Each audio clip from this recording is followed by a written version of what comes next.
Good morning, everyone, and welcome to round 5 of the VCO LFM FLExTREME series here at Watkins Glen. My name is Ryan Walker, and alongside me is Zach Sweeney. And first of all, Zach, it's good to have you. Yeah, it's good to be here. I mean, it's been five rounds in, so sort of a bit unfamiliar ground, but I'm looking forward to it. It seems like a really good championship. Yeah, it's a fantastic championship. It's been a good season so far. There's been plenty of close racing, and yeah, especially in the GT3 races, there's been plenty of action going on. And yeah, just watching the times at the moment in the session, and yeah, it's all really close, and it's been hard to predict a winner. And yeah, I have to say it's good to have you alongside me, Zach. Zach. Sorry, and I have to say, what do you expect from the race today?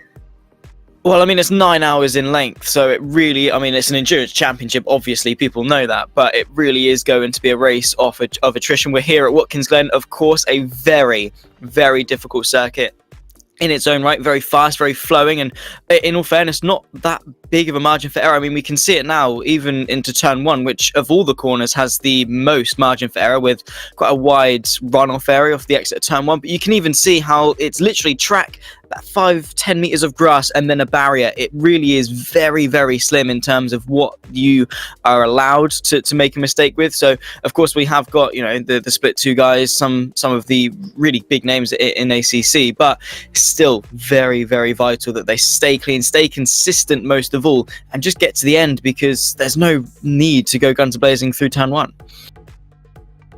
Yeah, absolutely. Turn 1, it's one of those corners that if you get a good exit on the exit of the final corner and get a good run, you can possibly make a move, but it's one of those corners that you've got to be full alongside, I find. Or if you're prepared to wait, you could possibly get a run on the exit of turn 1 and try and carry that momentum through the S's headed down to the bus stop chicane, and maybe try and make a move. That chicane is one of the corners I find, from my experience on ACC, if you get it wrong, it can bite you, but if you get it right, you can gain heaps of time through that section. And then also through that long right hand of the carousel, it's one of those corners that it's got a nice flow to it, but it tends to give those left side tyres a bit of a beating, especially if the track temperature or ambient temperature is really hot. And just watching the session right now, it looks like we're going to be in for a close race, and it should be, as the race goes on, the track temperature and ambient temperature should begin to rise. And as the session is about to get underway, we will take you through the grid. So yeah, pole position, it looks like it's going to be the Class A racing car of Beato in the 73, with Manoli in the 120 in second place, with Harry Phillips for Wild Funds Racing in the third place, and Vorder in the 30 McLaren in fourth, with fifth place Bickley in fifth, and then sixth is Swogate, and then seventh you've got Pochepine, and then eighth you've got Vinegar, and then ninth is Jean Blanc, and then 10th is Nicholas Gross for Vanari Racing, and then the SSRI racing car of Sam Spenkelink in 11th, with 12th Gutman, then 13th we've got Muscat, and then the Barbarian 14th, excuse me, and then 15th we've got Hoyer, 16th is Polke for Grip Packs Engineering, and then 17th we've got Satska, 18th we've got Melis, and then 19th we've got Mitska, 20th a backup both, hopefully I got it right, and then 21st we've got Jimenez, and then rounding out the grid in 22nd is Russo. So that's the grid for the latest round of the series. And just waiting for the cars to roll off. And I have to say, what's your expectations, Zach? And if you're any of these teams or drivers, especially through maybe further back in the grid, what's the plan that you would use in the early stages of the race, or maybe even the first stint? Wow. In all fairness, you can't really predict as to what's going to happen. You just have to sort of go in with the mindset. Maybe give yourself a goal. Say if you're down in 15th, like Michi Hoyer for in the 501, it's a case of, okay, I want to do this in the first half an hour of the race. I want to make up this many positions. I want to stay in 15th. I want to just keep my nose clean. That is obviously going to be the main overall goal for a lot of these teams and drivers. Is just right.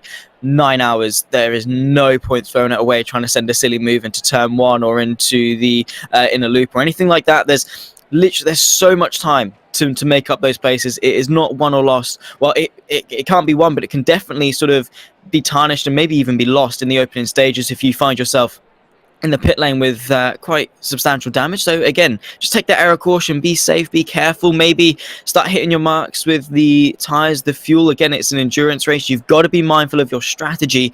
And in the opening stint, I guess it really is one of the hardest stints to combat, because you've got, well, what is 21 other cars all around you, all trying to claim the same bit of tarmac. It's very, very overwhelming. So I guess just hit your marks, be as careful as you possibly can, and try and limit those early race mistakes, because again, it's that stepping stone. You use the first sort of half hour of the race as the sort of catalyst to the rest of it. And if you've got a good half hour first hour, chances are you've actually set yourself up on the right foot for the rest of the race. Absolutely. So while we're waiting for the race to get underway and get the formation lap started, we'll briefly talk through the championship standings. So at the moment in the championship, it's Venari Racing leading the way with 743 points, with Krakow Racing in second place with 699 points, and then rounded at the top three in the standards is Fusion Racing with 691 points. So still all really close at the top of the standings, and with Rapid Esports in fourth place, and then fifth you've got Lightspeed by MC Schomburg. And then sixth place, you've got Team Steifen, Reifen Test. And then seventh, you've got VRM Racing, and then Class Sub Racing in eighth, and then Full Boost Racing in ninth. And then rounded at the top 10, you've got Armentario Gold in 10th, and then Grip Packs Engineering in 11th, and then Ada Pro Esports in 12th. 13th is XRS Racing, and then 14th, you've got XBD Emerald Racing in 14th, and then rounded at the top 15 and the Silver Racing team. So yeah, that's pretty much the standards for the season so far, and it's hard to believe it's round 5 in the series already. Obviously, the previous round they had to get postponed because of technical difficulties, but yeah, the season's absolutely flew by as the cars come round in their formation lap on the exit of turn 1, and I always find that from my experience, it seems to be. I don't find something like the formation lap nervous. I actually find it gives me a chance to maybe just check stuff before getting underway. Stuff like fuel, like basic traction control settings, and just to kind of get myself in that mindset. Yeah, I mean, again, it's you don't want to just jump straight in. I mean, you've just come off the back of qualifying. Of course, they've had sort of 10-15 minutes to sort of, get some final practice laps in and things like that. But once you're in the race server, it's like, okay, this is it. There's no more, qualifying laps. There's no more practice. This is the real thing. And the race start, as I said, you've got 21 other cars all around you, all trying to claim the same bit of racetrack. And again, it's such a nervous environment. The adrenaline's flowing because not only have you got your race on the line, you've got your teammates race on the line. You've got the drivers around you and their teammates race on the line. There is a lot of responsibility for those of them that are starting the race, and they've just got to use this formation lap. Think, okay, again, as I said, make a target, or say, okay, I need to get these tires warmed up, I need to get my brakes warmed up, I need to make sure, as you say, my TC, my ABS is all right, and just use it as a chance to breathe and calm those nerves, because the last thing you want is an overexcited, over nervous driver, because as soon as the nerves kick in, you lose confidence. As soon as you lose confidence, that's when the mistakes start to creep in. It's like you go into turn 1, you're like, oh, do I go for that move? I'm looking to the left, looking to the right, and by the time you know it, you've sort of broke too late, or you broke too early, and you've lost out heavily because, again, you're not confident, you're not decisive. So definitely the formation lap, a chance to relax the shoulders a bit, sit back in your seat, maybe correct your posture, anything like that, any small things, any pre-race rituals, whatever, any religious sentiments or touching a lucky charm, anything like that, do it on the formation lap, get it out of the way, get it done, and set yourself up, psych yourself up for 9 hours of racing ahead. Indeed, I find that as well, that I've always found in the past, if I get too nervous, I end up making silly mistakes just because I keep thinking, oh, someone's going to dive bomb me, or if I try and go for a move, I might take someone out.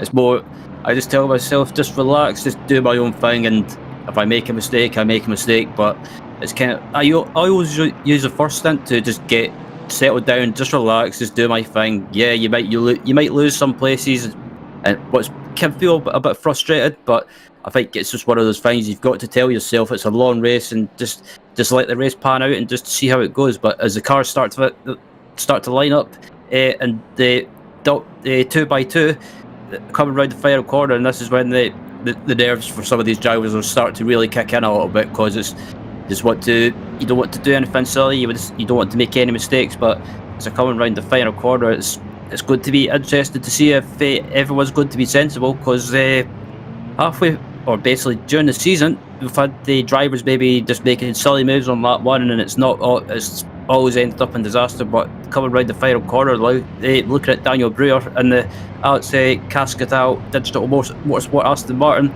and the Aston Martin, not the strongest car off the line, I'll be honest, from my experience, but as they're coming up to the start-finish line, waiting for the lights to go green, and we'll soon be underway. As I say, the green flag's out and away we go. As I head down to turn 1, and it looks like Miata's got a great start off the line, and the Aston Martin, as I say, just got mugged a little bit into turn 1. Oh, there's a bit of argy-bargy there between Brewer and Harry Phillips, it looks like.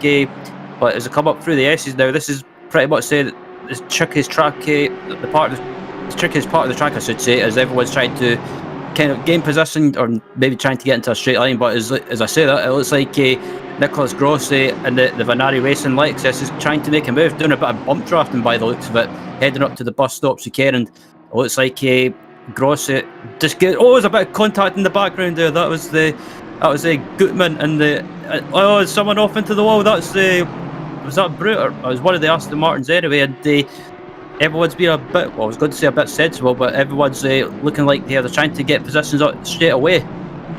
Yeah, not the cleanest of starts, but again, things happen when you've got so many cars and so much on the line. For the drivers coming into the penultimate round of this season, of course, it's one of the final chances to make those positions up in the championship. Oh my goodness me, there's Michi Hoyer, I think, having a bit of contact as they run through the toe. And Martin Hoyer, I should say, actually, for Fusion Racing Team in the 501 Honda, running side by side as they run their way down the back straight towards the next right hand. You've got to be late on the brakes, got to be bold, committed, and of course, incredibly brave. A little bit of contact just in behind, so it seems that people really aren't looking to settle themselves into this race too much. They're more concerned about some really aggressive racing in the opening stage. As you can see, Zhu Harley, I think, just in that number 1 Ferrari, having a bit of an off again.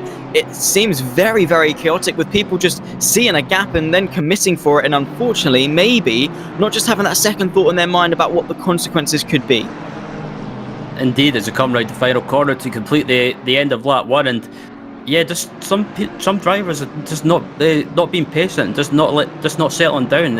Everyone's a bit eager to try and make moves early, and but with being eager to try and make moves early, that sometimes that comes at a price, and it can bite you. As we've seen some people have contact or even spin into the wall on the exit of the carousel. As what's the stream of cars coming up through the S's. And it looks like Nicholas Gross and the 27 Vanari Racing Lexus is trying to make a move. It looks like he's about to gain another position, and yep, he does indeed, and picks up another position, heading up through the bus stop. And see what in the 467 Aston Martin drops a position, but it looks like Nicholas Gross is not hanging around, and it looks like Sam Spenkelink for the SRI or Sim Racing, the Subsport Racing International, I should say. Aston Martin has had an issue, and he's got big damage.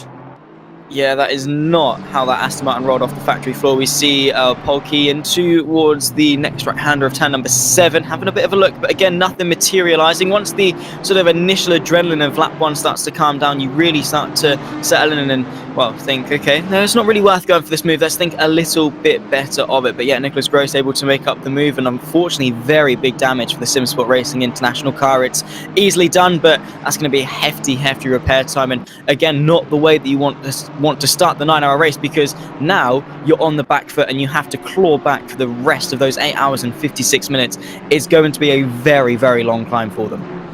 Yeah, absolutely. I think Seb's probably frustrated by that. I'd be very surprised if they get that back out, or if they do get that back out, they'll probably the straight line speed of that car will be affected, and maybe the aerodynamic grip as well will probably be affected. But as they come across the line, looking at Thibaut Polke heading into turn 1, currently in 12th, and one of the teams, Grip Packs Engineering, that one of those teams that I wouldn't say they've had the best season, but when they've kept it clean, they've had a good run, and they've done well at the previous GT3 race, which was Spa, not the last round, but the previous round before that. So the last round was meant to be the BMW race, but unfortunately that got postponed. But still, looking at the battle for fourth place as well between Yukne Vissus and it looks like Smoggy as well in the Mercedes. Oh, yeah, the battle going on at the moment, and just looking at the field, it's starting to spread out ever so slightly. But looking at Brando Reyes in fifth place at the moment, and the side-by-side Esports Audi, and yeah, the Audi as well. It's one of those cars. It's a quick car, but sometimes when it comes to tyre wear, it's not the most tyre-friendly car, you could say. But at the moment, it just looks like the field just spread out ever so slightly, and it looks like Miato up at the front, leading the race, is put on the quickest lap of the race so far. And as the race goes on, like I say, the track will probably get warmer and warmer. So looking after the tyres is going to be a factor as well, as we look at Thomas Sewick in 8th place at the moment, and another team as well that was done well at Spa, got a decent result, but I think probably feeling frustrated that they could be further up in the field. Yeah, I mean, you've always got that slight bit of frustration when you come off the back of maybe a disappointing race. Again, maybe sometimes it could be a good result on paper and be like, oh, well, we finished P4 or P5 or whatever it was. It's a case of, yeah, we did that, but that's a really good result, but what could have been better? Maybe they had a spin or picked up some damage that could have actually seen them finish third or second in the race as opposed to fourth or fifth, just as an example, of course. So, yeah, of course, they're going to maybe look for more. And at the moment, running P8 is definitely not the worst place to be, right in behind, actually, the championship leaders of that 27 Lexus. So, again, good signs to be right in the mix and right up there inside the top 10, because it's a pretty stacked field in terms of talent, very, very close and competitive. So to really excel is going to be very, very difficult. But as it stands, a three-way fight for 6th. Samis Smogi leads this train for 6th place. A bit of a gap up though to Rays in that 449 Audi for the top 5, but Samis Smogi doing their best to hold station for 6th place. Looking a little bit back, this is the Griffact Engineering Timu Polki trying to make some advances up inside the top 10. As it stands, 12th, and eyeing up the move there for 11th. Again, nothing really materialising, so you could definitely tell that Polki was more taking an air of caution and thinking better of it, thinking, what do I gain versus what do I lose if I send that move? Yeah, I think he doesn't try and go for the move, but he's kind of maybe just playing that intimidation game, trying to maybe unsettle Bassi at the moment, and I think they're just more than happy to just to sit where they are at the moment, just let the race pan out, and if they see any opportunities, if they get a run, for example, they might try and go for the move, but only if they can pull it off. But at the moment, it looks like they're just playing that waiting game and just letting the first stint, or basically getting into that rhythm in the first stint. But as well, I think another thing for these drivers to remember is that the stints are there's only a stint limit of 65 minutes, so you can't really go over that stint limit. If you do go over it, I think I can't remember off the top of my head, but you get a drive-through penalty or a stop and go. So something for these drivers to keep in mind.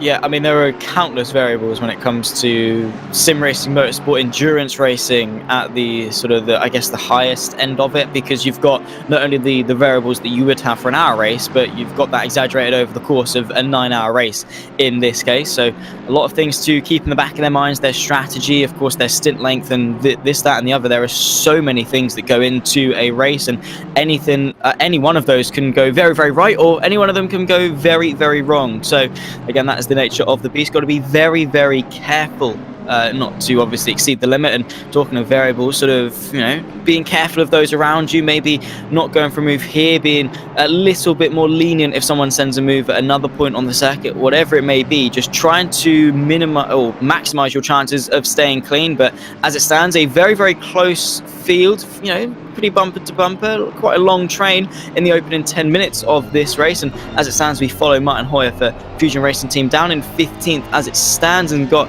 Jimenez just in behind in that 999 Ferrari. Again, a very eager Ferrari. You can tell ducking and diving, trying to find the gap and looking quite spicy on the brakes. It seems that the 999 wants to at least find a way through in the coming moments. Maybe has a bit more pace in the locker versus the Honda.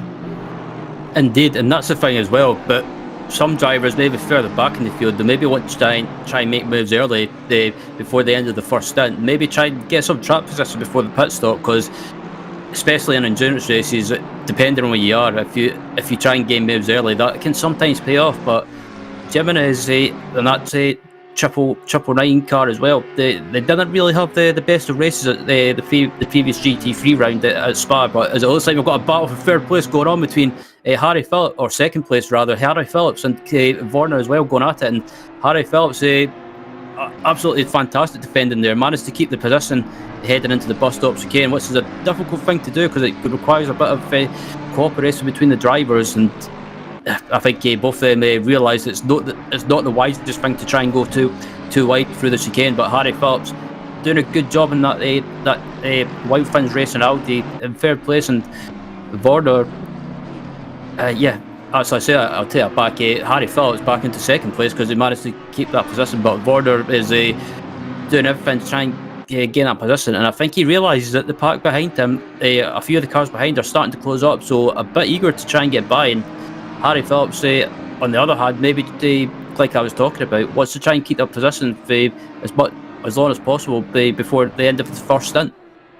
Yeah, maybe just as an extra barrier of security for Phillips and the Wild Things Racing 26 Audi. I mean, it's a case of, okay, if I get out in front, if I'm in second place, I'm leading the train, which is, first of all, a good start. You've also got Chris Warner just in behind as a bit of a barrier.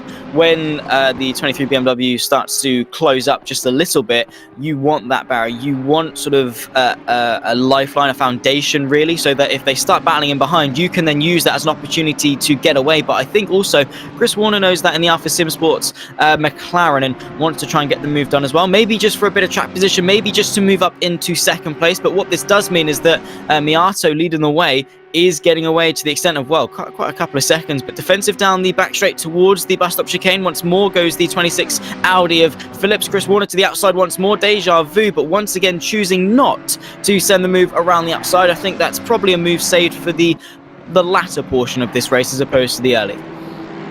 Indeed, there's further back as well, and further back in the top 10, we've still got this battle for 7th and 8th place going on between Smoggy and the Civic as well. Thomas has not been able to get the move and try and pick that position. So I think again, he doesn't, just what's in the body language, he doesn't seem eager to try and get by straight away. But I think if he does sense an opportunity, if he gets a run, I think he might try and make the move. But this is probably one of the most difficult corners, this lawn sweeping right-hander going up the hill. It's so difficult because you've got to try and get the exit right to try and carry that momentum. But it's one of those corners when you try and get on the power, it just feels a little bit sketchy, and just especially when the tyres are starting to go off, it can be a bit of a nightmare. But as what's the cars coming through now, the fantastic angle there of the cars coming through, and the Tawas still not able to make a move. And as we look at Frederick Gutmann and the light speed by MC Somberg BMW, the winners last time out at Spa as well. So riding on a wave of momentum coming across the line, down in 10th position. But I think at the moment they're not going to be too bothered by that, because still, as we've got just under 9 hours left in this race, still a long way to go. And I think this team right here just more than content to sit where they are. Yeah, I mean, they're sitting, pretty comfortable 5th place in the... I say pretty comfortable, actually. They've only got 3 points back to team Stiftung Reifentest, just in behind the 47 Audi. So, I mean, they do want to try and make some advances, but as it stands, they're hitting their marks. They're doing everything that they can, and ahead, really, of the team that's putting some pressure on them in the championship. But 2 wins so far this season means that they're looking pretty good as a team in terms of pace. Of course, their other 2 results maybe nothing to write home about, P19 and P20. But as it stands, sitting P10, I mean, again, can't talk about race results at all in these early stages, because there is so much left to unfold, and I'm sure, you know, they're sat P10 right now. I'm sure that's not going to be where they cross the line, but as a position early on in this race to be inside the top 10, and not only inside the top 10, but, you know, looking pretty close in that fight for 7th, just behind Samir Smogy. You know, you're quite close, as side by side just in the background there between 2 Aston Martins, I do believe, going through the right hand. That is the fight for 11th between Bassi and Polke, and, well, moving forwards and trying to again make that advance onto the top 10. But Frederick Gutmann is not going to be, you know, too upset in sitting 10th, and flash of the headlights actually to Jean Blanc just in front of that Honda maybe suggests that either he wants to find a way through, or he's saying, no, I'm happy, I'm not going to attack, let's go and catch. Yeah, and that's the thing as well, especially in real life GT racing. You get some drivers that try and flash the lights to maybe try and intimidate you, try and distract you, maybe try and force you into a mistake, and then, like you say, they might be flashing the lights in another way to say that, yeah, I'm not going to attack, I'm happy to sit here. And they, as you say, just in the background there as well, it looks like Polke's got by Bassi up into 11th place now, so I wonder if Polke might be able to close down this battle. As it looks like they've got another battle going on. It looks like Sajewicz is trying to make a move into the chicane, and they can't get the move done, and I think Thomas is starting to, or maybe just starting to get a little bit eager to try and make moves now, as we're just about halfway, pretty much halfway through this first stint, I believe. So maybe trying to make moves early now and try and gain that track position, but just can't get the move done. And I wonder if he'll try and go for the move. Fury pokes out and shows his nose there, but he doesn't throw it up the inside. Maybe trying to take a wide entry here and try and carry the momentum. As it again, the Mercedes just pulls away ever so slightly, but it looks like Thomas is maybe thinking about going for a move, and I thought he was pulling out there for a minute, but decides to just tuck in behind. Yeah, not too eager is Thomas Sajewicz, but I mean, it's a case of picking the right moments. As I say, it's way too early to be sending very, very bold and brave moves. So I think it's a case more of for Thomas is more, if an opportunity comes, sure, I'll take it, but I'm not really too eager in forcing that opportunity. But the time will come, I suppose, where that sort of goes out the window, and it's more a case of, no, I'm losing time behind this car, I need to get back onto the back of Nicola Gross, and maybe just having a bit of a look is Sajewicz, but again, nothing really materializing. It's just a case of staying close enough if anything happens, but obviously not too close that you lose the slingshot effect of the slipstream. But rising up through turn 2 and through the S's, maybe we could see the move as he's practically pushing the Mercedes. This could actually be a no-brainer to go for the move. Defensive goes Samir Smogy, pulling out to the left-hand side goes Sajewicz. It's going to be tough to go around the outside of the bus stop chicane, I think. Yeah, I don't think he's going to be close enough. He's not alongside, and I think just watching the straight line speed of the Mercedes, it looks like Smoggy might be running maybe slightly lower wing for a straight line, especially up through the S's, just trying to carry that straight line speed. But Sajewicz, I think, he got a run, but he just wasn't close enough, and I think he just lost a bit of momentum when he pulled out from the slipstream. But as we look further back as well, looking at the battle for 9th, 10th and 11th, it looks like Polke's trying to make a move up the inside. He's up the inside of Gutmann, and Gutmann runs slightly wide, and I think he just caught a bit of the marbles there and lost a little bit of grip. And Polke up into 10th place for the grip packs and the engineering team. Yeah, definitely not doing too bad of a job in the opening stages. Making up those positions is the number 11 Aston Martin, and again, it's getting into those milestones. It's maybe a case of, okay, we've started in X position for the race, maybe we want to move up into the top 10 in the first stint, and Polke, if that is the case, is hitting those marks and really doing a fantastic job. But speaking of drives and moving up the field, let's talk about Venari Racing, because Nicolas Gross is really moving up the field, up now to 6th place and hammering on the doors of Rays for 5th, pulling out to the right hand side and maybe going for the move into turn 1, but certainly having a bit of a look. And well, the pace that Gross is showing in these opening stages definitely, I guess, shows that Venari Racing are the championship leaders, because they are, astonishingly quick. Picks off one as soon as that happens, sets the sights on the other in front. But hammering on some pressure now, is Ray's going to go defensive. It definitely looks to be the case that Lexus is mightily quick in a straight line, catapults himself ahead and up into 5th place. I don't think that was too hard fought by Rays, and probably for the better. It's almost, when Venari Racing are knocking on your door, a matter of when as opposed to a matter of if.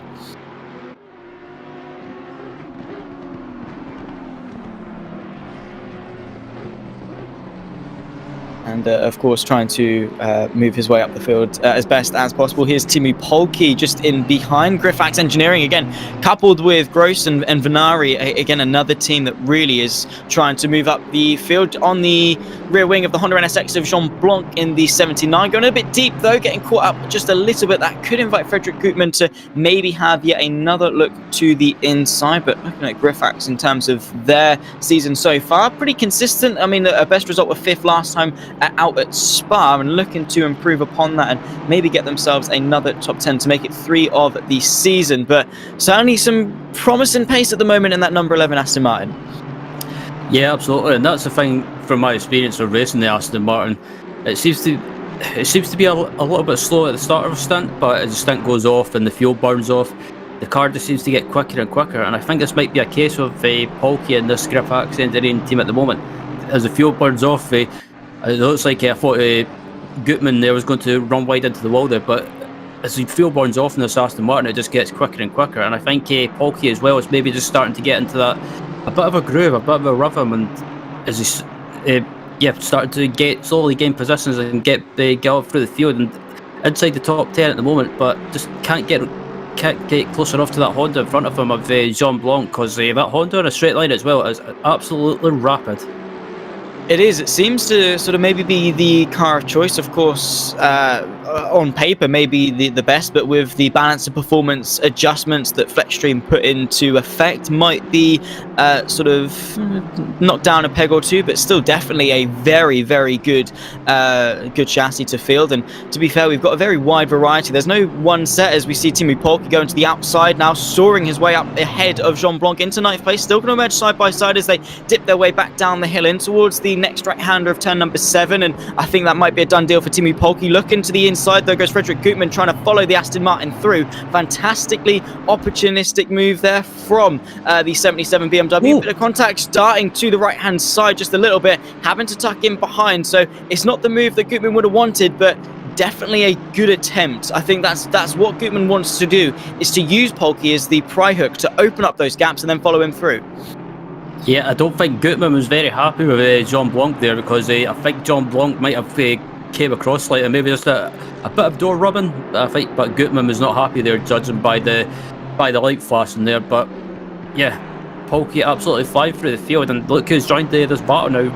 It's a 158 Aston Martin of Bassi sitting there in 12th place, has closed this battle down now. So it's about to be a 1, 2, 3, 4 car battle now, and I think Bassi I think he's just sitting there playing a waiting game, just seeing how this battle pans out. And I think Gutmann, if he gets an opportunity on Jean Blanc, I think if he gets a run, he'll take the opportunity and try and make a move. But again, that Honda up through the S's and up heading into the straight as well. It's a absolutely quick car to line, but the third backup at the front in this battle for second place between Harry Phillips and Chris Warner is still going on, and Warner as well, just not being able to get by and pull the move off. I think he has got to give credit to Harry Phillips as well. He's been doing a great defensive job, and in the background there is Yukne Visas in the 23 not Aston Martin, BMW, slowly closing this battle down.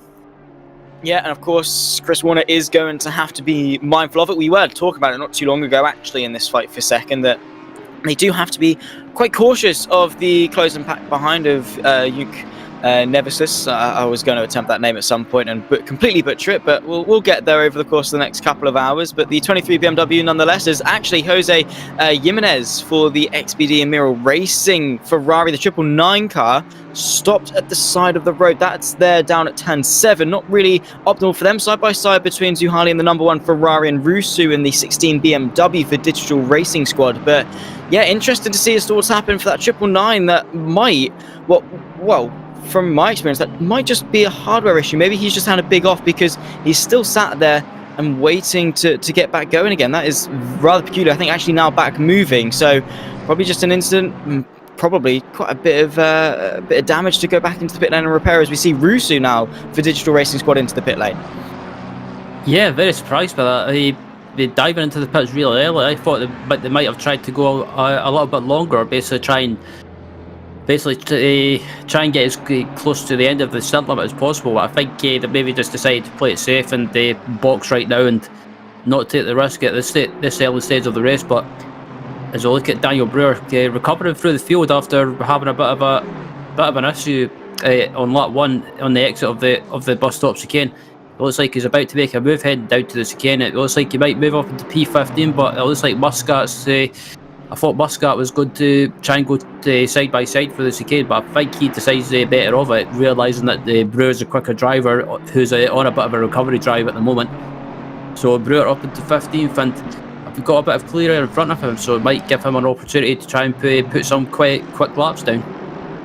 Definitely so, and clear air is going to be a big talking point of this race, actually. Not only now in the race, but when it comes to pit stop windows and things like that, having that clear air to just put some clean laps in really is going to become a beneficiary for the teams that are able to get themselves into that position to have some clear air. It gives you a chance to settle down, get into a rhythm, and be like, cool, yeah, this is my job. I'm going to put some laps in, and off you go. You're not worrying about anyone else on track. You're just by yourself and trying to, maybe actually, to be fair, not just by yourself, but maybe you can see the car in front of you by a few seconds, and you use that as a reference to say, okay, this is what I'm doing. This is the distance I'm clawing out lap by lap, and you want to go and chase, and that might unlock a good couple of tenths for you throughout that portion that you've actually got some clear air. But looking at the fight now, still for 10th between Jean Blanc for the 79 Honda, Frederick Gutmann, and of course Bassi just in behind in the Aston Martin. 3 different chassis and 3 different teams all fighting for the top 10 positions as it stands. But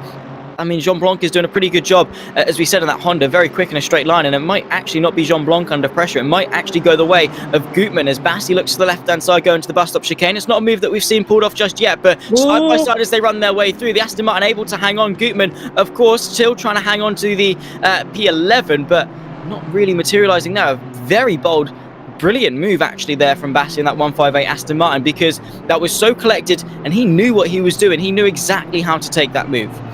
Yeah, that was a fantastic move by Bassi. He wasn't even going to give up. I think he realised if he could keep alongside heading into the chicane, he might be able to pull it off. But yeah, he managed to pull it off amazingly. That was a great move, and I think Gutmann might be feeling slightly frustrated by it as we look at Nicholas Grossi in the 27 Ferrari Racing Lexus, right onto the back of the 23 BMW of Yukne Vissus.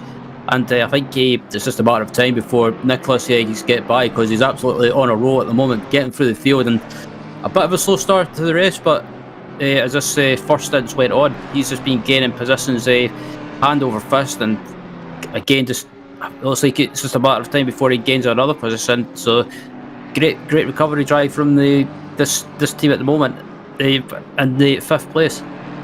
Yeah, and well, it's just literally onwards and upwards, and as I said earlier on, more so just using each overtake as a stepping stone, going from one and thinking, okay, who's next? Lining them up bit by bit, using each one as a confidence booster, using that to then propel yourself to the next move. And well, the next move might already be upon us. The 23 BMW under pressure from the championship leaders, Nicholas Gross, trying to move that Ferrari Racing BMW Lexus, I should say, up the field. And well, again, not a very hard fought fight, so maybe that Lexus is just that much superior down the straights. I mean, it's been another case that Rays didn't defend too much going into the inner loop chicane, and well, it was the same story for Yukne Vissus as well, not really defending that much. So Gross might just be able to, I don't know, just to be that much quicker down the straights that it's not really any reason for the other team to try and fight back. But regardless of the reasons, however Nicholas Gross is doing these moves, he's doing them, and well, now he's got a bit of clear air. Now's the time to really see what his pace is like relative to the leaders. Indeed, and I have to say, even though this Lexus doesn't seem to get used an awful lot now on the ACC, which is a shame, because from the laps I have done with the car, it's a fun car.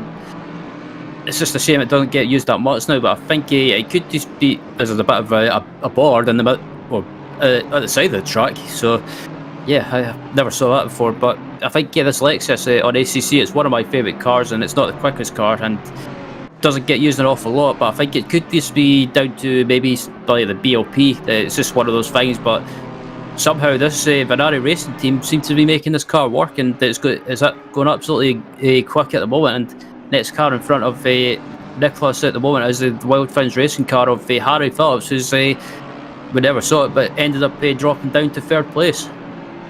Yeah, and as it stands on that previous lap time, I mean, Phillips a 46.537, whereas Gross was a 45.717, so almost a second quicker, 0.8 of a second quicker than the P3 car as it stands. So looking not too bad in terms of pace, and of course that was with the move on the 23 BMW, so maybe looking onwards and upwards to try and get himself onto the podium. But for Harry Phillips, as it stands, it's a case of fighting with Chris Warner, who has now been able to get himself ahead in that McLaren and doing a mighty good job as well, it must be said. And well, the pair of them very, very evenly matched in terms of pace, but it seems that Warner's in front and well might be leading the charge. But well, in all that skirmishes, in all of that, it was the 73 Audi of Miato that has really benefited off the early half an hour of this race, 5.5 seconds clear of the rest of the pack. I mean, while granted it doesn't seem like much, and no, they can't get complacent with their lead, in the opening stints, to have that margin to feed yourself into the race, to settle into the race, to have a 5.5 second margin is definitely not too bad, because it gives you that breathing room, that space to just say, okay, cool, I can hit my marks. I'm not really stressed about or pressured for the race lead. It's okay, awesome. They're fighting, they're squabbling for second. I can, hit my marks. I can save some fuel, save some tires. And when it comes to the pit lane sequence, that sort of comfortability, that security that they've been able to build up in the opening half an hour of this race is really going to help them and give them, I guess, an easier ride for the rest of this race if they are able to keep that up.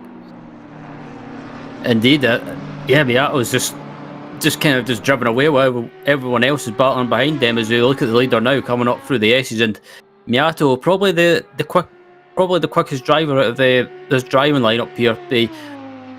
But yeah, I think Andrea's just been kind of, I think they've stuck him in for the start and kind of just said to him, just try and pull away, just go as quick as you can and try and build up a bit of a gap while everyone else squabbles amongst themselves. And at the moment, doing a great job, 5.5 seconds ahead of Chris Warner in second. So I think this team here, I think for the first stint, they'll probably try and go as low as possible. It looks like they've got a change of position. It looks like Bassi's got by John Blanc into the chicane, and John Blanc trying to fight back, and but Bassi another great move for the chicane. But pretty much taking no far answer, up into 10th place now.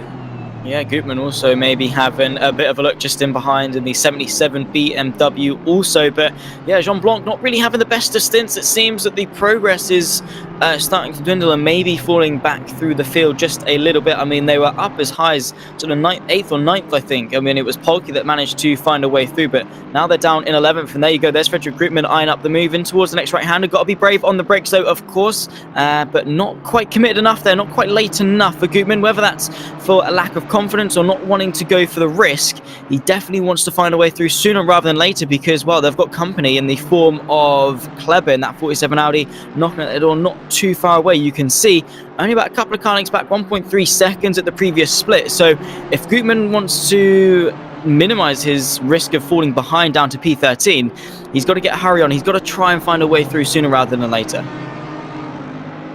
Yeah, absolutely. And I think it looks like Gutmann's got the run heading down to turn 1, and they're just about onside. He's going to try and make the move. John Blanc's trying to, actually John Blanc just about holds it on the outside. He gets a bit, Gutmann gets a bit forceful and pretty much barges him off the track, and I don't think John Blanc will be happy with that. And I think the Honda is a car that's quicker a straight line, but the downside of it sometimes it can be a bit sketchy, a bit oversteery, and sometimes that with that it seems to it's not a good thing when it comes to tyre wear. But it looks like Gutmann up into 11th place now, and John Blanc just starting to slowly fall back. Yeah, bit by bit. I mean, it's obviously not ideal for the Honda, but I mean, again, it's how the cookie crumbles. Maybe just not able to get off to the best of starts. Maybe saving the tyres a little bit more. Maybe the tyres falling off a little bit quicker than those around them. Again, there's a multitude of factors, but definitely now you've got the 47 Audi of Kleber just in behind and looking to once again knock off Jean Blanc for yet another position. That is, of course, Team Steiftung Reifentest in that 47 Audi, and looking to progress up the field. As Christoph Kleber is still there. Of course, that Aston Martin, that's the SimSport Racing International car that we saw with a very, very crumpled front end a little bit earlier on, and trying to get back out on track and trying to recover from what was a fairly woeful initial stage of this race. Indeed, as looking at Kleber coming through the penultimate corner in the Audi, and it looks like behind him he's got a recovering Sam Spenkelink in the 74 Aston Martin, who had a bit of that issue on lap 1, or the early stages of the race, where he got big front end damage. So that team, the 74 Aston Martin, on a bit of a recovery drive now. I think they want to try and get by Kleber and try and maybe. I think they realise they're maybe quicker, but they don't want to try and make a move and compromise Kleber's race, and so maybe just decide to sit behind. But as we look further back up at the front, the battle for 6th place between Reyes and Sivek currently going on, and it looks like Sivek just got the move done up into 6th place by the looks of it.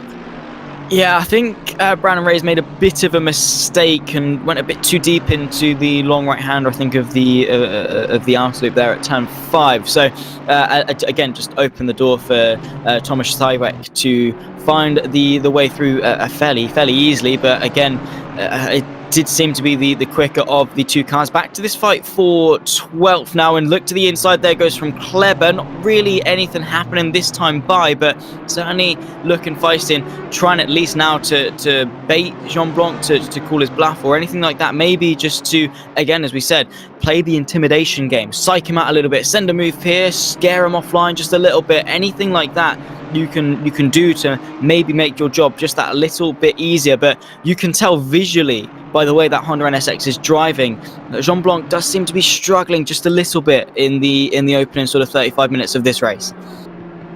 Yeah, I don't know if it's maybe just the tyres starting to go off now, if it's maybe Jean Blanc struggling with tyre pressures possibly, because I know on ACC and in the dry the optimum tyre pressure range is 27.5, I believe. But I'm happy to be corrected by someone in the chat if I'm wrong. But back up at the front, the battle for second is starting to spice up yet again as Harry Phillips. It looked like he was dropping back from the Chris Warner, but he's caught back up to the rear of Warner and starting to put him under a heap of pressure. Yeah, Harry Phillips now reigniting this fight for second, now down and towards the next left-hander, just having a bit of a look, but nothing really happening. They do have to be mindful, of course, of Nicholas Gross just in behind, 4.8 seconds back, but looking at their previous lap times, it's actually pretty even amongst the three of them in that fight for second. No real advancements made from the Venari Lexus, so maybe that could be a slow progression, but again, all it takes is a couple of laps fighting side by side for it really to once again close up. But again, we'll have to wait and see. But as it stands, Harry Phillips wants that second place and wants to find a way through up into second. He does indeed. Yeah, I think maybe when Warners made that move on Phillips not too long ago, I think Phillips maybe just decided to just hang back a little bit, look after the tyres, just let the tyres come back to him. And I think he's just decided that now is the time to try and put the pressure back on Warner as they come round the final corner now. It looks like Phillips has got a great run, carried that momentum beautifully as they come across the line, and it looks like I think Phillips is just deciding to hand back now, maybe try and carry that. Oh, there's a bit of contact! Oh no, oh my goodness me, that is a very anticlimactic end to this fight. They actually, funnily enough, still emerge side by side, but that is going to allow Nicholas Gross to have a bit of a look now. It's a three-way fight around the outside of turn number 2, able to catapult himself up into second pretty much for free, where the two had come together. But the fight continues on because they've still managed to continue pretty much as they were, minus the fact that they've lost a position each. Chris Warner still on the podium in third, but of course Harry Phillips knocked off it and now down to fourth. That was a free avenue now for Gross, but well, now we've got three cars who on the last lap were only separated by a couple of tenths all together on the race circuit. This, well, in the opening stages, of course, still a long way to go, but a three-way fight for second, yes please. Yeah, absolutely. I was about to say, bring it on. And I think Nicholas Gross is going to pull away, I think, because I was watching his pace in the last few laps, and his pace has just been absolutely quick. And I think it wouldn't surprise me if he pulls away from this battle now and leaves Warner and Phillips to battle amongst themselves. And behind them as well, you've got Uknevissus and the BMW starting to close this battle down as well, and not too far behind in 6th place you've got a Cyvec in 6th place. So yep, plenty of battles going on, and further back we've got the battle for 10th and 11th place going on between Bassi and Gutman. So Gutman looks like he's starting to put that hammer down and starting to pick up the pace a little bit and trying to get back inside that top 10, gain some positions before the end of the first stint. Is that a bar? They're still at the side of the track. Yeah, not doing too well, unfortunately. But, well, we've got a couple of pockets of battles materialising, and I'm very much all here for it because, well, this is the best way to open an endurance race, is to have some hard-fought battles. Everyone wants to see some on-track action. And the beauty of endurance racing is not only do you get the on-track action, you also get the strategic dynamic. And I'd say we're around about sort of maybe 15-20 minutes away from the usual pit window for the GT cars. Yep, sounds about right. And I think if you're one of these teams, maybe further back in the pack, maybe just inside the top 10 or just outside the top 10 even, if you're being held up in a battle, I think it's maybe worth taking a risk and maybe going out of sequence early and see if you can jump some cars in front of you. Yeah, you might be out of sequence slightly on strategy, but you never know, it could pay off. As it looks like Sam Spenkelink for the SSRI Aston Martin team, maybe trying to unlap himself in the background there. But I think if you're one of these teams further back, I think it's maybe worth taking a risk and pitting a few laps early. What have you got to lose? Pretty much. I mean, at the moment, it's a case of, well, we're running in 16th, 17th. Let's try it. I mean, what could go wrong? It's not like we're running in first or second or third or inside the top 5, where if it goes wrong, we're going to lose out. I mean, it's just a case of, right, well, if it's a last resort, we might as well. Maybe not necessarily for the first pit stop. Let's maybe give them a benefit of the doubt. Maybe let them settle into the race just a little bit to see how their pace really racks up. But as we approach the halfway mark, potentially we could see the teams down in 15th, 16th, 17th trying something just that little bit different to find an avenue through. And, well, we'll have to wait and see how the race progresses. But at least for now, around about 19 minutes until the hour mark, which is when we will see the first waves of pit stops start to funnel their way through for the GT cars. I mean, in my experience, definitely it's around about an hour, which, to be fair, for endurance racing, for GT cars to hit it bang smack on the hour, you know, you're looking pretty good for a fairly easy stop. No need for a splash and dash later on in the race.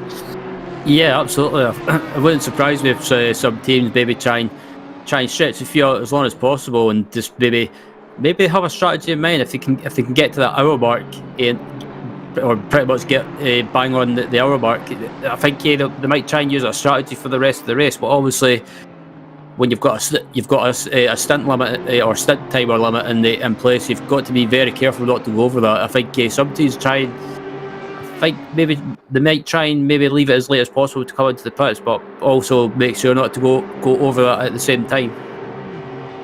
Yeah, and now we've still got Christoph Kleber, who's been on the rear end of the 79 Honda NSX for quite some time. But of course, you know, Jean Blanc maybe finding a second wind of pace, maybe able to stick his foot down in the mud and push back at the fallback that has been happening through the field. But at least for now, Christoph Kleber unable really to at all find a way through. And back to this fight now for 10th between Gabriel Bassi and Frederick Gutmann for P10. Very, very close indeed. But we've seen before that Gutmann doesn't look too confident in his stride in making those moves. Maybe it's different now. It's a fight for the top 10, and maybe he seems a bit more assertive. But, I mean, at least for now, Bassi has got his bases covered. Yeah, absolutely. Bassi's been doing a good defensive job of keeping that position, and I think, yeah, I agree as well. Gutmann, as much as he looks to be quicker, it's just he doesn't seem confident. He doesn't seem confident to go for those late breaking moves. But I think it's one of those things. He doesn't want to try and go for a move in case he thinks he might end up tagging Bassi or maybe spinning him out. So I think he's maybe just waiting for an opportunity to open and as he come across the line. It looks like Gutmann's got a great run heading down to turn 1, but I think if he could just get a good exit, carry this momentum through turn 1, one of the most not the most difficult corners. It's one of those corners, if you can carry that momentum and get on the power early, you can carry it through the S's. But it looks like Gutmann just can't get close enough. That Aston Martin, thought Bassi was going onto the wall there, but that Aston Martin in a straight line, similar to the Honda, is a very quick car and just pulls away ever so slightly from Gutmann as behind. It looks like Kleber rather is trying to make a move into the bus stop, or he was going for the move, but at the last second decides against it. Yeah, I mean, even in GT cars, the bus stop chicane isn't the slowest corner in the world. You still are spending not too long on the brakes before you chuck it in, and really you're just trying to straight line it as much as possible. For even, again, as I say, even in these sort of maybe the lower downforce GT cars, still a very, very fast sequence. So unless you're convincingly alongside sort of front wheel to rear wheel, or even a bit more, maybe your front bonnet is about halfway alongside the car in front, you're not going to be looking too brave on the brakes unless you want to risk contact. But that's not going to be the case at all, because it's not mattered too much. Here comes Christophe Kleber to the inside now of what is going to be turn at number 8. We're going to see as to who reigns victorious in that little bit of a fight. Jean Blanc maybe falling down to P13. We'll see as they emerge, waiting for of course, refresh, but still side by side the last time we checked out. And through the next left hand, a bit of a squirm there from Christophe Kleber. So it seems Jean Blanc's been able to keep him at bay, at least for now. But again, it's efforts like that, it's pressure like that from Christophe Kleber that really sort of cements that fight and says, anchors it in. It doesn't allow Jean Blanc to get away as long as you're putting that pressure on and forcing him to defend. Indeed, as this battle comes down to turn 1, and I think Kleber just trying to try and get that move done, and trying to keep that pressure on Jean Blanc. But as this battle for 10th place between Bassi and Gutmann comes up through the S's now, and the same Spenkelink behind this battle as well. He's not in this battle. He's a lap down, or a lap or two down, I think. But just doesn't want to. I think he wants to try and unlap himself, but he just doesn't want to try to hinder this battle. But Gutmann again getting close in the slipstream, but it's just again a case he can't get close enough to make the move. And I think at this stage of the race, I think it's going to be a thing of maybe just Bassi making a mistake and Gutmann trying to use that to gain a position. But again, just that Aston Martin's just slightly quicker as well as the fuel burns off, and just seems to be just doing everything to keep in front of Gutmann. And I think Gutmann's just probably frustrated, but he just doesn't want to do anything silly. Yeah, it's that thing of, I guess, as we say, that maybe a bit of a lack of confidence, or just being very, very cautious in this race. I mean, fair enough, as he again looks to the right hand side. Nothing really happened there, as we see Christophe Kleber just in the background, maybe going for moving towards turn number 8 versus Jean Blanc. And again, we'll wait to see how that battle pans out. But in this fight for 10th, Gabriel Bassi is doing enough, and you're very right in saying, and actually, yeah, as we see the cars ride over the crest, it is going to go the way of Christophe Kleber in that 47 Audi, up now into 12th place and looking to make some advances on this fight for 10th, which he's not too far off in all fairness. And all it takes is Gutmann maybe going for a move, or Bassi slowing down just a little bit, to really bring this into a 3-horse race for 10th. Indeed, there's always like Spenkelink in the 74 Aston Martin decides to go for the move and unlap himself. I think being on fresh retires as well, he's just decided to try and take advantage of unlapping himself, and I think this might work to Gutmann's advantage. To use that slipstream to try and basically try not lose touch with Bassi in front of him, to just maybe do a bit of fuel saving as well. So I think Gutmann maybe just decided not to make a big deal of Spenkelink going by and unlapping himself. So as they come through the chicane now, and I think it's actually working as well. Gutmann's managing to keep with Bassi as well. I think if Spenkelink tries to unlap himself and goes for a move on Bassi, I think that could help Gutmann. Maybe Gutmann can try and sense an opportunity, if there's a gap there, maybe just try and stick his nose up the inside that Bassi can't turn back on him. But as further up as well, we've got the battle for 5th and 6th place between Yuke de Visses and Sybek in 5th and 6th places. And it looks like Thomas is again, another team like Ferrari Racing just starting to slowly get through the field and pick up positions, but obviously we're not too far away from the first set of pit stops. So I wonder if any of these teams up at the front, maybe this team right here, the Full Boost Racing car, I wonder if they might dive into the pits maybe a couple of minutes early before the end of the first stint, and maybe try and use that to try and do an undercut. Maybe so. I mean, might just be a case of trying to analyze his opponent. Can he get it done on circuit? In which case, do it. But if it is starting to struggle, maybe again use the strategical dynamic to your advantage. I mean, it's an endurance race. You're not going to win the race just by going around the track quickly. You've got to be able to hit the nail on the head in terms of strategy. Do it at the right moments, and of course, predict it as it comes at you. But it seems that Thomas Scheibeck is going to have a bit of a look, squeezing his Aston Martin through the very tiny gap that Youth Necklace has given him in towards the bus stop chicane. Outside line for the BMW, able to hang on at least for now, but Scheibeck is going to bounce back and maybe go for the move in towards the next right-hander. Not quite anything happening this time round, but the 23 BMW mightily defensive, squeezing that Aston Martin all the way down the back straight, and then pulling out as late as possible to soar his way around the outside of the bus stop chicane. That was flirting with disaster, but well, great mutual respect between the pair of them. Luke Nevesis is able now to hang on to 5th, but what does that mean in the chasing fight? Because Sam Smogy having a bit of a look to the inside of Ray's, but when they're only 3.6 seconds back, you know, maybe it's suck it up and get on with it, because, well, with how hard the two in front are fighting, you might want to actually get yourself involved. Indeed, I thought Smogy was going to throw it up the inside, but it just wasn't close enough to get the move done. And Reyes is this battle has been going on for quite some time now, and just in the background there, you've got Polky and the Grip Hacks engineer and Aston Martin in 9th place, so just slowly closing this battle down. And yeah, I have to say that that moment between Scheibeck and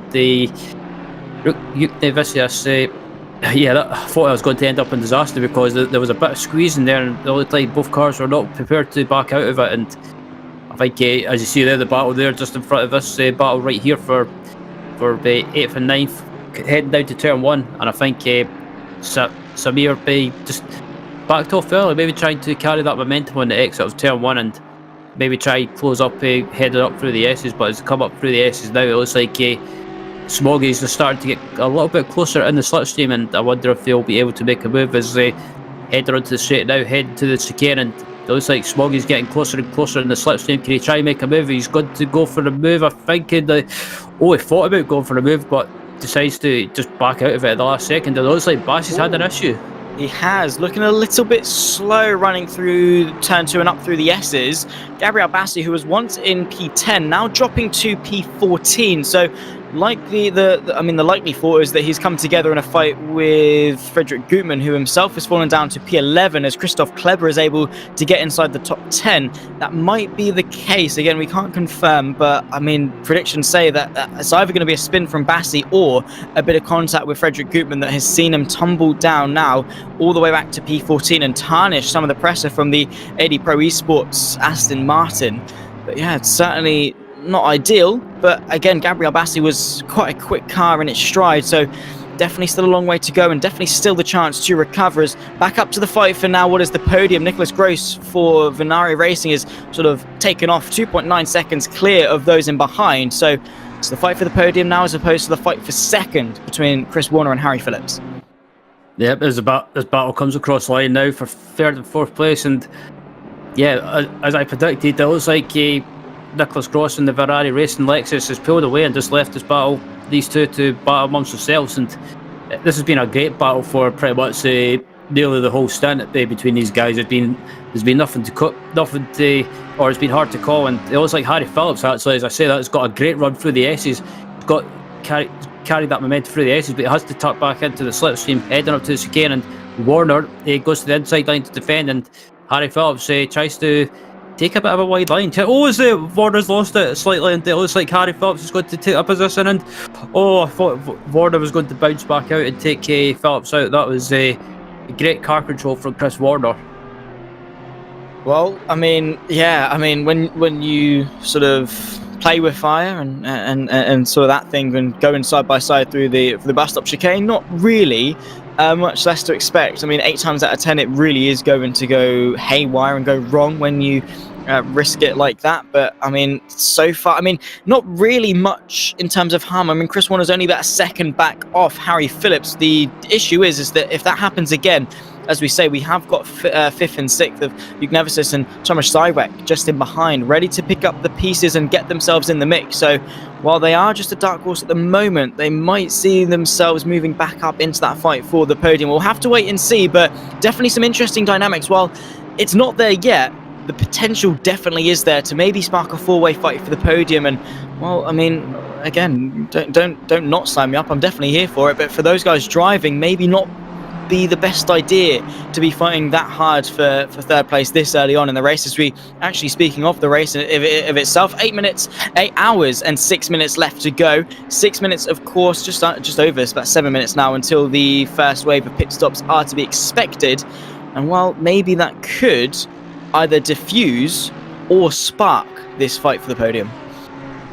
It's a possibility, as again this battle for 5th and 6th comes up through the S's, and Civic's got a great run, he's got great momentum, he's got that Aston Martin in a straight line is really quick. When they're side by side, who's going to back out of it? Oh, there's a bit of door rubbing there, and amazingly, both of them, I think at the last second, Civic decided to not make a big deal of it, decides to back out, but a slight bit of door rubbing there, and yeah, I'm not going to deny it, I had to hold my breath watching that.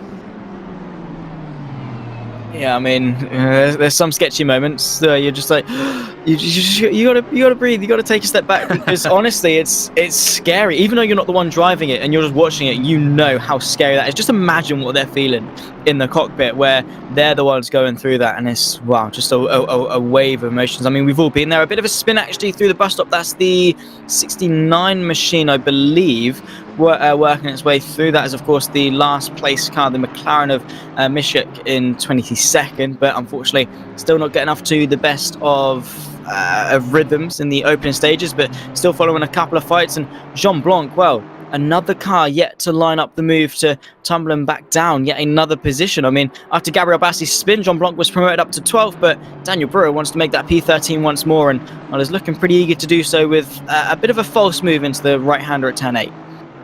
Yeah, maybe trying to make Jean Blanc just get unsettled, as Jean Blanc actually catches a bit of the grass on the outside, and I think Daniel Brewer, if he can get a good exit in the final corner, try and carry that momentum, he might be able to try and make a move into turn 1. But again, that Honda's just, the Aston Martin's quicker a straight line, but that Honda's just got so much more straight line speed, it's just difficult to make a move. As Jean Blanc, I think, might have just ran wide and rubbed the wall slightly, or he came close anyway. But again, this battle for 5th and 6th still going on, and Civic, he tried to make a move, there's a big contact, oh no! Oh, I had a feeling that was he's into the wall. They're real. They're not ghosted. Yeah. I think Civic found that out the hard way, really. Unable to stop the car enough on the grass. I mean, easily done. I mean, these GT cars have got good brakes, but well, when it comes to rallying, they're not exactly the best. They prefer to stick to the tarmac, and well, that is very, very unfortunate to Zyvek, who was looking very, very good, maybe in that fight for the podium. And well, very anticlimactic again to a bit of contact, sent him off spinning into the grass and into the barrier to, well, maybe see that 467 down pit lane for pretty hefty damage repair. Fortunately, it's not going to, be too detrimental. I mean, it's around about the time he'd take a pit stop anyway, but time spent in the pit lane is definitely not going to be too great. And Fabien Jean Blanc in the Honda NSX for G League Esports is, well, again, you can see how much he's struggling. A bit of a drift through turn 6, I should say. Didn't seem too promising in terms of his out-and-out ability to progress in this race. Is just in front, a fight between that's Thomas Zyvek, the 467, going very, very slowly. So you can really see as to how much that Aston Martin is now very much struggling after that bit of an incident. That car does not look fun to drive. Yeah, I was going to say that. It wouldn't surprise me if that'll be a lengthy pit stop to get that front end damage fixed, because just looking in the background there, you can see the bonnet flapping around, and yeah, I just had a feeling that something like that was going to happen because of how close they were getting, that they were basically door rubbing the previous lap. And yep, trying to go side by side for the bus stop chicane. I don't know if Civec maybe just tried to turn in early and just turned into the Yuke de Vistas in the 23 BMW, but so unfortunate because it was a great battle between both cars. But yep, something had to give, and unfortunately something did give, and the 467 car, they just came off pretty much came off as the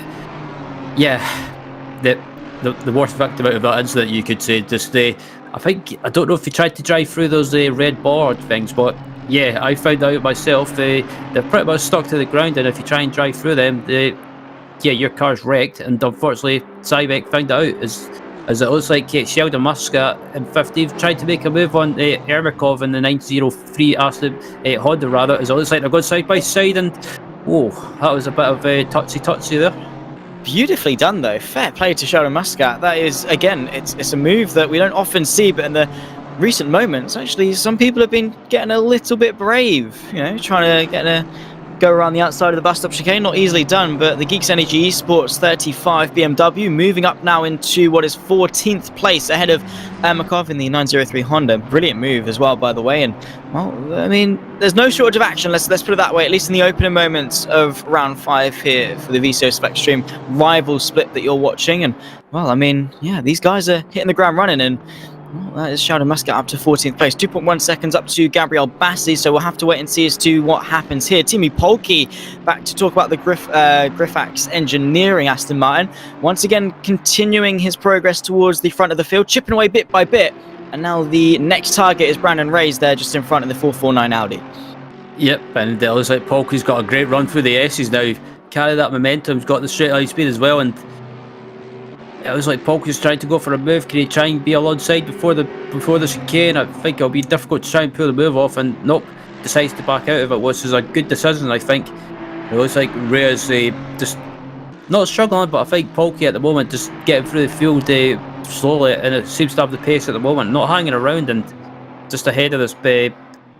I was going to say ahead of this battle as well. It looked like the BMW of Yuki Vissus in 5th place, but yeah, that's a back marker, but I think Timo just needs to maybe try and take a wide entry here, try and maybe just carry that speed, carry the momentum, and see if he can get a good exit. And it looks like he has got a good exit, carries that momentum beautifully, but I guess that Audi is quicker a straight line as well, and I wonder if Timo's going to try and go for a move on the outside, and nope, backs out of it yet again. So maybe Timo's just trying to unsettle Reyes as well, and does a bit of a switch back there. I think he just tried to unsettle Reyes and see if he can get the move done. But as I say that, it looks like the first set of pit stops are starting to get underway because the leader, Miato, is into the pits.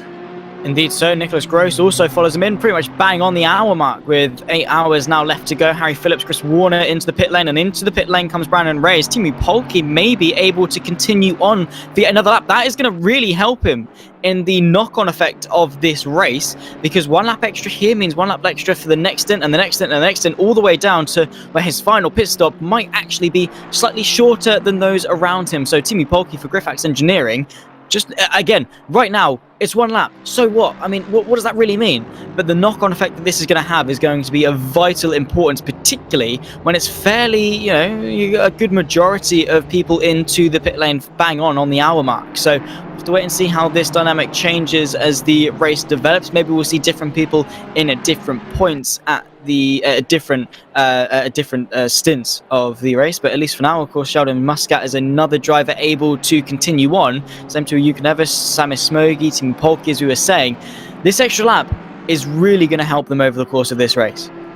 Yeah, so I was about to say, I think if you can do an extra lap, I think that could pay off later in the race, especially with maybe when it comes to the other pit stops. You might not have to take as much fuel. Maybe take not sure how much less fuel, but less fuel anyway, which might pay off and save you time. And again, what's in the 73 class sim racing car of Miato coming out of the pits? Miato go for another stint. So I think this team here has maybe just decided to stick, basically pretty much keep Miato in the car for as long as possible. Try and get his driving time out of the way, but just try and keep up that pace, keep them up at the front as long as possible.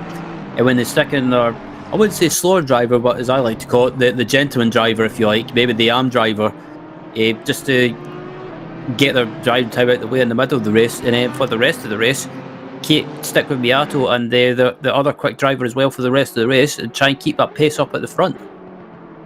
I mean, if it ain't broke, don't fix it. Andrea Miato has really set the ground running in terms of pace in the opening stages of this race, and I'm sure that's going to continue. At the moment, stuck behind Sheldon Muscat for P6, but I'm sure that shouldn't be too much of a hurdle to overcome, particularly when Miato had a good 8-9 seconds in tow back to second place man Nicola Gross for Venari Racing. But Miato, yeah, fantastic first stint, and looking to continue that honours. Into the pit lane comes Sheldon Muscat to take his first pit stop of the race. Andrea Miato then free air and able to continue on for that pace. But a good point actually you raise about the driver lineups for the teams. Of course, they field sort of 2, 3, 4, maybe even as far as 5 drivers for a race. For a 9-hour race, it should be around the mark of 3 or 4 drivers max for a team. But you are only as strong as your weakest link. At the moment, Andrea Miato is really doing a fantastic job in that Q-Sim Racing Audi. But maybe later on, maybe they could be even better. But it's a case of, as a team, making sure that as a collective, you are just as good as the best, because again, all it takes is one spin, maybe for your quote-unquote gentleman driver or your weakest link, to throw the race out of the window. So it's not just a case of maybe Miato being quick now, because there are still a couple of other drivers yet to take the wheel of that Audi. Yeah, I was just looking at the driver lineup for this race for the 73 car. Miato is probably the quickest driver out of the lineup. They've got the other drivers still to jump in for their stints at some point in the races, Umberto Principe and their third driver as well, Daniel Salvatore. So it looks like I say, keeping the Miato in for as long as possible, and then maybe after his second stint, give him a bit of a break. But as it looks like Tadeusz Juktavicius into the pits from the lead, with also Smoggy in the background in second, and also Timo Polke in for third place as well. So the top 3, right here, they pretty much managed to stretch out for another lap and into the pits right now. So interested to see if any of these top 3 cars decide to do a full service and change their driver, or if they would stick with the same drivers and send them out for another stint. I mean, surely only after an hour, you wouldn't change your driver. I mean, definitely not in my experience of endurance racing, but I mean, if the teams feel that is the case, I mean, usually you change drivers when you change tyres, is sort of the general, or maybe a couple of stints, just to give the new driver a fresh set to continue on with. But again, to each their own, the teams might decide at different points the different drivers. And again, not necessarily just a case of convenience, more so availability for the drivers. I mean, one of them might have work from the first 4 hours of the race, so it's not just a case of wanting to switch out, it's a case of maybe having to switch out, or having not to switch out. In some cases, there are, again, a multitude of different variables to take into account when it comes to drive lineups and stint lengths and things like that. And again, going back to our point a little bit earlier on about the again, a very, very wide range of things that can go wrong, can go right, and things really just to keep an eye out. Stint lengths and driver scheduling is one of those headaches that teams have to stay on top of their logistics. Yeah, absolutely. And just looking through the field to see if anyone's making a driver change. Looking at the Wildfins Racing car of that 26 Audi, they have made a driver change. They've changed from Harry Phillips down to, I think, I'm trying to check who they made a driver change to. I think it's Patrick I'm trying to find out where they are now. Actually, it's the fittest driver in the lineup. It's the Lettinen, excuse me, yeah, Lettinen, sorry. Yeah, I'm not good at pronouncing names, but yeah, they've made a driver change, and yeah, I'm surprised that they've done a driver change already. I thought they would have kept Harry Phillips in for maybe another stint, since the second stint seems to be, from my experience, the second stint seems to be the one where you just get into your stride.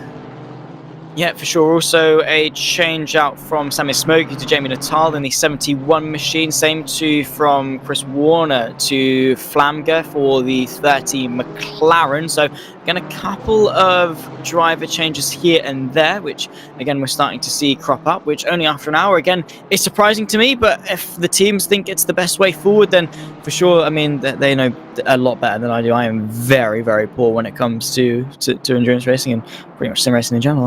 I'm bang average. let's put it that way. I'm bang average. Definitely not to the caliber of Split 2 in FLExTREME. But yeah, I mean, we'll see how they get on. And well, with the driver changes now, it means some fresh faces to sort of get accustomed to, of course. And well, we'll see how their pace progresses, because it might just be the case of maybe they're just as quick and maybe able to continue on the stride. But now the main sort of opening carnage has settled down a little bit. It gives them an opportunity to maybe settling a little bit quieter. They've got a bit of clear air. They're able just to focus more on the driving as opposed to other cars in their first moments in the car. Yeah, absolutely, and that's the thing as well with strategies as well and stunts. Maybe like you say some teams might have drivers that might need to go off and because of work commitments or family commitments or something's popped up. But yeah, sometimes maybe sticking in a fresh driver doesn't always hurt. But as looking at the battle for 10th place with Matisse was in 10th, and also it looks like in 11th place with the 16 BMW is Russo as well for the digital racing squad. So yeah, the field spread out slightly, but still some good battles going on at the moment. And after the first set of pit stops, it's still Beato leading in the 73 class sim racing car with Nicholas Gross in second place for Ferrari Racing, and Lettinen for Wild Twins Racing in third. So the Wild Twins Racing's managed to regain that third place through the pit cycle. So it looks like and also the 30 McLaren that they were battling, they've done a driver change as well, like you say, with Flams are in fourth place. So some teams doing driver changes, some teams decide to keep their starting driver in the car for another stint. So a bit of a variety going on with the driver change strategies, and just a strategy in general. It's the awesome thing about endurance racing, isn't it? Is that as I say, it's not just the on-track action; it's also the off-track action, the strategical dynamic of the pit lane and how things happen. Playing chess as opposed to checkers, and try and be smarter than those around you to hit the nail on the head in terms of when you come in, who you change at different points, and playing it to your strengths really more than anything. At the moment, Jamie Nuttall in the 71 cracked racing Mercedes, very, very quick driver when it comes to Assetto Corsa Competizione. Won a championship and in another series on the platform, and looking to move forward. And again, that championship mentality really is going to sort of be driving that team to progress well, because once you've had that experience, you know what it's like to fight at the front. Surely things come a little bit more natural to you. You've sort of gotten the big achievement done and out of the way, and now you can sort of focus on what it takes to win, and that experience is going to really help that team propel themselves up the field. I mean, that 71 has been running quite comfortably inside the top 10, inside 6th, 5th place-ish. So again, not too bad at all for split 2 in this championship, which again is definitely helped by their experience as a team. Yeah, absolutely, and that's the thing with from my experience as well doing endurance races.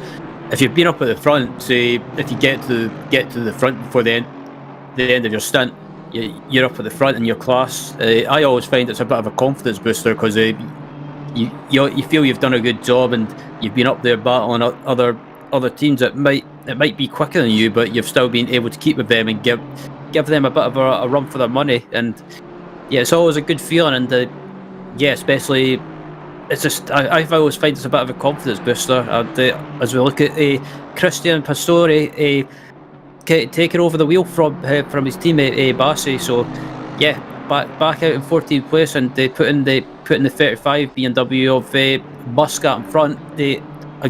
A good battle as well. So it's not as hectic as it was in the first hour of the race, but it's just spread out now. And I think it's a bit of mayhem in the early stages. It's always bound to happen, just because there's always a bit of a concertina effect, especially with what we saw through the chicane on lap 1. But after that, it seems that everyone's been sensible, everyone's settled down, and it looks like Pastore's maybe trying to make a move into the chicane now. He's got a great run on Muscat heading into the chicane. They're side by side, and it looks like Pastore's got the move done up into 13th place. Fantastically done, in all fairness to Christian Pastore. And again, I don't think that was too hard fought from Sheldon Muscat in the Geeks Energy BMW. And I mean, again, it's this stage of the race where you're at different points in your race to teams. You're maybe saving fuel here, whereas opposed to they're maybe pushing the car a little bit more at this stage. There's different portions, and maybe teams are pushing for the first couple of hours, conserving for the first couple of hours, and you don't really want to get caught up. You're running different races at that point. So maybe for Sheldon Muscat, it was a case of, cool, you're faster, I'm just going to chill, I'm going to save my fuel, save my tyres, maybe actually sit in your slipstream a little bit, save some fuel that way. Could be more beneficiary for the Geeks Energy team. But Nonetheless, Christian Pastore is now up into 13th place, 4.4 seconds up to Daniel Brewer for the 120 Aston Martin. So don't see that battle materializing pretty much any time soon. And we have sort of hit that point. Well, I mean, actually, I say that a fight for 11 between Michal Rusu and, of course, Daniel Brewer for Alex Cascatau Digital Motorsport are very, very close. And well, it might be one of the closest battles on the circuit, and a fight for 11th, which is only a swing of a couple of points, but I mean, that track position could definitely be quite important to Daniel Brewer, maybe just to push in some clear air a little bit. Indeed, and this is one of the teams that's on a bit of a recovery drive after facing the wall on the exit of the chicane on lap 1. But yeah, Matt doing a great job getting back through the field, just on the cusp, just outside the top 10, and it looks like Russo decided not to make a big deal of it, and Brewer's up into 11th place now, and yep, another position up into 11th place. Next car in front of Daniel Brewer is the 79 car of Was in front of him in 10th position. Yeah, of course, and not trying to move up as best he can. And again, the top 10, I always look at it as different milestones when it comes to racing, not only endurance racing, but any discipline. I mean, you've got the win. Everyone wants to win, right? I mean, it's the big goal. And second or third, that's the next one, sort of a podium, unless you're in a championship fight and not really too fussed about points. Second or third, either way, it's a podium. Then you've got the top 5 again, 4th or 5th, swing of a couple of points, don't really care. It's a top 5. Then you sort of look to maybe the top 8 if that's where the point system allows, or to the top 10, which is again the next sort of big milestone to reach. So Daniel Brewer wanting to get his team up inside that milestone of the top 10 should definitely be a good thing to aim for, and give him something to focus on for the stint, because again, it's so easy as a driver, as a team, to sort of lose concentration when it comes to maybe when you're settled into an endurance race. You sort of are just in robot mode, going round and round the circuit, and might not actually be the best way to go about things. Of course, you've got the original things to focus on of tyres and fuel to save, but to have that one target in your head, to have one thing to focus on, keep sort of the mind active throughout the stint, which is definitely going to keep you more alert, more awake, and more able to react to anything if it goes wrong, or just keep you more alert and more awake so you're quicker over the course of the stint. It definitely, having that target is something to keep in mind to allow you to have the best stint possible. Absolutely, and that's something I always tell myself during a stint, is kind of just find something to keep me focused. It doesn't matter what it is. Checking something like pit menu, check my fuel, check my tyre wear, just anything to keep my mind focused, or even trying to chase a car down in front. It looks like the car in front at the 999 of Gonzalez is just got a bit sketchy there on the entry of the final corner, and may have just clipped the wall ever so slightly, and it looks like Nico Siatska is making a move into turn 1 for Team Stout on a Ryfen test, and gets the move done into turn 1. It looks like up into 18th place there. What's happened to that 47 Audi? We saw them sort of fighting for 13th place. Did something, am I just remembering wrong, or did something happen that we didn't quite manage to catch? Because the last time I checked, it was the 47 that was fighting, but here comes the 999 actually back on the counter attack. We'll come back to that in just a moment, because side by side down the back straight in towards the bus stop chicane, who's going to be the one to back out of this one? It is not going to be Shatska, who's able to hang on to what is now 18th place ahead of Gonzalez. But yeah, that 47 machine after the pit stop phase has really unfortunately fallen back down to the back end of the field. Yeah, that's what I was thinking. I'm sure this car was up to round about 13th or 14th place before the end of the end of the first hour. I'm not sure what's happened to them. I don't know if they've maybe overrun their pit box, and maybe, I know on the ACC, if you overrun your pit box slightly, or if you don't get in the pit box completely, I think you lose about probably 3 or 4 seconds, which is not something that you want in a long race like this. But yeah, I don't know if this team's maybe had issues, maybe had a spin somewhere and we've not seen it, but down in 18th place, and I think that's not where they want to be. No, I don't think anyone really wants to be that far down, but of course the race is going to progress, and 7 3/4 of an hour ready to bounce back. Of course, still a long way to go for the team. And well, I mean, yeah, it's strange as to what's ever happened, because it's a big swing. It's not necessarily just a case of a few seconds has cost them a few positions. It's a good sort of 20-30 seconds difference between where they were and now where they are.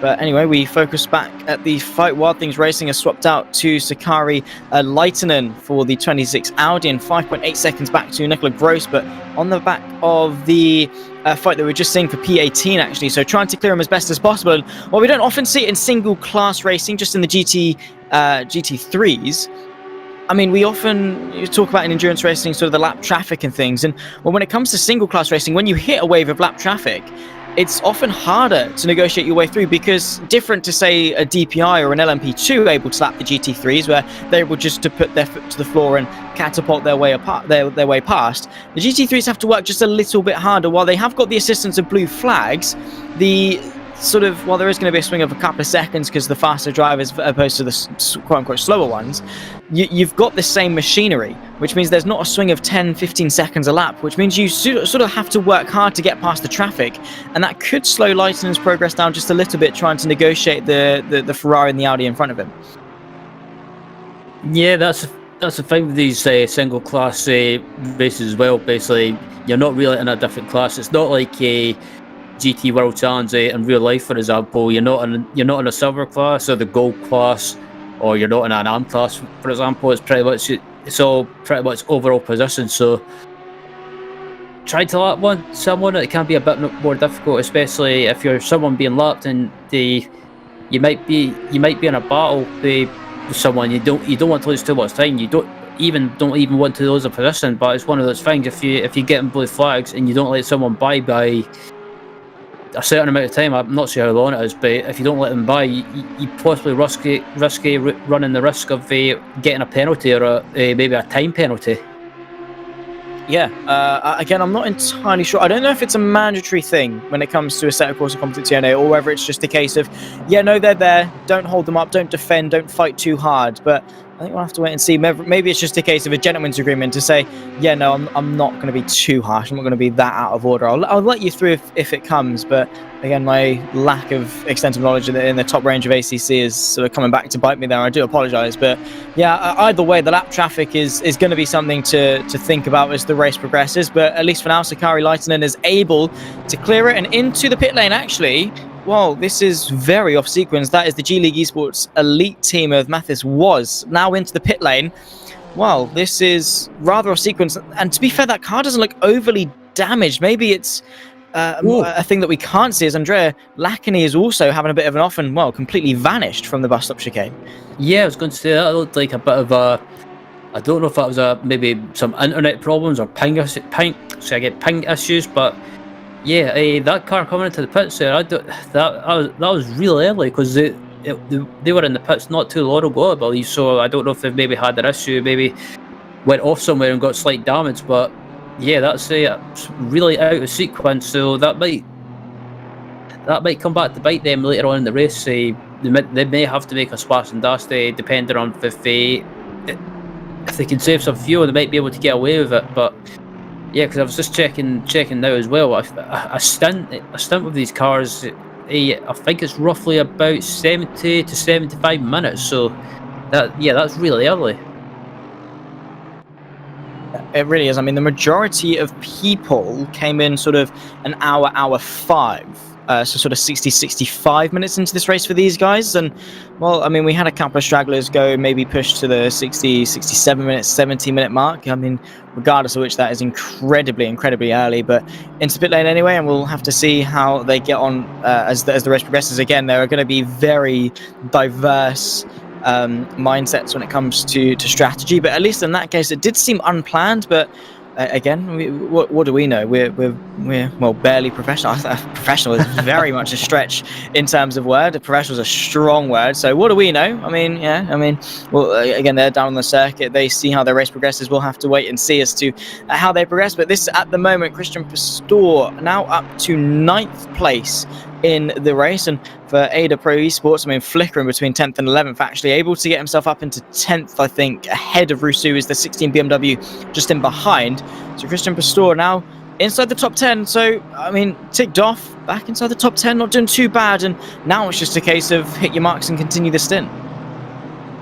Yeah, pretty much. And Pastori up into 11th place, so just outside the top 10, and the next car in front of him is about 6.6 6.4 seconds, I believe, or round about that. But yeah, not really anyone in front of Pistori, so he could just do his thing, just maybe try and put down some quick laps, and yeah, it's all relatively quiet at the moment. It looks like actually the light speed by MZ Schomburg, BMW's had it off, so running wide in that right-hander going up the hill, maybe just outbraked himself and maybe even caught the grass or a bit of the marbles.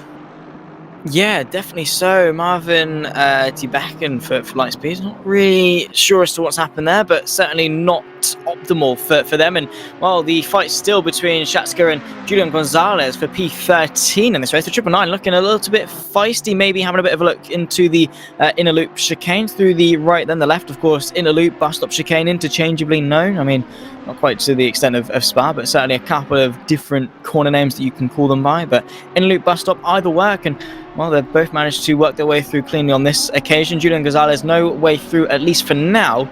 Then that fight for 13th looking, pretty interesting, pretty close as well. And while it's not necessarily the fight for a top 5 or a podium or P1 or anything like that, action's action at the end of the day. And Julian Gonzalez in that Ferrari is looking pretty keen maybe to move up a place. Yeah, absolutely. Maybe just this 999 car, they been a bit of an up and down race for them so far, but they're in 14th place at the moment.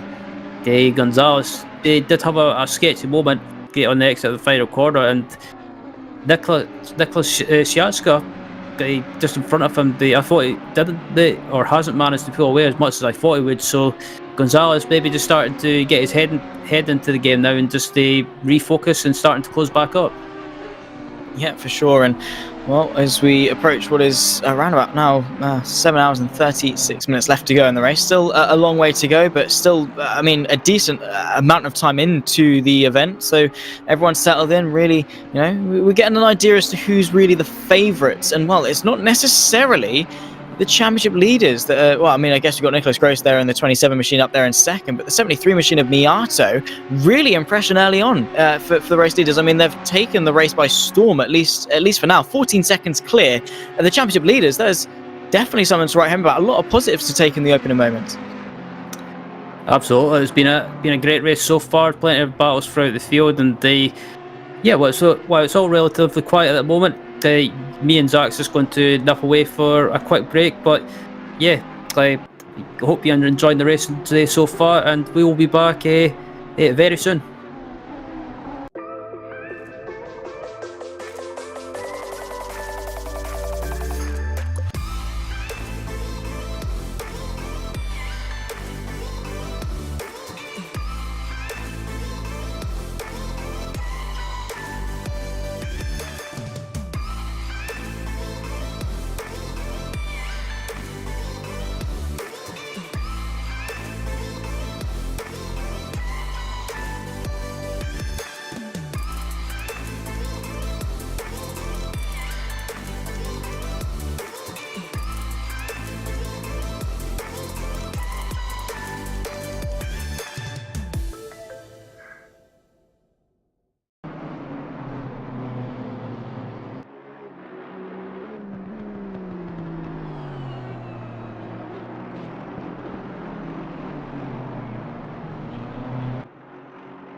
Hello everyone and welcome back to round 5 of the FLExTREME series here at Watkins Glen.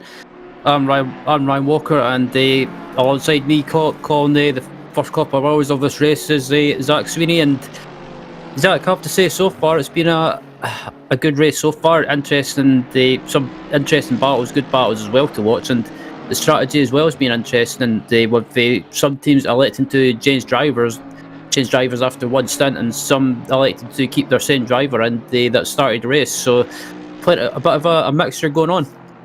Yeah, I mean, I've been really enjoying the race up until now. Of course, hello and welcome to everyone wherever you're watching from. It's lovely to have you watching along for us for round number 5 of the VCO FLExTREME Championship. It's been a really, really interesting championship. Very, very close, of course, in the rival split that you are watching. The split 2, of course, the cash split 1, and the challenger split there in split 3. You can also find them, of course, on the relevant VCO channels. But yeah, at least for this race, it's looking very, very good. We're about an hour and a half in now as we tick over 7 hours and 29 minutes left to go, and it's just been such a really good dynamic. I mean, we've had a fair share of action on circuit, and also the, as you say, the driver swap outs and the difference in stint lanes already starting to creep their way in, and the fighting. There goes T-Becken into the pit lane. That's for light speed. So before the break, we did see them have a bit of an off. Potentially they could be carrying the woes and maybe forced to come in for a bit of damage repair potentially, but again, it seems far too off sequence for that to be a regular stop. Yeah, I'm still confused by that, by pitting early. I don't know if maybe they were maybe having a hardware problem, or maybe just yeah, that was very early a very early time to pit, but I think it could backfire on them if they're deciding to go with a strategy of pitting early. Looks like Gonzalez going straight on through the chicane there and almost got in the way of that Honda. Yeah, Schutzen now in P9. That's the 903 Honda. I've got to say, I love that livery. I really do like some of the liveries. That Ferrari as well for Expedition Miro Racing also looks pretty good. Just talk about livery again. It just caught my eye, and I was like, wow, that Honda looks pretty darn nice. But anyway, yeah, at the moment running in P9. That's the, as I said, the 903 Honda, doing pretty good so far in this race. I mean, inside the top 10, of course, is quite a bit to write home about. And for Armamentario at the moment, P10 in the championship. So looking to advance upon that. And at the moment, 23rd, 25th, 28th, and 19th so far over the course of this season. And, well, I mean, that would be a great way to sort of boost their best result if they were able to hang on to this P9 for the rest of the race. Of course, long way to go. I'm not saying anything's a given just yet, but it's looking good for that 903. Yeah, they're doing well inside the top 10 at the moment in P9, and as we were talking about the top 10 as well, looking at the battle for sixth at the moment, fifth and sixth place at the moment. It looks like sixth place at the moment. Sorry, it looks like Vuksan Vedogvic. Well, I'm not very good at pronouncing names, so I apologise. Yeah, I was about to say that's close enough. I'm not very good at pronouncing names, so yeah, pretty much just butchered it.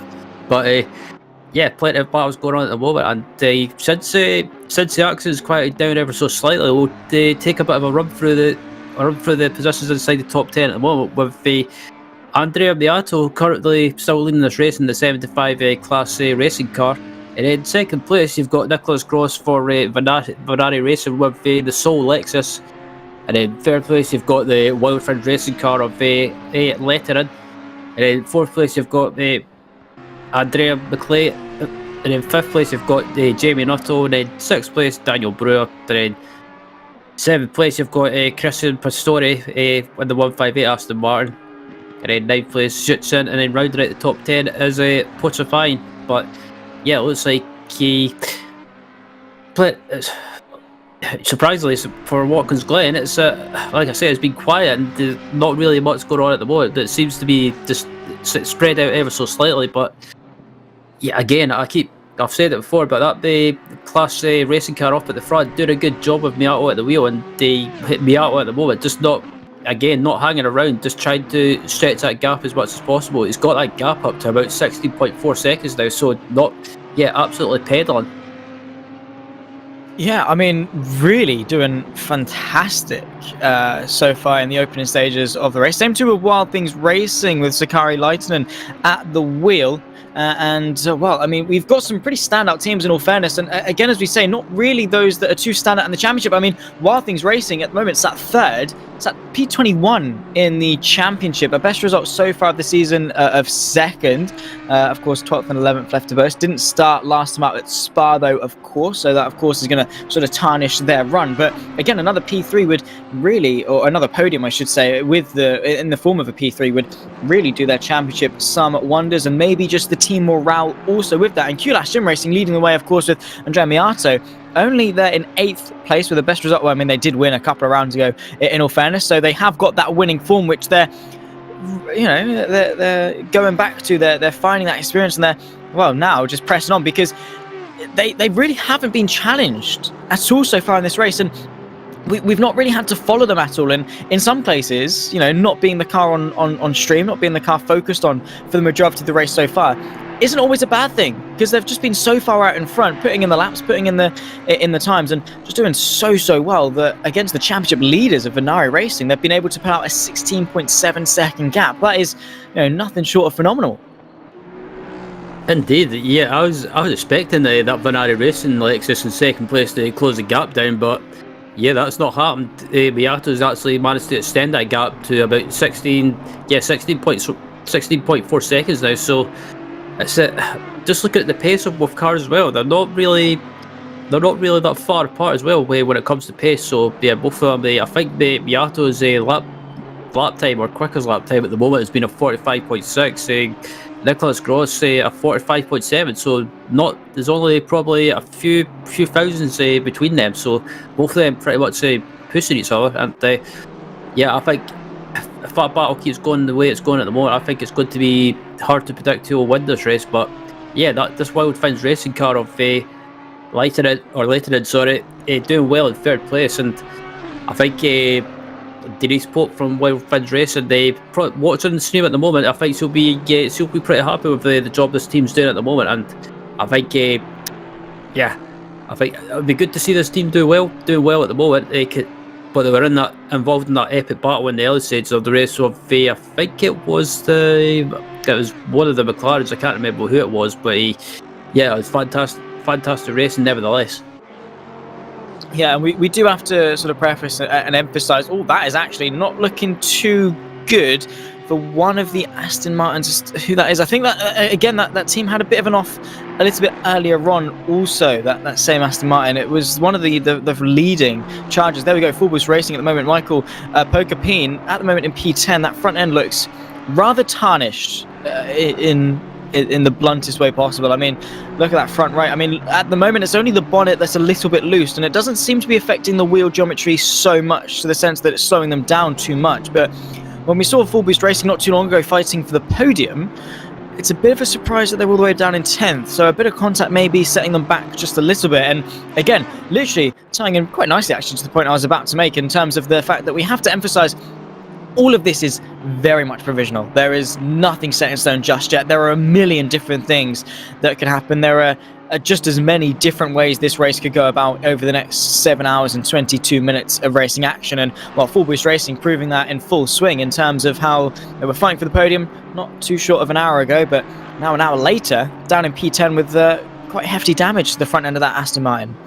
Yeah, it was unfortunate because they were having a good run earlier on, and yeah, that's the thing with getting something like big front end damage. It can, just like you say, it just seems to be the bonnet is damaged. And looking at the front spotter doesn't seem to be damaged in any way. So they might have just got away with that. But I think if it was maybe if they got the front spotter damage as well, but the handling would have been not being very good, because these GT3 cars, of course, they depend massively on aerodynamic downforce and also the mechanical grip. It was the Full Boost car that went into the bollards at the bus stop chicane, was it not? It was. They had a bit of contact with, was it Chris Warner's McLaren in that fight for the podium potentially, and that hit was the cause of the bonnet damage. I'm just trying to think back, cast my mind back about an hour ago actually, and well, I can't remember what I had for dinner yesterday, so don't trust my memory too much. As commentators, as I said, professional is a very, very far stretch of the word, but potentially that could be the cause of it, and maybe actually getting off lucky in how they hit the car, because it was quite a high-speed crash. If I do remember correctly, they went into that the board quite hard, so maybe just straightening out the steering wheel enough as to hit the object at a nice enough angle, not to damage the geometry, the toe, the caster, or the camber of the wheels at all, to affect the performance overly much. So maybe they've gotten away with it, but again, not too ideal in terms of their charge towards the front. But at the moment, still in P10, so still looking forward is Full Boost Racing. At the moment, focusing on Lightspeed Marius Mars, now at the wheel of the 77. We saw them into the pit lane not too long ago, 4.7 seconds back off Barney for the 13th place of the field. And, well, I think we've got a fairly spread out field now at this point. No battles really to sort of boast or anything like that. We're at that time now, aren't we, Ryan, where, everyone's just sort of doing their own thing. Absolutely, it's that part of the race as well where drivers and teams are pretty much sticking to a plan, just doing what they need to do, just doing their own thing. And then when the field spreads out, that's when the battles just settle down ever so slightly, just because maybe some teams are sticking to a strategy and not maybe trying to go quick every lap, maybe trying to stick to a fuel number, basically try maybe a fuel per lap number where they need to hit, and then what if they can keep doing that? I think that's where they're pretty happy. But yeah, considering it's Watkins Glen, the field spread out really cool. It's spread out as well. There's not really much going on, and I think as well with the pit strategy as well. Some teams decided to be different with the pit strategy, and some teams tried to go as low as possible. But yeah, this Lightspeed car, they were close to the top 10 as well, but they ended up running wide onto the grass earlier on, but still going as well. It looks like, look at the front end, I think that issue that they had earlier when they ran wide, they might have maybe ran wide onto the grass and maybe just nudged the wall. Yeah, I mean, it's easily done, literally, around Watkins Glen. It's a very punishing circuit, very old school, of course, and not that we're seeing, recently in terms of tracks boasting an extensive amount of tarmac runoff and things. Watkins Glen very much one of the classics in the sense that, well, you've got the track, and if you drive off the track, well, you've got grass, and when you're grass, you're not a rally car, you're not got a lot of grip, and you're going to find the barrier fairly soon after that. So really got to be focused on consistency, and the smallest of mistakes really can punish you quite severely when it comes to Watkins Glen. And again, the smallest of mistakes lead to the most drastic of consequences. And in a field as close as this, I mean, the championship itself, the competitiveness of all the teams, you can't afford to be making those small mistakes. And again, when you get to this level of sim racing, it really is the smallest of things that can decide not only races but also championships. Absolutely, and that's the thing as well. If you're in a championship battle, it's one of those things. Sometimes it's better just to keep the car on track, just finish races and pick up a good bag full of points. Yeah, it might be frustrating that you've not won the race or not finished where you wanted to, but on the other hand, it's kind of, the way I go about it, I prefer to use that Alan Prost strategy of maybe just finishing races and picking up points, and it might not be a large bag full of points, but it's still it can make a difference when it comes to trying to go for a championship, like you say. Every little helps at the end of the day. Points are points, and well, over the course of the season, they do start to add up. And again, you're going to have off days, right? It's fair. You're only human. All the members of the team are only human. And of course, the nature of racing as well is going to definitely allow for some off days. I mean, the punishments that you get from sim racing, whether it be a disconnect or hardware failure or anything along those lines, maybe just making a bit of contact with another driver to put your race into turmoil. Anything like that can happen. It very much is very indiscriminate. I mean, sim racing, it doesn't care. Motor racing in general, it does not care who you are, how well you're doing. It will bite back and be very, very harsh, as Andrea Mitaio makes a move on the Armentario Honda NSX. And lapping, of course, putting a lap onto the Honda and leading the way very comfortably. But yeah, I mean, again, there's small things like that, and you are going to have off days. But it's the case of, despite the fact it's an off day, what are you going to do about it? Are you going to feel sorry for yourself? Are you going to be like, oh, well, we've had an off day, we're just going to sit here in 18th and cruise all the way to the end? It's the champions. It's what crafts a champion to say, well, we've had an off day, but we can still finish 10th. We can still finish 8th. Those sorts of things, and trying to bounce back from them. And not only during the race, but also the subsequent races. It's so easy to go into the next round off the back of a bad result and think, oh, well, we finished P16, P15 in the last race. We don't want to let that happen again today and let that ruin your confidence. Again, it's the championship winning teams that say, well, sod that. That's in the past now. We're going to move forward. We're going to propel ourselves up again back to the front where we deserve to be, where we know we can be, and then bounce back and again score the top amount of points possible. No one's saying to have a perfect season where you win every single race. While we have seen that happen before in endurance racing and in championships, it's very much a minority of times, and oftentimes you'll see they've won a couple of races, they've been on the podiums, but even though they've had an off day, they've been able to pick up a top 5, and it's very, very important to be able to bounce back. And it's more just a case of damage limitation than anything, but especially in endurance races, it's more a case of, well, something bad's happened, well, just carry on. Anything can happen when it comes to endurances. Yeah, that absolutely as well. That's the mindset I've used in endurance races as well.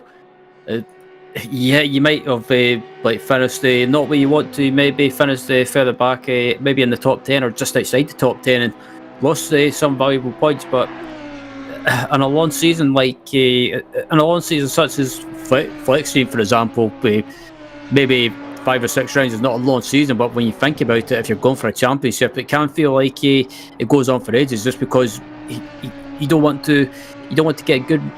You don't want to get bad results. Rather, you kind of want to. You want to try and do as well as possible, pick up the points, and just hopefully they'll stand you in good stead at the end of the season. But still, the lead up at the front, Miato's still at the wheel in the 73 car, and Grossi in second place for Vanari Racing. That gap is up to about 18 seconds now. So Miato is just absolutely putting in quick laps all the time. He's not hanging around. He's building that gap, and Gross in the Vanari Racing Lexus has not been able to find an answer to close that gap down. So it looks like both these drivers are both evenly matched, and at the moment Miato doing a good job for class racing, and the class racing at the moment pretty much being the class of the field. Yeah, I see what you did there. Very funny. Nice one. Love that. Good one. Nice. Ryan Walker with the segue. Love it. That was not intended. Was it not? Well, oh well.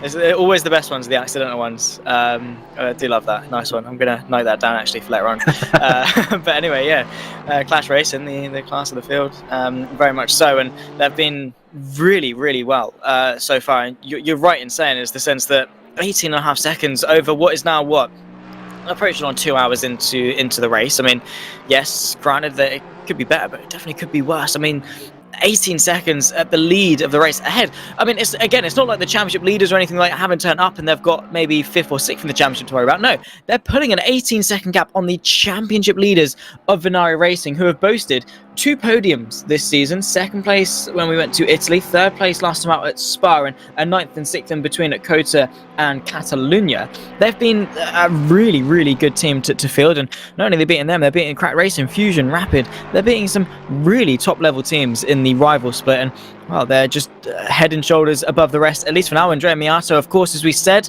have got other teammates. Endurance racing is not just about one driver, it's about the team as a whole. So we will have to see. Maybe Nicholas Gross has got something else in the arsenal in terms of his teammates, or Andrea Miato's got someone else to come in, and maybe that could change the dynamic of things a little bit here and there. But 18.5 seconds in the opening stage is doing themselves a world of favours. Just as I said earlier on, they can chill, they can focus on themselves as opposed to other people. Fuel, tyres, just have a nice time. They're now enjoying that fight for the lead, because, well, they're not under a lot of pressure. And well, when it comes to pressure, I mean, it's one of those things that can really force you to crack. But as it stands, they're cruising out in front, and that's very, very important when it comes to consistency, because, well, no pressure, no lack of confidence, and you're able to just have it be in a stable mindset, I think is the most important point there. Yeah, absolutely. it's one of those things when you're doing well, you're in a good mindset. You're in a good place mentally as well. Sometimes if you end up making the silly mistakes and you overthink it, you worry too much, you end up it leads to more mistakes, and that's never a good thing. But just looking at the driver lineup for the Venari Racing as well, you've got Nicholas Gross and then Sasa Glatter, and I think they've got a new driver in this. I think it's a new driver in the lineup is Michael Huck. So I think at the end of this stint, I think Nicholas will probably jump out, and I believe they'll probably stick Sasa in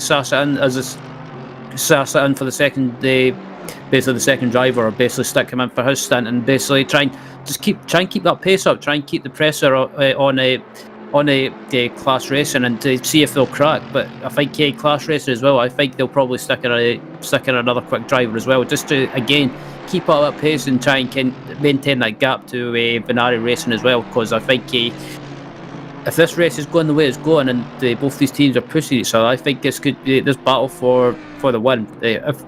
Still a long way to go, of course, but if it could be a battle for the win that goes right down to the end of the race. Well, sign me up. And actually, we've got a bit of a battle materialising here for fourth.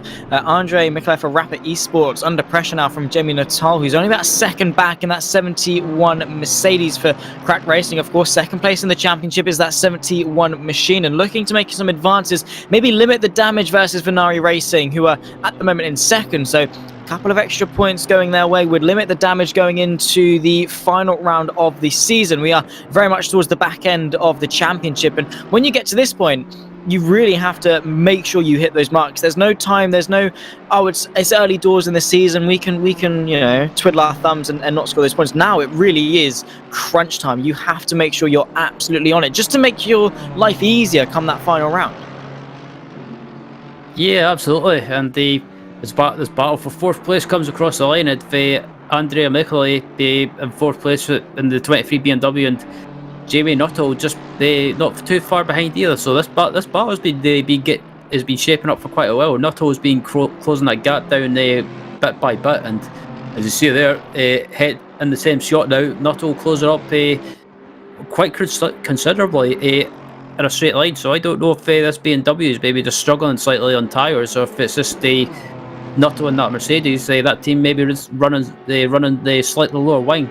But also not too far behind this battle for 11th and 12th place, Shatska and Rosu as well, coming through the bus stops again. And it looks like looking at the digital racing squad BMW with Theodore Rosso at the wheel, and it looks like Shatska ran wide there on the exit of the carousel.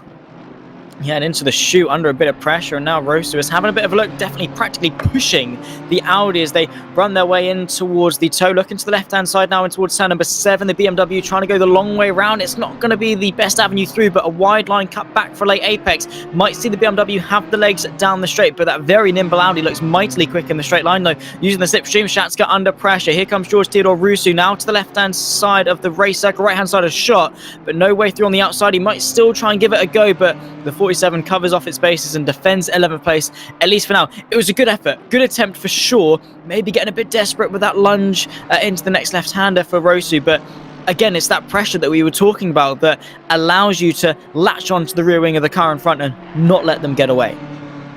Yeah, Rosu just I think he was a bit overeager there, trying to make a move, but I think it's just going to be a matter of time before he gets the move done. Again, Shatska goes defensive, very defensive, onto the marbles even, so he might lose some grip because of that. And Shatska goes back to the racing line just ever so slightly, just to get back to the part of the racing line, and tries to set himself up for the exit of turn 1. But it looks like Rosso's got a great run through the S's here. He's carried a lot of good momentum on the exit of turn 1, and he's carried that up through the S's, and got a great run header up here.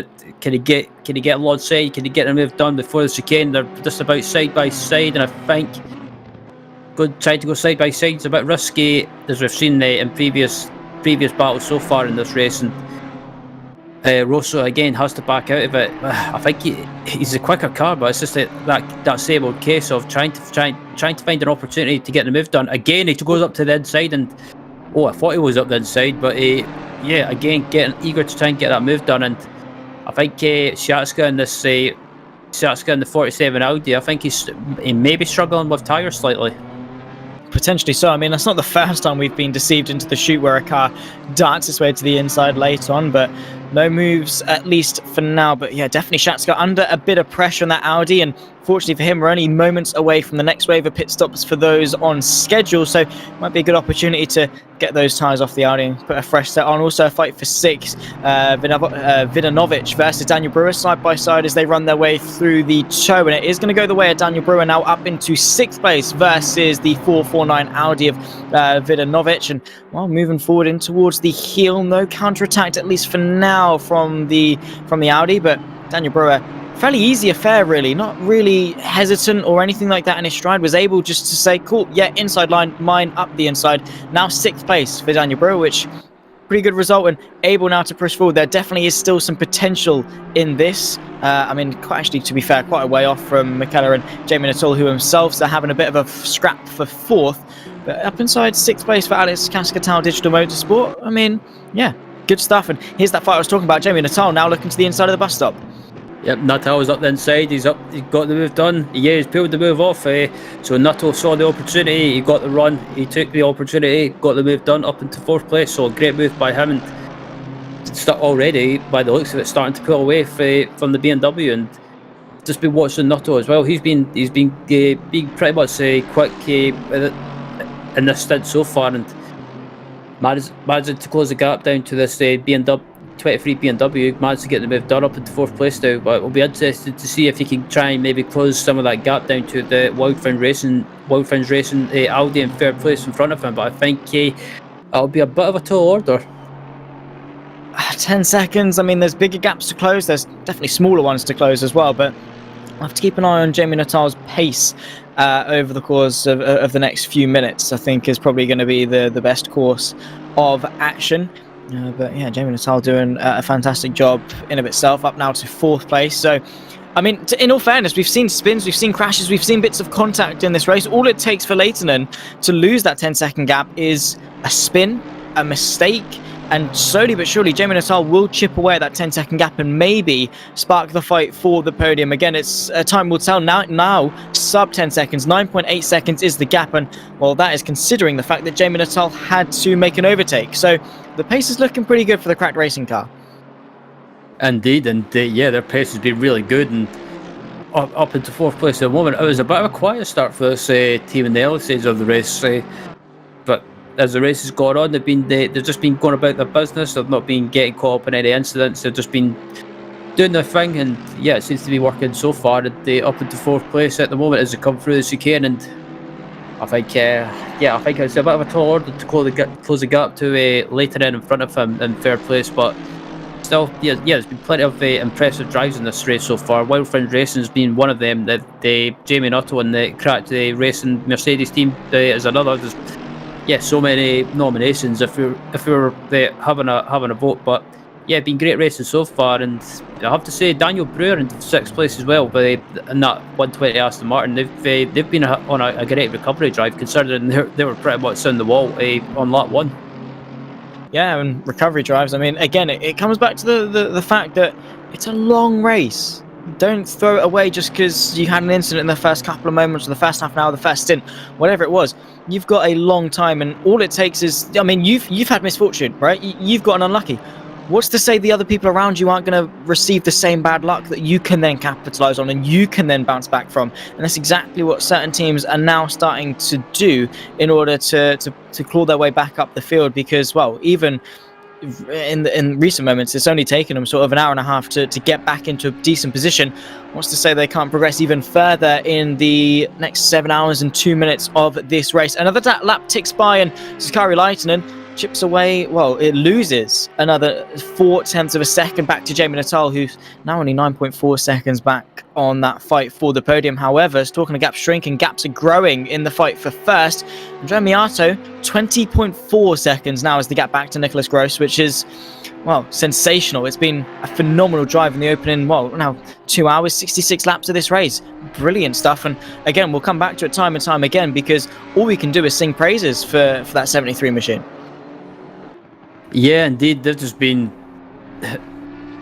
they've just been doing their thing, and everyone's been squabbling amongst themselves behind, and they've took advantage and just pulled away and built up a bit of a gap. They used that first stint to their advantage and just pulled away and built a bit of a gap now. And as you can see there on the screen, that gap is just is up to 20.6 seconds now. So as the laps go on, that gap's just getting bigger and bigger. And I think the Vanari Racing team in second is probably thinking, what can we do to try and close that gap down? Because quite simply, we just don't have an answer to the pace.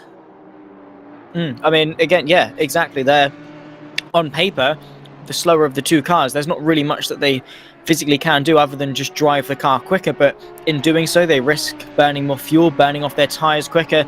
It's not necessarily as easy as driving faster. Maybe they have to try something different, swap out their drivers, or try something different in terms of strategy in order to try and claw back at that 20.6 second gap. Or in the case of Vanari Racing, leading the championship, they're ahead of any major championship contenders as it stands. I mean, they're 2 places clear of Crack Racing, who are the 71 machine, who are second place in the championship.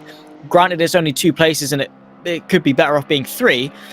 At the moment, they're pretty comfortable in terms of the championship. They're still gaining on their lead. They're still growing that lead. So why should they push for first, other than the fact that it's a couple of extra points and the race victory when they're already gaining the championship? They have to think, what's it worth pushing the car and potentially losing second just for the sense of winning this race? Again, it's that way up of risk versus reward. Yeah, indeed. And I think if I was in a championship battle, and yeah, it's kind of, you always want to win a race, but if I'm in a championship battle and if I'm in second place and if I can't close that gap down to the leader, who's not really in a championship battle as such, I think it's kind of one of those things. Just be sensible, just go around doing laps, and just basically finish your stints in one piece, get to the end of the race, and yeah, if you finish in second, it's kind of cliche, the old saying. They always say that the second place is the first loser, but on the other hand, second place is you still get a good bag full of points. Yeah, I mean, yeah, you're the first loser, but at least you're finishing first in something, I suppose. It's better than nothing. But yeah, I mean, second place, second best of that race for sure. And when you're in a championship, you have to weigh it up and think, well, yeah, cool. I mean, it's that thing of for Miato and that 73 machine for Clash at the moment. They're not sitting in a position where they could win the championship, so they almost have more to gain when it comes to winning this race, as opposed to the 27, which have more to lose in pushing for that race win. So Miato have more in the locker to push for and to say, right, no, boys, we want this win. We're going to go for it. We're going to try and make it 2 wins for the season, as opposed to Gross and of course Vanari Racing, which are like, well, no, yeah, cool. We've got to stay stationed a second. We've got to take what we can get and anchor down and try and give ourselves the best foot forward going into the final round, because as it stands, we are fairly comfortable. But again, that's that championship dynamic, that mentality that seeps through. And, well, what do you want to get out of the season? Following on at the moment with the Armentario Gold car of Pavel Schutzin, the 903 Honda NSX, which I've already boasted and said, oh, that's a really nice livery, which it very much is. I do like it. But anyway, I'll stop waffling on, as already we can see the next round of pit stops start to find their way in. The full boost Aston Martin of Paco PN is now into the pit lane. The 467, also Vidanovic for the 449 Audi also into the pit lane, as we take just over 3 minutes into the hour mark. This is the phase of the next set of pit stops, and what could this mean for the race dynamic itself, Ryan? I think this is going to be the stage of the race where the teams, especially up at the front, and the teams maybe just not too far back or further back in the top 10. I think this is where you'll probably see some of the teams that have not done a driver change. They decide to, if they don't stick in another quick driver, I think this is probably the part of the race where they'll stick in maybe their not so fast driver for their part of the race, get their driving time out of the way, and then yeah, they don't have to worry about that. They can just focus on get the quicker drivers, keeping them in for the rest of the race, and just trying to maximise that pace. But as I say, that the leader Miato is into the pits, so is second place Gross in the pits for Vanari Racing. So yeah, the front runners actually, I think this is pretty much round about the time the time they pitted in the previous stint. Yeah, it was around about an hour. So, I mean, not doing too bad at all. Staying on sequence into the pit lane, and leaving the pit lane goes Andrea Miato to continue yet another stint. So no swaps at the moment for the 73 machine, as Jamie Natala McKellar, McLear, I should say, leads now the race 1 and 2. They're continuing on for yet another lap, which again, as we said before, is going to have a very nice knock-on effect when it comes to that final wave of pit stops, not having to take as much fuel potentially. Yeah, absolutely. That's what we were talking about before as well. That even I mentioned in the previous stint. If you can try and stretch the stint as long as possible, make sure not to go over that stint time limit. But also just try and stretch the stint out as much as possible. And then, if you can do that, it could pay off towards the end of the race when it comes to the pit stops. They not having to take as much fuel. But as I say, that it looks like the full boost racing Aston Martin of Boguki, hopefully I got that right, but it looks like he's made a move on Gonzalez up into 13th place and heading up to the chicane now. And in front of him, he's got actually, I take that back, it's one of the Aston Martins. That was the 158 Aston Martin in 5th place at the moment with Pastori at the wheel. But this team on a bit of a recovery drive now with Peter at the wheel at the moment, and yeah, just not hanging around. It looks like, actually, as I say that as well, it looks like they've got the front bonnet damage fixed as well by the looks of it.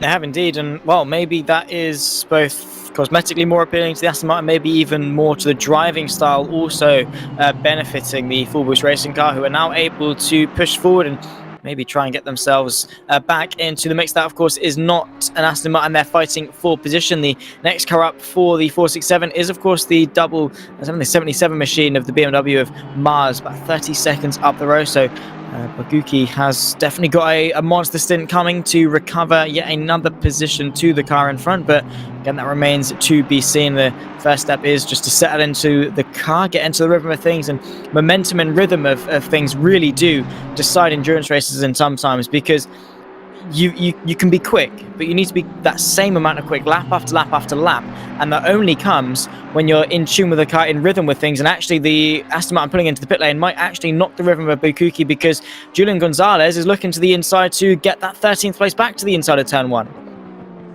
Yeah, Gonzalez saw the opportunity there. That was great opportunistic driving there from Gonzalez. He saw that Boguki got held up slightly there by Pastori having to slow down for the pit entry, and that caused Peter just to slow down ever so slightly. But as I say, that looks like Boguki has got a great run heading down to the chicane. He's going to try and go around the outside. That will be a brave move. They're side by side, and it's going to be there's a bit of door rubbing there. There was a bit of argy-bargy there, and yeah, Gonzalez was the unfortunate loser in that battle.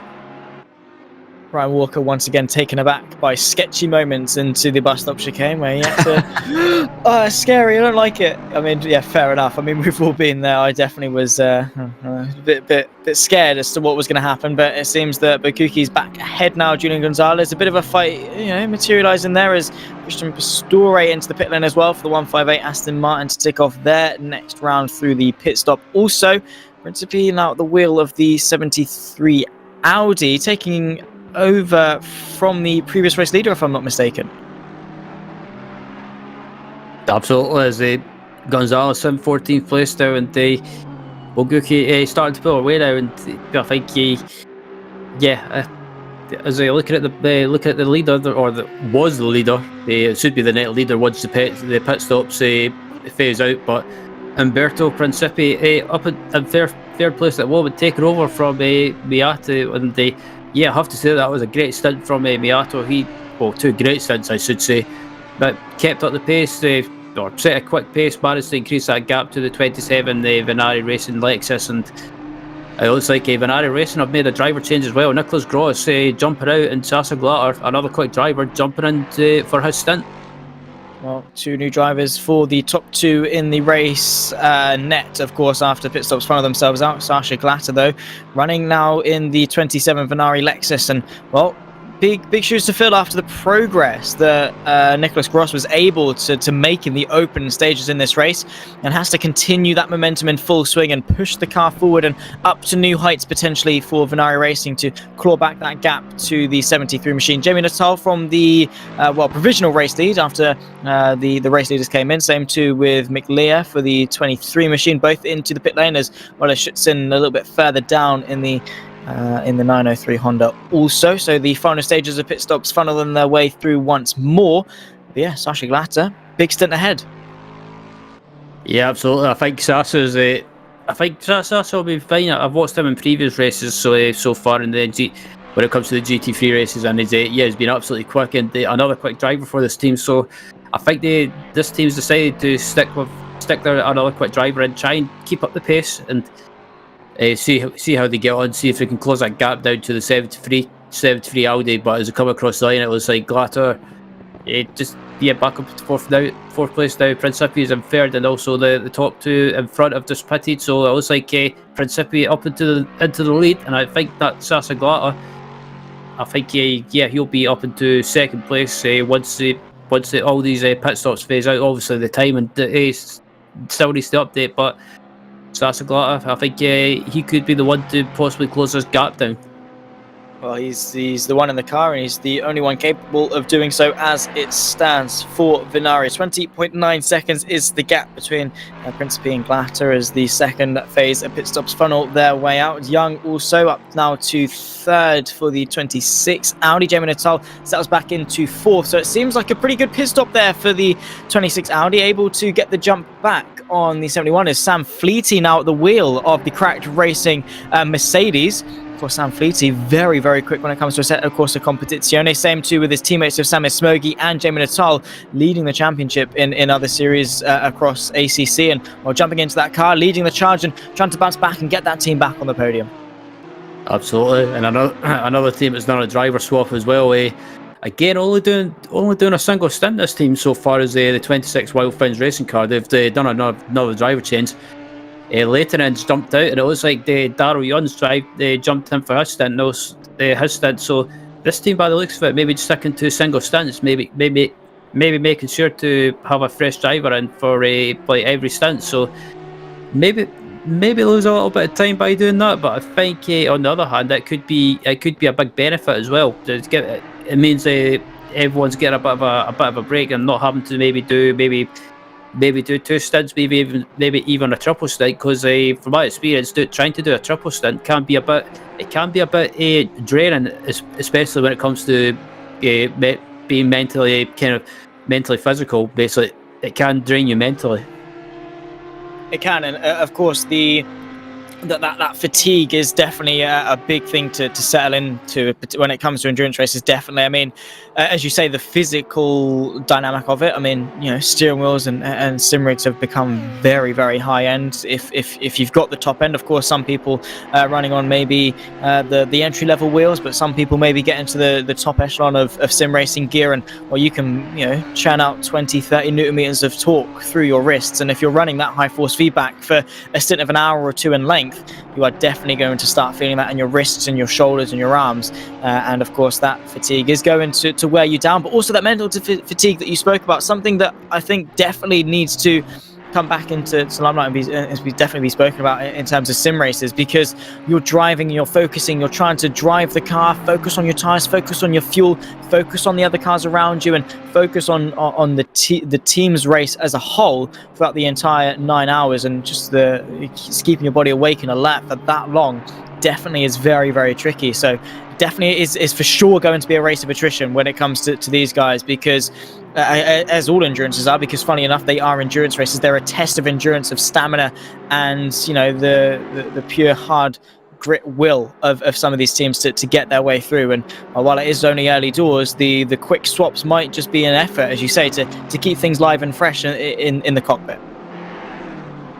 Yeah, absolutely, and it's something that I do in endurance races as well. If I'm doing a sort of long stint, maybe a double stint or a triple stint, I always make sure to have something next to me, like a bottle of water next to me, something to keep me hydrated, because yeah, it can be a bit dehydrating as well. I found if you're not drinking enough water, it can be not the best thing. But still, looking at ninth place, Gabriel Bassi as well, who took over from his teammate Pastori as well. So or has taken back over from his teammate Pastori, because Bassi was in for the start of the race, I believe. So just having a good run in ninth place, the Ada Pro Esports LFM team.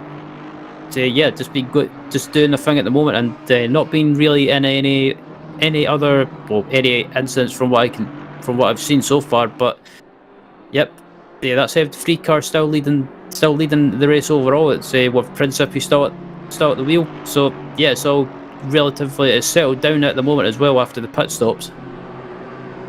It hasn't. I mean, that is something that usually does happen when it comes to endurances. We do expect over the race, different teams are going to be at different paces, at different points, and there'll be fast ones, slow ones, different drivers in the car at different points also. So it does cause that as you get the initial everyone close together at the start, then it sort of spans out towards the middle, then sort of like an eye closes back in towards the end of the race. You can get that final point back in when you get to the final couple of hours, but at least for now we're entering sort of the middle portion of the race into now hour 3 with 6 hours and 45 minutes left to go. So it's that point where people are spread out, hitting their marks, doing their strategies, and focusing on their own car as opposed to where they are on track and where they are position wise. Because if you do the strategy right, if you do this bit right, you're going to be able to be in a nice surprise when you get to the end of the race, where you've actually done yourself a lot of favours and are able to be quite high up in the field. Yep, absolutely. As looking at Sam Fleet at the moment in the cracked racing, Mercedes AMG coming up through the S's now. Not really under pressure from anyone, but the only person that's he's under pressure from kind of behind is the 467 Fuel Boost Racing Aston Martin of Boguki, trying pretty much on a bit of a recovery drive at the moment after that team had issues in the chicane, hitting those red solid boards. But yeah, Fleety just at the moment just doing his thing in 4th place at the moment. The closest car kind of in front of him that he's kind of close to is the Wild Fins racing car of Daryl Young. But further back, it looks like we've got another battle starting to shape up now with Rosu and Bassi this battle's starting to shape up. Is indeed the fight for 8th at the moment. The Ada Pro Esports Aston Martin on the back of the BMW just in front, and looking very, very feisty in terms of gaining a good couple of car lengths through turn number 1 alone, and up through the hill of the S's and through turn 2, 3, and then down the back straight, of course, towards the inner loop bus stop chicane. It seems that Gabriel Bassi might be eyeing up that 8th place defensive. Of course, Rosu stuck on the inside. A drag race now up towards the chicane. Who's going to come out on top? Of course, Bassi has got the long way round, but lets him through, I think, more than anything, as Rosu and Bassi up into 8th place. You didn't really see him squeezing or anything, was well over to the right-hand side of the circuit and said, right, yeah, cool, you're faster. I don't want to get in your way. I'm more than happy just to sit back in 9th place, because when it comes to Gabriel Bassi, when it comes to the speed of that Aston Martin at this point, all you're doing is postponing the inevitable. So it's better just to let the inevitable come sooner so you don't slow yourself up more in the long run.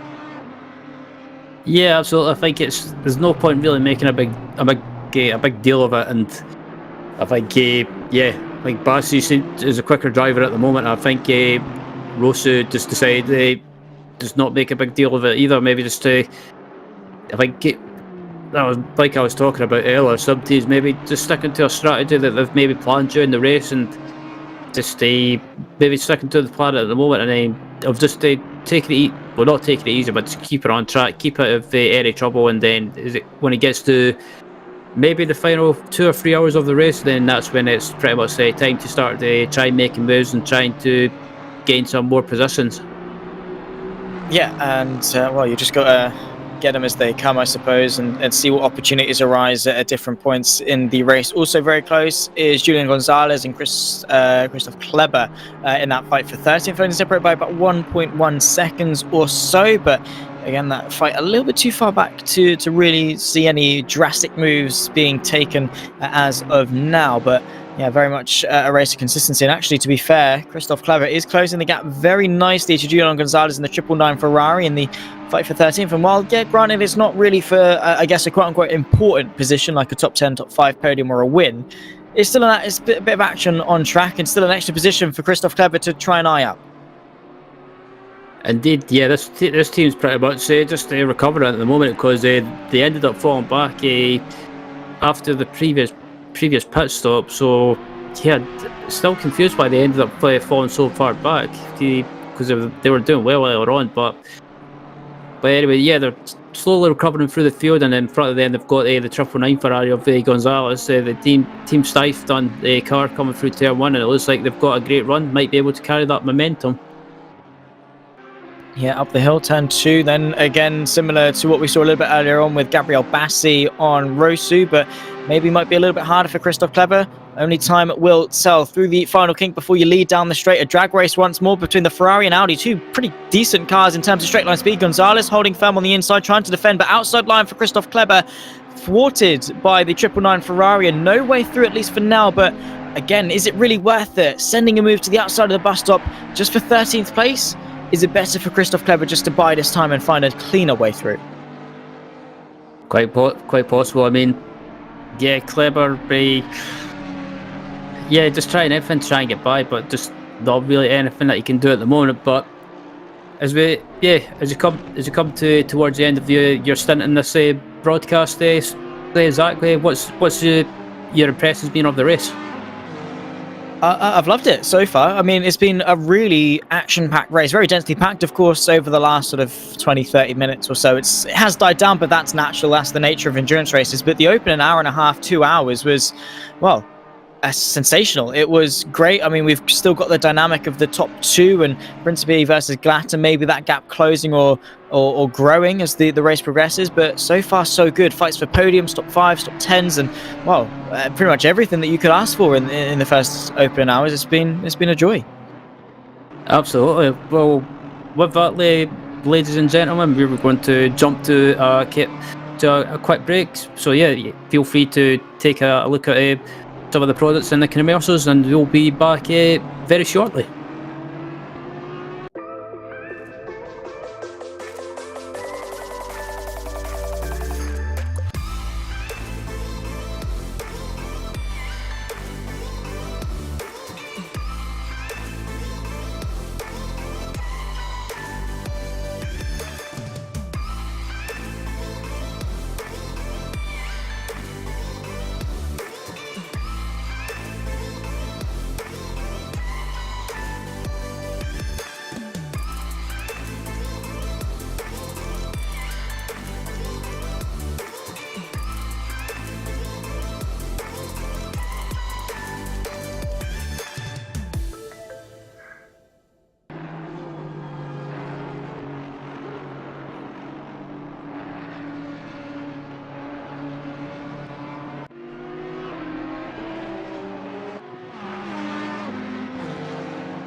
Hello and welcome back to round 5 of the FLExTREME series here at the Watkins Glen.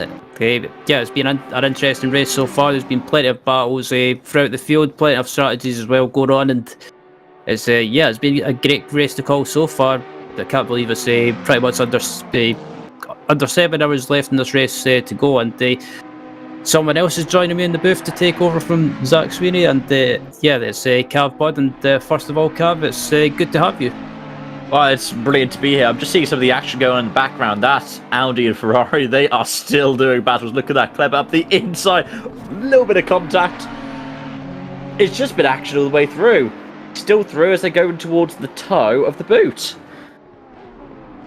Yeah, absolutely. It's been plenty of action going on, and this battle as well has been going on for a few laps as well, and Clever trying everything to get by, and it looks like they've got the 501 Honda trying to come through as well to try and pick up some more positions, or basically try and recover some laps, because they're about 4 laps down in the field so far by the looks of it. So yeah, this battle is going on as well, but that Honda wants to try and get by without hampering this battle. But yeah, have you watched the end of the race so far, Kevin? What have you thought of it? Well, what I've thought has been that it's by a lot of standards that I've tended to see in moreover league racing, it's been a lot cleaner. I was commentating on a race on Monday where they managed to, in 2 race starts at Barcelona, get more penalties handed out than an entire 8-round season the last time they were running it. So it's brilliant to see people up at the sharp end of this field. It's great to see some of the action. I saw the crash that the 467 had earlier on the race. I just thought that was really unlucky. If you compare ACC to other types like iRacing, those barriers don't exist in iRace, but in ACC it's to stop people getting all those exploits. I mean, look at Indianapolis, it runs all the way down to pit lanes. We see them side by side going to the bus stop again. Though I've recently been told by somebody that it's actually called the Loop and not the bus stop. That was something that I was told in a briefing for a race not too long ago. But yeah, it's great to see people still being able to battle. In these endurance races, things tend to get spread out. Done too many of these. More in iRacing than ACC. I've seen a lot of these in ACC though, and it's nice to see that you still got something to fight for, regardless of where you are in the field, with 6.5 hours left. Yeah, absolutely, and it doesn't matter where you look. Sometimes in these races, like you say, it can kind of quieten down a little bit, and then all of a sudden, it does out of nowhere.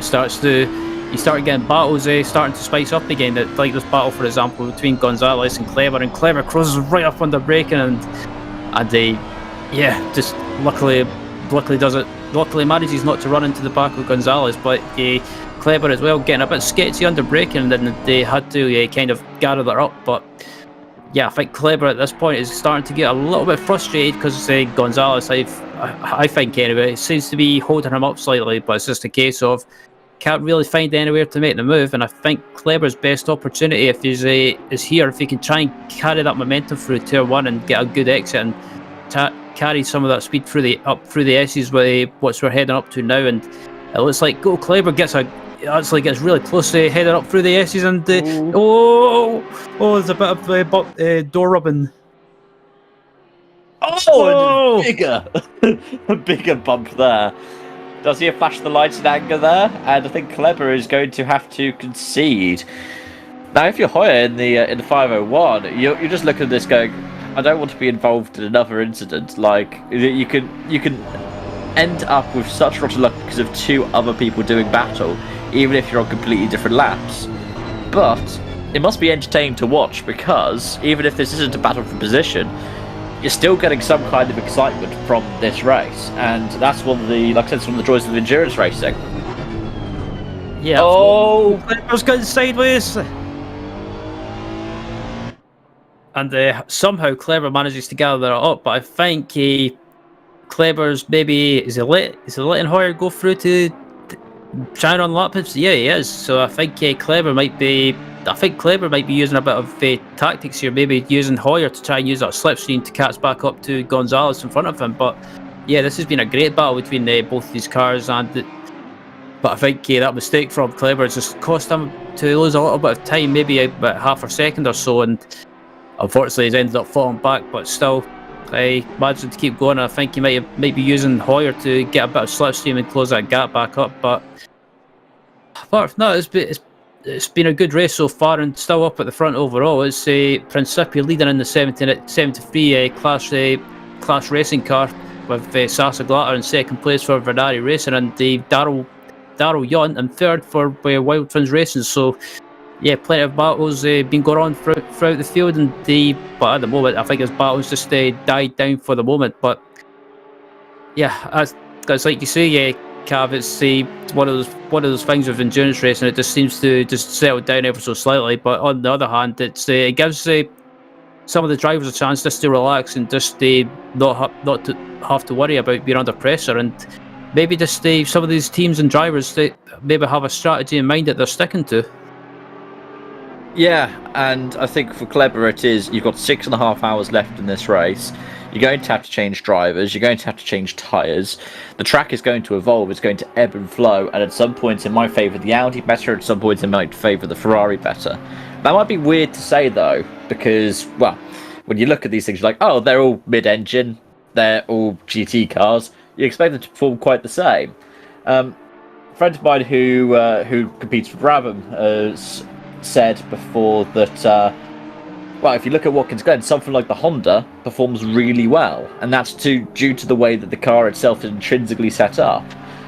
The engine power can really benefit it compared to something like the V10 of the Audi. Something like a V8 with a turbocharger can really perform quite well, and typically around somewhere like Watkins, you'd expect the Audi and the Ferrari to be a bit more balanced. So maybe Kleber's going to use that Honda to try and catch back up to Gonzalez and Spring once Hoyer tries to make a move. That's a good possibility, and that's the thing with the Honda as well. It's a really, me and Zach was talking about earlier. It's a quick car in a straight line, but sometimes it does seem to suffer slightly with a lift-off oversteer, or it seems to be a very oversteery car because when it comes to lifting off the throttle, the rear end just seems to want to come around to you. But when you get the car set up right, it can be really good fun to race. But on the other hand, it does seem to suffer slightly with maybe some slight tyre wear. It does, and it all depends on the way that you drive the car. And yeah, the Honda is one of those ones which it can be really fast when it's sideways, but the downside of getting it sideways is you're going to grain those tyres more, you're going to wear those tyres out a bit more as well. And at a track such as Watkins Glen, where you've got such cambered corners, you could easily wear out, say, your left sides if you're sliding through, say, turn 5 or down there at turn 7, because you're going to be putting more wear into those tyres whilst they're heavier loaded. So it's all down to your driving style. It's all down to how you set up the car, because if you have a setup that complements your driving style, it can be something that runs better. And Hoyer gets loose. That was the lift-off oversteer that you were talking about there, wasn't it? Yeah, I was about to say that. I was about to say it as well. That's the lift-off oversteer that I'm exactly talking about. And yeah, Hoyer just, I think I might have woken him up slightly as well. But I've done some races with the Honda in the past. It's a fun car, but yeah, I'd say I always stick to the Aston Martin V8, the V8 Advantage, because it suits my driving style. It's not the quickest car off the line because of the turbo lag, but it's one of those cars when you get it set up, and it just seems it's a nice stable car as well. But as we look closer back closer to the front, we've got this battle for fifth. I thought it was a battle for fifth place, but it's the 467 full boost Aston Martin in the background. It's still a lap or two behind some of the cars in front. But yeah, look at the fifth place, 23, the BMW of Rapid Esports of Tadeusz Juknevicius in fifth place, and yeah, it looks like still, I think they're closing that car down in front of him of Sam Fleety in fourth place for a can't remember the name of the team, but doing a good job in fourth. Yeah, it's one of those ones where, again, we were talking about like the differences in the cars. That BMW tends not to be a particularly strong car in a straight line, but what it can be strong at is handling the curbs. And same thing with the Aston Martin V8 Advantage. I'm somebody who loves the V12 just because of the sound of it. But with the V8, these cars can handle the curbs. And you were talking about the lift-off oversteer in the Honda. One of the things the Honda really doesn't like is if you try and take it over a curb. As we look back, and there's Klepper and Gonzalez. Hoyer, losing some momentary control of the car, has really closed that battle back up. But the question is, right now, would you rather be the person who was being chased or the person chasing them down? Because at the end of the day, you have an advantage by being the car that defends. I was doing a race at Circuit of the Americas on Tuesday, actually, and I was in the Honda, and it was an Aston that I was battling against. and it just meant that I was able to just pull away. And like you said with the Aston, the turbo lag is something that can really limit you. So once you get down the long straight to Kota, I was just away. But Cleber's getting a run. Yeah, Clever's got a great run. He's got great momentum. He's got great speed in a straight line. And can he try and be alongside before? But it looks like, yeah, I thought they were going to go side by side there. I was about to say that might have been a bit risky, but Clever decides to back out of it, which is a sensible option. But going back to your question, I think I would rather be, from my experience, I prefer being a chaser. I mean, I don't mind being chased either, but it's one of those things. I find being a chaser, you're kind of always like Gonzalez is running a little bit wide. It's like Clever's going to try and go for a move. He's going to try and go for a move on the outside. It'll be difficult to hold it on the outside. He might try and go for a switch back, but Clever loses a bit of momentum.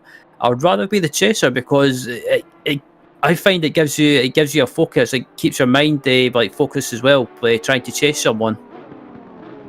I think it does. At the same time, for me, I like to have control over the field, and it tends to be that I know the strengths of my car. So if I'm going a little bit slower through the corners, I tend to drive cars that have a good launch off the corner. So, for example, the Honda more recently, in the past it was things like the V12, it was the BMW when it first launched on the ACC platform. As we see the 23 and the 71 doing battle again, and this is going to be proof of this kind of deficit that the 23 has, because they're in the slipstream and they are gaining on that 71, but they're having to probably run a much lower downforce setup to get the benefit uphill, whereas the Merc, well, it's going to benefit a bit more in the corners. Yeah, I found from my experience of I've never raced the Merc, but the laps I've done offline with it seems to be, it can be a fun car, but it can be a bit notorious or prone to be some slight understeer. Yeah, but the people who love the Merc, they really love it, and it's why it's still one of those fan favourite ones to pick up, because it's a bit like the Aston in a way. The Aston is really good at plug and play. You can jump in and straight away be confident in the car. Whereas some of these other cars, especially the more mid and rear engine, as we see the 23s closing up, going into the heel of the boot, using a lot of the track limits on the outside, but not going over them. Yeah, still this battle's going on as well, and the Fleety as well. So I have to say he's handling the pressure really well. But you talk about the Aston being a get up and go car. It's one of those. I don't know why it's. Some people might call me a bit silly, but I always call it the Miss Daisy car, because it's one of those cars that, yeah, you can just jump in and you feel comfortable straight away. Yeah, and that's one of the things that I really like about cars like the Beamer as well, because as you can see with Vinicius here in the 23, he's getting in the toe of the Mercedes, and it doesn't look like it's taking too much effort. And like I said, this is a car that tends to struggle in a straight line, but he's going to have the inside coming down the backstretch, which is the best place to be right now if you're trying to control a battle. And he's through. Yeah, I was going to say, Vinicius managed to get the move done up into fourth place now, and I think Fleety on the other hand as well probably realised that the Vinicius in the 23 car for Rapid Esports is probably the quicker driver at the stage, and maybe Fleety is not as quick, and maybe the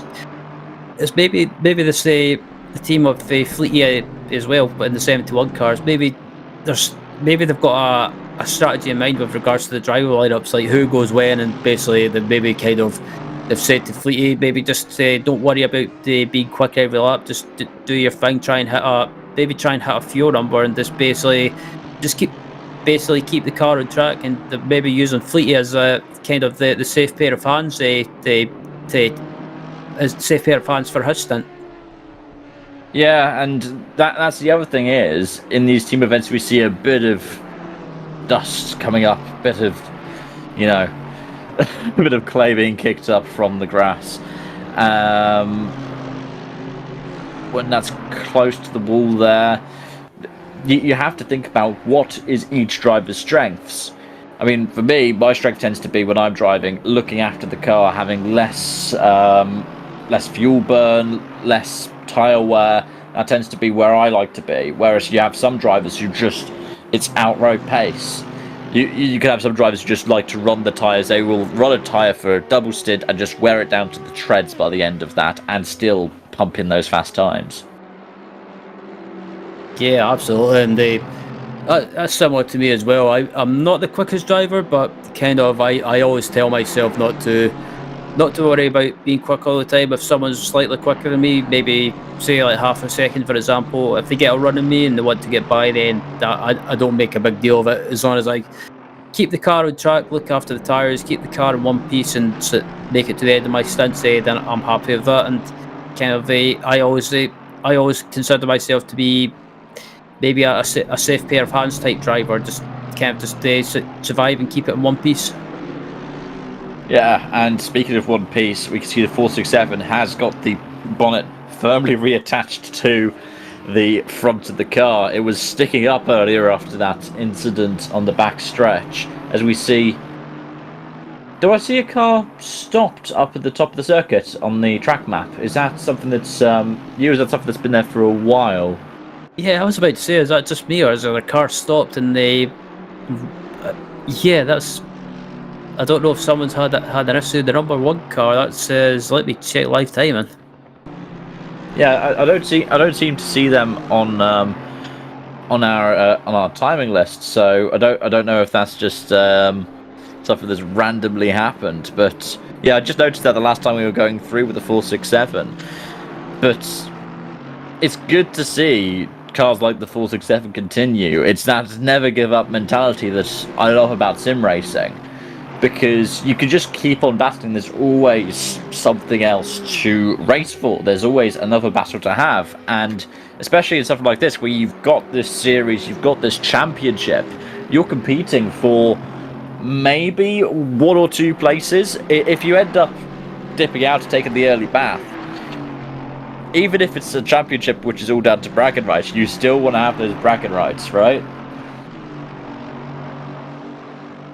Yeah, absolutely, and that's the thing as well. I have to agree, it's good to see this full boost racing car still going after the issues they had earlier on. They hitting those red bollards and in the chicane, and yeah, still going as well. It looks like they've got most of that damage fixed, and it's good to see Sam Spenkelink as well, and that 74 Sim Sport Racing International Aston Martin still going as well. They were pretty much. It looked like they were out there at one point because they had major front end damage, but luckily they've got it fixed. They're still going and back up there in 12th place as well. So it's just, I agree. It's proof that you never ever give up in endurance racing because anything can happen. Yeah, but it's one of those things which is, if you love your endurance racing, you'll see somebody who's just like, I'm going to keep going, I'm going to keep going, I'm going to keep going, and it's those stories that I love about it. You'll see some people overcome some fantastic odds to be able to come back for a battle and sometimes challenge for a win. One of the things that I remember you guys talk about it earlier on in the broadcast, the Lexus up the front, the number 27 of Glatter, and the Lexus was one of those cars where way back in what do we call it, the 1.7 era, about 2 years ago, it was the car to have. However, comprehensive changes to the tyre model and the way that the car's handling behaved meant that it felt a bit out of favour, and he's loose. But that's okay, because that is the Ferrari, that's the 999.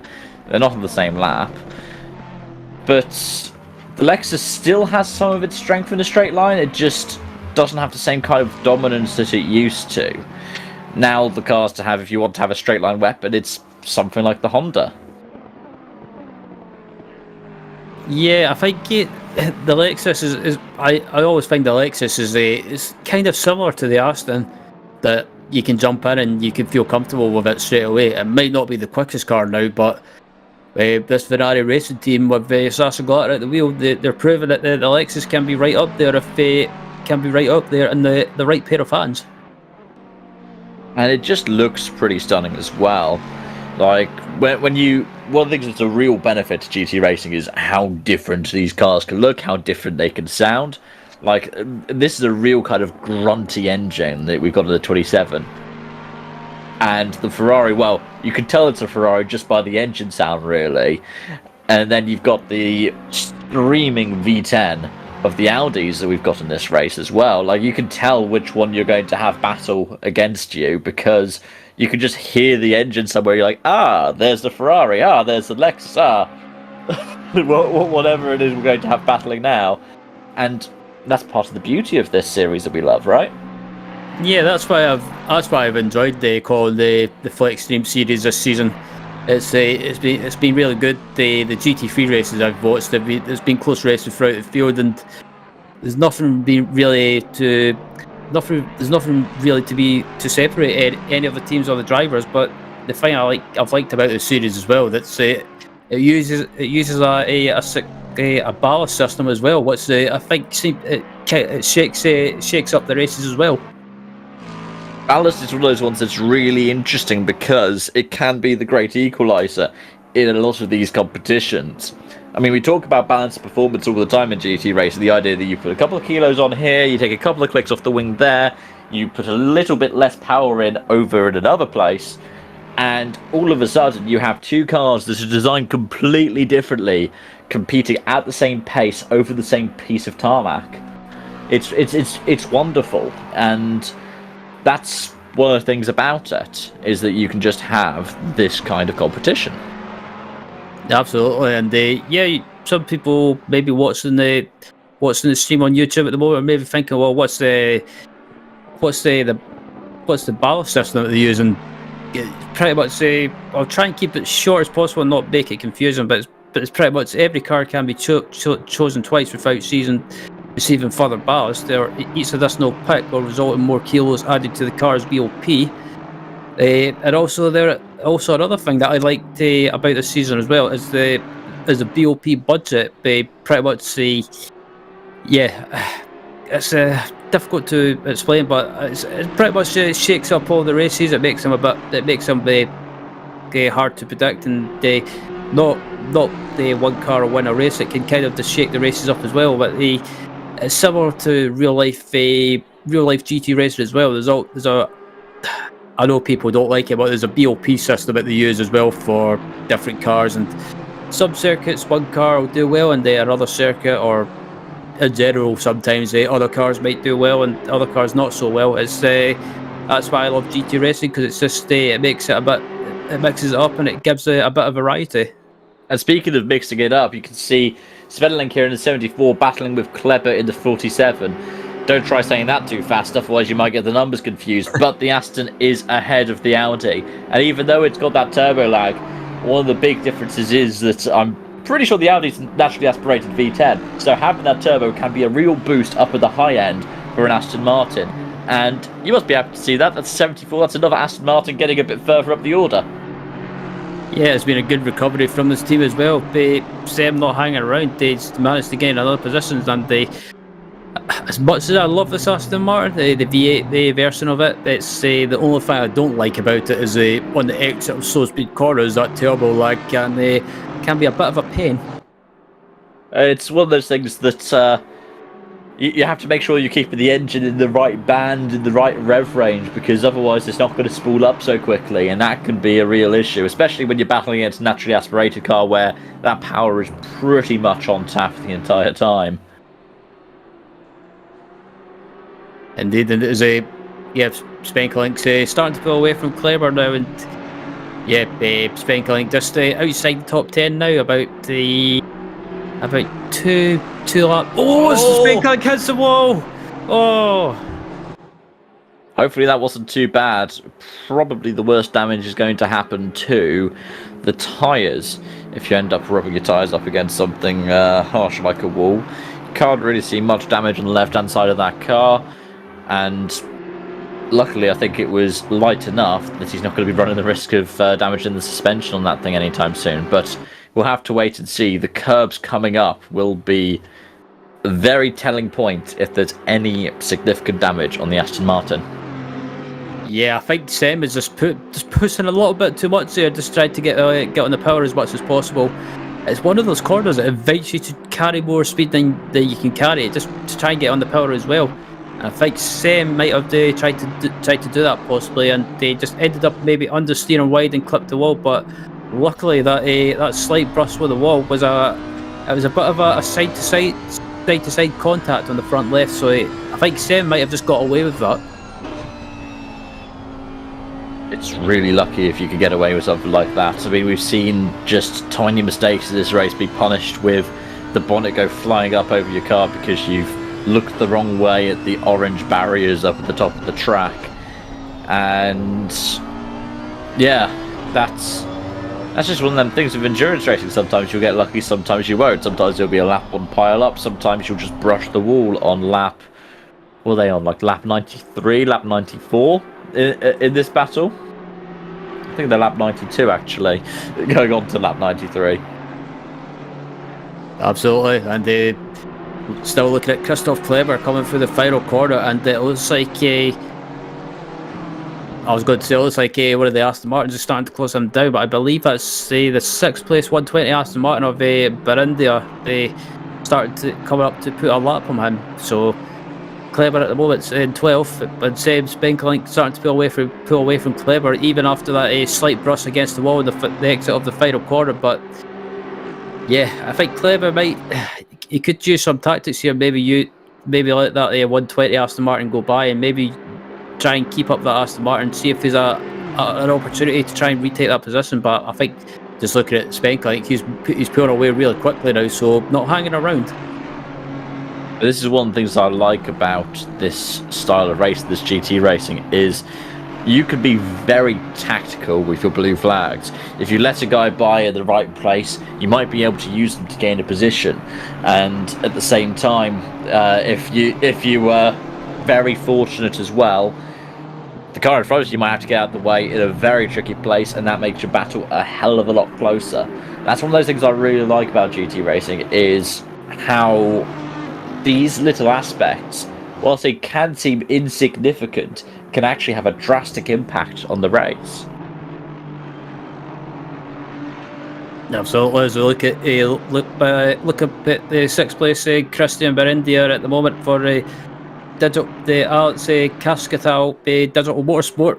At the moment, having a good run this team, a good recovery, considering they were, like me and Zach was talking about earlier, they were up against the wall in the exit of the chicane.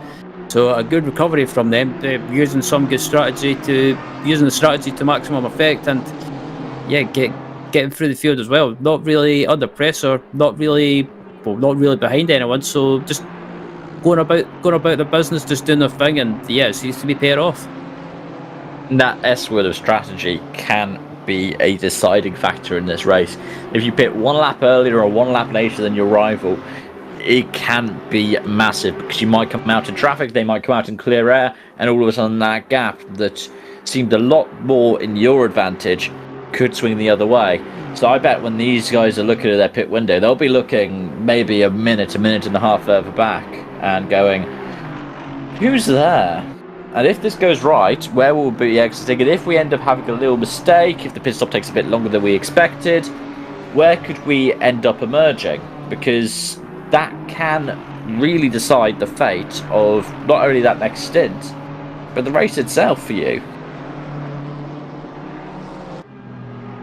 Yep, and just looking as well at looking at Barindia, and again, apart from that, I was going to say Barindia was pulling away there, but I think the gap behind him might have just come down ever so slightly, but that the Audi behind him is Kleber, and the car behind Kleber is the 501 car of Martin Hoyer, and it looks like it's just settling down ever so slightly again. And this is the thing with endurance races, that sometimes you'll get accidents starting to shape up again, and then all of a sudden it just quietens down. But yeah, just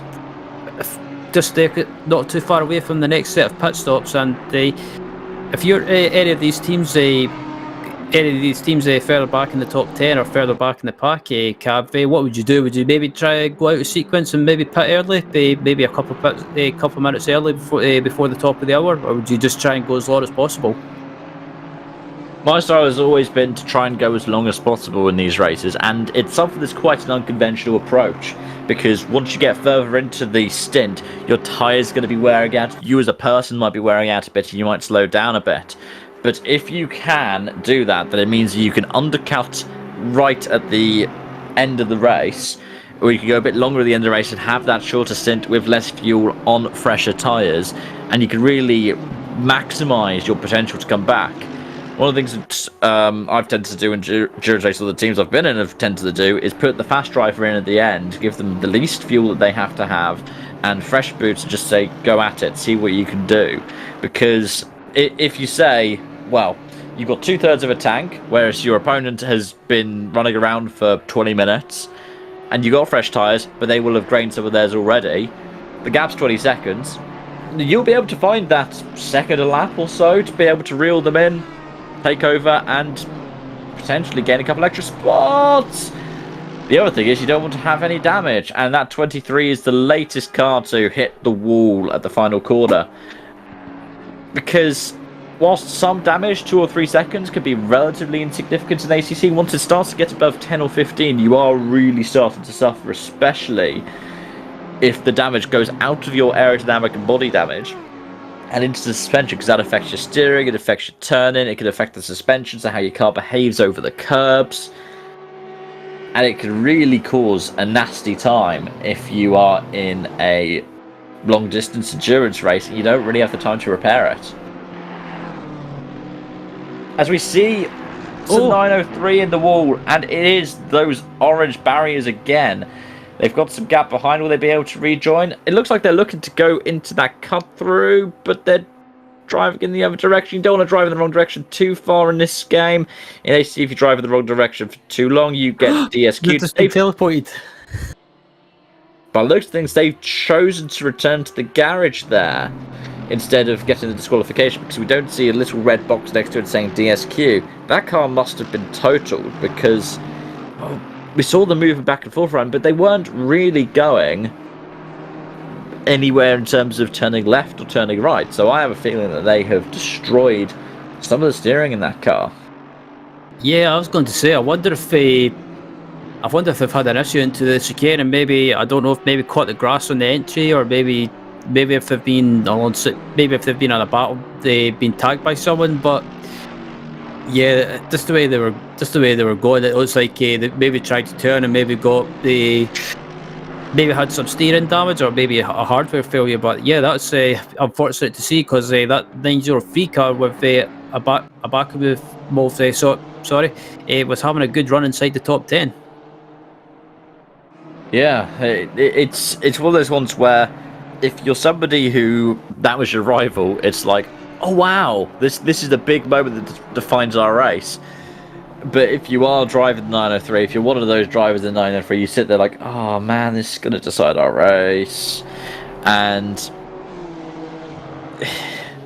it's one of those ebbs and flows, those highs and lows that comes with endurance racing. So we were talking about strategy right now. They're going to have to rethink that strategy, because this is suddenly going to change everything. They have to wait a couple of minutes before they'd even be able to leave their box. And I have a feeling they're not going to be able to change drivers unless they go all the way around again and then get back into the pits. Indeed, as looking at Martin Hoyer at the moment, down in 17th place, and I think about three laps off the lead lap and coming through the chicane, and yeah, had a decent start earlier on in the race, but it's just not gone their way. And yeah, I think the last race they had a decent result. Was back at Spa, I believe. Where they had a decent race, got a decent result, but just issues ended up striking them. But credit to them, they're still going, and I have to say, I think it'll be pretty difficult for them to salvage some positions, but you never know. With pretty much just coming up for 6 hours remaining in this race, they're still going. So credit to them, just going around doing laps, and just hopefully they can pick up any positions. But talking about the fact that their performances were at Spa, it's one of those things where we have to bear in mind this is part of a championship. So even if you are running down in 17th, we see some dust being kicked up by the Honda in front of them. Running in 17th could be the decider between one place in the championship, 2 places in the championship, sometimes as much as 3 or 4 or 5. That's very late doors into the pits. They get stop just in time for the pit entry line, and this could be the start of a new pit phase. Like you were saying, top of the hour, we should expect to see some cars coming down pit road now.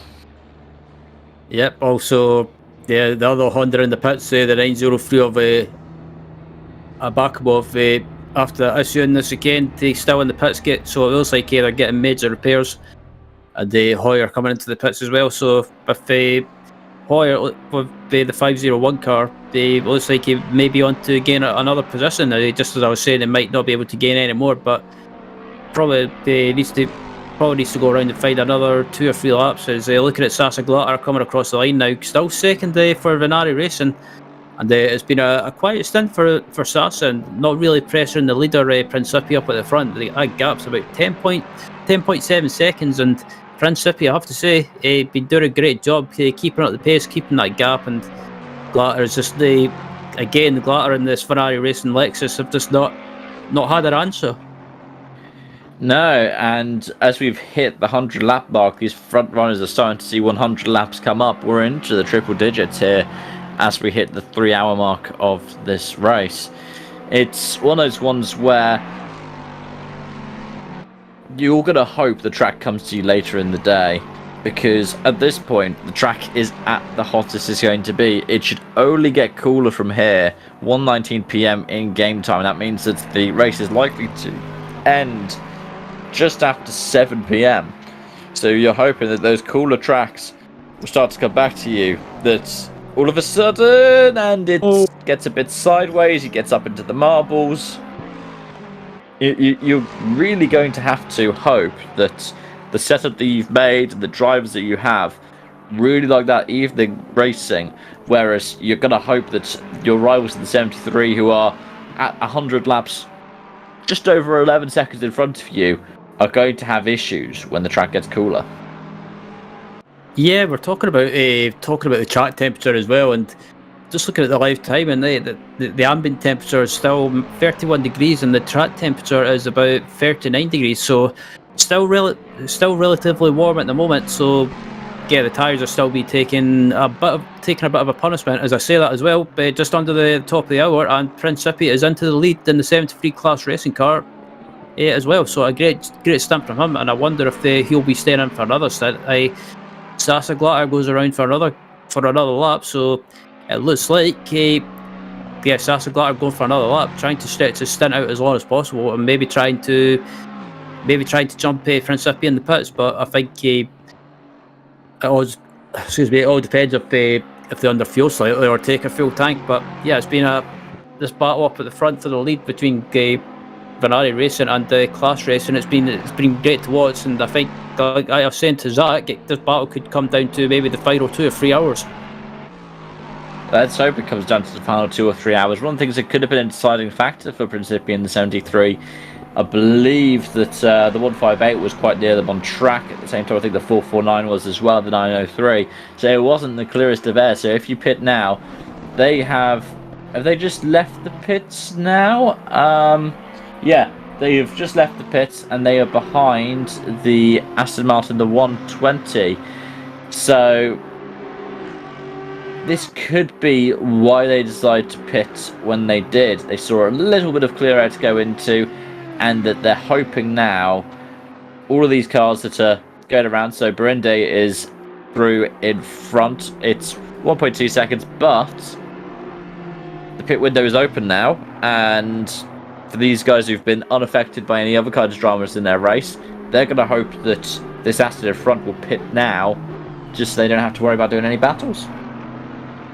Yeah, and I think also as well with Principi, I think he might have had a bit of traffic in front of him, so maybe decide to dive into the pits and not get held up and not lose any time. So a good decision by the Class Sim Racing team, and yeah, they came out just behind the 120 Aston Martin of Berinde, and Berinde obviously still has to pit, so this team won't be too worried about being behind them for too long. I think it's just waiting to see when Sasa Glatter pits. But as I say, that the Wildfin Racing car of Darryl Young dives into the pits from second place, so another team that's pretty much went under the under the top of the hour. So some teams, they actually decided to try and stretch out as long as possible as the race goes on. And sometimes that'll be dependent on how much fuel the car can take. And around Watkins Glen, that can be a massive deciding factor, because these cars, not only will they have bigger or smaller fuel tanks, depending on the dreaded bop that we were talking about for some, but at the same time, the fuel tank and the fuel consumption don't necessarily go hand in hand. You could have one car that burns a lot more fuel but has a lower capacity, and a car that burns less fuel but has a higher capacity. We don't see any Aston Martin V12s in this race, but the V12 Vantage is one of those weird examples of it, because you think a V12 going to have a small tank, going to take a lot of fuel per lap. It's one of the fuel, one of the least fuel thirsty cars out there, and it has one of the biggest tanks out there as well. You see Principi still on the back of Berende, and maybe that strategy hasn't worked out so well for the 73 now. Indeed, yeah, Principi closer up to the back of the 120 Aston Martin now of Berende, and I think it'll just be a matter of time before Principi makes a move, and it looks like he's got a good run, and he's closing right up. I think if he can get the move, I thought he was going to be alongside, but nope, not close enough. And yeah, I think Principi needs to try and get a move done, because he doesn't want to lose too much time to the Vanari Racing, the Lexus, which is currently leading at the moment, and the Sasa Glatter goes around for another lap. Yeah, I did keep track of when that Lexus last pitted, so that could be a big deal now. If you've managed to get those extra 5 or 10 minutes, like we were saying earlier, that could really go in favour of the 27 in these later phases. We see the full 6-7 is in the pits, but I'm surprised we haven't seen even more cars coming down pit road, because I was going to expect there to be more. Yeah, I was expecting the loads of cars to dive into the pits after Principi made his pit stop, but very surprised that some cars are pitting, as it looks like you've got a bit of side-by-side action going on through the S's, and it looks like Principi's about to make the move, and chops across Berende ever so slightly. That was a bit naughty there, could have left a bit more room, but Principi gets the move done through the chicane, and back up to 4th place, and I think he had to get that move done, because otherwise he was going to lose a little bit of time to Sasa Glatter, and this could play into the hands of Vanari Racing. They could gain some, they could claw back some time in the pit stop. Yeah, exactly, Ryan. This was a move where you kind of had to make it work at that point, because if you weren't, you were going to start to lose more and more time. You've got a bit of clear air ahead of you before you get to the 74, and the 74 Spenklink is a lap down.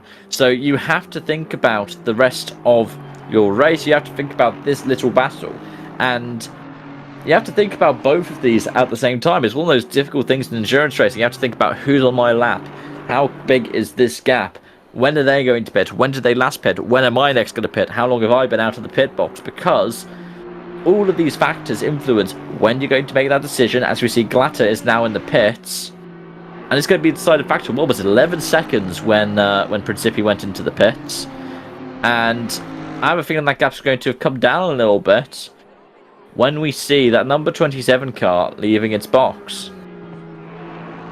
Yeah, quite possibly. As we watch Sam Spenklink coming through turn 1 now, and up into 8th place now, as Weininger pits from P8 in the 449 Audi, and Sasa Glatter, it looks like just looking to see where he came out, and it's going to be close. I think it's going to be close between him and Principi.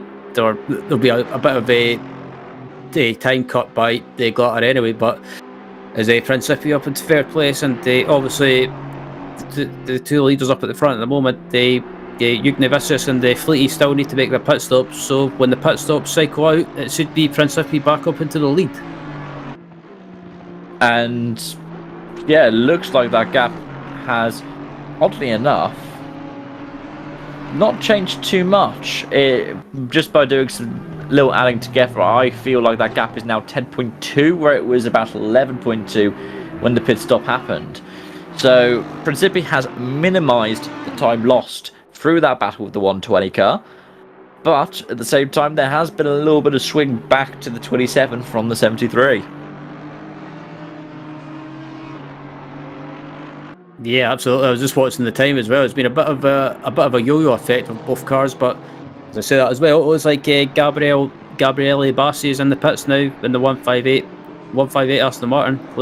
As we look at Frederick Gutman as well, they're currently in 11th place. It's not been the race for this team or the race that they wanted. This team, they were involved in some battles in the first part of the race, but yeah, it's just not gone their way. But at the moment, they're still going just outside the top 10, and Bassi's still in the pits. And I think that 158 car, I think they might have done a driver change, or they might have kept Bassi in for another stunt. But still, they'll probably fall back just to slightly outside the top 10, possibly. As it looks like they're just about to leave the pits now. Yeah, and that is emerging into traffic, which is not necessarily the best thing to have happen early in a stint. It could definitely be exciting, but if you are doing a driver change, you usually want to be in clear air. If you're in the middle of a battle, you'll be suddenly thrust into the kind of deep end of it. As we see, it's Carlo Barberi now driving the 158. He's all over the curbs. Like I said, it's one of those ones where you don't really want to have that happening very early on. And Barberi, I've raced against him before. He is somebody who will push the car to the very limit. I think the last time I raced against him, though, he was in the Lamborghini, so it's weird to see him driving an Aston Martin here. But very capable hands. Let's see what he can do. Yeah, I was about to say, I thought I recognised Carlo Barberi. I think I've watched him a few times, and I've watched most of the time. I've watched him. He's always been in a Lamborghini, so seeing him in an Aston Martin's a bit.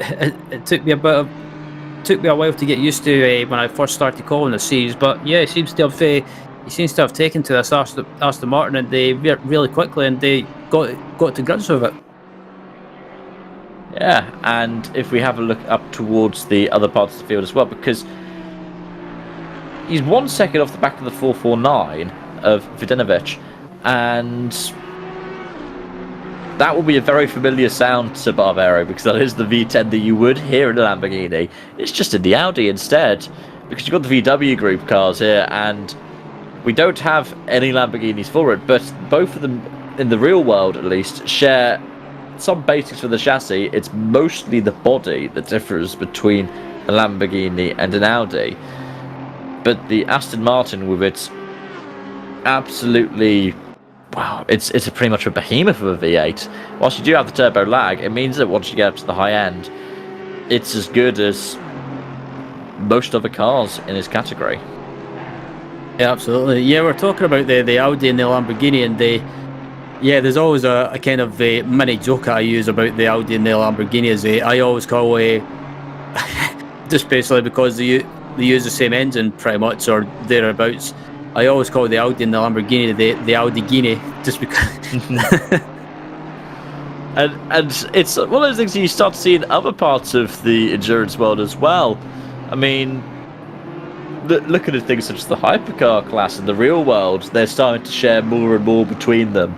But here we're focused on the GT3s. We're focused on the GT racing. And one of the things I do like is, even if the Audi Guinea, as you call it, the weird combination between the charging Italian bull and the 4 German rings, you still see differences between the cars, subtle differences sometimes, but quite glaring differences in terms of their body shape. And it's one of the things that makes GT3 racing so beautiful, because if we look at that shot, you've got BMW, Honda, Audi, Aston, BMW, Honda. It's starting to sound a bit like a pattern, but you managed to have, in a row of 5 cars, 5 different manufacturers, 5 different models. Yeah, and that's the joy of the GT racing as well. There's especially in real life, and also on ACC as well. There's a big variety of manufacturers. You've got Lexus, you've got Ferrari, you've got Lamborghini, you've got Porsche, you've got Honda, you've got BMW. I'm trying to think who else. In the past, in real life, we've had Jaguar with FLExTREME Racing, for example. And also you've had the. I'm trying to think. I can't remember. Nissan as well. That's one that you can see. I think one of the things that I remember seeing in the budget that they have for the series is the Rita Engineering Lamborghini. Now that's one which you basically would only want to use at Monza. It's very good at a straight line. It's not really that good anywhere else. I mean, you mentioned the ML Jaguar. That's another car where you'd expect it to have quite low fuel consumption, but I've seen people pick them for series where you can't have refueling, and they have to fuel save to be able to make it to an hour on a full tank of fuel. But we've got some cars going into the pits now. The 23 and the 71, who were up towards the pointy end of the field, are now into their boxes, and that's a good 10-15, I think nearly 20 minutes later than Principi in the 73. And this is all about the strategy battle. This is all about how they're going to try and play that out. We are 3.25 hours into a 9-hour race, and that means that if they kept up this trend, by the end of the race, as we see the Audi right on the back of the BMW, this is going to be a nice battle. This is how you're going to see the difference between the two cars. Straight line and cornering over the ability to just take these curbs. And which car's going to try and go for the inside here? The BMW's not covering it off, so it's feeling a bit brave. It's feeling like it'll have advantage over the Audi through these corners. It misses. Has it missed the corner? It has, and very nearly collects Barberi. That's a battle of 3 cars, and if you are Palmer in the 16, you're going to be feeling like you're absolutely kicking yourself, because there's not 1 but 2 spots that you've suddenly lost.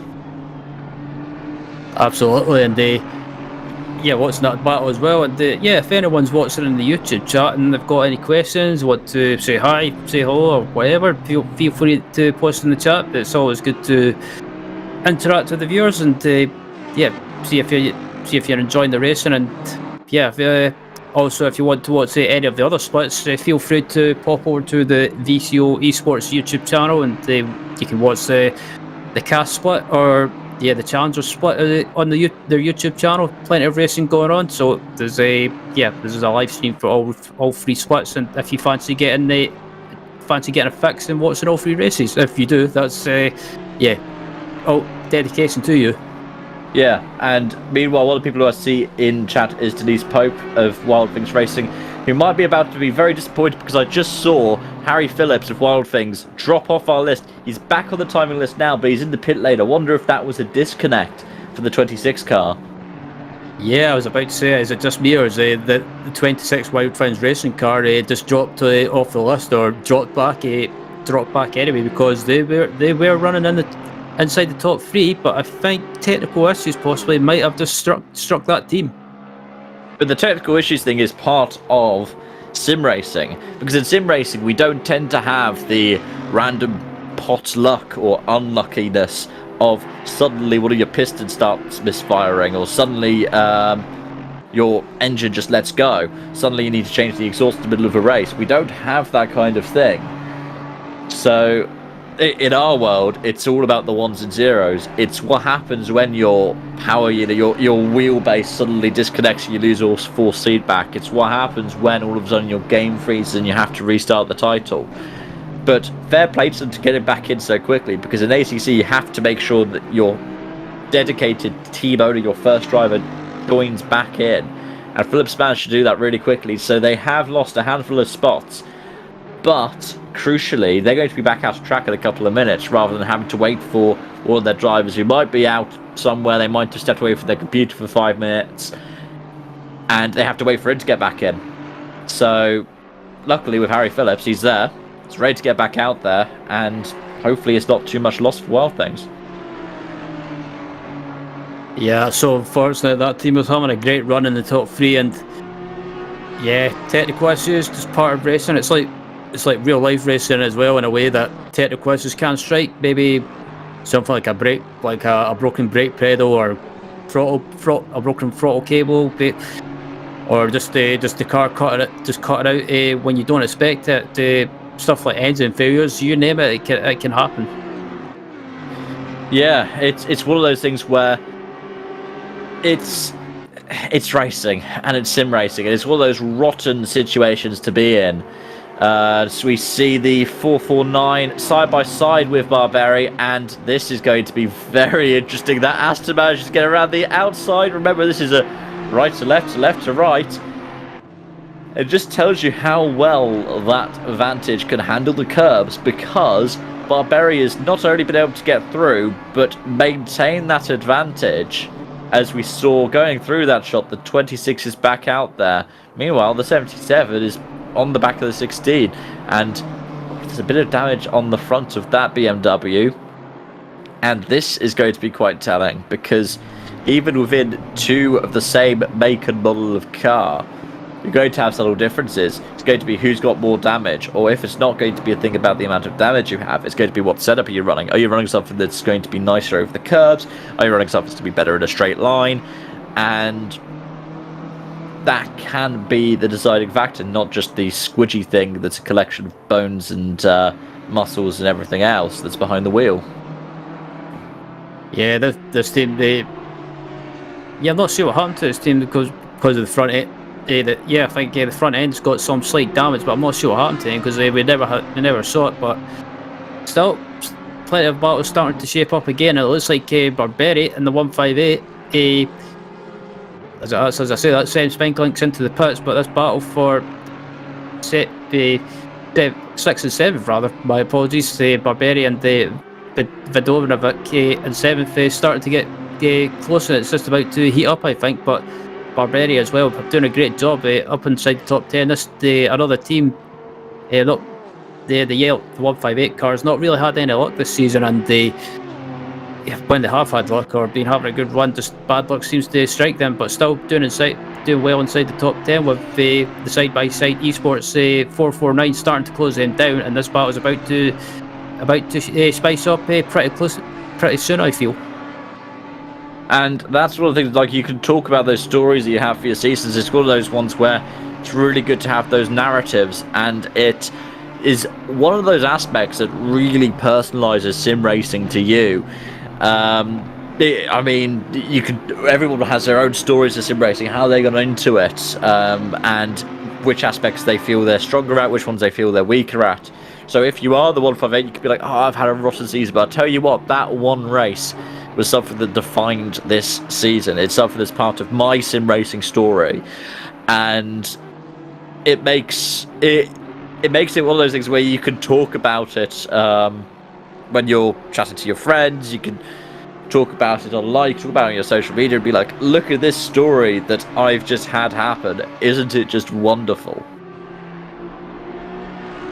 Absolutely, indeed. This battle coming around the final corner across the line, and Barberi kicks up a bit of dust there on the exit. Shows how much he's pushing, but the side-by-side Esports Audi starting to close right up, and I think Barberi, I don't know if he's struggling for pace, struggling with tyres, because I know from my experience of racing on ACC, that if the tyre pressures start dropping below their optimum operating range, the pace seems to drop off slightly. So maybe Barberi's struggling with that slightly, but still, the 449 Audi has been closing them down really quickly. It has been really quick, but then that could also be the ebbs and flows of the stints. We see the 77 and the 16 are a bit close together, and this is a bit of battle that's been ebbing and flowing as well. Sometimes it gets close together, sometimes it gets further apart. One of the things that you'd want to hope, if you are someone like Barberi right now, is that this is just going to be a couple of laps where you are backing off, maybe using a bit less fuel, using a bit less of your tyres, so then you can really go later in the stint and try to reopen that gap. If you can minimise that time loss to the 449, as we see the 77 and the 16 are doing really close battling here, you could end up in a battle like this for too long. This is going to be one that they're both looking to the inside of the heel of the boot. Yep. And they're both trying to get to the optimal line now as you rejoin onto the main track.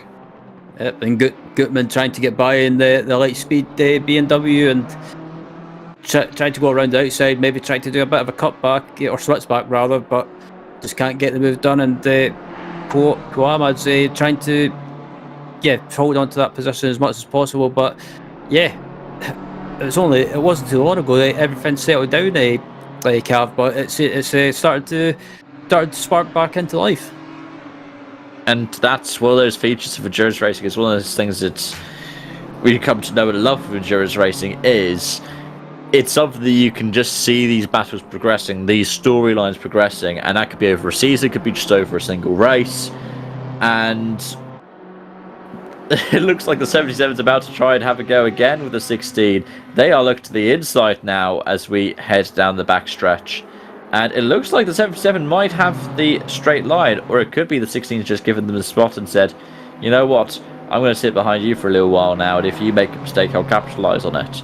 Because this is the thing about strategy again. Strategy can be your pit stops, and when you're doing them, and how you're doing them. But it could also be which battles you pick. Because if you decide to give up a place now and you lose 3 or 4 seconds, that could save you 20 or 30 that you'd lose from a battle.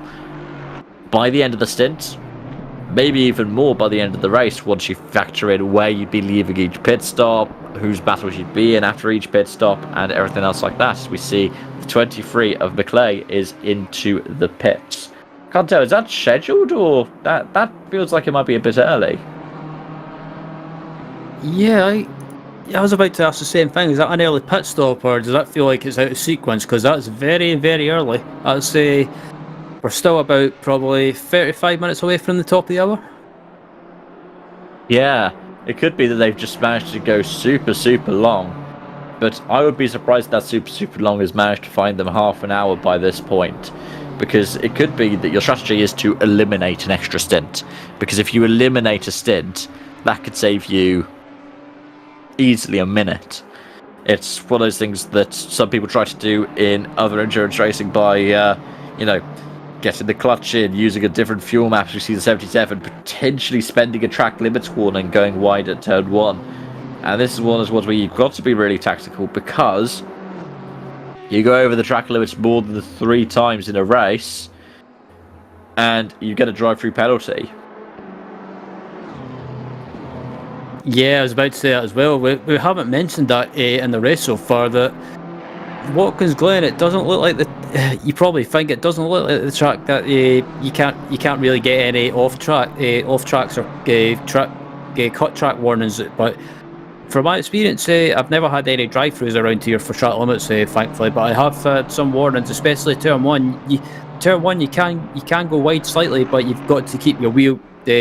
You've still got to keep 2 wheels on that curb, and otherwise, if you go all 4 wheels off it, you do get a cut track warning. And if you do that too much, you will end up getting a drive-through penalty. And a long race such as this, that's not something that you want. And it really depends on the part of the track when it comes to Watkins Glen, because track limits used in Series GT World Challenge America are very different to what we see over on the European continent. So we see Galata going into the first corner now. That gap is down to 4 seconds all of a sudden. But you'll see the track limits here goes wide out over the curb. You need to keep 2 tyres on that curb to be able to stay within the track limits. And down towards the later end of the track, the penultimate corner, and also the heel of the boots, which is also, so that's T8 and T10. As long as you're back in, you can go all the way out onto the runoff tarmac. As long as you're back in before the curb again, you won't pick up a warning. But if you're in a Lexus, you'll know all about how to take these curbs, because this is the behemoth that knows how to handle them. And now the gap is down to 3.9 seconds. The 73's in clear air right now, so it could be the Principi's just trying to look after the car a little bit more. Or it could be that he's gone too hard, too fast for some of the strategy, is now starting to struggle in the midpoint of the stint. Yeah, quite possibly. Yeah, that's one of those things as well. But during the first part, or basically the other part of the race, especially when the track gets warmer and warmer, the tyres might start struggling, and with that as well, some of the tyres might start struggling. But just looking at the gap between Principia and Glatter as well, 3.7 seconds. So Sasa Glatter has not been messing around by any means. No, and it looks like very quickly moving up the field, very quickly improving that pace. I mean, we're about to see them both come across the start-finish line, and then we'll be able to get a tell on the overall pace. Last lap, Glatter found 0.8 of a second. This lap, what's it going to be? It's going to be another 0.6 of a second. That 73 Audi is running in the 146s, whereas the Lexus is running in the 45s. What's weirder though is that 120 has been running even faster than the 27. And this is one of those things as well when it comes to setups and how fast you're going to be going. I think the fastest car out on track right now appears to be the 74. Their last lap was a 144.9. Yeah, absolutely. I was just about to say as well that 120 Aston Martin with Burundi at the wheel at the moment has been going really quickly as well, and I think that's the thing with these races as well. They especially when you know that the track temperature is going to be warm. It looks like Principi's getting held up by a back marker there, and yeah, this is Torres on it. Being a bit of not a hazard, I would say, but just just not get out of the way quickly enough, and that's cost Principi a bit of time, and that's going to allow Glatter to again close that gap. But I think that's the thing with these races as well. Some teams might set the car up for the warmer track conditions as in the middle of the race, but some other teams might set the car up for the closing stage of the race when the track starts to get a little bit cooler. So it's one of those things sometimes it's kind of one of those things. What way do you set the car up? And we might be seeing that with the 467. Looking at a move on the 16, doesn't think about doing it here. And this will be decided by where you pull the trigger. Looking to the inside coming out of the boot. And that could be Sivak through on Poama. And it is. Really good move there. And nice clean racing. I think that number 16 car is thinking longer term now. Thinking, what could we get back if we let this place go right now? What can we get back if we just look after the car a little bit more? Right now with Glatter, it is full speed ahead, and it's all about trying to find the biggest advantage you can over the course of the stint. They've just crossed the timing line, and at the last split line it was 2.4 seconds the gap. And if you can get in front of Principi now, and if you can hold on to that, or even if you could do battle with the Audi, it might force a change of that S word that we talk about all the time, strategy. Yeah, absolutely. And I think that 467, the full boost racing car still on a recovery drive, did a great recovery at the moment as well, managing to get back inside the top 10, and I think as well, starting to get. Yeah, it's. And again, it's one of those ones where the order itself won't really become concrete until about 5 hours from now. In that final half hour, because we see cars that have pitted just 5 minutes ago. So as we see some dust being kicked up again, coming out of the toe of the boot, you're not going to be able to say, well, this is a surefire way of getting this position, that position, because if it's 2.3 seconds up at the front, and we see the 74th Bunny is 1.2 off the back of Santana, that gap could be eliminated if suddenly the 999 picks up a drive-through. If the 999 picks up a drive-through, that's at least 2 places lost, because that would be the 47 through as well, and that could happen with 5.5 hours left to go. It could happen with 5.5 minutes left to go, and that's something that can throw all kinds of tactics, all kinds of strategy, all kinds of work up in the air.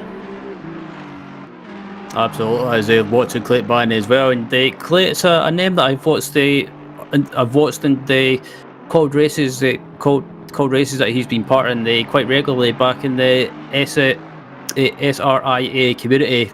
community league, and he's always been a quick driver in GT3 racing, and again doing a good job in 12th place and not hanging around. And I think the next car in front of him is Santana in the triple nine, and I think if Clay gets a good run on him, he's not going to waste any time in making a move, and it's been a good recovery from this team as Clay goes a little bit wide on the entry there, and I thought he's heading into the wall, but manages to get away with it as we look back at Thomas Sayek in ninth place, right behind the BMW of Gutman. And again, really quick at the moment, and it looks like he could be making a move on the Gutman at the moment. Is he going to go for a move? I thought he was going to go for a move. Shows his nose just to show that he's there, but he doesn't do anything silly. As it looks like Thomas might be able to get a good exit and carry that momentum, and probably one of the most important corners. You want to try and get on the power early, carry that speed and momentum, and try and make a move. But again, Thomas is just not close enough, and I'm just checking the live timing as well. And the gap between Principi and Sasa Glatter is down to 1.8 seconds now. So Sasa Glatter is surely but definitely closing that gap down to the leader. Yeah, slowly but surely. And if you are looking at all of these different battles, it is one of those ones where you have to play to the particular strengths of the car. We saw Sivak, when going past Palama, decided to make the move coming off of the boot section because of the power that the Aston had, which was surprising because it tends to be over a longer stretch that you'd get that advantage. He's looking to the inside of turn 1. He's going for the inside of turn 1. And if he can get that drive out of the corner, he'll be able to consolidate that move and push through in what is now 8th place. But yeah, you're right. Look at the Glatter. That gap is now down to 1.6 seconds. And it is going to be closing and closing and closing. This is one of those battles that, wow, it's developed over the course of the stint. It's come down considerably over the course of the stint. But it could easily go either way, both over the rest of this stint and over the rest of the race. We have to remember that we are still in the first half of a 9-hour race. You don't want to be racing like there's 5.5 minutes left when there's 5.5 hours left, because that's something that can end in disaster. Yeah, absolutely. Indeed. I think some of these teams are probably still sticking to the plan at the moment, try and get to the last half of the race. And if they get to the last half of the race and they're not having any issues, I think, especially when you're the cars up at the front, especially first and second place, as we look back at Clay Barry again trying to make a move on Gonzalez, trying to make a move into the chicane. Oh yeah, Clay had to back out of that, and it's compromised his entry. But he's right back on the bumper again. This could be just something to do with the setup. It could be something to do with the strengths and weaknesses relatively of the Aston and the Ferrari. It could be something to do with how the drivers feel in their cars. Bani is looking and looking and looking to see if there's any kind of way past this Ferrari. Takes the wider line on entry into the toe, and is hoping to use a different kind of toe, the slipstream, to make a move into the heel. There's a little bit of overlap. He's making a move to the inside. That's very bold, very brave. They avoid contact by the looks of things, and that 74 is through. Yeah, that was a bit.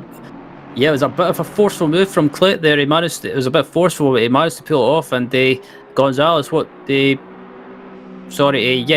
Santana rather, wasn't prepared to back out of it, but I think Clay just pretty much decided that he was committed to the move, and he had to run up some of the inside curve to try and make the move work, and thankfully it paid off. So Clay Barry up into 11th place. Yeah, and that could mean everything when it comes to the end of the season, because again, that's one of those ones where this is a championship, and you do have to think bigger picture. If you're Santana, you can think, well, if I have a crash right now, that could decide what's going to happen in not only the battle for this race, but the battle for the championship. And if you're Banner, you might be thinking, well, I need to get every place that I can right now. We need to capitalize on what's been going on in this race, because our rivals might be out, they might be way further down the field, and especially if you're somebody who was battling against that 26 who had the disconnection issue, they're back in, but they are a couple of laps down, so you need to capitalize on this now if you're in a battle with Wild Things. Yeah, you absolutely do. And Wild Things Racing as well is again, I think they'll be feeling that frustration of being right up there in the top three, but technical issues just struck when they didn't want it. And yeah, it's one of those things that, I guess, in a way, when you have something like that happen, you probably think, it kills your motivation to continue, but it's one of those things you never ever give up in endurance racing, because you can try and gain some positions back, and Also, if you finish a race in the series as well, you still score points. So there's still something to keep going for. And it's one of those ones where you have to be in it to win it, because if you decide that you're not going to be in the race, that can really hamper any kind of championship bid you have, whether that's for first or whether that's for 11th, 12th, 13th. These can just be decided by if you're there at the end or if you've decided to go early doors, because if you are leaving early, you're forfeiting those points, and those points can go to one of your rivals. As we have a look back, and look at this, it's now down under a second, the battle for the lead. Glatter is right on the back of Principi, and if we look at their last laps, the advantage that Glatter has had is coming down. It was 2 tenths in the last lap. What's it going to be coming across the timing line this time? Wow, it was nearly 6 tenths of a second. So this is the point now where if you are Glatter, you're going to want to try and make a move and make it quick. Because if you're stuck behind that Audi for too long, you might be graining up your tyres, you might be wearing out your own personal stamina, and that's where those little mistakes can creep in. Those little mistakes that could define not only this battle, but the race.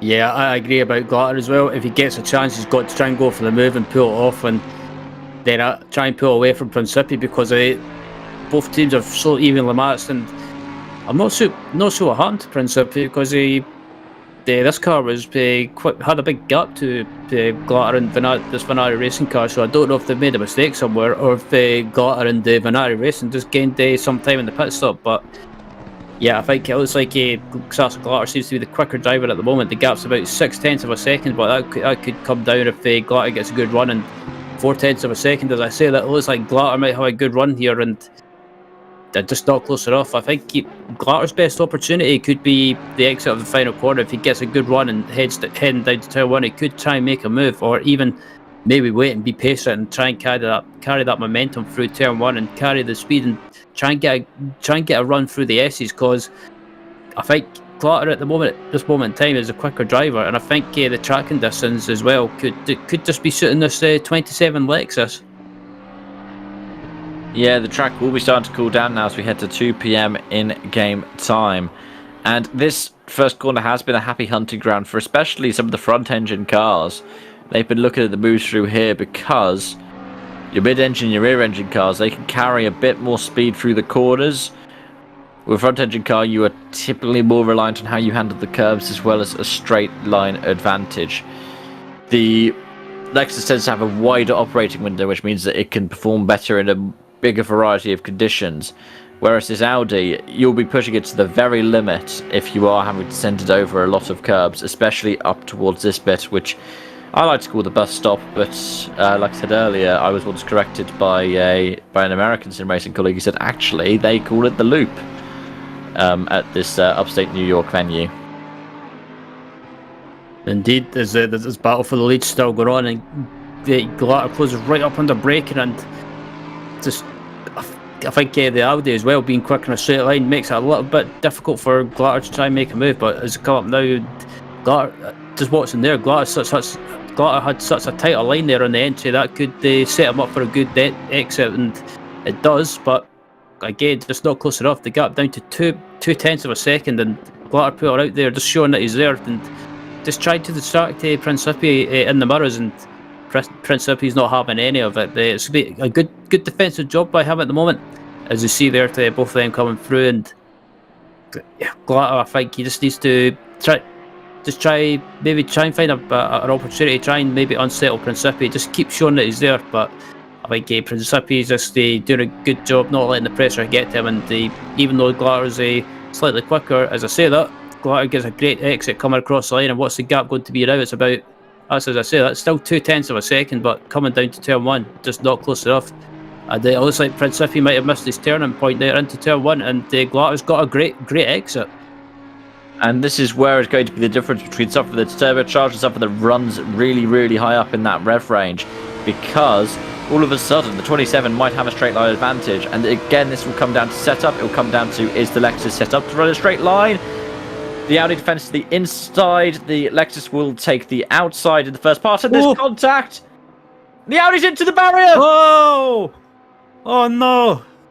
That's going to be a lot of damage for that number 73. You can see the front end is lifted up. Do they have suspension damage? Will they be able to make it back to the pits? Now, they are going to be a bit more fortunate than the 27. If the 27 was into the wall, this would have cut their stint in half. At least for someone like Principi, they've probably lost maybe about 20 minutes of their stint.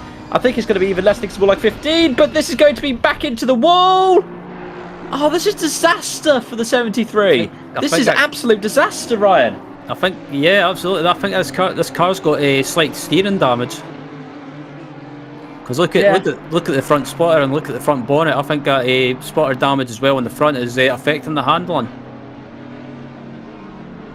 And the difficult thing to tell is who was the one who you'd put fault at for that, because both of them tried to go side by side through a part of the track that is single file.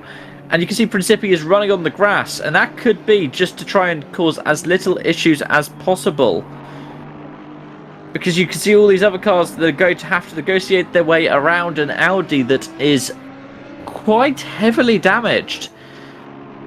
What this means for Glatter now, and that's back into the wall again. Are they going to be able to turn left? Is that where they're struggling? Are they struggling with turning left?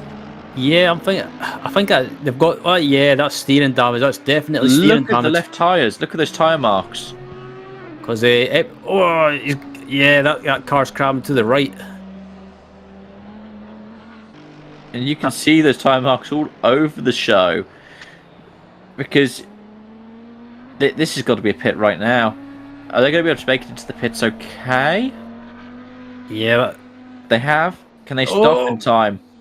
Yeah, into the wall in the pit entry. That's definitely steering damage as well. So, yeah, I don't know who you put at fault for that. I think it was just a racing incident. Two drivers going at it, and I think it's just one of those things that trying to go side by side through the chicane, just sometimes it doesn't work. And this is really interesting because their pit box right down the end, because they have to try and line up a bit earlier by the looks of things. So we see back to Glatter. Is that Lexus got really any damage? I think they got away mostly scored 3. It would probably be some wear on the tyres because they went across the grass and that's got bumps in it. But they probably have a little bit of air damage on the front right. But because they kept it out of the barrier, unlike Principi in the 73, they've probably gotten away a bit lighter from that contact. They're now in the lead. And their advantage over Smoggy is 26 seconds. With probably about 30 minutes left in their stint. It's very much the driving seat now for Glatter. But Smoggy on that last lap managed to find quite a bit of time thanks to the contact between the 27 and the 73. Yeah, and I think Glatter got away with that. I think Glatter just ran wide on the grass. That was it. But he didn't collect those red boards. So yeah, Sasa Glatter is one lucky boy to get away with that. Just running wide on the grass, and I think just looking at the car, there doesn't seem to be any signs of visible damage. So I think the car, I think it's just running wide on the grass, and they very lucky. And if I was in charge of race control, that would be a difficult one to judge. But I think, like I say, just a racing incident. Two drivers going at it, and I think Glatter might have just turned in slightly, maybe just trying to turn in, and maybe didn't realise that the Principi was still alongside slightly. Yeah, and I'll tell you what, I don't envy being a steward in an instance such as that. I've seen too many of them, have been too many of them myself, where it's been a toss-up between who is at fault for it. I could not deal with the pressure of having to decide which way that one goes. As we see, Glatter is still going on, and this is one of those ones where if you were in a big championship battle with Principi, you'd be feeling really lucky. That 73 is still in the pits. So even if you got, say, a stop, go 30 penalty, essentially a pit stop worth of penalty, this advantage that you've got is now a lap. It's now 2 laps. That could be it for that title battle. it could be. I mean, this 27 car just needs to finish on the podium pretty much. And as I say that, Principi's got a 30-second stop and go penalty. Now, that was one of the things that I was going to ask. Didn't it look like they were a bit fast when they were on pit road? Because we saw them get down to the pit exit speed, but it sounded like they were up towards the high end of first gear. So there's Principi back out. The car's fixed. You can see right ahead the car that they had contact with that put them into that incident. And now they've got to go back in and serve another penalty because they were speeding when they were in the pit for the damage for that incident. So we see the 501. Was that just them by themselves? It looked like they're by themselves on track at the moment. I didn't see where the 71 was relative to them when they've had that moment. But yeah, the 501 still having little bits of struggles even at this stage of the race. Yeah, 501. It's just it's kind of been a race to forget for them, but credit to them, they've started going round and doing a good job. But yeah, I think Sasaglat as well. I think he's probably breathing a sigh of relief after that incident because he probably thought he was going into those red boards as well. But yeah, managed to get away with it by just taking a trip across the grass. But I think the closest charger at the moment behind Sasaglat is Smoggy at the moment. He's about 25.3 seconds behind, so not really close enough. But Sasaglat, I think, knowing him and the quick driver he is, he'll be able to increase that gap. And yeah, I think it's just a case of if they just do well today and finish on the podium, they'll get a good haul of points for the championship. Yeah, and that's the battle that they're probably going to be keeping in mind right now. It's weird to see, as we see, Sivak is now still close to that 449. That has been a really good recovery drive for the 467, as we see. Where's that Honda gone? Oh, it's still recovered. It saved it. The first time I took a Honda around Watkins Glen, I had something like that happen. And if you hit the curb, you're in a flat spin, my friend. You could be backwards in the wall, halfway up the S's on the racing line. And people will be none the wiser until they see a set of headlights facing them. Yeah, and it looked like Honda was decided to do a bit of rally crossing on the grass there. But yeah, I agree. I've done some laps around here with the Honda, and it's up through the S's section. It gets a bit sketchy sometimes, and you've pretty much not got to panic. Otherwise, you'll end up making a mistake and just crashing the Honda. But yeah, it looks like the Honda got away with it. But as we look at the battle with Sivak in the 467 car, it looks like closing down the 449 Audi in front of him, and yeah, it looks like he's got that. I was going to say it looks like the Ferrari behind him is in a battle with him, but Ferrari's a lap down, I think. Yeah, that Ferrari is on a different lap. The Ferrari seems to be on the same lap as Harry Phillips. And seems to be closing in a little bit. No, Harry Phillips is closing in on Rusu by a couple of seconds in that last split. That's somebody who is driving an absolutely determined drive right now. We just see Simonian in the G League Esports Elite 79. Is he looking for a move? This is a battle for position over 16th with the 903. And having seen that car lose a couple of times in the last lap, you'd be like, wow, here we go. It looked like they were almost bump drafting as they came into the S's. You don't really want to be doing that, especially if you're in a car that can be as unstable as the Honda. It's a bit like Spa for the Honda, and I think they use the same power curve. As we see, it looks to the inside. Whew, that was close. Yeah, I was going to say bump drafting is not something that you really want to do with these cars, especially bump drafting. Bump drafting with GT cars is not something that I'm really a fan of, because you never know. You try and bump draft someone and you end up spinning them out into the wall, for example, by accident.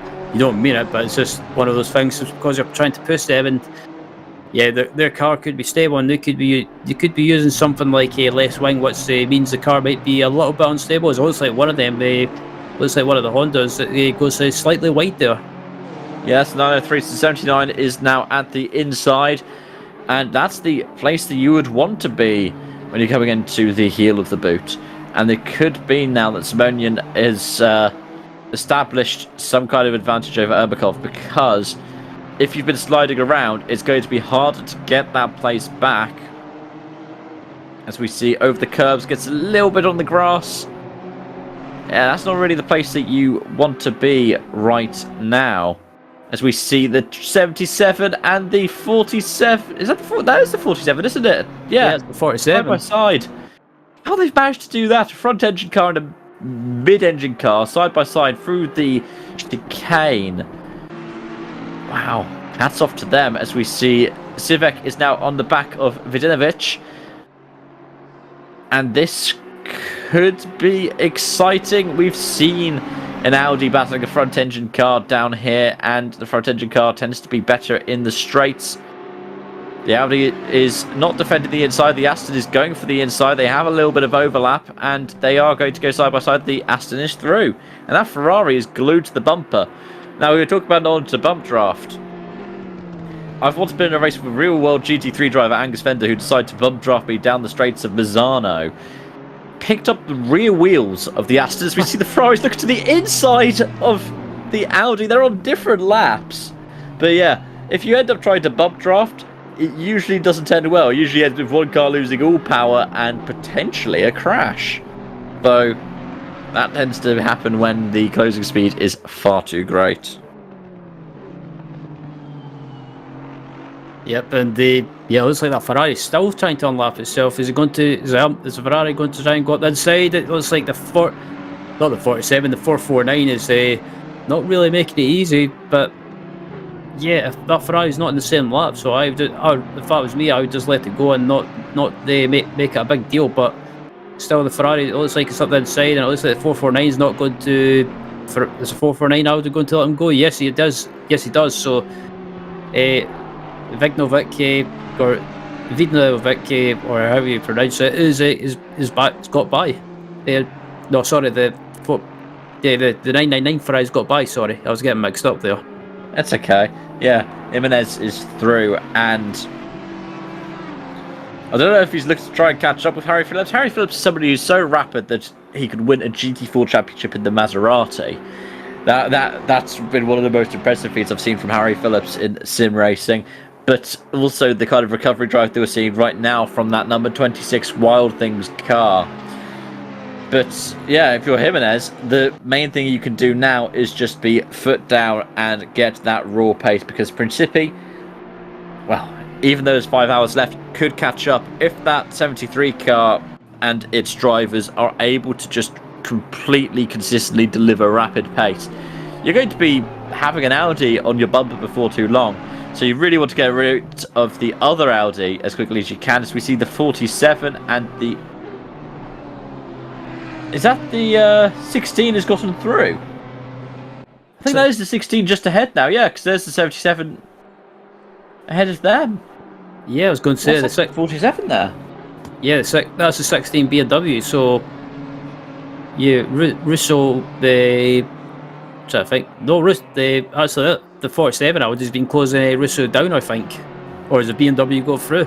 I think the BMW just got through, because I think the timing line it got dropped. The 47 got dropped from 10th to 11th, and that could be something to do with the phases we were talking about. We're coming up to the hour mark again, and we'll be starting to see some of these pit stops.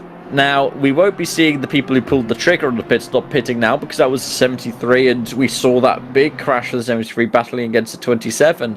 But I reckon we'll see some of the early pitters happening in the next 2 or 3 minutes. Because some people, regardless of their strategy, will still be trying to pit on the hour, just so it can be the most consistent that it can be for all the drivers and the car over the course of this race. Yep, and watching the 47 Audi now, so yeah, you're correct. The 16 BMW Russo got by, so yeah, and I was about to mention that as well. At 3 minutes away from the top of the hour, and just pretty much not far away from the next set of pit stops. So I'll be interested to see who pulls the trigger this time around, if they decide to pit early, or maybe like you're talking about, they tried to go as long as possible and pretty much leaving it until the very last second. And one of the deciding factors earlier on was the lead gap, because that was 11 seconds between Principi and Glatter. Right now, Glatter and Smoggy, the gap has come down. Last time we commented on it was 26. It's now around 23, 24 seconds. But it is staying consistent enough that you could just be like, wow, we are controlling the race at this point. We're focused on ourselves. Let's do what works for us. But if you are the 16, if you are the 77, if you are the 47, you're going to be looking behind you and going, wow, I'm in clear air right now. If I pit now, though, where am I going to come out? Will it be the clean air between the likes of that 71 and the 120? Or will it be the middle of the 120 and the 74? When have they pitted? And have they changed drivers? Everything else. But we can see the number 23 is on the back of... That's the 47, so that's putting a lap on Stortebecker in the number 47 Audi. And they're a group who are going to be looking at their own drive, with Maclay now behind the wheel of the Rapid Esports car.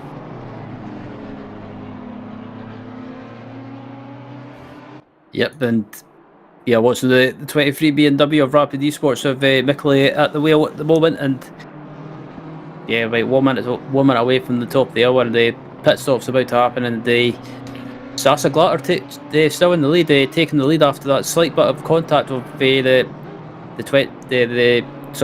Class Sim Racing car.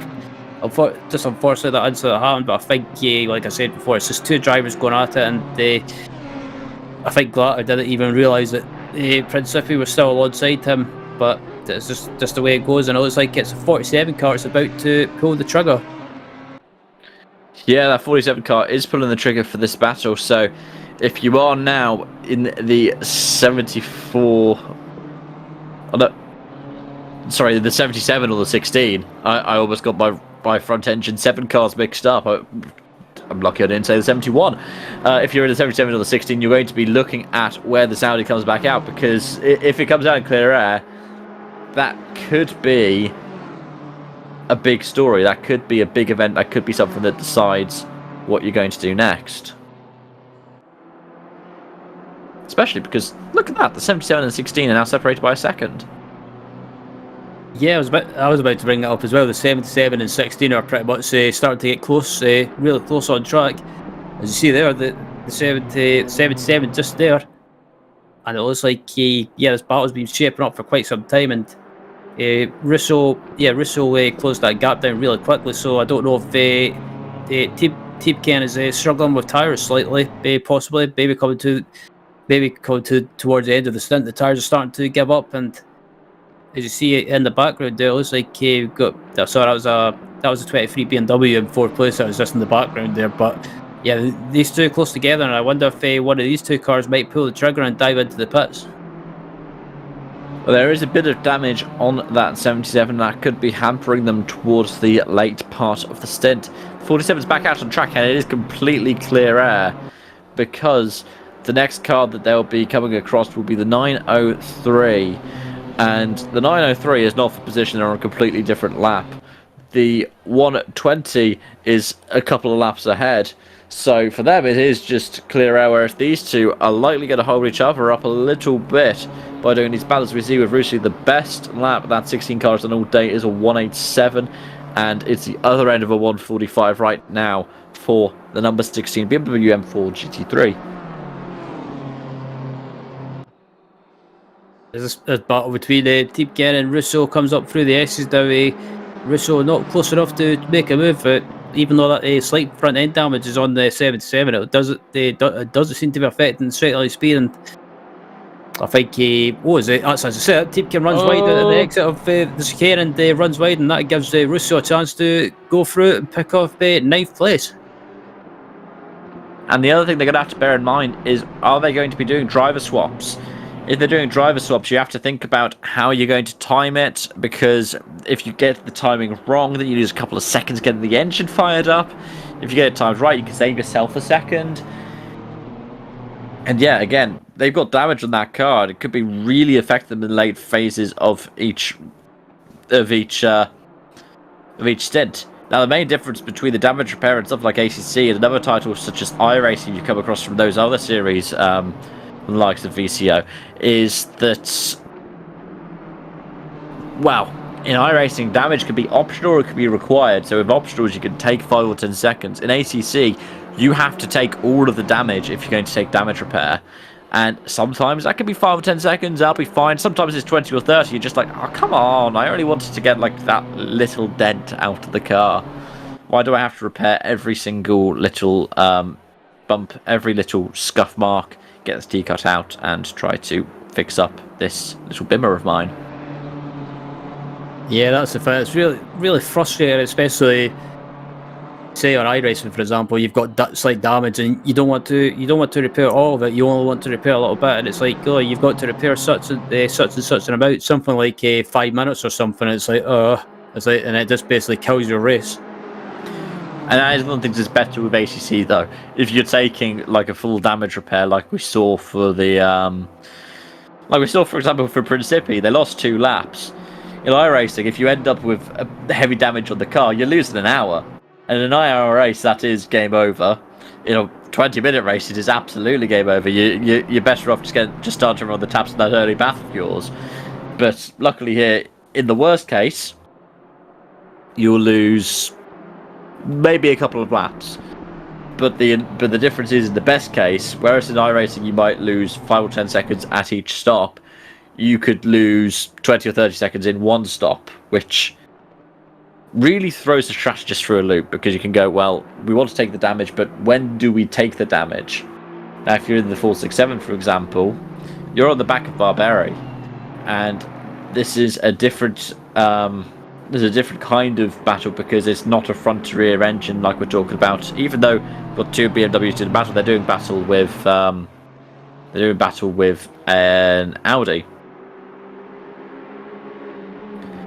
What you're trying to factor in now is,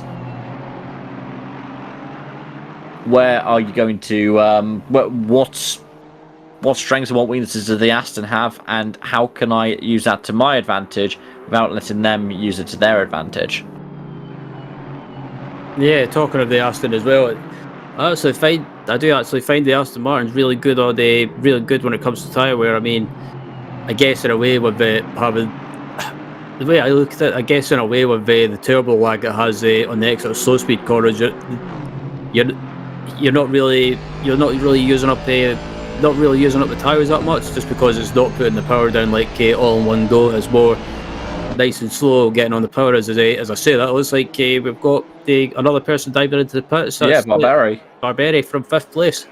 And that was a very late doors decision. I wonder if that was one which they were thinking of doing, or if it was one where they're like, oh, there's a gap, let's go. Because sometimes it just happens like that. Sometimes you can have all of these plans in the world, then all of a sudden something happens in an instant, and you're just like, okay, we need to pit now. Yeah, it looked like a very late decision. I wonder if it was something maybe they decided that they were being caught by the full boost racing car of Thomas Savic, being caught really quickly, and decided not to. Pretty much decided at the last second not to get into a scrap, and maybe actually use that to their advantage, and maybe try to basically use an early pit before them and try and stay in front. Yeah, it's the undercut, overcut, and then again, as we see the 467 onto the grass, it comes down to driver preference. Like, we're talking about, do you as a driver prefer the undercut? Do you as a driver prefer the overcut? How have you looked after the tyres as a driver? How have they looked after the tyres as a driver?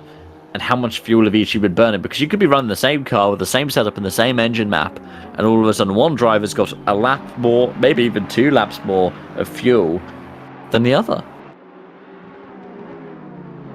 Yeah, absolutely. I think it's just one of those things that you can possibly put it early before someone that's behind you. It can work out sometimes, and also as well, it looks like that 158 car's done a driver swap with Bassi taking over the wheel again. Yeah, we've got Bassi back on the driving duties in the 158. We're looking at Sam and Smoggy. We haven't looked too much at the 71, but we've talked a little bit about them. They've inherited second place from the incident between the 73 and the 27. The gap is now the other side of 23 seconds, but both of these drivers are going to pit quite soon. Be interested to see if either of them swap out for the next hour. And not only that, it will be interesting to see if the way that they drive changes, if they do stay in the car for this next hour, because it could be that the track conditions evolve or devolve in a way that they don't really like. It could also be that now that there's a more consolidated advantage or disadvantage for both cars, they'll be like, well, actually, let's just hold fire. Let's just make sure that we're running in the 45s every lap. We don't need to do 44s. We could just look after the car. But Berendi, he's somebody who's going to be seizing any opportunity. If one of those cars is going to stop go 30, the 120 car will be like, this is my chance. Yep, and they just watched it as well as there's no other takers for the pit stops as well as Berendi. I was in third place. Yeah, this team, the Alex Cascatal Digital Motorsport car has been having a quite. Oh, as I say that, I was about to say a quiet race, but they ended up running wide in the grass ever so slightly. So that may be a track cut warning. But as I say that, talking about pit stops, our leader Sasa Glatt is into the pits for Vanari Racing. Yeah, and that is about where we expected them to be as well, because it's around an hour from their last stop, and what I'll be interested to see is the reaction that Samir Smokey has in the 71 car. They go through into the lead, so that means that in the space of an hour we've had 3 different race leaders. Could we make it 4? Do you reckon that the 120 could be about to have an influence depending on this pit window? Because the 27, they haven't started moving out of their box just yet. That's a possibility. I mean, I'm just watching this 120 car now, and obviously they've still got to pit, and I think if this 120 can maybe go and do another lap, I think they could possibly maybe gain some time on the 27 car, as Sasa Glatt is just about to leave the pit box now. So yeah. Sasa Glatt, I was going to say that wasn't a relatively long stop, so I wonder if they've maybe slightly underfueled. Or it could be that they were repairing damage. But I just noticed I said the wrong A-word car earlier. I was talking about Audis when I was supposed to say Aston. Look at this. The 467 is ahead of the 16 and the 77. Petropian in the 467 now, and yeah, advantage Aston. That undercut seems to have done wonders. Could be because the Beamers have done battle. It could be to do with the fresher tyres or the older tyres. 449 is not too far behind in the background of that battle either.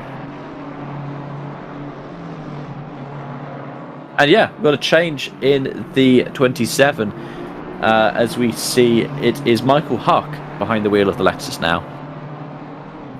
Yep, so yeah, Huck's out for his first stint of the race, and I think I've got a feeling that Huck might not be as quick as Sasa or his other teammate Nicholas Gross, so I wonder if they've stuck Huck in for his part of the race, maybe pretty much keep him in for a stint or maybe 2 stints and just try to basically use Huck to go and have a bit of a break or just take a break, and I think Huck will probably just do pretty much more of the safe pair of hands part of the race and just do his stint and try and keep it in one piece. And that's all down to the team's own ethos, because some drivers will like that safe dependable driver at the start just to keep it out of accidents. Some drivers will like that safe dependable driver at the end because it just means they're bringing the car home. Most teams will do what we're saying, put that safe, dependable pair of hands in the middle of the race, because if they're in the middle of the race, what they'll be able to do is they will be able to just go, well, this is my target, we've got a bit of a gap in front, we've got a bit of a gap behind, I don't need to push, And if there's any mistakes, if somebody manages to jump us in this phase of the race, I can just hand over to one of the other guys and they will bring the car back up to the pace at the end of it. Yep, and looking at Mikel Potify, currently 7th at the moment, recently just took over from his teammate Thomas Iwick, and Kurt back out in 7th place at the moment, and not too far behind him, 1.6 seconds behind, and also 1.8 seconds behind as well as Russo and Tepken as well. So those two BMWs not too far behind the 467 full boost racing cars. So as the pit stops all started to happen, I think we've still got some people, a couple of the two leaders, Smoggy and Barinda, up at the front still to make their pit stop. So yeah, Smoggy and Barinda are stretching out their stints as long as possible. Yeah, and that's going to be another thing like we were talking about earlier. If you could go longer now, that could mean towards the end of the race you have a lighter car on fresher tyres with a faster driver, and that could easily be worth a second a lap, especially if the car that's going longer on more fuel with older tyres has been going for about, if they're going for about an hour at the end of the race and you've been going for half an hour, the tyre wear will be exponentially higher, and that could be worth even up to 2 seconds a lap. We see the 77 is backing off a bit from the 16 in this phase. Could be to do with the driver change, could be to do with this phase of the race, could be to do with this phase just of the stint. Just take a couple of laps, and if you can look after your tyres in the early phase, they haven't repaired the damage on that 77 car though. You'll be looking back later and you go, wow, this has really helped us out. Yeah, I'm surprised that they never repaired some of that front end damage, but I guess it's not affecting them too much. Maybe it's just cosmetic damage, and it's not affecting the handling as such. So I guess they decided not to take any damage, or maybe wait until maybe towards the end of the race to try and fix some of that damage. But still, looking at the 23 Rapid Esports car of Andrea Micheli at the moment, currently sitting in 4th place, and yeah, but doing well at the moment, 4th place, and but I think at the moment they're not really under pressure from anyone behind. They're just doing their thing and just keeping out of trouble, and yeah, it seems to be working so far. But obviously, still got to. I think they've still got to make a pit stop, but yeah, still a great run nevertheless. And waiting for the rest of the other people to make a pit stop as well. I think Smoggy and Barinda. Real surprised that they've managed to stretch the stints out and the stretch the Fiat as long as possible. But obviously, if they do go over that 65 minute limit, stint limit, sorry, or 65 minute stint limit, yeah, for like per stint, they do get a drive-through penalty.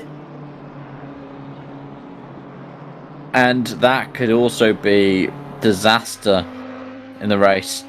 Team that knows all about disaster is the 26 Wildlings Racing with the disconnect that affected Harry Phillips. But I'll tell you what, he hasn't got the purple lap. That's still the 73 Audi. But if you look at the pace that he's had, it's been really good since they've gotten back into the server and gotten back behind the wheel of the car. Currently 10 seconds off the back of Vidinovic in the 449. This car is out of sync in terms of the pit stops, and that is through no fault really of their own. It's just one of those things that can happen in sim racing. But they've got to make the most of this now. They have got to be full speed ahead, eyes on the road. And if they could set the timesheets ablaze, that would be fantastic for them.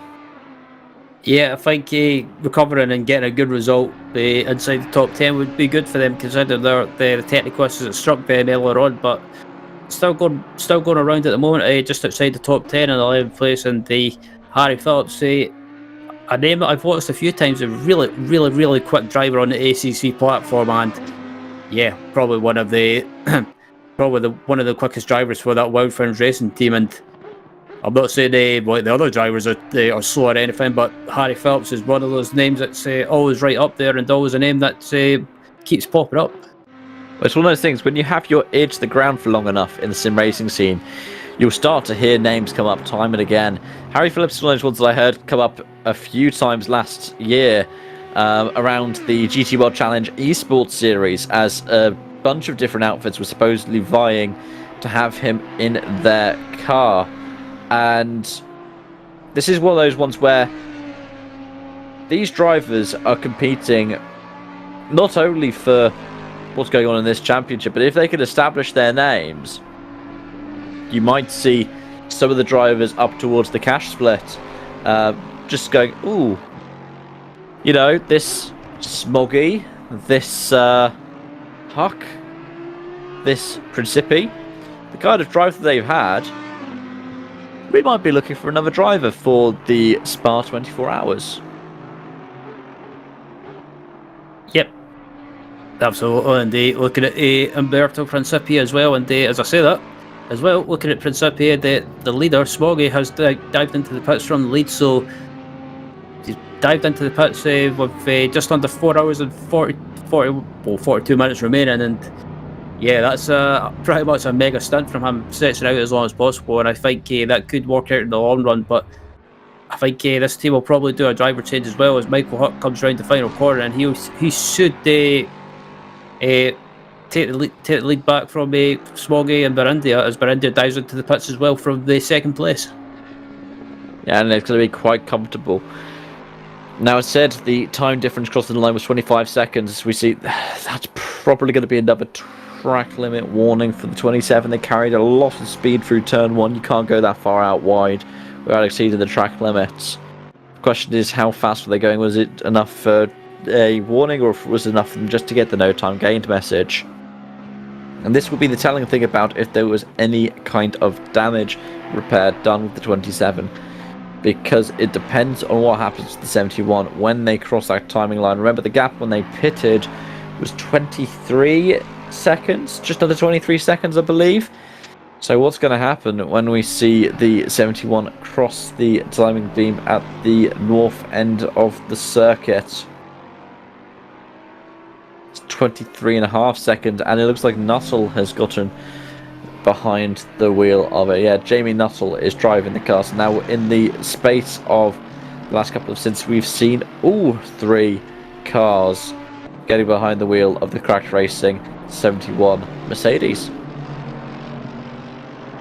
Absolutely, and Jamie Nuttall was on earlier on, and they done a great job. A really quick driver, ACC, and it looks like we've got more people diving into the pits. We've got Harry Phillips diving into the pits from 11th place for Wild Friends Racing, and Mickley and the 23 BMW from 4th place. So Jamie Nuttall, a name that me and Zach were talking about, a really quick driver on ACC, and yeah, his pace in this race so far has been absolutely phenomenal. As we look to another phenomenal battle that's going on, this is the 467 and the 158. Now earlier, when we were talking about it, it was the likes of Barbarian Sivek doing the battle. Now it is Bahoshian and Bassi doing the battle between each other. And Aston versus Aston, these 2 cars could be set up the same, or they could, even though they are essentially the same kind of thing underneath, behave completely differently with each of their drivers. Let's see how this unfolds over the next few laps, and I'll tell you what, it would be awesome to see this battle staying as close to the next 4.5 hours. Yep, and they rider on board with Porsche at the moment. They just behind the 158 Aston Martin and Bassi as well, and this 467 car pretty much still recovering inside the top 10 now, so it's been a good recovery from them, considering they had like big front end damage earlier on, but doing a good job at the moment, and you close it right up with the braking behind the Bassi, and it looks like Porsche might be able to try and get a good exit or carry that momentum. He's got a great run, but it looks like Bassi's just got a slight edge of a straight line, and can Michael close? Oh, as Porsche catches the grass in the braking and just runs wide ever so slightly and loses a bit of time there. Yeah, you can see that little lurch to the left-hand side, because that rear left, maybe the front left as well, was on the grass when they took braking the heel of the boot. And this is the problem that you're going to have for the 467, is if you have a general straight line deficit over the 158, and that'll be to do with how you set up the car, and you're faster in the corners. Well, these corners aren't really ones where you can make much of an overtake unless you're very eager on the brakes. So you're going to have to hope that there's a little mistake from the number 1 F58 car. They run a bit wide coming out the first corner. I think that was still within track limits though, so we'll have to see if they can do anything for the run up the hill. Yep, and yeah, still watching this battle now, coming up on the exit of the S's there. It looks like the 467 full boost car might have a good run here heading up to the chicane, but again just not close enough to make a move, and Bassi keeps the position. But I think this 467 car seems to be the quicker car. It's just that same old case of not being able to, or basically being quick but just not being able to get that move done. Yeah, but you can see it go a bit deep coming into the boots, and that could be all that the 467 needs. But again, this is one of those situations of, if you're Bassi and you're a confident defender, you won't be phased by seeing another Aston all through that rear view mirror, all through that rear view camera. You just be like, okay, well, I know what that car's going to be good at, I know what my car's going to be good at. Let's use that to my advantage to defend this position.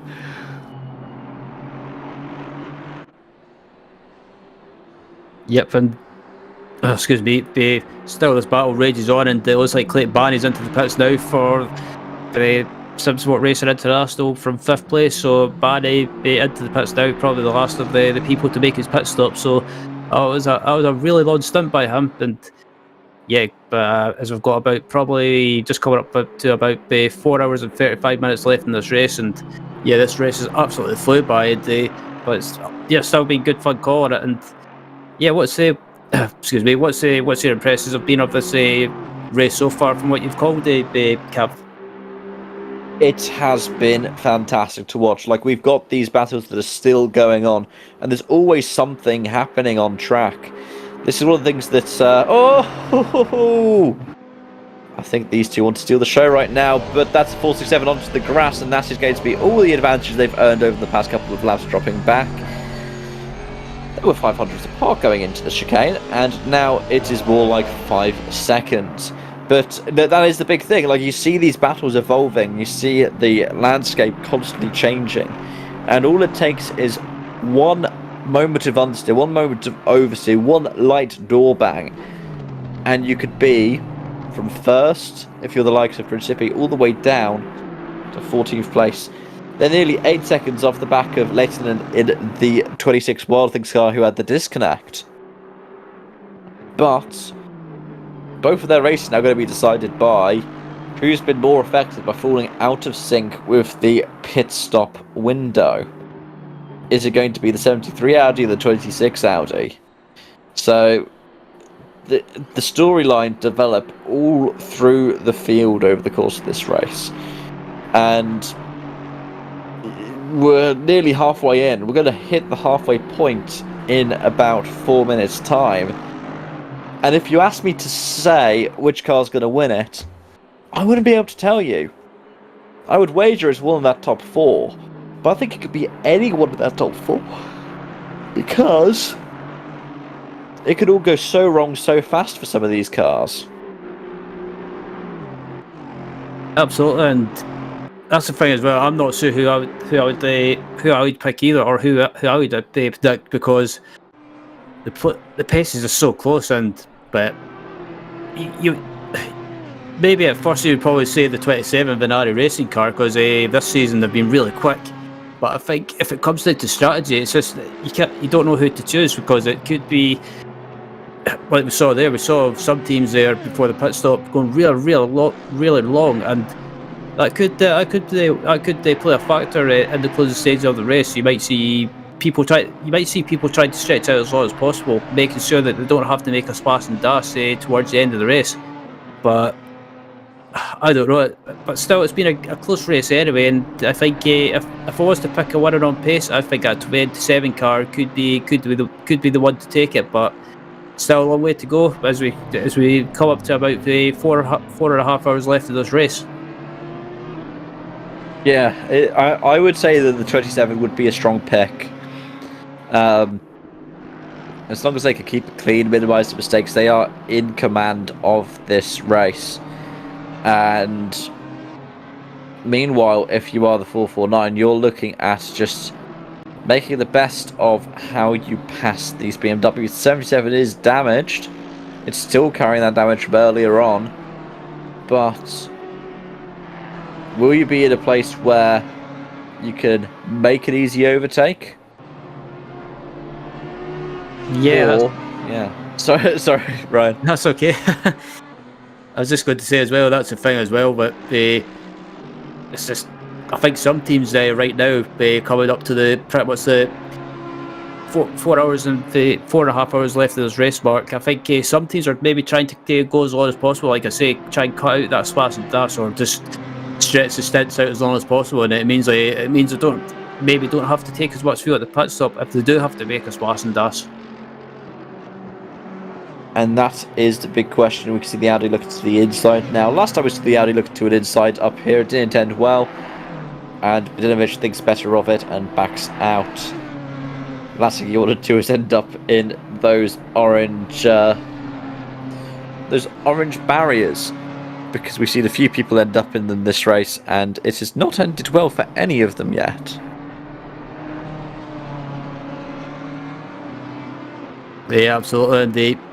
And plenty of battles going on now. Not especially the battle for it looks like a 8th and 9th at the moment with the 77 BMW, and also Vidovic and the 449 Audi trying to make a move and pull it out, trying to show the 77 BMW that is there, trying to intimidate or distract him, but doesn't seem to be working so far. And I think the side-by-side Esports Audi maybe try and make a move. Maybe he's been told that the 77 BMW has maybe got slight front end damage. It's what seems to be affecting the handling.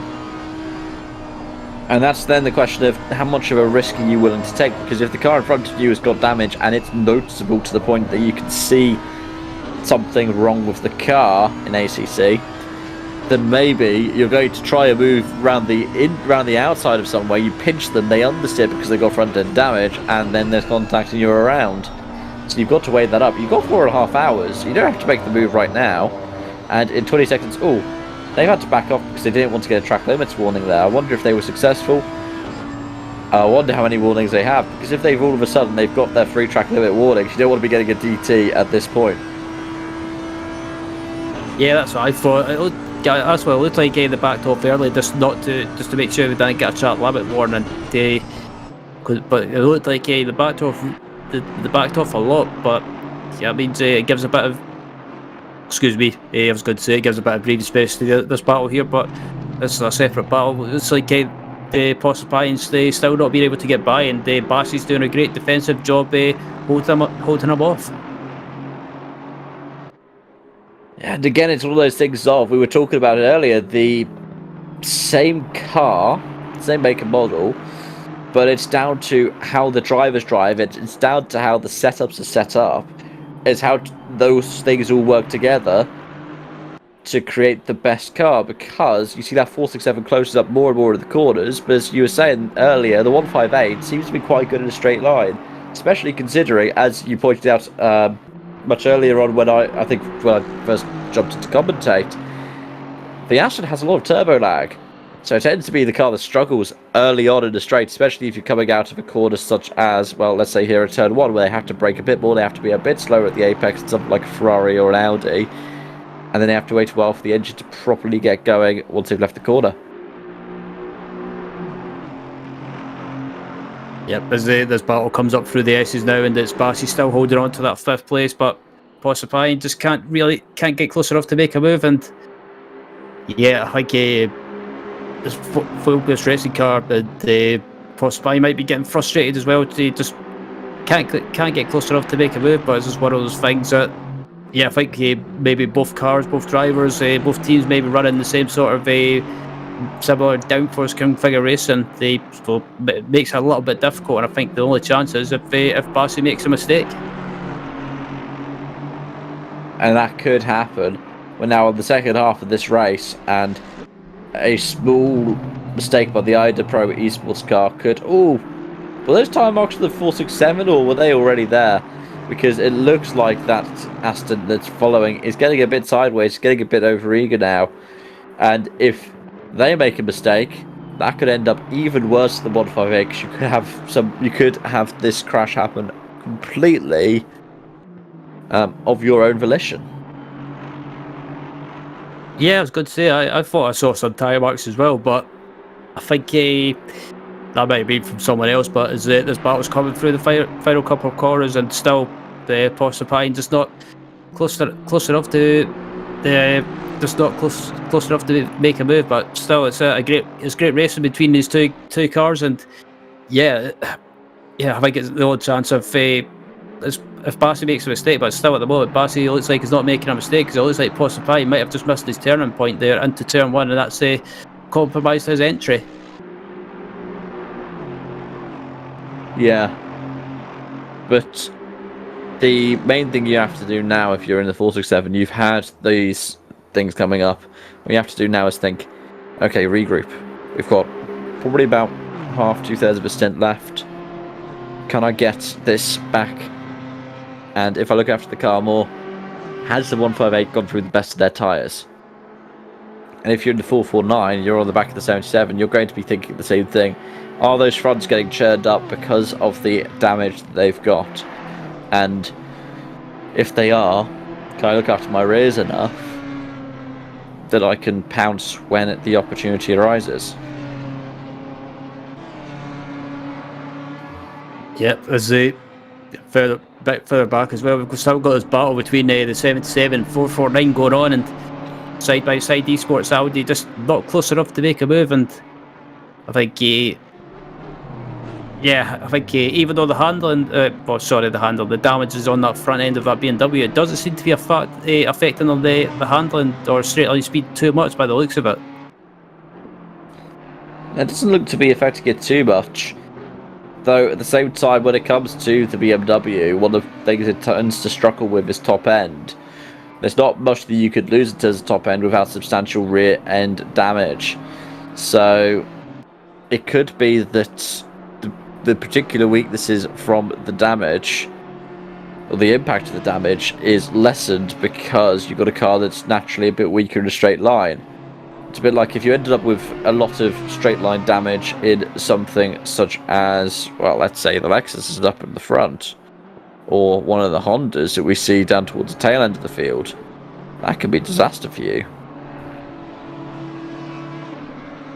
Yeah, absolutely. As this battle comes up through the S's now, and still the Vidovic is not close enough. I thought it would have been closer than that, because Audi in a straight line, it can be a really quick car. As it looks like up ahead in them is the 16 car of Russo by the looks of it, I think, possibly. Yeah, Russo's slightly extended that gap over the course of the stint. Like the early phase when the 467 was close to them, the three cars were separated by less than 3 seconds. Now it's about 3 seconds a gap between the 77 and the 449. Oh, sorry, the 77 and the 16, with the 449 half a second back from the 77 car. So it could be that this battling is harming both of these cars in the longer run, because that 16 is just able to eke out a little bit more of a gap, which opens up more to them if they want to undercut or if they want to overcut to make the most of the situation that presents itself. Yep, and this battle's really close now. It looks like the Audi's really close now, and Vinovic's really close, and just can't get a move done. But close right up under braking, but that BMW just seems to have that bit of an extra punch when it needs it. It does, and it's been a while since we've seen a car really overdrive to the final corner and hit the wall. I think we've seen both of these cars tap the wall at different points, but they're both getting their lines particularly well. Look at the Audi right at the back of the BMW, but now it's going to struggle because it got too close at the apex of turn one, and the BMW could use this turbo to pull away a little bit from the corner. Speaking of turbos, these two twin-turbo V8 Astons are about to do battle again. Yep, and still really close together now, and the Porsche keeps getting close, but it's just, again, there's nothing to separate the two cars as they come up now, and I wonder if this 467 car can get a good exit here. It looks like he has got a good exit, but again, just so hard to get close, and I think in the background there, well, I was going to say, it looks like in the background there's someone closing them down, but I think that's someone that's maybe a lap down, but it's Phil Bush Racing, Aston Martin, they still, as I say that, it looks like Bassi might have just missed his turning point slightly there, and that compromises his exit, and like the Porsche a lot closer than he has been before, and just needs to try and get close. But also another factor as well that maybe some people don't maybe haven't realised or don't know is if you get too close to the car in front, it can, I can't remember if ACC has it, but I think you can get compromised slightly in the dirty air. Yeah, the dirty air is a bit less pronounced at HC compared to other sims such as iRacing, simply because iRacing is so much more aero dependent with GT3 cars, but it is definitely something that can have an impact.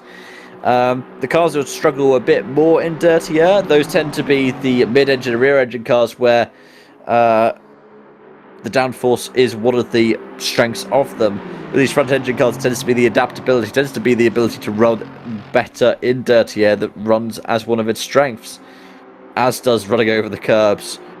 You're not going to see a McLaren take at the curbs quite like we've seen those two Astons just do in the thick of a battle.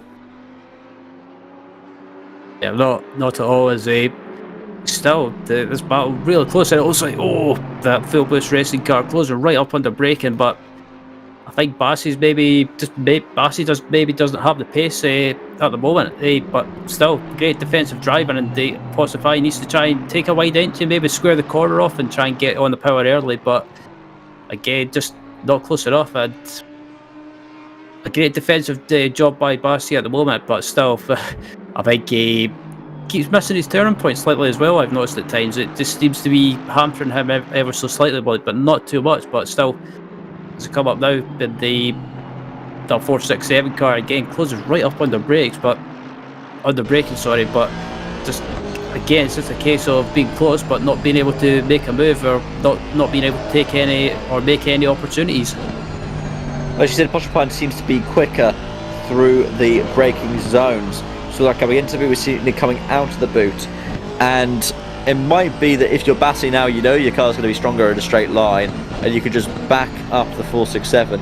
If they can't make the most of it on entry to a corner, and you can get away on exit, you're in control of the whole situation, because it can be quite hard to pass at times around here. It's not a particularly wide track. You can go side by side, as we've seen side by side on the north side of the circuit through here numerous times. But we've seen the past couple of laps, that 467 has got right up to the bumper of the 158 coming into the boot. They haven't been able to make the most of it because, at the end of the day, both these cars are Astons, and it looks like the 158 might be better set up for the cornering. We'll be able to see here now, though. Yep, and yeah, it closed right up under brakes, but again, just they can't really do anything. They can't really do anything because Bassi, he's not letting the pressure get to him, and I think just behind these guys, they've got the Jamie Nuttall coming up to lap them. And this is going to be one of the interesting things with GT Racing, is how that situation gets handled. Leighton is both the 26 and the 47 clatter the wall at the final corner. Leighton's going to be trying to make a move on Schutzke. But the question is, where do you do it? We've been talking Aston versus Aston. These are the other A cars that are doing battle with each other. It's Audi versus Audi over P12 in the race. Both of these cars have been affected by dramas. Who's going to be the one who does better in this little battle? Going down the back straight, the 47 defends to the inside, the 26 goes to the outside. They seem to have overlap going into the corner. I have a feeling the Wildflings car is about to back out. It is. Takes a bit of the curb, that unsettled it a little bit, and now it's time to try again.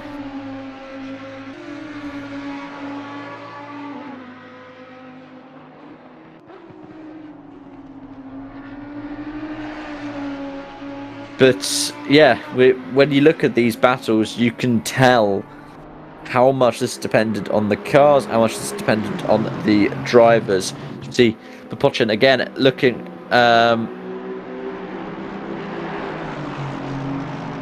Yeah, looking at the back of Bassi, and Popochin is going to be looking at trying to make making the advantage under the braking. The 71 car of Nuttall is just like, come on, please let me through in a battle for the lead. I've managed to get it down by 10 seconds. I've managed to halve the advantage in half an hour. So we see a little bit of stutter between the three cars. Netcode can really ruin somebody's day, and Nuttall is now through on the inside of the 467. It's now going to be what's going to happen with the 158. Meanwhile, the 26 and the 47, again, both right up close to the wall. It's funny because I said that people hadn't hit the wall for a while, and then these two, the last time we looked at them, both steamrolled into the wall, but not bad enough to cause significant damage to either car. Their pace isn't really affected. It's more affected by the fact they're doing battle with each other, and they are almost bumper to bumper as they come into the S's. And Leighton has got the run heading up through the S's, and Leighton, I think he wanted to go for that move, but he had to. I think he decided against it at the last second because I think he had a feeling that there was going to be a big accident, but. Yeah, just the overspeed that he got through the S's there was just unbelievable, and yeah, he had to back out of it, otherwise there would have been a big accident. As it looks like Shatska's getting a bit sketchy through the chicane, and Leighton, and I think Shatska's feeling that pressure from him as well, so I think Leighton at this stage of the race has started to make Shatska a little bit rattled, and again goes wide to try and get a bit of a cutback, but Shatska places a car in the middle of the corner to stop him getting a bit of momentum, and Leighton getting closer and closer right as well, so Leighton right on the outside, late on the brakes, and can he hold it on the outside? It looks like Shatska's. I thought Shatska was going to run him wide there, but Leighton has got a great exit, and I think this corner here is going to be a case of the late breakers. Leighton gives a little bit of space, but I think that he's through. Little there was minor contact at the toe of the boots. We see some drivers come into the pits now. Risu and Tipkin have decided to pit earlier this time by, and that will potentially run into the favour of the 74. Also potentially help the 449, but these two are still close together. I think they were side by side going into the chicane, because whilst saying 3/10 there, it was less than the 10th at the last split line. So again, it's one of those things of the 467 might not be able to get as close as they want to right now. Indeed, and again, this battle still really close, and probably the closest battle we've got on the track at the moment. As it looks like Porsche has lost a little bit of time to Bassi there, so I don't know if he's maybe ran wide somewhere, or if maybe Bassi's starting to pick up his pace. Yeah, and it could just be that later in the stint, that 158 is. Ooh, I think they've taken a track limits warning for their troubles there. It could be that in the later phases of the stint, later phases of these races, that the way that Bassi drives, the way that car is set up, it's able to make the most of its straight line advantage, whereas if your tyres are wearing out and your car is better at cornering, if you're in a 467, you might suddenly be at a huge disadvantage in the later phases of the stint. As we see a car off, is that the 999 Ferrari is off at the chicane. Yellow flags now gone to white, which means that car is moving, albeit very slowly. They're running low in the rev range, but there's not much visual damage, so I presume that was a spin with a couple of flat spots. Yeah, it looks like it. Yeah, managed to get going again, but had a decent start to the race, this car, but then they've ended up falling back slightly. It's been a bit of an up and down race for this team. It was the same case at Spa as well in the previous GT3 race, but they just never had any luck. But yeah, they managed to get going again. But still, this battle for 5th and 6th is still raging on, and just again, Bassi doing a great defensive job, pacifying not being able to make a move or get close enough to get a run or make a move as well. It looks like Bassi looked like he understeered wide there, but luckily he managed to keep out the wall, and it looks like pacifying's got a run. Is he going to make a move up the inside? No, he's not. He decides against it. Yeah, he thinks partly the wiser, keeps it just within track limits, I think, at the first corner. And you might think, now I'm so close to the toe, this could be the moment that I can take to get an advantage. Looks to the outside, keeps looking to the outside, looks to the inside now. Oh, almost in the bumper of the 158. They're going to be side by side. That looked like a bit of rubber banding contact there. Yeah, I was going to very say, lucky it didn't end badly. Yeah, I was going to say, was it just me, or did I see a bit of a rubber band effect? That's the thing as well, if you're competing across countries, across continents, like, the internet has come on leaps and bounds in the past couple of decades, but there is still every chance that if you're within an inch of another car and all of a sudden one of their pings goes a bit awry, one of your pings goes a bit awry, one of the server pings goes a bit awry, you're both inside of each other and in a wall. Yep, absolutely. So that's always one thing that you have to watch when it comes to doing online races, that you've got to be very careful, because you could be racing someone, for example, say someone from New Zealand or Australia, and their ping could be like basically like sky high. So you've got to watch what you're doing around them, and it can be a bit dangerous. But yeah, it's one of those things that you've just got to be a bit wary of, as Porsche takes all the inside curb there, trying to use as much momentum as possible, and just cannot get close enough, as it looks like both of the Aston Martins get mega close to the wall in the exit of the final corner. But I have to say, this has been a fantastic battle to watch.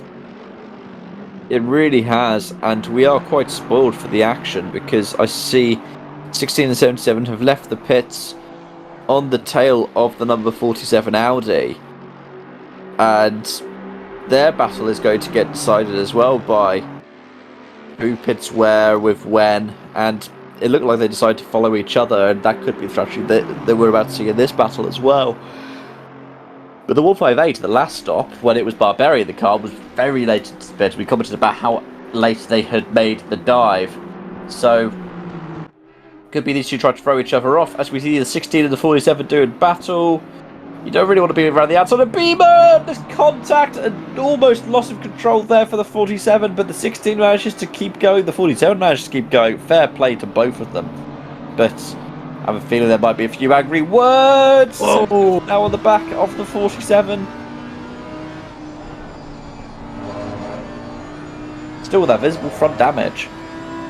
Yeah, I was going to say, you can see how visible the front damage is. That's oh, it looks like Shiatsuka runs wide slightly, and that's compromised his exit. It has. The BMWs to the inside. These front engine cars have loved making moves into the first corners. We're seeing, again, little bits of rubber banding on the server. It's one of those things of, you don't want to be too close to another car all the time, otherwise things can go wrong. And with the way the ACC safety rating works, you could very quickly see your rating tank if you are unfortunate. Indeed, there's still this this plenty of close battles still going on, but as I say, that Umberto Principi into the pits from 13th place, and I think I've got a feeling that one of his teammates will be taking over from him. I don't think it'll be Miato, because I think Miato's has basically done some driver already, so I believe they will have their next teammate in. But still, this battle for 5th and 6th is still going on, and Bassi's doing a great defensive job, and also as I say that, someone off in the background there. Was that the Honda? Yeah, I saw a Honda flying off there. Oh, and flying through the world. That is going to be a bad moment for internet for the 501. And do I see another car also off the track? Looks like the 158 and the 74. That's not good news for Bassi. That's also really not good news if you are that 74 car of Mead, because that could mean that those cars are all facing disconnects. or their own internet issues. Those 7 hits the barrier. Yeah, a yellow flag coming across the line, so it looks like someone might be off in turn 1. Checking the track map to see if there's anyone off. I can't see anyone. So, yes, some people having connection issues, and so yeah, well, everyone's still at, well, basically most people are still on the server, but it looks like cars vanishing off our lists now by the looks of things. Hopefully they'll get back in soon, because you don't want your race to be determined by these. Barberi is... They've gotten the join order wrong on the 158, because Barberi is now showing up as the 159. That will be disaster for them, because that means their lap count has just been completely wiped out.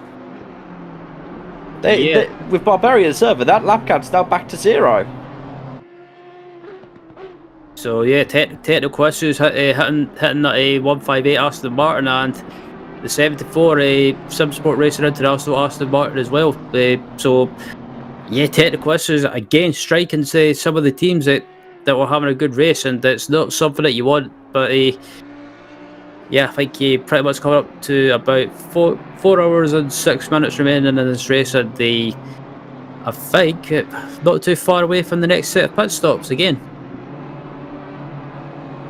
Yeah, we aren't that far away. We've got... well, I think we've seen some people pulling the trigger a bit earlier. 903's in the pits. The 159, we need to see what's happening with that situation for the 159 and what was the 158. Because that will be an issue with the rejoin order. But this isn't what some of these drivers we wanted to see. But if you are the likes of Leitonen in the 26, that's something the Wild Things will be like, oh, this is very interesting now. Because they'll be like, all of a sudden, they might be about to gain some spots. Yeah, and that's the thing. That's the thing we were talking about earlier. But if you can have the disaster end up striking you, but if you keep going and other people in front of you have issues like technical issues, it could benefit you, and you could gain several spots. Like we're seeing with the Wild Fin Racing car, they were outside the top 10 and they're about 11th place or something, 10 or 11th place, something like that, or not too far away from the top 10. And look where they are now, up into P7. Yeah, they have managed to, through some fortune and some misfortune for others, mitigate the impact of the disconnect that happened when Harry Phillips was driving the car. And again, this is one of those things where we were talking about these issues that can happen. As we see, there's the 158. The 158 is now back in, but they have lost multiple laps. So that has decided the battle with the 467, sadly, unless the 467 is affected by any kinds of issues now. And I wonder if Bassi's going to be back behind the wheel, or whether they're going to change driver. But if they change driver, I think Bassi has to still get in and do a lap to be able to hand over at a pit stop. Quite possibly, but yeah, that was so unfortunate. There was those issues striking, because that was a great battle to watch. And unfortunately, the technical issues decided to strike as I looking at the 77 BMW right behind the Rosso now in the 16 BMW. It looks like Marius Martz might have a good run here of carrying that momentum up through the S's, and if he can get a good carry that momentum through the S's, he might be able to get close now. And as I say that, yeah, he's getting real close in the slipstream, but I think he needs to go to the outside now, because Rosso's deciding to defend to the inside. Yeah, he's defended the inside, and though these BMWs can take the curbs, they don't want to be taking them side by side. Though we did see it earlier, as we see. Was it just that looked like a little tumbleweed on the apex leaving the chicane? That's what I was thinking. I think the Dust Bowl is somewhere completely different. I didn't think that was in upstate New York. I thought that was more the Midwest. Or, yeah, that's what I was thinking. Yeah. I don't know what's going on there, but what I do know is going on is this battle. It's still raging on, even if we've seen technical issues decide the 467 and 158 battle for now. As we see Bassi might be about to get moving soon. These two bimmers are still battling away. They're still separated by less than a second. That's a 501 back in the server. That's good to see. But they have lost a couple more laps. Now the question is, what's going to happen between them and the 903? The 903 has overtaken them, so they are now down in 16th position. Indeed, there's battle between two BMWs, or Rosso and Mars, still going on at the moment, and coming around the final corner, it looks like Mars is not as close as he was before. He's lost a little bit of touch here, but I think might be setting himself up for his run up for the S's as he breaks down, carries that momentum into the final corner, and heading up through the S's now, and he's not close enough this time around.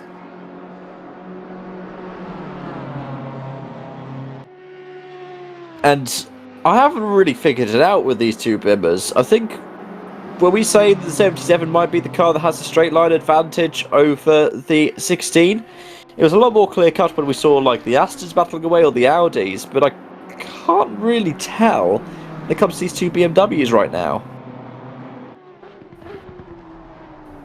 Yeah, I'm not sure. I think this front end damage might be affecting the straight line speed of this 77 car ever so slightly, but not by much. But I think it's as Rosso doing a good job of defending as well, and not letting the pressure get to him. But I think I agree. Watching the likes of the Aston Martins battling away, being able to get real close to each other. I think it's right here. It's maybe just that the damage, like I say, on the 77, just affecting the straight line speed just ever so slightly.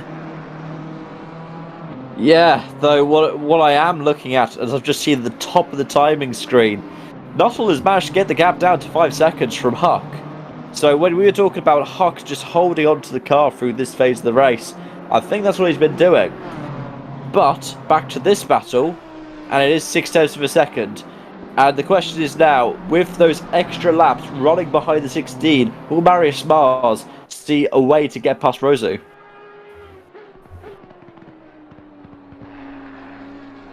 Yeah, quite possibly. I mean, just what's now heading down to turn 1, and just Mars is not close enough, and I wonder if Mars is maybe just hanging back slightly, just maybe deciding to back off slightly and look after his tyres. But if he's doing that at the moment, I think at the moment it might be a good thing to try and save some of those tyres, and then basically towards the end of the stint just try and use them up and try and make a move. But as I say that, it looks like we've got the first of our stoppers, the 47 Audi of Shatska into the pits.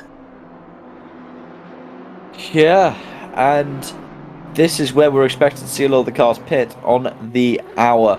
5 down, 4 still to go. And it really is anyone's race, because you could have little issues here or there affecting you. You could have just one mistake put you into a barrier. It's really down to how you are managing this race, how you are driving this race, if you can keep this car on the road.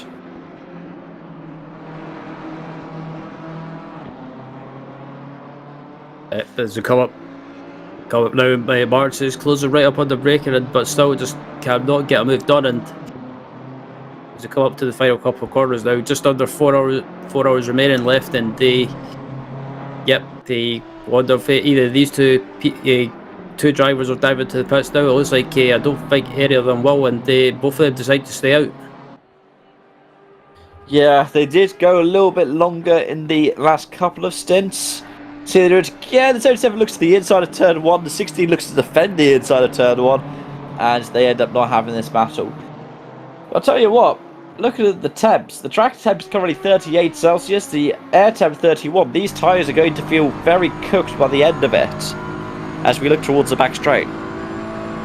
Absolutely, it looks like Mars has got a run head down to the chicane now, and it looks like Rosso's gone the defensive, and again Mars keeps getting a good run, but he just can't get close enough or alongside or fully alongside to make a move. And I think it must be so frustrating though that you're quicker than the driver in front of you, but you just can't really do anything. You can't make a move. But that is one of the things that comes with endurance racing. Even if it's all single class like we have here today with only GT3s, even if you are battling against the same make and model of car, there are going to be these intricate little differences that decide where you're going to fit in for this very moment. Now, it could all change when they both pit, because they could pit on different laps.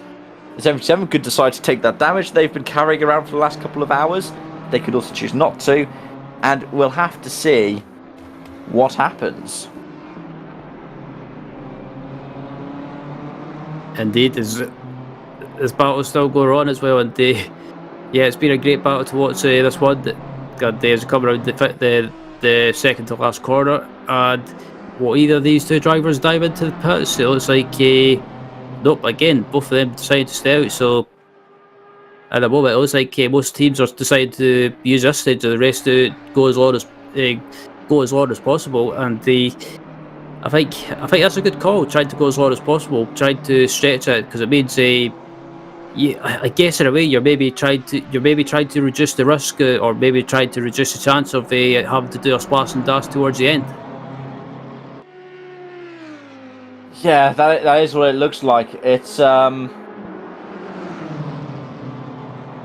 we see them go to the outside again on the back stretch. They're going to try time and again to make that work, but as long as Rosu defends the inside, it seems like that 16's got to drive through the corner to hold on to the position.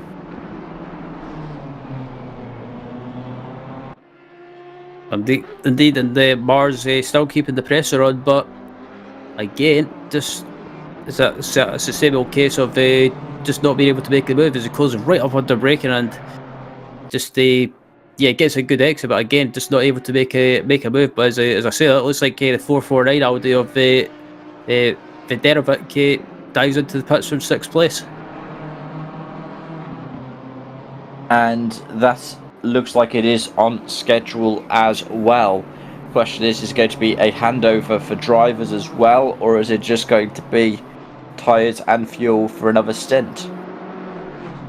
Yeah, that's what I was thinking. I wonder if they'll do a driver change, or if they'll stick if they'll keep Mars in the car for another stint. As Rosso hits the wall in the exit of the final corner. That was just understeering wide there, getting on the power, and I think that'll compromise his exit.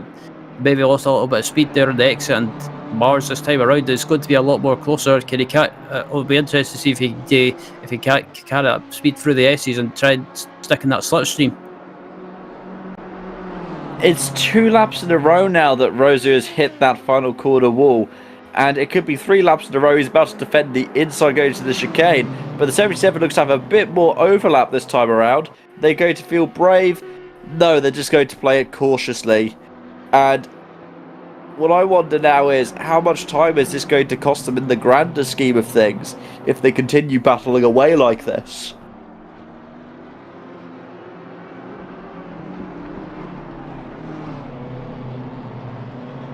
Yep, and just watching this battle, still watching this battle as well, and yeah, it looks like Mars has lost a little bit of contact there. It looks like the Ferrari racing car in 2nd place is dived into the pits as well. So I wonder if Michael Huck will stay for another stint, or if Nicholas Grosso will take over, and the rest of the race will be handled by Nicholas Grosso and Sasaglato.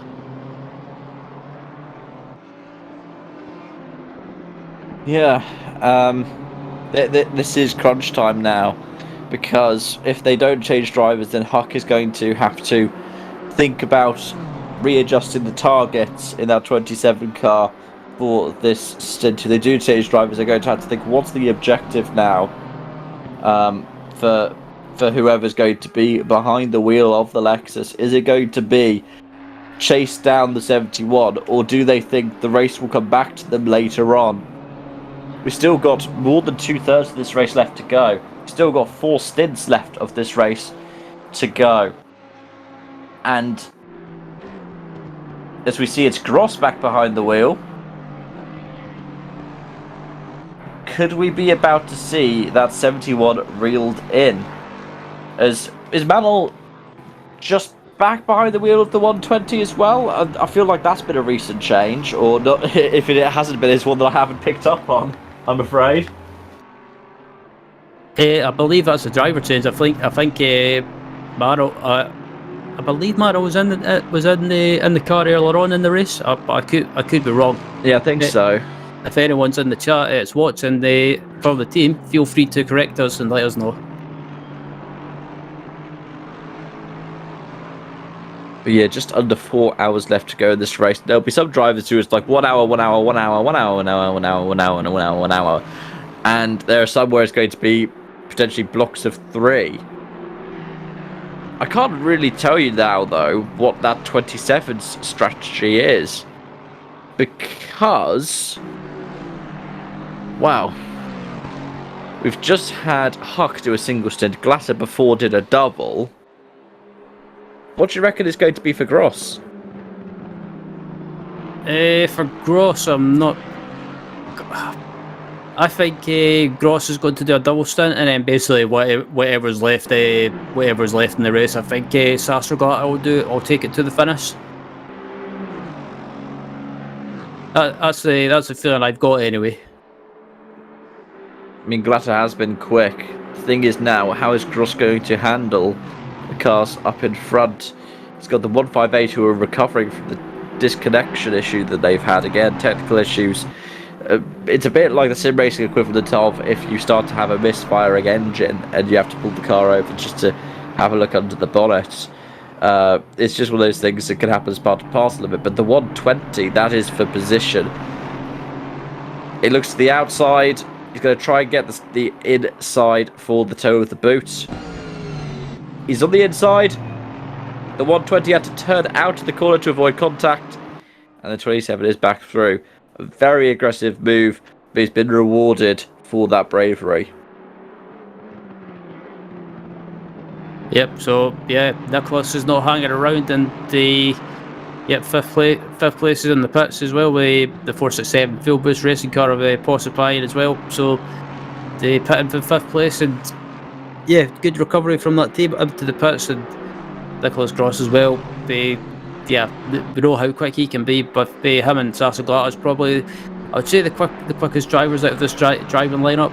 But yeah, that's no disrespect to Michael Huck, who done a great job in his stint to, basically keep it safe and keep it clean. But Nicholas Gross and Glatter seem to be the quicker drivers out of the driving trio, and currently at the moment in the lead is Jamie Nuttall in the 71 car doing a great job, and I think he's obviously still got to make his pit stop.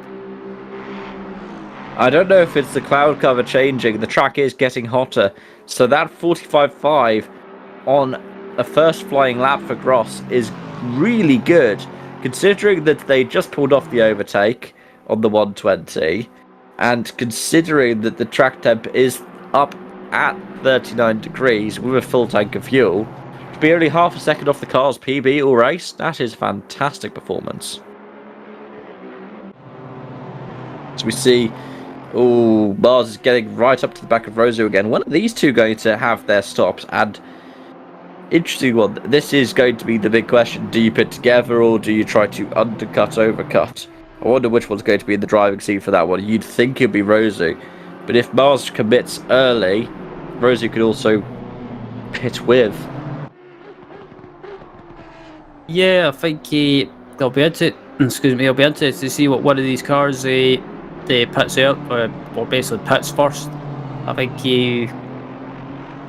I don't know. I think if you're Mars and you're being held up, it's worth taking a risk and maybe pit early and try and get an undercut, because it looks like Mars has got the pace to get by, but just both of these cars are evenly matched, and it's just so difficult to make a move. As in the background there, you've got the 467 full boost Aston Martin of the Buguki in the background. Yeah, and Buguki has gotten into the car, which means we've had a driver swap there. And you talked about Mars as well. Now, if you are Rosu, you will have the advantage on your side of the car not being damaged, which is a good thing to have. In addition to that, you'll be able to use the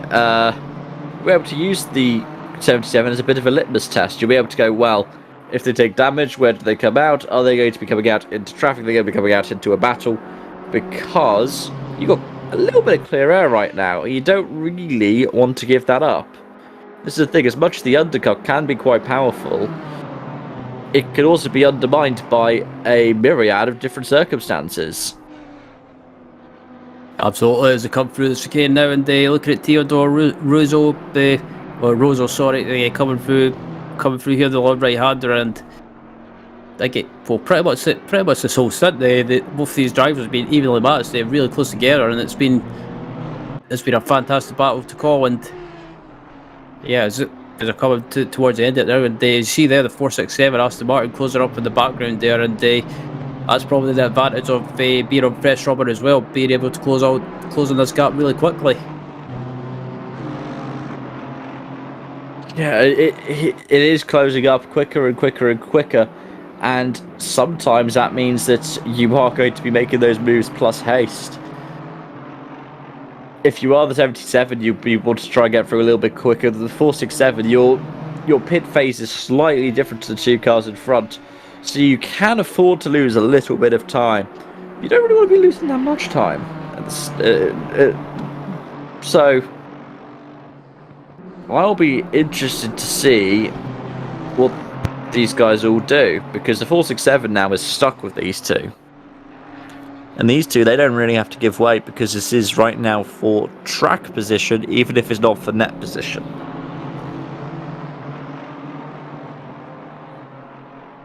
Yep, and also just watching as well, there's all three cars come up through the S's there, and I think it could be just a matter of time before this 467 car makes a move, because these two BMWs keep holding each other up, and again, it's just a case of Mars can get the move done. As it looks like the 467 car was going to take a look or a dive up the inside, but yeah, had to basically get in the anchors at the last second. Yeah, and at some point you've just got to go, is this worth it? If you're the 77, why not let the 467 through, have them have a couple of goes to the 16, and if they can get past, try and follow them through. That 467 has been really quick. It's on fresher tyres. It's got a fresher driver in the car. But the 77's looking at a move now. We are in the action seat watching this unfold. There could be contact, there could be drama. The 77 is currently through. 60 is going to try to switch back. They back out a little bit. Now the 467's like, please let me through. Please let me through. I'm going to make a move myself. Here we go. Yeah, I think Rosso decided not to make a big deal of it. I think Rosso could be diving into the pits at the end of his lap. I've just got this sneaky feeling. Yeah, and in which case that has been working wonders for that BMW. He doesn't, but it puts him in the position now where he can really be in charge of the strategy. He can go, well, I'm going to undercut you, and then it's up to the 77 of, do you think that we're quicker enough to hold them off with the overcut, or do we have to match them now? But it also depends on how Peter Bagucki gets through in the 467, battling the 77, because they do look like the faster car. And here we go.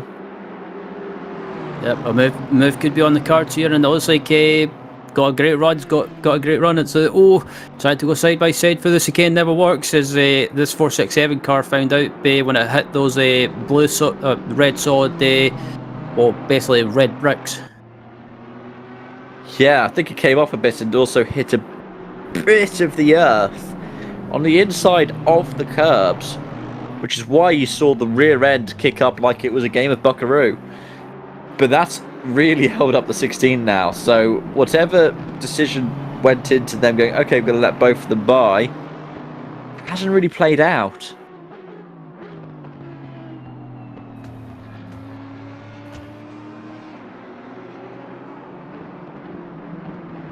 But here we are. We have got 3 hours and 44 minutes left.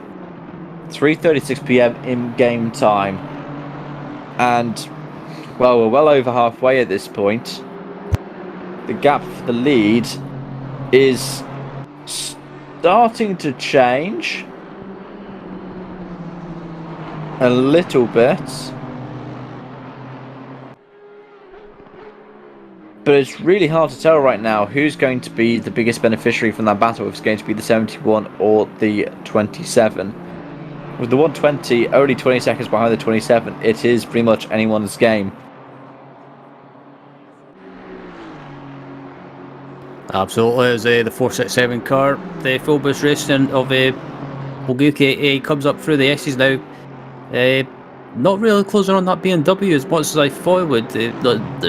Not through the S's section anyway. So that BMW, even though it's got some slight front end damage. Well, actually, it looks like that damage has been fixed now. So I take that back. That BMW in a straight line still got the Aston Martin's quick in a straight line, but that BMW has definitely got a punch. It's weird because on some shots it looks like it's fixed, and some shots it looks like it's still there. It's really hard to tell right now. But what I can tell you is that battle is not for the 467 to really have an influence on. Their strategy is completely different to that of the 77 and the 16. So, if you are driving for full boost racing right now, or if you are going to get that car later, you're going to have to hope that this BMW is out the way pretty soon, either through friendliness or through maybe forcing the situation a little bit, as we see the 501 Honda is off again just after the start of the boot. Probably a bit too overeager on the grass. Yeah, a bit more grass kicked up now. It looks like I don't know if it's just me, but is that? I was gonna say that was like is that Honda crabbing, or is it just? Oh, is it the crabbing a out of little the bit. turn? No! Oh, that was the. That was the. That was wow.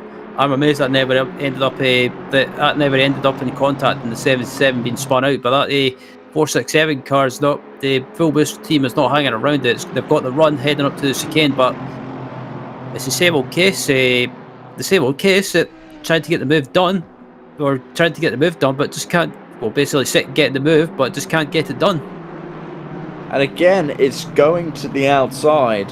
It looks like if you're looking to defend here, you really want to defend the inside line, because it's much harder to get past if you're the outside car. I think the only real overtake we've seen happen in that kind of way was through the contact between the 27 and the 73 a couple of hours ago now.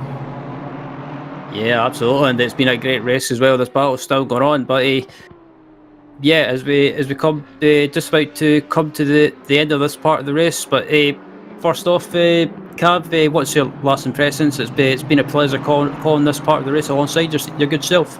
Well, it's been a delight to be here, and it's fantastic to be able to see this calibre of competitions, calibre of battling going on. So it's been brilliant to be alongside you for this, Ryan. It's been brilliant to work with the team around here, and I'll tell you what, the highlights have been that there have been battles throughout, and there have been all kinds of different dramas.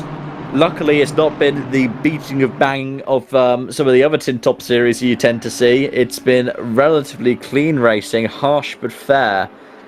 I think my highlights have been the scale of the battle, the kind of recovery drives that we see. The 26 is back up at 5th place, but with 5.5 hours in, we still got 3.5 hours left to go, and it is almost as open as it was 5.5 hours ago. What about you, Ryan?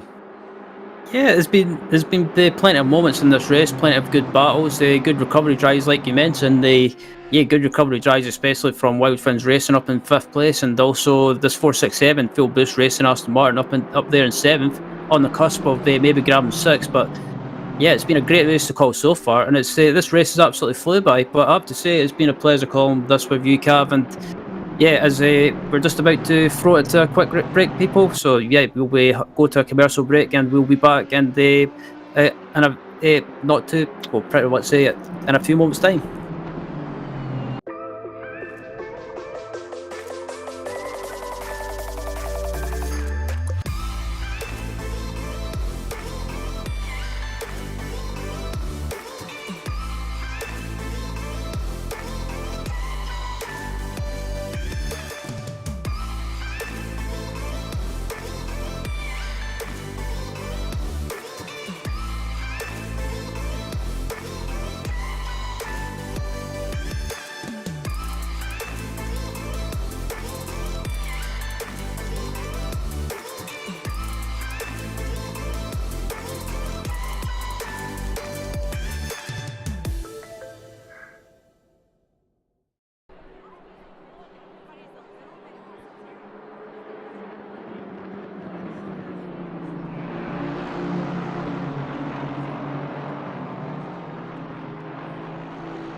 Hello and welcome back, everyone, to the remaining 3 hours and 35 minutes of this race.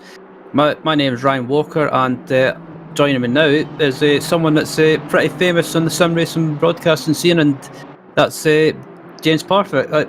James, welcome to the broadcast. Thank you very much. I don't know about famous, to be honest. I haven't had any people come rushing up to me for my autograph yet, Ryan. I've got to be honest. I haven't been asked for any signed photos or anything, but I wouldn't say quite famous. But thank you anyway for your kind words. How have you been? How you been enjoying it?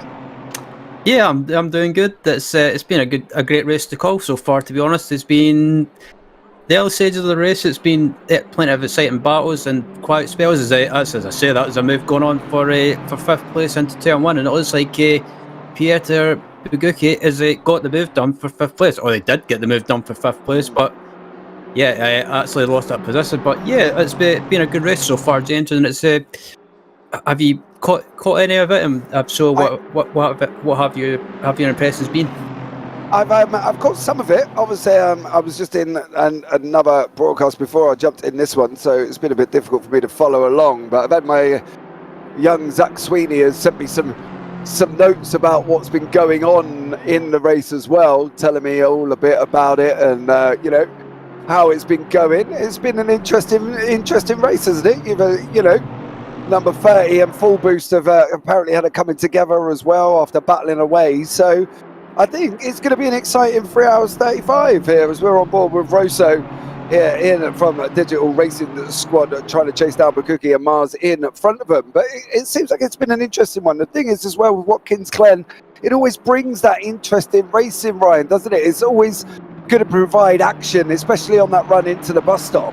And you know, we've had incidents going into the bus stop as well, people hitting the wall, and you know, whenever you try side by side, it's always difficult in general for that to take place in that bus stop. It doesn't leave a lot of room, and it's got to be a lot of, you know, cooperation from drivers, isn't it, for them to get through there successfully. Yeah, I do like Watkins Glen. I've raced it. I've raced it on ACC, iRacing, various platforms, and it's a fun track. But there's some corners especially the bus stops, you kind of invite you that you keep thinking you can carry so much speed through it, more speed than you expect through there. But if you take that bus stops, you can the wrong way, or basically get it too hot, those curbs can bite you, especially with them being really, really bouncy, and they can be a bit of a, they can be a bit either basically they can damage your car or they can end your race. And as always, like, we've got a battle going on again. That this battle for 5th place is being going on for, it's just side by side. Oh, there's a bit of door rubbing there, and well, amazingly, James, both of them made it through. Yeah, I'm not quite sure how. The problem for Bakuka was Rosso's come up, carried so much more speed. Of course, he didn't get the slowdown of what the contact that they did as they're dropping down into the chute now. Turn 6, of course, on this run up. And this freeway battle is going to be materialising now as it goes on. And it's going to be interesting to see how this one comes out on top. Unfortunately for Mars, he is literally trying to open a gap up and trying to defend all at the same time. And it's going to be really interesting because Bukuki does look absolutely like he's on a flyer at the moment. I think if Mars doesn't stay with him, if he does get past, then I think he's going to struggle to hold on to it because, you know, he looks blissfully quick. Oh, he's trying to dive up any hole he could possibly find. He's got to get his elbows out. I understand that, but let's play it a little bit sensible here. As they literally just throwing everything at each other here, Ryan, I think.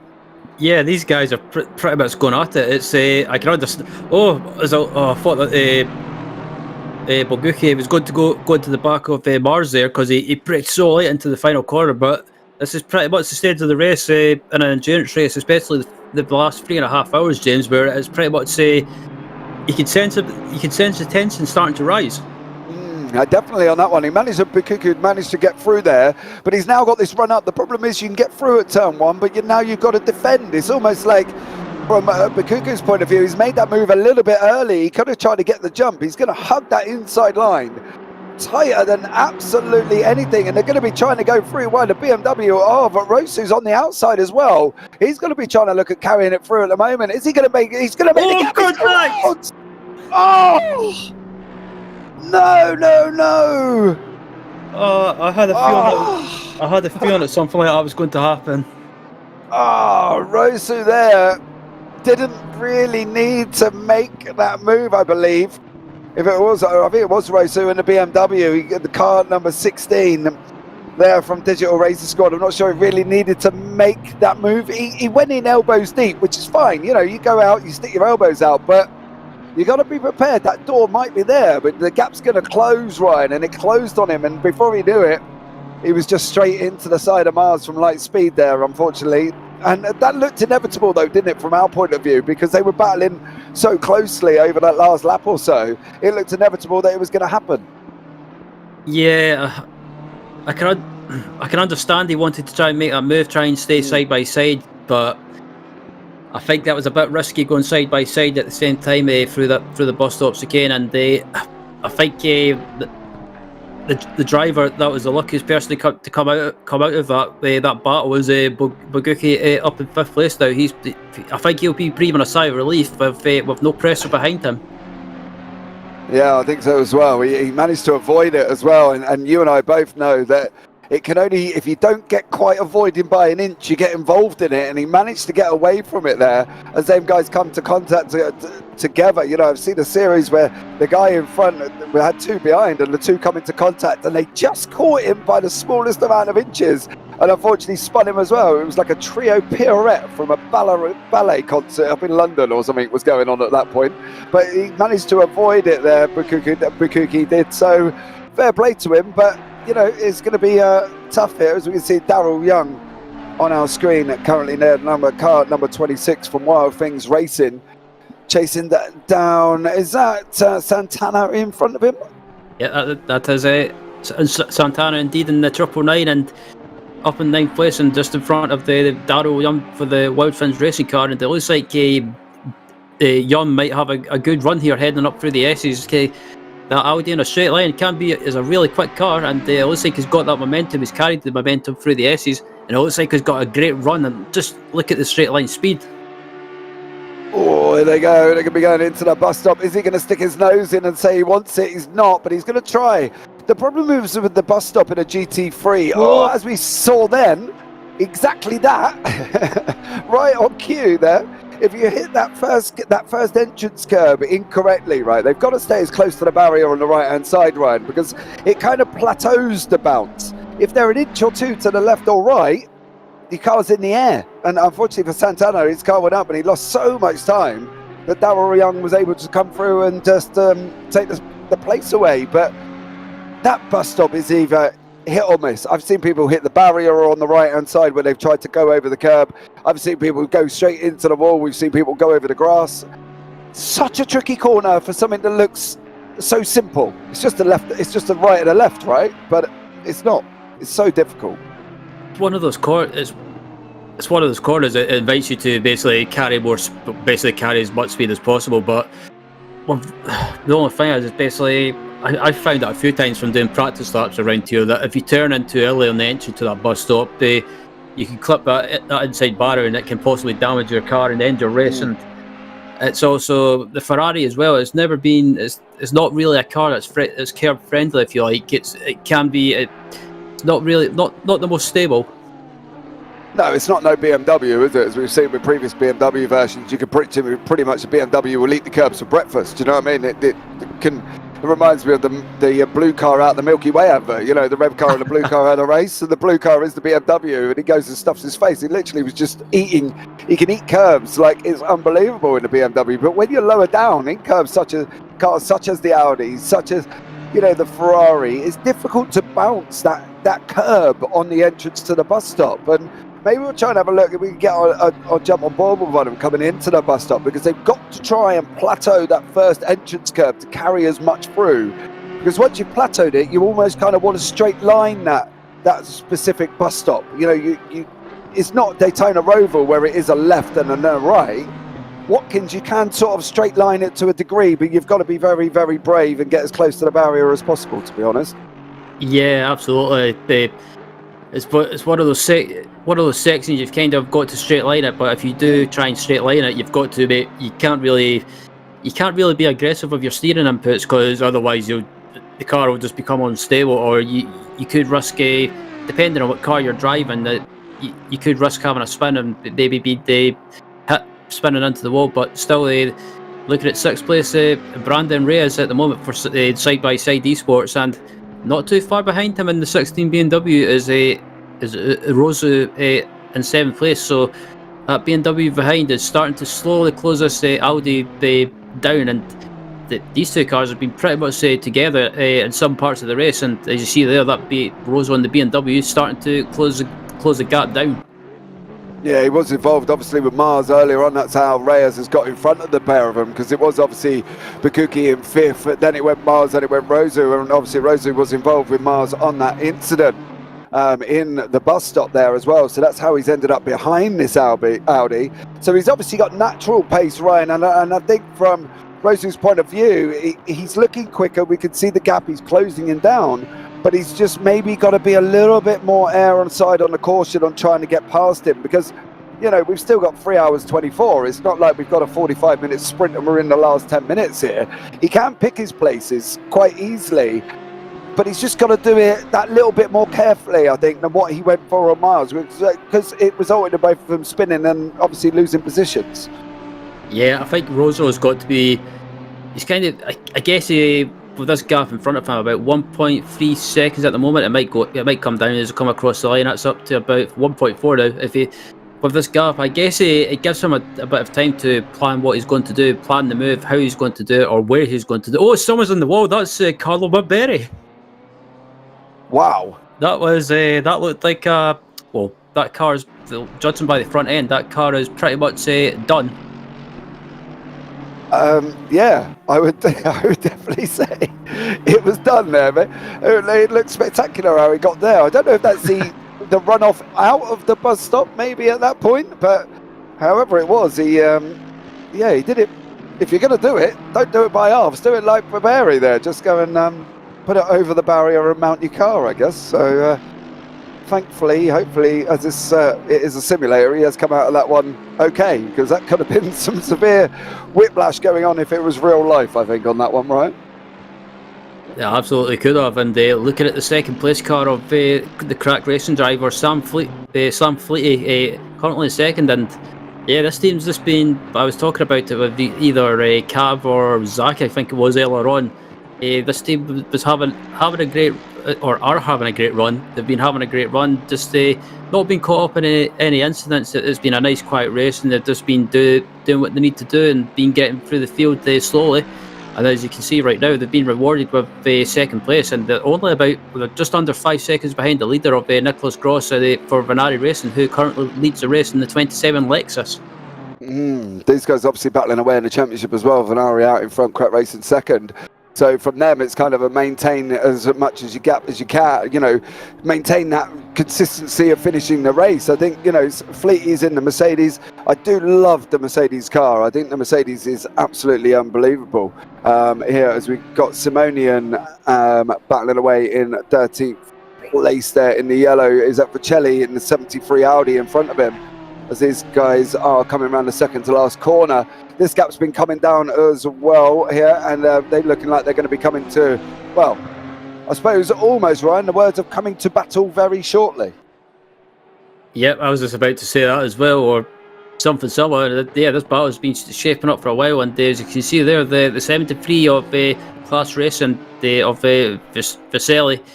This team, the 73, was leading the race earlier on in the first half of the race, but unfortunately, it looked like technical issues, and apparently some of the drivers in this team were saying that they were having issues with server lag. So I don't know if that was something to do with that, but still, it's never a good thing when you've been running up at the front and then a technical issue strikes and it pretty much hampers your race, because I guess in a way you could say it's a bit demotivating, but on the other hand, with endurance races, you've just got to stick at it and see if you can salvage as many places as possible and as many points as possible. Oh, he's definitely trying to salvage some now. He's definitely going to have a go. Here we go. This guy's up into tow. G League Esport Elite with Simonian. Oh, over car number 73. There's contact. He's going to try and want to get up the inside if he can here, Ryan. He's got to have a go. He's got to go, isn't he? He's got to go. He's He's got to go for it. Oh, I think. I think he wanted to go for it, but it's one of those things you don't want to.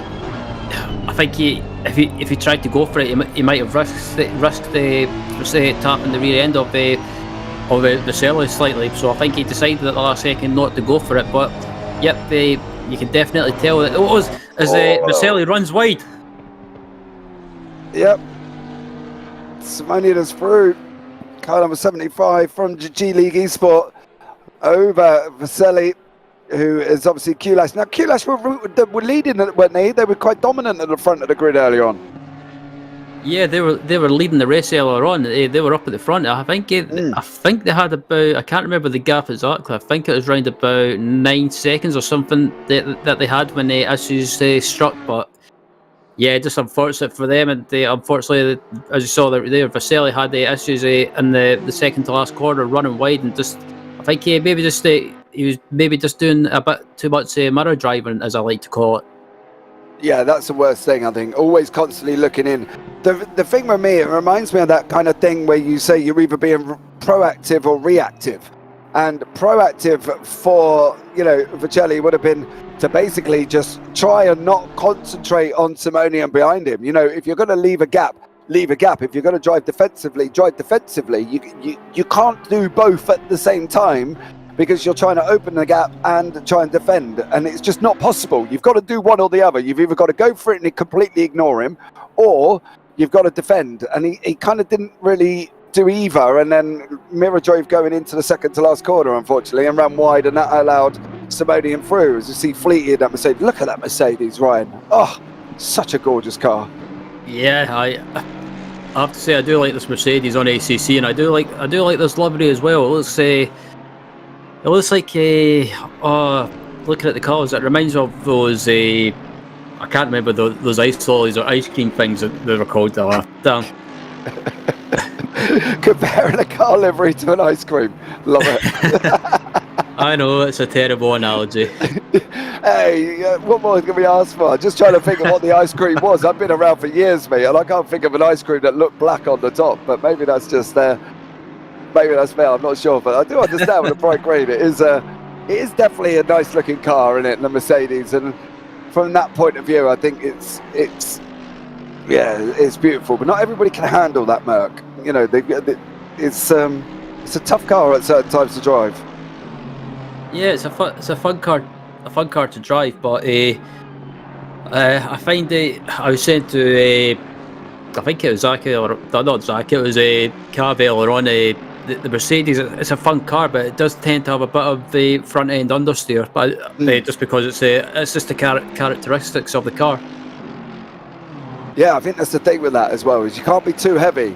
I love the Mercedes, and it's the car of choice that I will drive.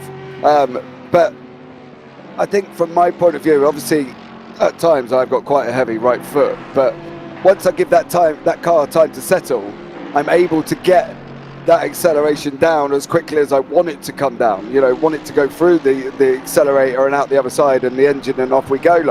So from that point of view, I think that's why the Mercedes quite suits me, because it not only teaches me patience to wait for the car to settle under braking before I get onto the accelerator, but it also, I can get on the accelerator when I want to and get it to pull away. And it's a skill driving that Mercedes, and not everybody can handle that car itself, I think, from their point of view. Indeed, and looking at Sam Fleet at the moment, and again, looking at the gap, that gap is down to just under 4 seconds. So this team here, the Crack Racing, is slowly closing that gap down to the Vanari Racing Lexus in front of them. So I wonder, before the end of the stint, we've got about 15 minutes until the top of the hour, when the next set of pit stops will probably start commencing. I wonder if we may have a battle for the lead before the pit stops. Yeah, definitely on that one. I think it's going to be interesting to see how they get on. Of course, here, Fleety looks like he's pulling time out of Sector 1 and Sector 3. They're fairly equal in Sector 2, both going around in a 34.6. Fleety seems to be on a 29.8 for Sector 1. whereas Gross up front is on a 29.9. And then he's doing a 41.1, whereas Gross is doing a 41.2, well, 41.3, I should say, in the third sector. So he's pulling out tenths each lap. And as we can see, he's down to 3.8. Last time out, Fleety was a 145.702, Gross on a 145.885. So another tenth and a bit coming out from Fleety there. And if that carries on at that rate, by the time we get to the top of the hour in about 15 minutes time, what they were going to be doing, probably 11 laps, maybe 10th per lap. It could be sort of well within the 2.5 second mark if he carries on this pace.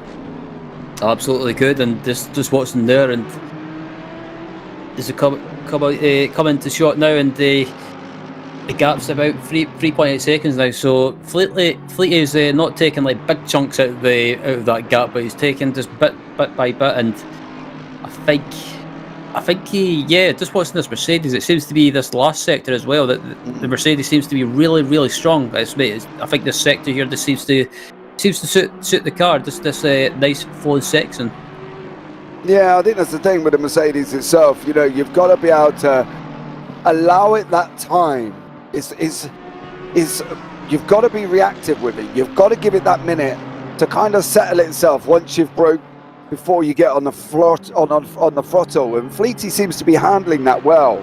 He seems to be able to get it stopped, get it turned, get it relaxed, get it on the throttle. And he's kind of a 3-stage process, and he's keen to kind of be able to do that car with it. And he's pulling out, he's now down to 3.6. So he's pulled out 2 tenths already.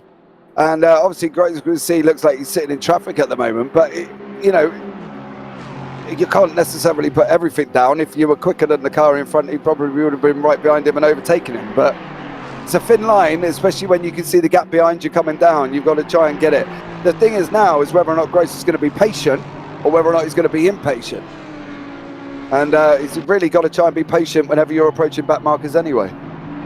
Yeah, that's the thing as well, when you're leading the race and you're kind of under pressure as well, but you don't want to. You kind of want to get by back markers as quickly as possible, but you don't want to do anything too silly. It can be frustrating being held up slightly, but as you see there, it looks like Nicholas is being held up slightly by that 120 Aston Martin of Manoli as well. So I wonder if Manoli will try and let him go as quickly as possible. It doesn't look like it. He's not getting out of the way, so yeah, this is not helping Nicholas at all. But they just losing a little bit of time here. The gap's 3.5 seconds now, and with the time at Nicholas is losing, being stuck behind the back marker. This is just going to allow Sam Fleety to close the gap down. As you can see, Sam in the background right there.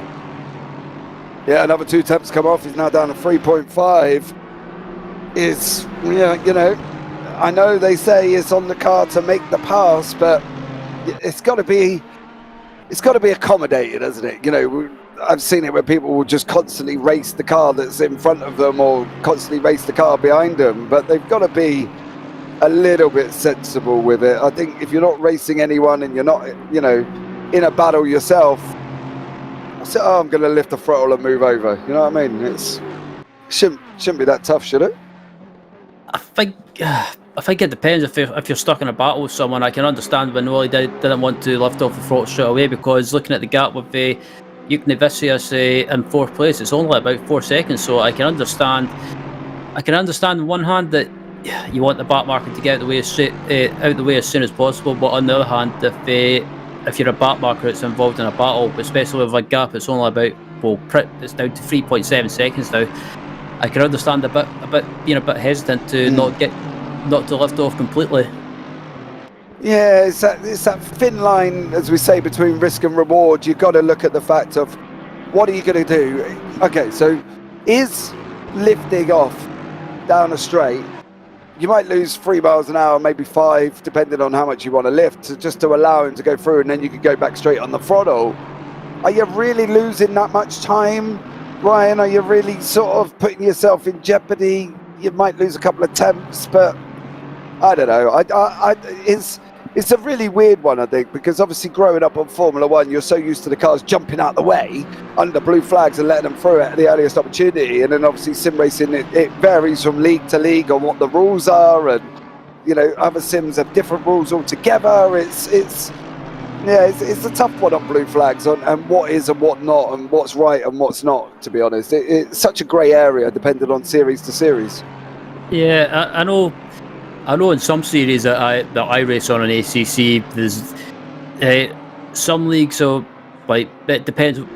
Some leagues will use the same sort of rule set as Formula 1. Let's say that blue flags, if you get caught up by the leader, or basically the leader's up at the front, you've got to get out of the way as soon as possible. But other leagues that I've raced on as well, they have blue flags, but they say that they do not to jump out the way straight away. They basically stay on your line in a way and be predictable and just let someone by as soon as you can. So it's a bit of, yeah, it's one of those things. It just depends on what rule set the different leagues use.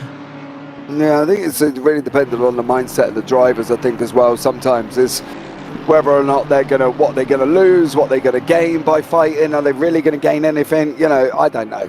It's such a grey area. It's such a grey area. As you say, blue flags, you know, just to tell you how fast the car's approaching, be predictable, stay on the line, facilitate the move. But yet, the facilitating the move is the bit that some people don't see as lifting and just allowing him through. You know, I'm very much, I'll get out of the way. I'm not. If I'm a blue flag, I'm a blue flag for a reason. It's either I've made a mistake, somebody's crashed into me, or on that particular circuit, I'm just slow. So I don't hang around. I sort of Formula 1 it and lift and get out of the way, to be fair. I guess it's just that kind of, well, I guess the different people have different mindsets, basically. But I guess it's just one of those things that everyone's different. But as Sam Fleety comes across the line, the gap's down to 2.7 seconds now. So that gap is coming down lap by lap, and 2.7 seconds. That's the end of the SEC or the SE section here. I think you'll probably see Nicholas Gross and Sam Fleety in the same shot on the exit of the S's, possibly heading down to the chicane. Yeah, you definitely will. But it's obviously with that back marker in front of what he's going to do as well. What's going to happen here, as you see, Tadas Giovanniscus, did I get possibly Jukanifishis? Oh, go for it. I've kind of been saying it was Juk Nevesius or something along those lines. I'm not very good at pronouncing foreign names, so yeah, it's kind of take a guess and hopefully I've got it right or close enough. I need the wonderful man of Alex Goldschmidt in here. He's got pronunciations all over the place. He'll be able to tell me what it is straight away. So Alex, if you're listening or watching, DM me. Let me know how I'm going to say that name. Because he's normally the man of the pronunciations and gets them all correct, and he's got the accent and everything. Bless Alex. He's does a wonderful job with pronunciation. So there we go. Fleety's down to 3 seconds now. And as you can see, Fleety's in front, but Tadas here from Rapid Esports car number 23 is closing in as well. So could be an interesting little battle going on as well. There's obviously Mano involved in that as well, because there's a lap down, I believe, car number 23, isn't he, at the moment? Car 23, yes, he is a lap down. So yeah, so there we go. So he's just trying to get his lap back, I think. To be fair, staying with Sam Fleet, he's not a bad shout at trying to pick up pace, is he? Because at the end of the day, you know, you're going with a very quick man. But that was, do you see the gap's gone back out again now? We were talking about that back marker, and he's still there in front of Fleety currently at the moment. Like now, you know, go down the straight, go to the left, lift a little bit, let him through, right? Or go left, whichever way you're going to do it. But just lift down and allow him to go, which he does do, and Fleety goes through. So there we go. Fleety now can resume his battle, but it is back out. He lost 2 tenths in that little bit as well. He's now back out to 3.2. So tough one all in all, I think. Yep, I think Fleety will be slightly frustrated by that, because he's lost a little bit of time. That gap's back up to 3.1 seconds now.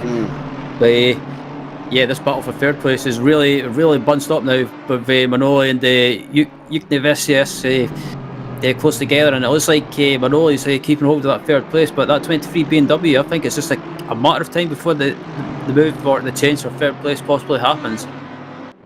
Yeah, if he's going to have a go, he's got to go down into turn 8. You've got to, you know, see if you can get round the outside. You've got the run off. Here we go. Is he going to be able to make it through? Is him going to be able to send it up the inside. He has. He's got the job done. And I think, to be honest, yep, he's done it over Manoli. So that's a swap position.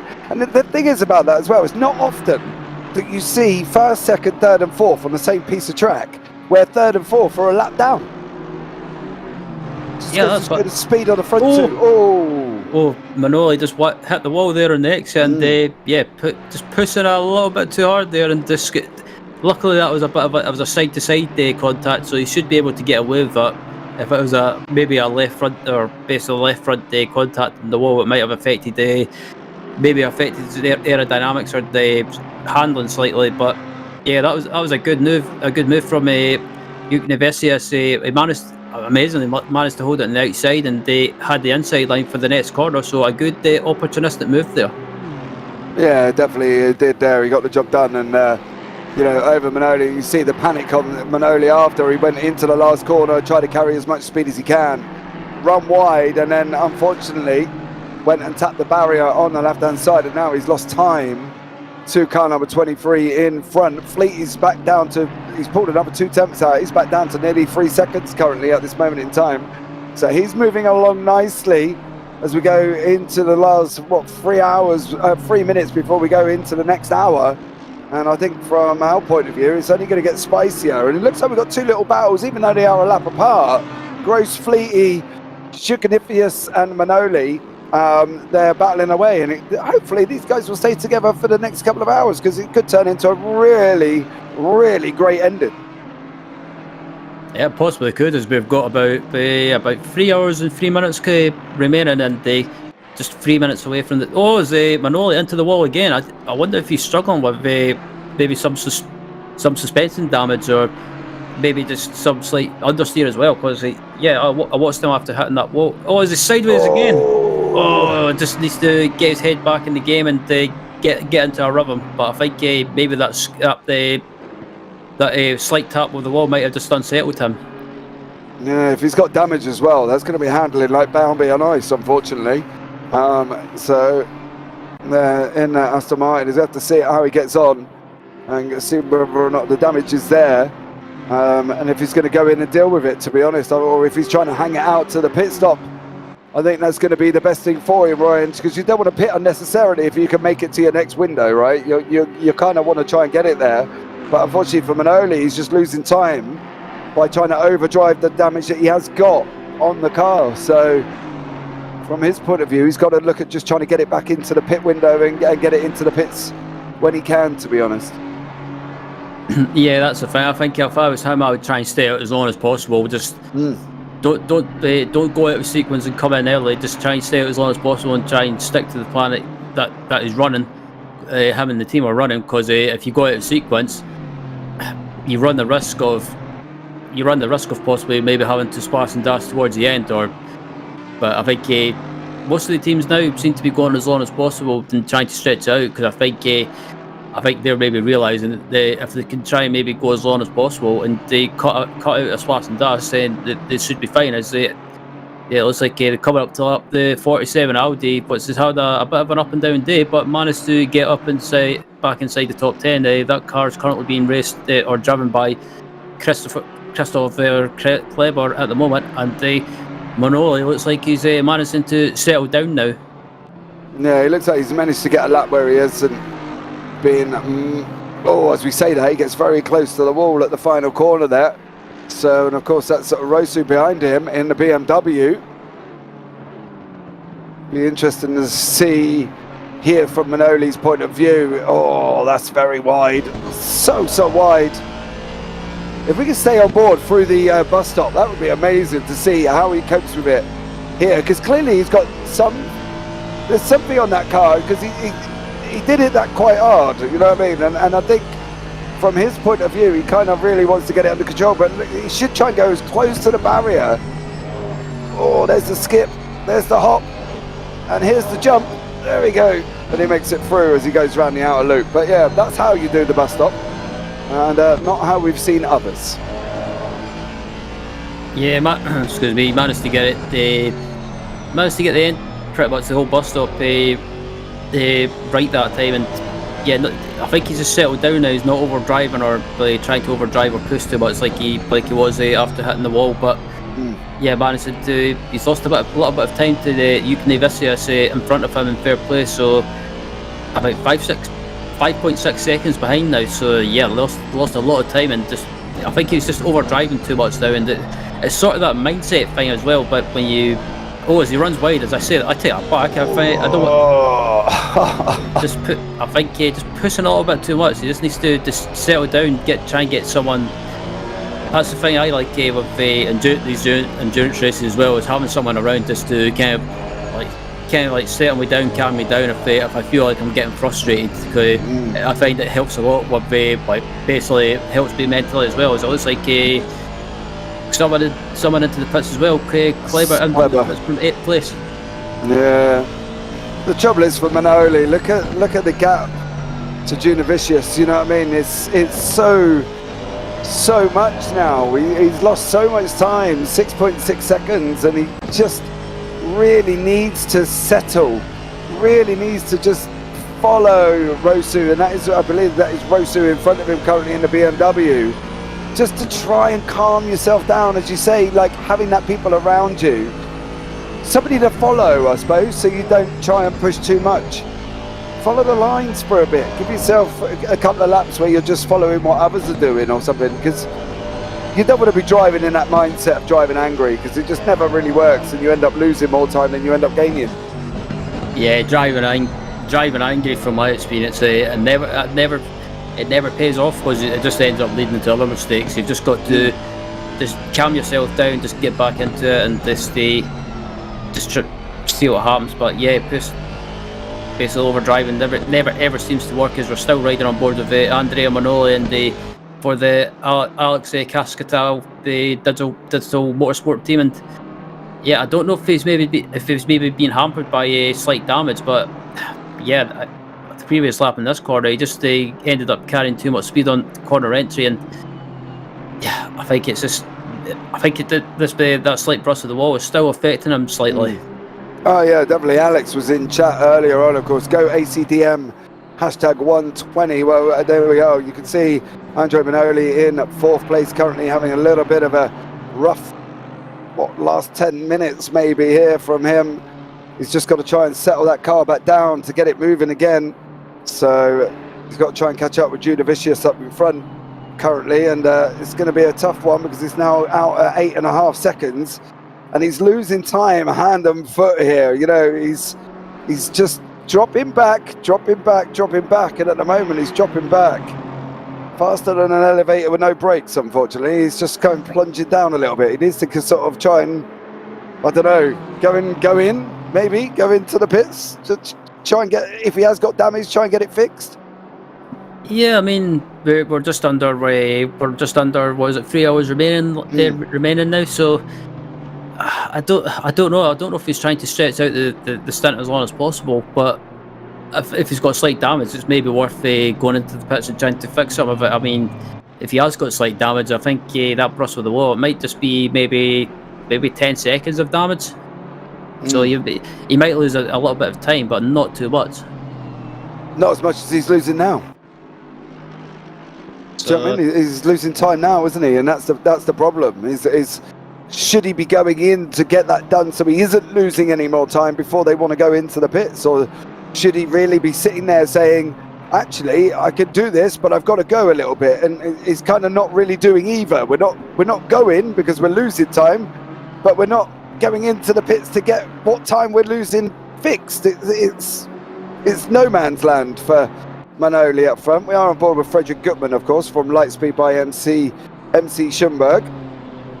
Currently sitting in 9th place, of course. Rosu in front currently at the moment. Rosu's just going down into turn 1 now. You've just seen him flash through underneath your screen. So another little battle that could come together during the pit stop window. It's possible. I mean, looking at the Frederick Gutmann in the 77 Lightspeed BMW heading up through the S's, and yeah, it looks like they're all by himself. This team, they were involved in a battle earlier on, probably a couple of hours ago. But still going at the moment, and I think the closest car is behind them is probably the 999 BMW, but that's it. So not really close, but Gutman just all by himself and just pretty much going around doing laps. The next car in front of him actually is about 3.3 seconds ahead. What's his Russo? Yeah, we've just seen him flash through there. There he is. Michał Russo has just gone from the digital racing squad there. So he's coming round the toe where we've got car number 77, which is Gutman. As also, they're on the same piece of track. I think, is it the inspiring thing of Gutman where you can see the car in front? So for some miraculous reason, you become almost like Nigel Mansell, who managed to drive quicker and quicker and quicker and quicker and quicker, which closes the time down. But then you wonder why you couldn't do that through the rest of the race, to be honest. But Gutman here is slowly closing the gap up on Russo, down to 3.1. So it has come down again, another couple of attempts here, Ryan. I think, what we got, 2 hours 54 minutes. We got pit stops coming up as well. Gutman's in with a good shout here if he can just stay close, to be honest. Yeah, I think so as well. I think just watching the Gutman, I think it's one of those things that it motivates you if you see a car in front of you that you're catching. It inspires you to go start pushing a little bit more. Yeah, and I don't know what the reason is for that. It's almost like the commentator's curse. It makes no sense. You know what I mean? It makes no sense. It just, unfortunately, is one of them things that happens at that specific moment, but literally doesn't make any sense for anyone. Like that. Why all of a sudden do you drive a little bit more inspiring than you did through the first few hours of the race? You know, I don't know if anybody in chat has got any response to that. Let me know, and we'll read it out. But yeah, from our point of view, it's a little bit of a strange one. As we're on board with Univicius here in third place with Manoli behind now, 13 seconds behind Ryan. He's losing chunks. He's losing chunks of time. Yeah, I think it's just the nature of the two cars up at the front as well.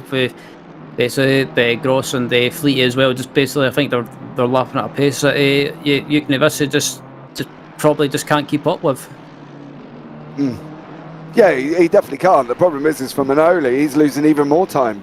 And that's from Manoli's point of view not a good move either, because obviously he's losing more time to Univicius up front of him at the same time. So yeah, it's going to be an interesting last 2 hours 50, to be honest, to see how it all pans out once pit stops, because we were talking about it previously in an endurance race, and you've kind of got 3 parts to an endurance race, haven't you? You've got the manic start, then you've got the manic ending, and then you've got this lull period, as if you're compared it to a Formula 1 race at the time. I said, well, you know, it's like a Formula 1 race, isn't it? You've got the start, then you've got your Sunday dinner and sleep on the sofa, and then you wake up for the last 10 minutes. And that's generally how an endurance goes, doesn't it? And there's no disrespect to anybody racing. It's just the nature of the format is the fact that with an endurance race, you kind of had that low in the middle, and then everybody seems to come together again in the last 40 minutes. It could go manic.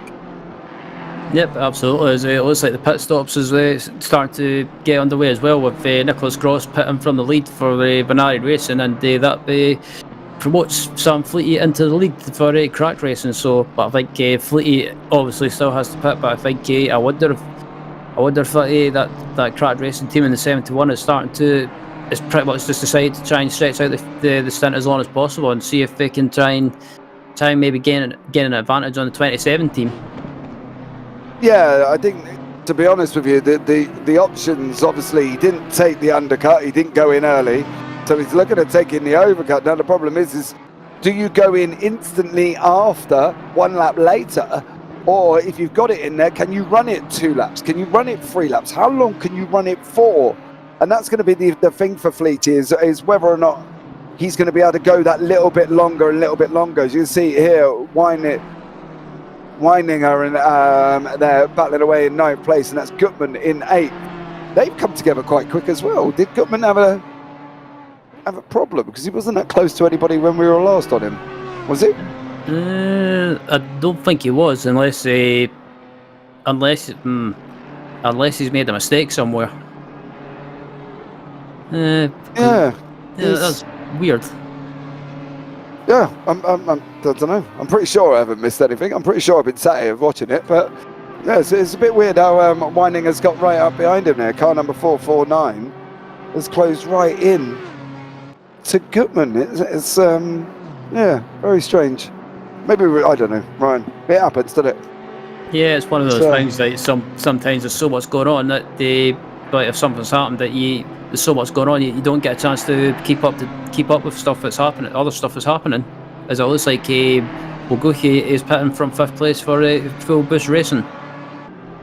Yeah, no, Hoyer's in the pits as well. You know, he's 30 laps back at the moment. I presume Hoyer's had an incident earlier on, right? Because he seems to have been in the pits for a while with a 501 car there. Obviously, this is Weininger and Gutman as these guys are coming round the toe. 2:49 left on the clock. What do we think's going to happen? What can we say? Is Fleety going to maintain the lead, or is Glatter, who's just taken over the 27 car, going to come back at him again? What do we think? I think the final couple hours is pretty much the. It's pretty much. I think I just got a feeling that's when it's going to start getting. It's going to start getting a little bit more heated, starting to spice up more, and you'll see people maybe trying to do something different with the strategy. As it looks like, just being informed that Michael Hoyer in the 501 has retired from the race and has been in the pits for about 30 minutes. Ah, well, there you go. So it looks like we are down to, if I'm correct, 14 cars. Yeah. So I just had a quick look at the live timing and the in game, and it's 14 cars indeed.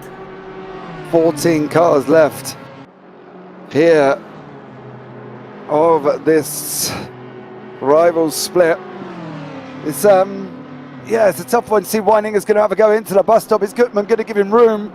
Weininger makes it through. Gutman says, "Okay, son, there you go. You can have it. I'm not going to jeopardize that." And that's Weininger up into 8th place from side-by-side racing over Gutman there. And is that going to allow Weininger now, you reckon, Ryan, to move forward to Russo? Because obviously Gutman couldn't quite get there. The gap was around about that 3 seconds. There was Russo on the bottom of your screen if you just see him go underneath you. So now, I suppose, from Gutman's point of view, Weininger's obviously quick. He's caught him up. He's passed him. Would you kind of try and stay with him now and get him to pull you forward to Russo as best he can? I think that's the plan, or the idea that Gutman had. I think, or is decided to do. Maybe try and use that slipstream of Weininger.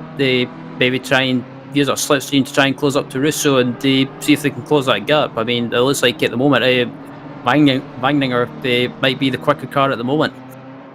Yeah, the gap's down to 3.0 seconds from Weininger from side-by-side racing, trying to get in to catch up with Russo from Digital Racing Squad in front of him at the moment.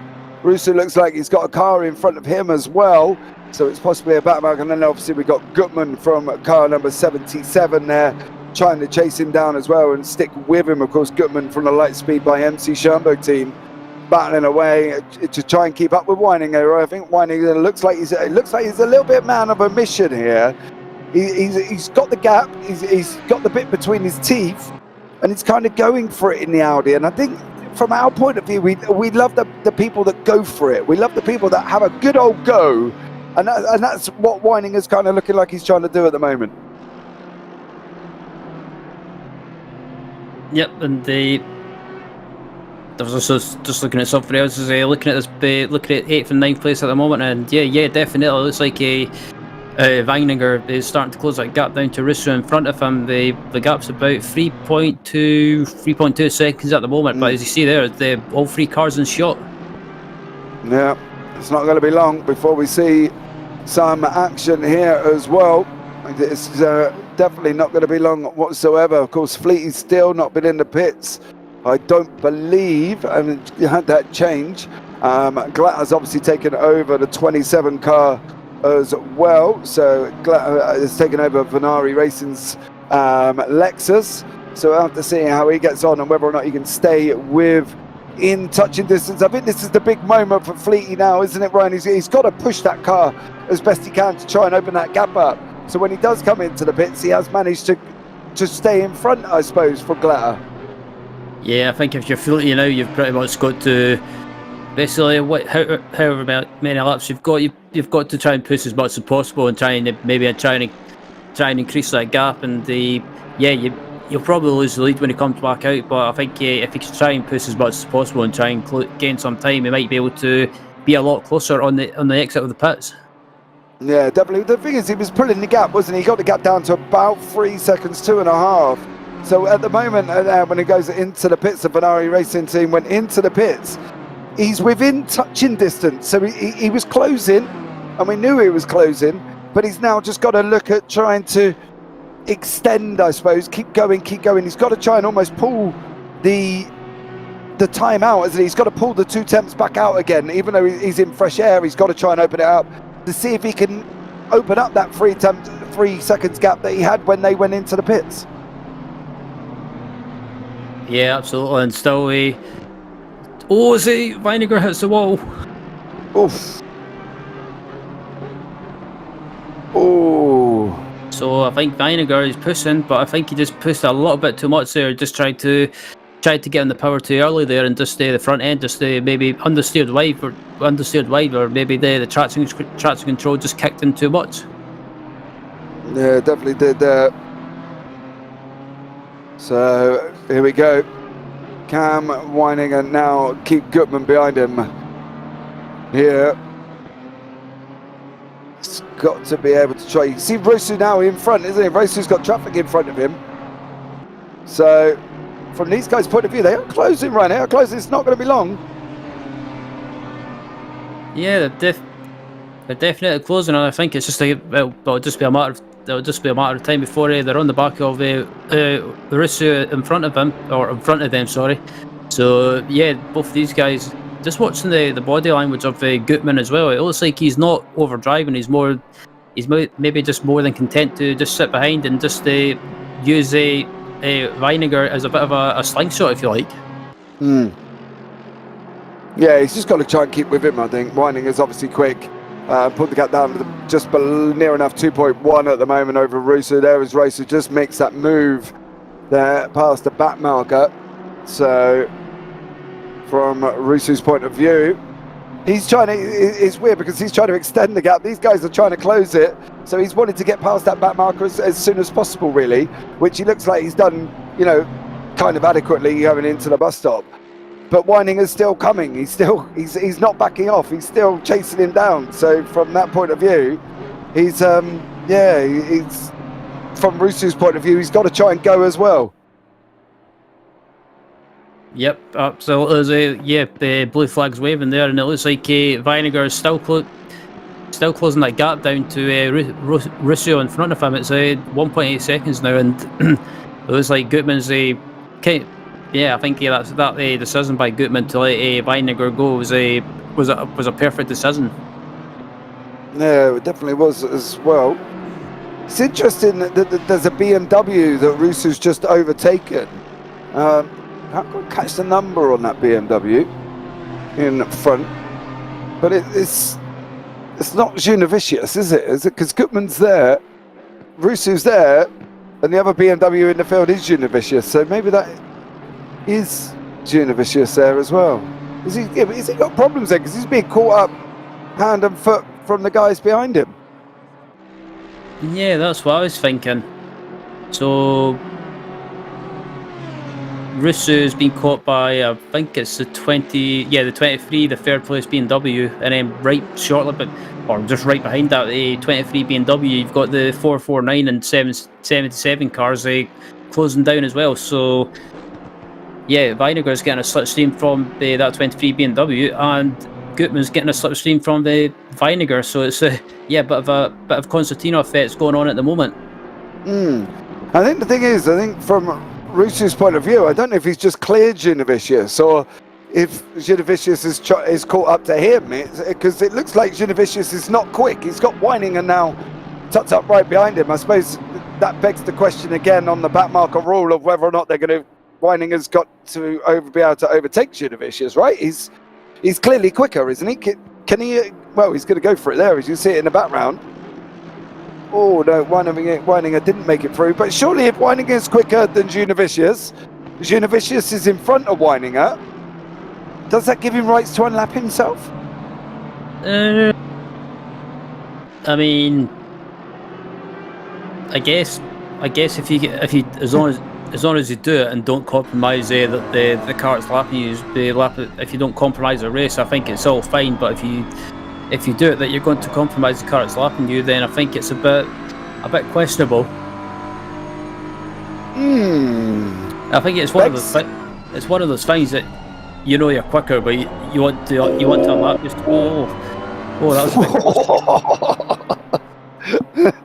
Weininger's nose nearly joining Junovicius's back end there, I'll tell you that much. It's the problem is from Weininger, he can see Rusu pulling away, can't he? There's Rusu in the BMW, that's the man he's fighting. Junovicius isn't really fighting anything because Glatter's obviously a lap in front, Fleety's a lap in front of him as well. So from Junovicius's point of view, what's he going to do? Is this a reverse blue flag that we see because Weininger is clearly quicker and is in a battle with Rusu is in front, whereas Junovicius is not really in a battle with anyone? I don't know. It's such a weird scenario, I think, to see Weininger's so quick. He's so much quicker. And there he goes, he's gone through.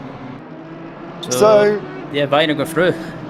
Yeah, but what's Gutman going to do? Is Gutman going to go on Junovicius now? Because obviously, if he's been caught by Weininger, he's been caught by Rusu, Gutman's was keeping pace with Weininger. Poor old Junovicius here must think he's doing something wrong because he's going down the order to cars that he's in front of. Such a weird scenario for Junovicius there, but there we go. What would you do, Ryan? You're the car in front, you're losing pace, the car's behind are catching you. Would you let him through? It's a tough one. I mean, if you've got a big gap behind you, say maybe like 10 seconds, 10 seconds or 20 seconds, then I would let them go. But if you've been caught from behind and you don't want to lose too much time, it's kind of, I don't know. It's one of those things. It's kind of like you're damned if you do, damned if you don't. Yeah, and that's the thing, isn't it? You're just, I don't know. It's that no man's land. Is that Junovicius there going up through the S's as we see on board with Goodman. As we're coming into the bus stop, you can see, watch him hug the right hand side as close to the fence as he can possibly try and get it to get that flat jump. There it is. There's the skip, and here comes the jump at the end. There we go.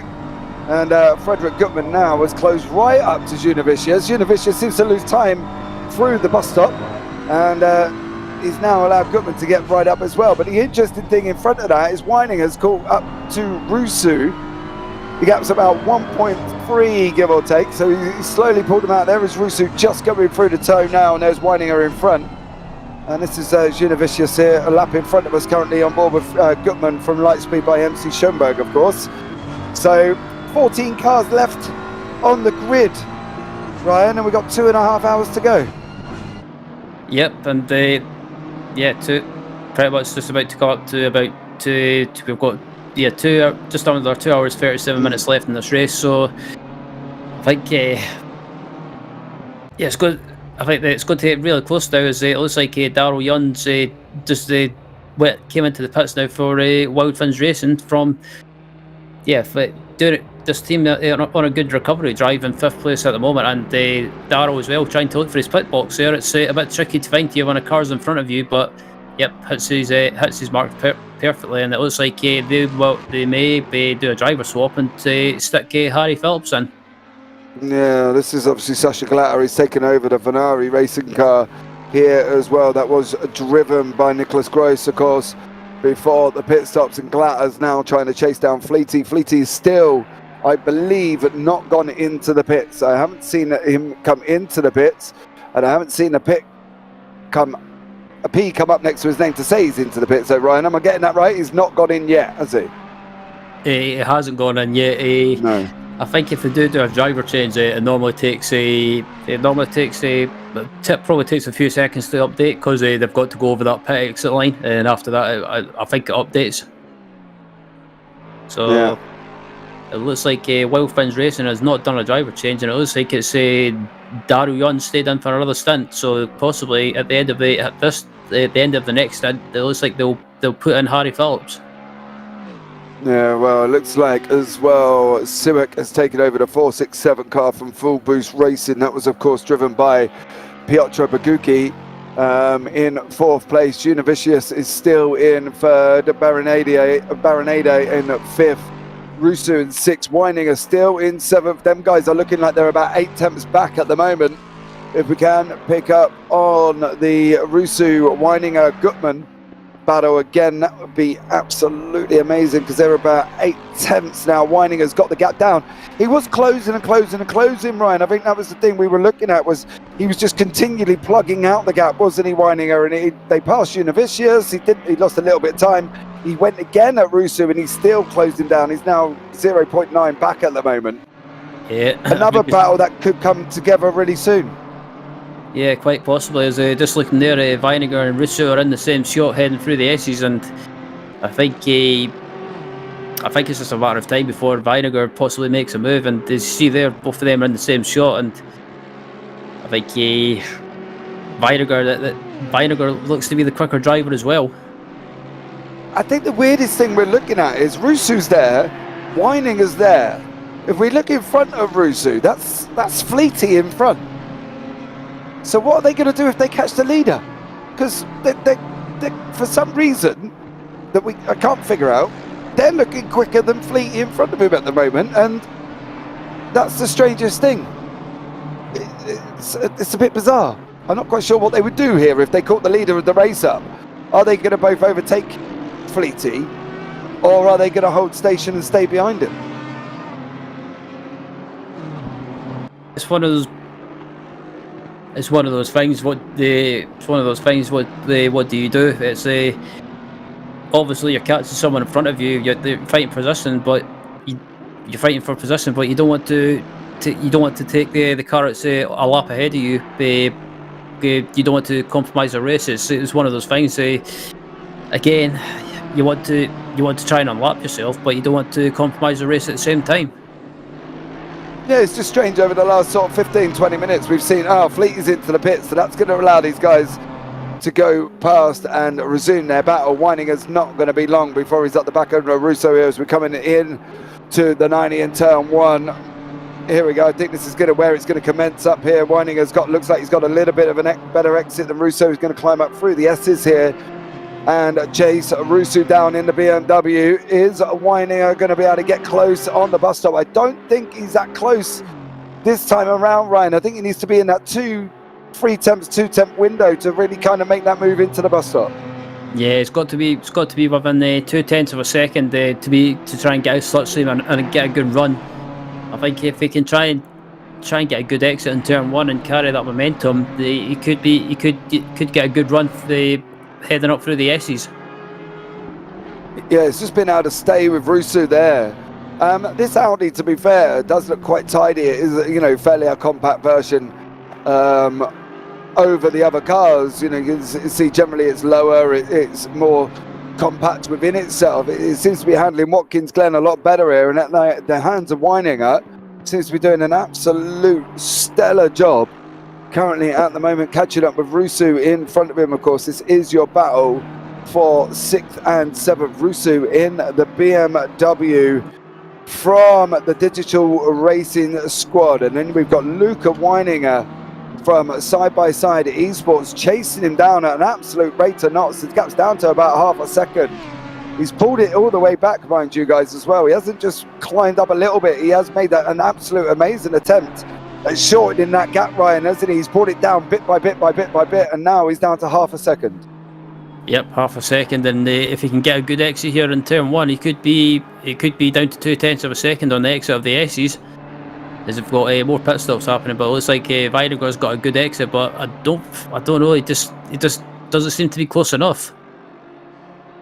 Yeah, it doesn't at the moment. He's got to try and give it a go and try and see if he can maintain it. I don't think he's going to get it. He's 4 temps back. I think it is that 3 temp window that he's kind of makes a difference. He's just got to try and stay with him for another lap here, Weininger. And you see Univicius is in the pits from 3rd place. So we'll see how we get on. Oh, look at that. He's right up behind him now. It's coming around the outer loop. Chopping down through turn 6. Weininger still tucked up behind Rusu. Ryan, what do we reckon? Where's he going to make it? 2? I don't know. He's getting close enough. He's going to go for a move. I thought he was going for a move there, but I think he was moving around a little bit there, just trying to intimidate Russo. But I think this is his best opportunity. He's 0.2 of a second behind. Can he try and make a move? I don't think it's going to be close enough as closes up under braking, but just can't make a move or get the move done. He's got to have another go, isn't he? He's coming round the second to last corner, turn 9, before he goes off around 10.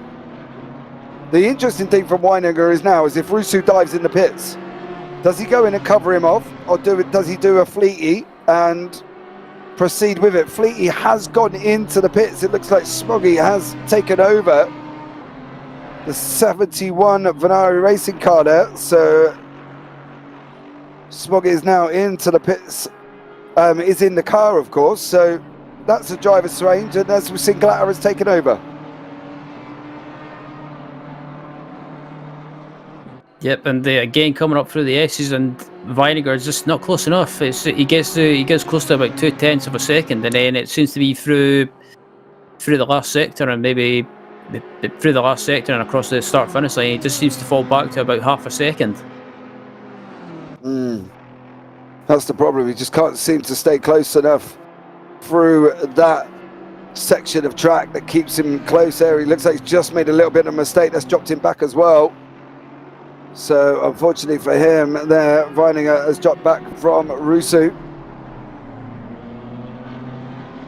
And Smoggy is in the car. Samir Smoggy, car number 71 of course.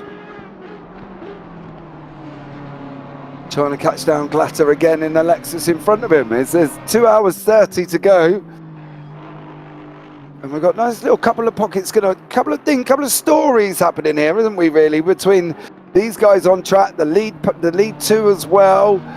It could all come together. I'm really excited seeing how this is going to turn out. Yeah, me as well. And again, the gap's still about half a second, and then Weininger keeps getting closer and keeps falling back slightly as in the background there's a bit of dust being kicked up in the background there, but Gutman's about 3.2 seconds back, and that's the thing as well. Weininger, I think he knows he can get by and pull away. It's just a matter of again trying to find the place, trying to find an opportunity to make the move, but again just not close enough. And heading into turn 1, is Weininger going to be close enough? I don't think he is. He's about 0.6 of a second down, 0.6 of a second back. Heading onto the exit of turn 1, coming through the S's, and again, just not going to be close. No, he's going to have to go again. It's a shame. It's almost like he got the momentum to get close enough, didn't he? But he didn't quite get the momentum to push on that little bit more that he could have done with. He's there. He's clipping at his heels. He just can't make that final push forward to be able to overtake Rusu in front here, Weininger. And I think from Weininger's point of view, he's just got to, maybe he's had a couple of laps, maybe he's taking a breather, maybe he's just setting him up. I'm not sure. It's like two heavyweight prize fighters in a ring just jockeying each other, seeing where they end up. And Weininger's testing Rusu and seeing where he can and cannot make it. Maybe he sat back and just, I don't know, weighed him up of best place where to make the move there, Ryan, I think. Yeah, it's quite possible. I mean, it seems to be. I think Rusu, on the other hand, might be maintaining his gap as well. So I think not pushed too hard, but just maintaining the gap. And as I say that, it looks like Weininger has closed up ever so slightly in the back of Rusu, heading through the final couple of corners. And I think Weininger's got a drive through. He just got a drive through for track limits.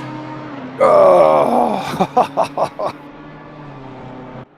So that's that feels like that's pretty much Weininger probably feels like that's a slap in the face. Oh man, what a killer for Luca Weininger there. Did all that hard work, closed right up to the back of Gutman, got past Gutman, closed right up to the back of Rusu, and now he's got to drive through. just to top it off as well. You'd be heartbroken, wouldn't you? Because everything's gone now. All that effort, he's still going out there. He's still persistent on trying to go with Rusu and have a go at him. Surely Rusu must know he's got a drive-through coming. Weininger definitely must know he's got a drive-through. So, I suppose from his point of view, he's just got to look at when he's going to take it. Yeah, absolutely. As always, Weininger runs a little bit wide there just to overrun the entry there. But yeah, as soon as I caught that, as soon as I saw Weininger going wide there in the second to last corner or the exit, I had a feeling it was going to be a drive-through, and yep, it popped up, and he's about 0.4 of a second behind Rusu now. But I think if he does get by Rusu, it's just going to be pretty much, it's all going to be for nothing. Yeah, he must know. Surely he must know that he's got that drive-through, isn't he? Sitting in 7th place at the moment. Luca Weininger done an absolute stellar job up until that moment of where it's just popped up. You can see it there on the timing tower. He's got the left-hand side. He has got a drive-through. So unfortunately for Weininger, all of this chasing and all of this effort that he's put into it for the side-by-side esports team is all kind of, well, for nothing. But he's carrying on, I suppose. Yep, I Does he have 3 laps? 3 laps to take it, right? I believe it's 3 laps to serve the penalty. So if he does not come in at the end of this lap, I think he may. I can't remember what happens. I think you get a time penalty. It gets added on at the end of the race. So I wonder that would be a shame. I wonder if Weininger has been told that he's got a drive-through, but maybe trying to go as long as possible, not to try, just pretty much just to not to lose too much time. Well, the thing is with Weininger, if you look at the way it is on the left-hand side there, from Weininger's point of view, he's only going to lose a place to Gutmann. Isn't he, really? Because Phillips is a couple of laps back down in car number 26.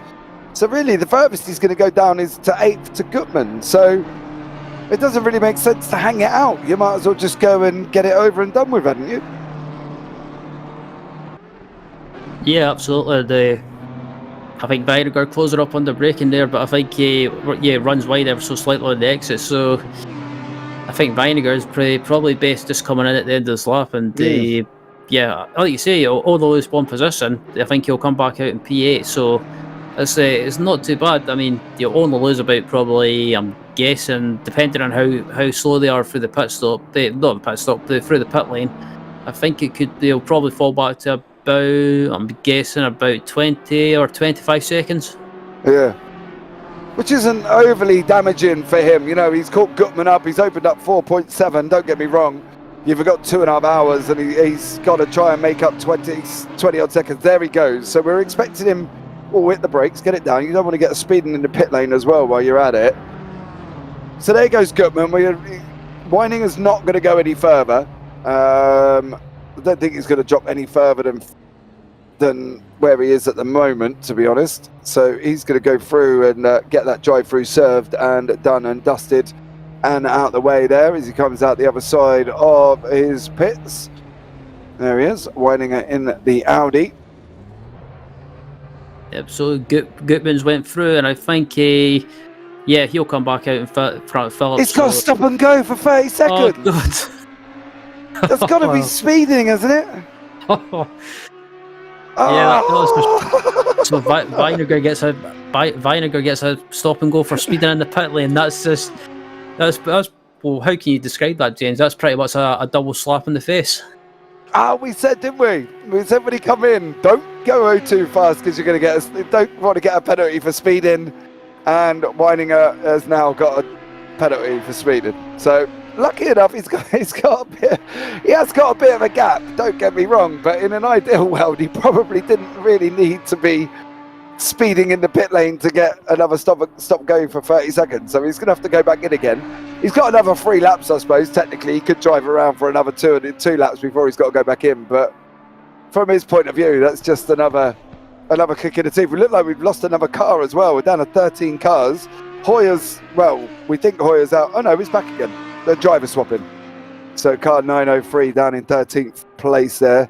Driver swapping as the Armentario Gold team. So Ermakov has just taken over the car. 7 laps down, of course. You see that on your left-hand side. How would you cope with that, Ryan? Because you've come in, you've started to drive through, and then boom, speeding in the pits. Yeah, that's that'll be majorly frustrating. And I think Luca just wanted to try and maybe not carry his loads of speed, but maybe just not lose too much time. And unfortunately, trying to do that, trying to carry as much speed into the pit lane, and overshooting the pit speed limit line is resulted in a stop and go. But I think it can be frustrating, but it's one of those things you've just got to kind of like grit your basically grim it and just get on with it. Yeah, he's just got to go. You see, Andre Leclerc has taken over the car from Univicious here, and on that 23 Rapid Esports machine. We've still got Siwak behind him from car 467 from the Full Boost Racing. Took over the car from Piotr Bukuki, of course. Rusu's still going there in 6th place. Berendier as well from car number 120 is still out on track at the moment. That's, of course, ACDM, which is the Alex Costago Digital Motorsport team. Currently sitting in 5th place. Took over the car from Manoli. Simonian is going in, car number 79 from 11th place at this moment in time. So, yeah, a lot of changes, a good few driver swaps this time around, I think, Brian, and it bodes well for the next 2 hours and 18 minutes. Yep, looks like Vaskin. What happened there? Yeah, Vaskin 7 in, heading into the pits and looking at the leader, Sasa Glatter. Currently still leading the race with Smoggy in 2nd place in the 71, and yeah, pretty much as it stands, the race for the win is between the 27 and the 71, as most of the rest of the field is being lapped. And they definitely have. It is literally everybody else a lap down. So from that point of view now, it's what happens now? What does happen now, apart from the fact of with 2 hours 18, they've got a yellow flag out currently at the moment. Yellow flag being waved there. I think for the rest of the 2 hours and 18 minutes remaining, I think it's there's only one word to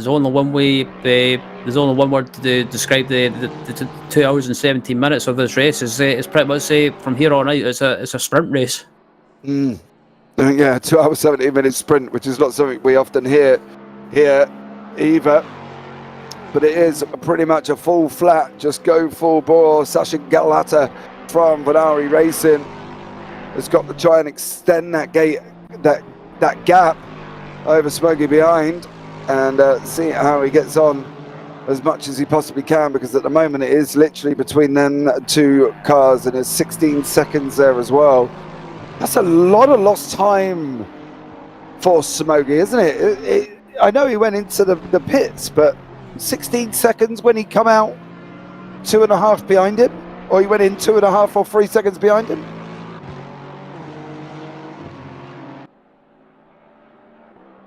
Yep, but as we'll say, Glatter at the moment leading the race, and as we're actually looking at Smoggy in 2nd place, and just looking at the pace of Glatter and Smoggy, they look like they're both pretty much close on pace, but that gap at the moment was about 18 seconds. Now it's down to about 16 seconds. I think that may have something to do with Smoggy's doing 145.1s and Glatter was doing 146 O's, to be fair, Ryan. Oh, sorry, I was looking at something else there. My bad. But, sorry? Yeah, I was just looking at another screen there. So, yeah, so Glatter's doing 146s, Smoggy's doing 145s, and Glatter's only doing 146s. That surprises me, because Sasa Glatter's from the times I've watched him this season, he's been absolutely rapid. Well, he's just popped in with a 145.8. Unfortunately for him, Samir Smoggy has just got in with a 145.5, so he's 3 tenths again. But it's going to be a mountain of effort, isn't it, from Samir Smoggy here to basically get close to Glatter up front. If they're going to be, it's got to be 3, 4 tenths at every lap that Smoggy's got to pull out of Glatter. And are we asking too much? Like, obviously he's not a Superman, he's not a superhero. Are we asking a little bit too much there for Smokey to be able to get near Galata towards the end of the race? I'm not sure, to be honest, but I think I'm not real sure. I think the final couple of hours is pretty much it's one of those stages of the race where it can be unpredictable. You don't know what some teams are going to do with regards to the strategy. Some teams might try and maybe try something different. Maybe pit early, take a. I don't know. I think if you're Smoggy in this cracked racing team, you've got to pretty much just go as long as possible. And if you're Glatter at the Vanari Racing, you've pretty much just got to try and go as quick as possible and try and maybe just maintain that gap. Yeah, I think that's the only thing they can do here as well, is to try and extend the gap out, and Smokey has got to try and bring it down again. So unfortunately for them, we're just going to have to see how it goes. Whining is down in 9th place now after his drive through for track limits and then his stop go for speeding in the pits one after the other, which was, well, a mountain of, here son, you're going to be punished, but take twice because you went and decided to speed in the pits as well. From that point of view, McClare for car number 23 chasing down, trying to sort of stay really in a comfortable gap away from Sirik in the 467 car, and Berendia behind on the 120 there in 5th place. Rusu in 6th in the BMW, 16.5 seconds back, and then Jimenez in the 999 behind him. That is currently your top 7 here as we go into the last 2.5 hours of this rival split here for FLExTREME on the VCO Esports YouTube channel, with myself, James Parfitt, and Ryan Walker in the booth bringing you all the action. And of course we have Jack Maloney in the back doing production. So there we go, plodding away, 2 hours 13 on board with Suik, who took over the car from Baguki. He's what's he got to do? What's the plan for Suik? Just keep it on track and try and gain time as best he can, do you think? Yeah, I would say pretty much so. I think Suik's got to keep it on track, but try and go as quick as possible. Try and claw back some of that gap in front of him to 3rd place in front of him. The 23 BMW. I think he's just got to try and go as quick as possible, but don't take too many risks. Is that easy for us to say rather than them to do, though? Because obviously, you know, we're not in the car. We're not going through Sirik's head at the moment. We don't know what's happening within that full boost racing Aston there. But, you know, for us to sit up in a booth and go like, yeah, let's go, take your time, chill out, just it's a lot more easier for us than it is for them, isn't it? Because they're racing drivers. They want to do well, don't they? They want to move up through the order. They want to close the gap. They want to be racing. But with the amount of cars that we've got and the amount of gaps that we've got, how do you inspire yourself to go quicker? Because you're not racing anyone, you're not following anyone. It's a mental mindset, isn't it, for Suik to be able to get himself tuned in, I suppose, to the racetrack and the car to get it going as fast as possible. Yeah, it's one of those things. We could turn around and say like, "Oh, don't take any risks," but if you're in with a chance of taking a possible podium, you've kind of, I guess, whoever's doing the spotting or doing the strategy or whatever, they'll pretty much just go and tell you just to pretty much push it every lap, and if you crash, you crash. Yeah, I think, to be honest, that's got to be the mindset, isn't it? Even for Andre McClare here from Rapid Esports, it's got to be his mindset. At the same time, he's in 3rd place. He's got Suik behind him in 4th. Smokey's in front of him. You know, Smokey, mind you, has got the gap down to 14 seconds over Glatter as well. So that's going to be coming together very shortly. Suik here, basically on a 145. What did he do last time out? 145.9. McClare on a 145.2. So McClare's pulling out 7 tenths over Suik behind. But again, it's another tough thing, isn't it? You know, you've got Vercelli, who's down in 10th. He's 4 laps. Voss is 7. Ermakov is 9, and then you've got the other gaps of 21, 3, and there's just, I don't know, I think from my point of view, it's a struggle to keep yourself going mentally when you've got nobody in front, nobody behind, and you can see that the other cars are good 13, 14 seconds up the road. Yeah, I mean, sometimes it can be hard to motivate yourself, especially when you're all by yourself and there's no one to battle with or no one to chase down. But it's just one of those things. You've just got to keep going and just keep telling yourself that if you have a chance of applauding, you've just got to keep going and try and basically just give it everything, every lap, and yeah, just try and push as much as possible. Yeah, I think that's going to be the thing and the theme here for this rival split. These guys are just going to have to go and push as much as physically possible. Let us know if you are here as well, guys. Have a chat with us and tell us who you think is going to come out on top here this evening. Is it going to be Glatter from the 27 team there of Venari Racing, or is it going to be Smoggy out of the 71? Is he going to win from Cracked Racing? Let us know and tell us all your thoughts. And what do we reckon, Ryan? Where's your money going? If somebody said you got to put some dollars on, son, where's your money going? I think if I was to predict a winner, if I was a betting man, I think if it was on strategy, basically trying to go as long as possible. If it was on strategy, I think my money's got to be on that 71 Cracked Racing team with Smoggy at the wheel. Yeah. Do you know what? I think you could be right here. I think not obviously. Guys, we're probably talking about bets of about 50p between the two of us here. We're not millionaires. But I think you could be right, because that team there in that car, they just look exceptionally quick, don't they? And that's the thing. They just look exceptionally quick, and you can't really see past them. Fleety Nuttall Smoggy is just... These guys have got that hooked up, and I think, and it's going to be interesting to see how it all settles down with 2 hours 8 remaining, on whether or not they're going to come close. It's more interesting to see the rapid gain that Smoggy's doing at the moment. He was 1:45.6, Glatter 1:45.7. So Glatter's times has come down, but still not as quick as where Smoggy's is at. So I don't know. I think I'm a Crack Racing. Crack Racing is my winner, I think, today as well. To be honest, I think it'd be very tough for Venari and Glatter to stay in front, but we are wrong sometimes as well. So we just have to see from there as well. There we go. 2 hours 8 run, and we're picking up now on Jose Jimenez from XBD Emerald Racing.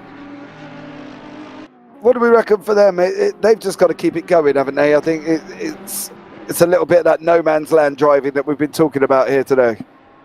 Yeah, absolutely. It's a bit of no man's driving at the moment. I think when you've not really got anyone in front of you to chase it can be a bit hard to stay consistent and keep your focus. But I think when you've got spotters or strategists or a race engineer even, they on the same Discord or TeamSpeak or whatever some of these teams use, keeping you speaking to you, it can keep you focused. And I just noticed as well that the 26 Wild Friends racing car is dropped out of the timing board, so I think they may have had another technical issue. Oh, not another one. That'd be a shame. That would lead us down to 12 cars here. So that's Phillips, isn't it? And kind of in the Wild Things. Yeah, Wild Friends Racing, the car 26. Yeah. That is. Yeah, they're dropping down. Yeah, they're down in 13th. Well, which is off the board currently. So I do wonder if they've had they were not a good few laps down, mind you, but they're going to be even further down now. So yeah. That's a shame. So yeah, because I'm checking the live timing and it's pretty much bouncing around. So I think they may have indeed had some technical issues. Definitely, by the looks of it, unfortunately for them as well. That's another tough one. As we see, Rusu's in the pits. There, Rusu is in the pits. Let's see how he gets on. It looks a little bit top of the hour, 2:05 remaining. So, is that about where we're at? Are they going to have to look at another stop or another 2 stops, aren't they? 1 hour, 2 hour 5, 1 hour 5 minutes. I think it depends. It depends how long you can go. If you can stretch the fuel out to, if you can stretch the fuel out to maybe just under an hour, the one or basically the just under the 2 hour remaining mark. So maybe if you can get to maybe 1 hour 58 remaining, I think you could be good on fuel with maybe just 2 more stops. Well, I think. 2. But my strategy and my strategy guesses is always been off the mark. So don't listen to me. I mean, to be honest, from that point of view, we always talk about it. It seems to be when you talk about GT3s, you're talking about an hour's run maybe as well. If you can get to an hour 5, they've cut at least 1 pit stop out of the run that they would have to take. If they pit, for instance, now what we're talking about, guys, as well, if you're not sure, is if McLear now pits now, he would have to pit with round about the same time and an hour later. The problem with that is by the time he gets to the end of the race at about 5 minutes to go, there's a possibility that he would need to pit again unless he's done some major fuel saving. So what the teams want to avoid is they want to avoid that last splash and dash. So they want to kind of stretch out as much things as they can to be able to get it inside the next hour before they make the pit stops. And that's what they want to try and do. But as we've seen, it doesn't always work out. And they can end up getting it wrong, really, isn't it? It's the team's calculations against what's happening on track and where they've been and how fast are they going. They could just lead to complete and utter chaos towards the end of the race, Ryan, couldn't it, really? Yeah, quite possibly. I mean, it's all quiet at the moment. There's nothing really going on. But Andrea McLear from Rapid Esports just clouts the wall ever so slightly there, but manages to get away with it. It was a slight side-to-side rub, so yeah, got away with it. But yeah, it's all calmed down at the moment. But you know what it's like in real life endurance races. Probably the final hour or so is when it starts to possibly heat up. Yeah, it certainly does, and that allows us actually to briefly talk about news that come out of McLaren the other week. Have you seen this news coming out of McLaren this week about the new GT3? I believe it's is it or not the new car, but it's an upgrade package. It's was it the 720 Evo? Yep, the 720 GT3 Evo. McLaren have come out and said that they are looking on the 720 GT3 Evo, the car as well, with several key bodywork improvements, including the front bumper and splitter, fitted with a quick release fastenings for easy removal and replacements. These features improve aerodynamics, designed to increase overall downforce, as well as shifting the overall balance forwards and also making the car more consistent in traffic. I got to be honest, the pictures of the car does look absolutely amazing. And I'm just wondering how long it is before we get it put into Sims here. But they do, the car pictures are absolutely stunning, to be honest.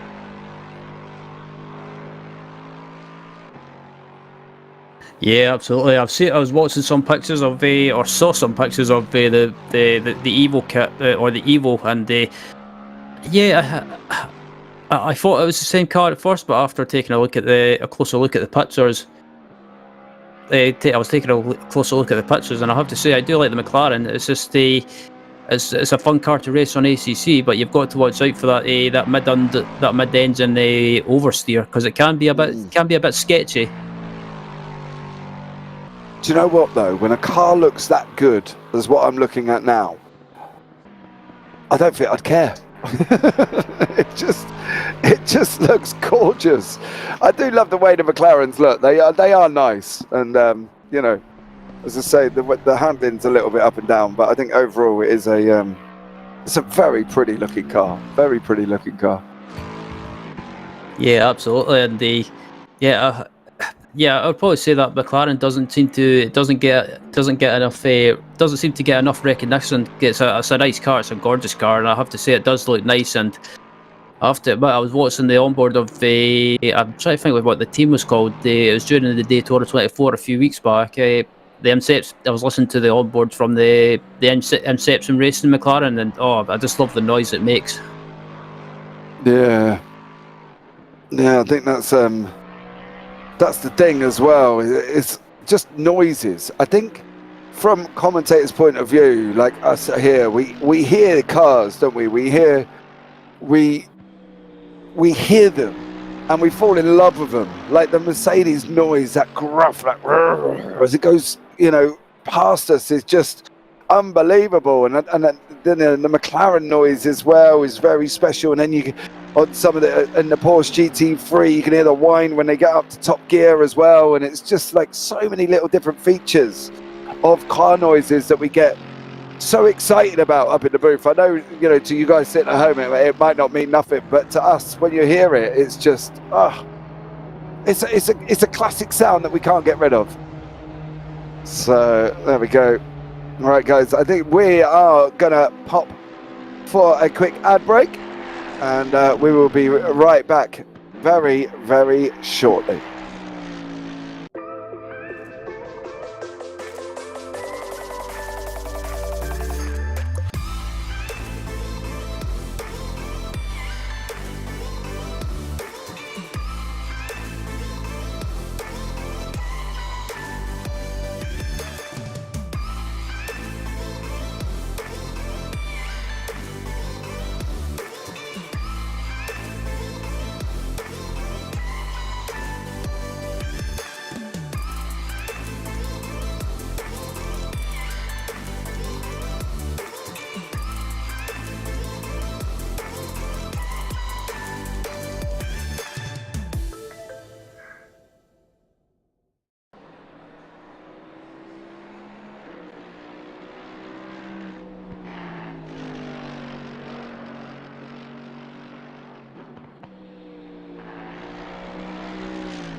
Right, guys, we are back here. You're still with myself, James Parfitt, and Ryan Walker in the booth. And of course, we got Jack Maloney on production here for the VCO Esports FLExTREME Rivals split. Just give you a quick rundown of the top 5 at the moment. We have got Sasha Glatter in first place, currently from the Venari Racing team, being chased down from Samir Smogi there from Crack Racing. Now, we do think the guys from Crack Racing are going to come out in front by the time the end of the race evolves, but we'll have to see how that goes. Of course, we've got McClare there in third place from the Rapid Esports team, with Sirak from the Full Boost Racing in fourth place. And then we've got Berendier as well in the 120 car on track, currently sitting in fifth place as well from the ACDM, which is Alex Costigo Digital Motorsport in fifth place. So that is your top five. It's been quite an action-packed last hour. We have seen some action going on, side-by-side racing into the bus stop. And Ryan, it's been nothing short of exciting, but now we've got the ending. It's like any book. The ending gets more exciting than the beginning, isn't it, really? Yeah, absolutely. The final couple of hours, or the last hour or so, is pretty much where it's pretty much you don't know what to expect if what's going to happen, because it all seems to settle down, and then all of a sudden within the last hour, it all seems to pretty much kick back into life. Oh yes, it certainly does. 1:54 on the clock. You can see we're broken in to the last 2 hours here today, and it's just, how would you sum it up, Ryan? How would you sum up the first half of the racing here? Yeah, the early stage of the race was a bit chaotic. There was some drivers having incidents on the first lap, or the first couple of laps. Some drivers were just being a bit too eager, you could say, just not settling down and getting into a rhythm. It just seemed like some drivers were a bit eager to try and gain positions, some track position as well, and that ended up leading to mistakes. But apart from that, at the moment it's been relatively quiet, and everyone's been sensible, and there's only 13 cars on track, or by the looks of it, 12. Or 12 cars, sorry, my apologies. Yeah, I was looking at Michael Hoyer, since his name is still on the timing board, but trying to play for tricks with me. But 12 cars still running, which is a good sign. Some drivers and teams were having issues apparently with lag, but I was just sometimes endurance races throws up some technical issues. The thing is, you're going in to a 9-hour race, aren't you? You're not going into a 45-minute sprint. So the last thing you really want to be doing is hurtling that car over the first couple of laps, don't you? Don't you want to be sensible and pick your place and move up as the time goes on? Because there's obviously going to be dropouts, isn't there? Things happen, connection issues, accidents, incidents all over the place. So I don't know if I would be rushing in like that, going in knowing that I've still got 9 hours of racing to go. It's, I don't know, is that just something, is that me, or is that the way you would look at it as well, Ryan? Yeah, I would go into a 9-hour race and just keep telling myself that technical issues can happen, and they can hamper your race, but that's just the way it goes. It's like real life. Real life drivers, real life cars, they have technical issues. Like basically, they could have like for example, you could have an issue on your steering wheel where your digital dashboard doesn't work, and you're pretty much there's not much you can do unless you dive into the pits and change the steering wheel. Yeah, and we're open to the mercy of the internet, aren't we? That's the thing here as well, is we're open to the mercy of the game, we're open to the mercy of the internet, we're open to the mercy of electricity, we're open to pretty much every element that could possibly go wrong while sim racing. And that's happened today, hasn't it? We've seen a few teams disconnect early on as well. Yep, and as we look at Thomas Civic, coming into the final corner, still running, and amazingly this car ended up falling back after having an issue in the bus stops again, hitting those red concrete barriers. But amazingly, still managed to keep going and get that damage repaired. And as we were talking about pit stops as well, not too long ago, Sasa got us into the pits to kick off, pretty much say the penultimate set of pit stops. It should hopefully be the second to last one these drivers are going to have to make. That is going to release Smokey into first place again. I don't think he's going to drop down quite any more than that because there has got quite a chunk of distance behind that. But that's really the battle of where we're expecting it to be, aren't we? Smokey and Glatter. Where's Smokey going to come out in conjunction with Glatter after his pit stop? How far behind is Glatter going to be over Samir Smokey before they go into theirs? So that's really where we're expecting the main, you think, the main battle going down to the last sort of hour, 40 minutes, you reckon? It's a good possibility. I mean, yeah, a battle could happen, but yeah, as it stands, the battle is between. Well, I'm not sure if Smoggy will be staying in for the finish side, but I've got a feeling that they could be.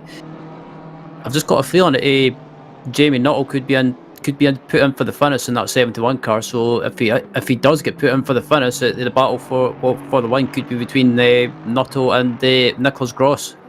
So two very quick drivers. So I think it's going to come down to the last set of pit stops, and I think we were talking about who could win it. I think it's going to come down to strategy, and if that 71 car can stretch out the fuel, try and go as long as possible, I think they could be in the box seat. But obviously, you never know. That Varani Racing Lexus team could have a secret plan. But is your money still on Crack Racing?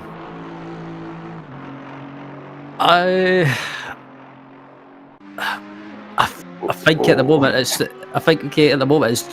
only just on them. But I think, like I say, I think that Varani Racing team's got. I just think they've got something planned. They've got a secret plan, maybe like a plan B based strategy. Ooh, there we go, folks. Let us know what you think in chat as well.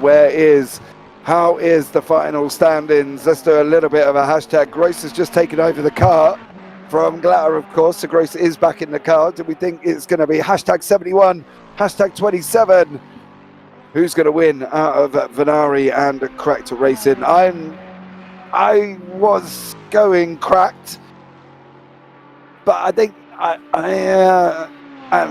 don't know. I don't really want to sit on the fence because I'm going to get splinters, right? But I'm not really sure which way this is going to go.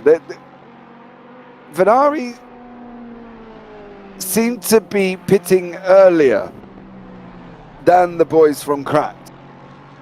If Smokey can pull out time on Gross, he's got to pull some of the 12 seconds back. I think that's going to be their first priority, right? I think, Ryan, they've got to get some of the time that they were losing behind back first. But depends on how much time Smokey can get back before he goes into the pits. And I'm edging towards 27 at the moment. I've got to be honest. I think I'm edging that way. Yeah, I think it's one of those things that I don't know. I've just got a feeling that 71 could pull this, could pull it out the bag. But I think if they keep going as long as they have been doing it in the previous stint so far, I think they might just be able to edge it. If that 27 car is pitting before them, I don't know if they may have to splash and dash, or maybe if they're just backing off slightly. If that 27 car is maybe sticking to a strategy plan. Yeah, it definitely interesting to see how this one pans out. But don't go anywhere, guys, because you're not going to want to miss any of this here. And seeing how this last hour pans out and goes forward to see what happens. But at the moment, it is Nicholas Gross in the 27 Venari Racing Lexus in second place, chasing down Samir Smoghi in the 71 Mercedes from Cracked Racing. And that's really where our battle is going to be. I think it's going to be interesting to see what happens with these guys. And, well, sit back, relax, get some drinks, get some popcorn, and enjoy the last hour 46 of this race, because I'm sure we will hear up in the booth with myself, James Parfitt, and Ryan Walker are going to sit back and just enjoy, Ryan, I think, aren't we? Excuse me, absolutely, and right there on board with Nicholas Gross at the moment. And yeah, I have to say, I don't know if it's just me, James, but I do love the sound of that Lexus. It's got the gruff, hasn't it? Oh. The thing is, though, could you just imagine sitting back sitting in that car when it changes gear?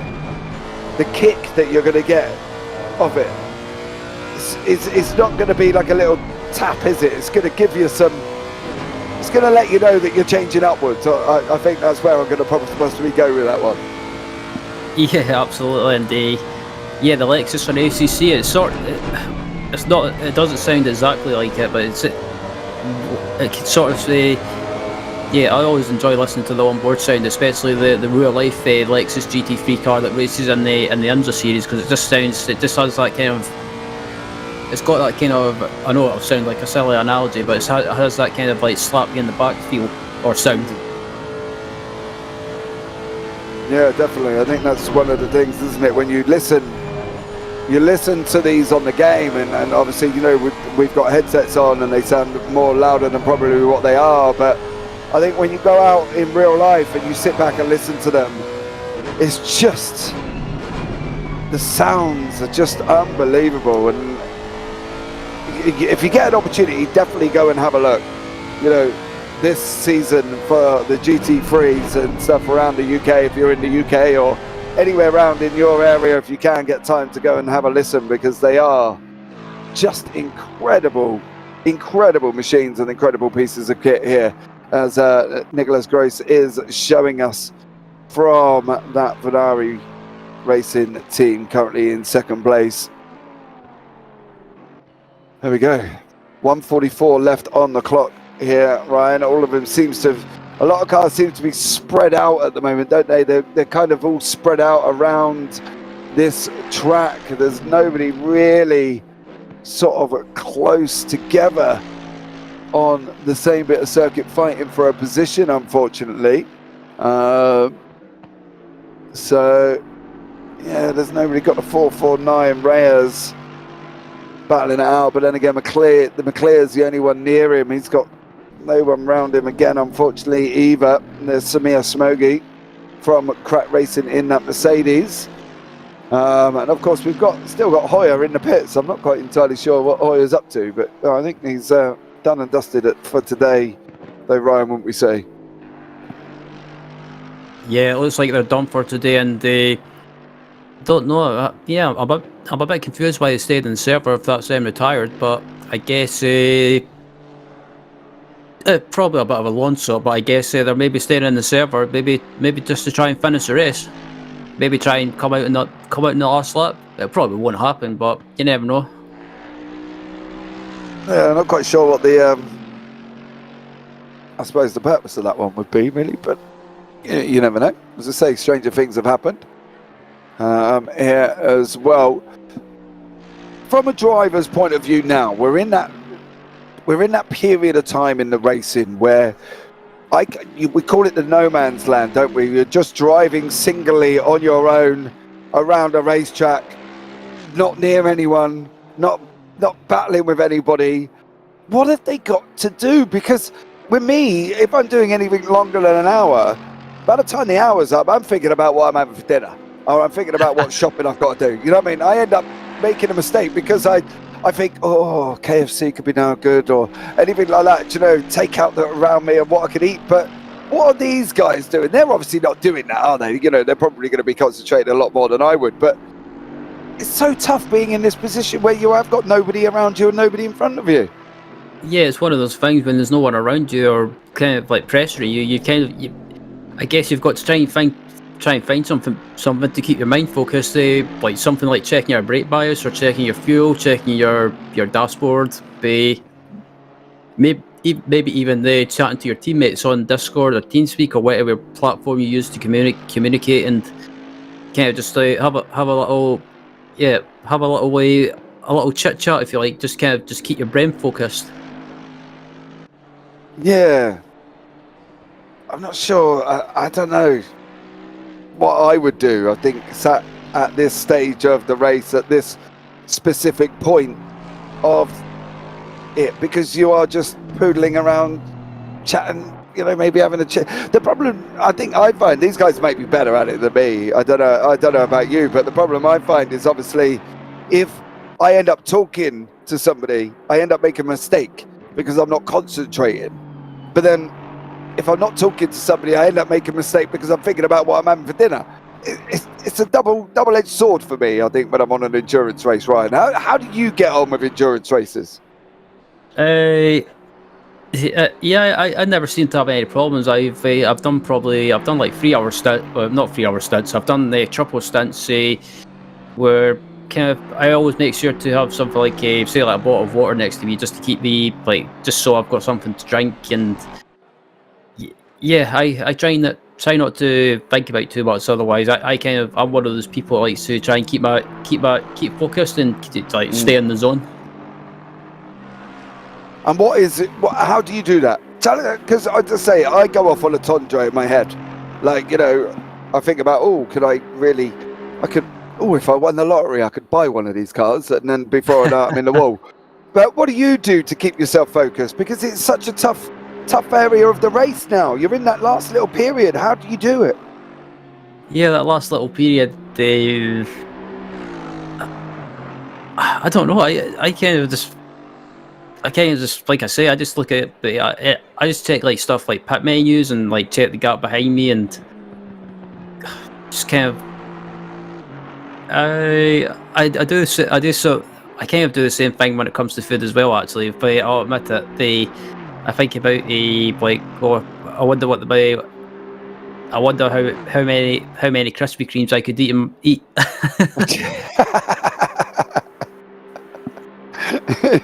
Just silly things. I mean, it was always that thing. I remember when I was a kid. That was a long time ago, mind you, so I still remember some things, you know what I mean? But going back as a child, we did a competition at the school fair, and it was how many dry crackers could you eat? And it was them square, really horrible ones. You had to see how many you could eat in a minute, and it was like chewing, like you could barely speak. And to come to the end of it, you were like chewing cardboard. It was like, yeah, I'm gonna get through this. But even though you had nothing left in your mouth, you couldn't drink water, and oh dear. And I think without a bottle of water, with like next to me, even now, like I've got a bottle of water and that next to me as well, because obviously, you know, we talk quite a loads here. But I've got to find a way to tune my mind into endurance racing. I don't know, you know, my kids play music at the same time they're playing computer games, and then I'm so old, I can't do that. I have to concentrate on one or the other. I can't have that music. It'd be the same for driving, having music in your ears while you're driving. I couldn't do that either, because I'd have to try and listen out for the sound of the engine, or it's sliding or doing something.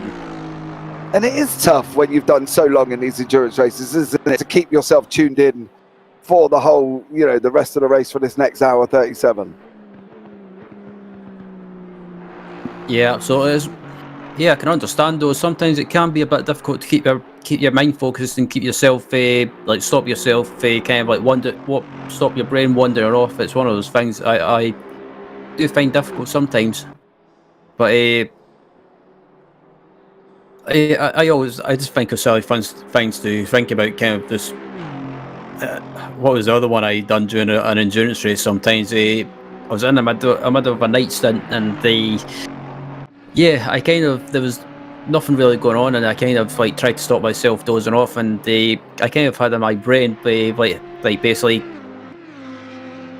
I kind of asked in my brain basically I wonder if dogs could ever drive race cars. And what was the verdict? I think I thought they probably could, but very badly. It's like you know how racing drivers, when they get frustrated, they start yelling or getting frustrated. It's like I was thinking to myself, if dogs get angry, they'll probably just start barking. You imagine him in the front of an Audi, go ruff, ruff, ruff, ruff, get out of the window. Oh dear. Then you'd have your yappy chihuahua there as well, yapping away. God, the chihuahuas, don't they yap when they get going? But at the moment, I know, guys, we've taken a little bit of a tangent off the racing, what's happening. But at the moment, the cars are spread out right the way from the start finishing line all the way round the track, right the way up as well. So it's a difficult one when all the cars here are spread out so much on track. I can tell you there's a couple of cars that are near each other. You got Barinda, he is near car 27, which is Nicholas Gross, but they again are on different laps, so that's not really a battle for one that we can keep an eye on. The 16 car is of Poama. There is, of course, he's a little bit further in front of the 999 car of Jimenez of the XPD Emerald Racing. So it's not like we're not bringing you the action, guys. There's just not a lot of it going on currently at the moment. We are just waiting for the cars to all kind of come back together after the final pit stop. So stay tuned on that one. I promise it will happen, and me and Ryan will stop talking about dogs driving race cars and 2 hours barking. I promise. Yeah. Whoever's in the broadcast chat's probably thinking, "What the heck are these guys talking about?" Jack's in the background going, "What are these guys on about? Have we got Ryan talking about dogs barking in 2 hours now? God blimey." Aren't they I promise, Jack, we are concentrating on the racing, and we're just got it all spread out at the moment. We're trying here, bud. We're trying. As you can see here.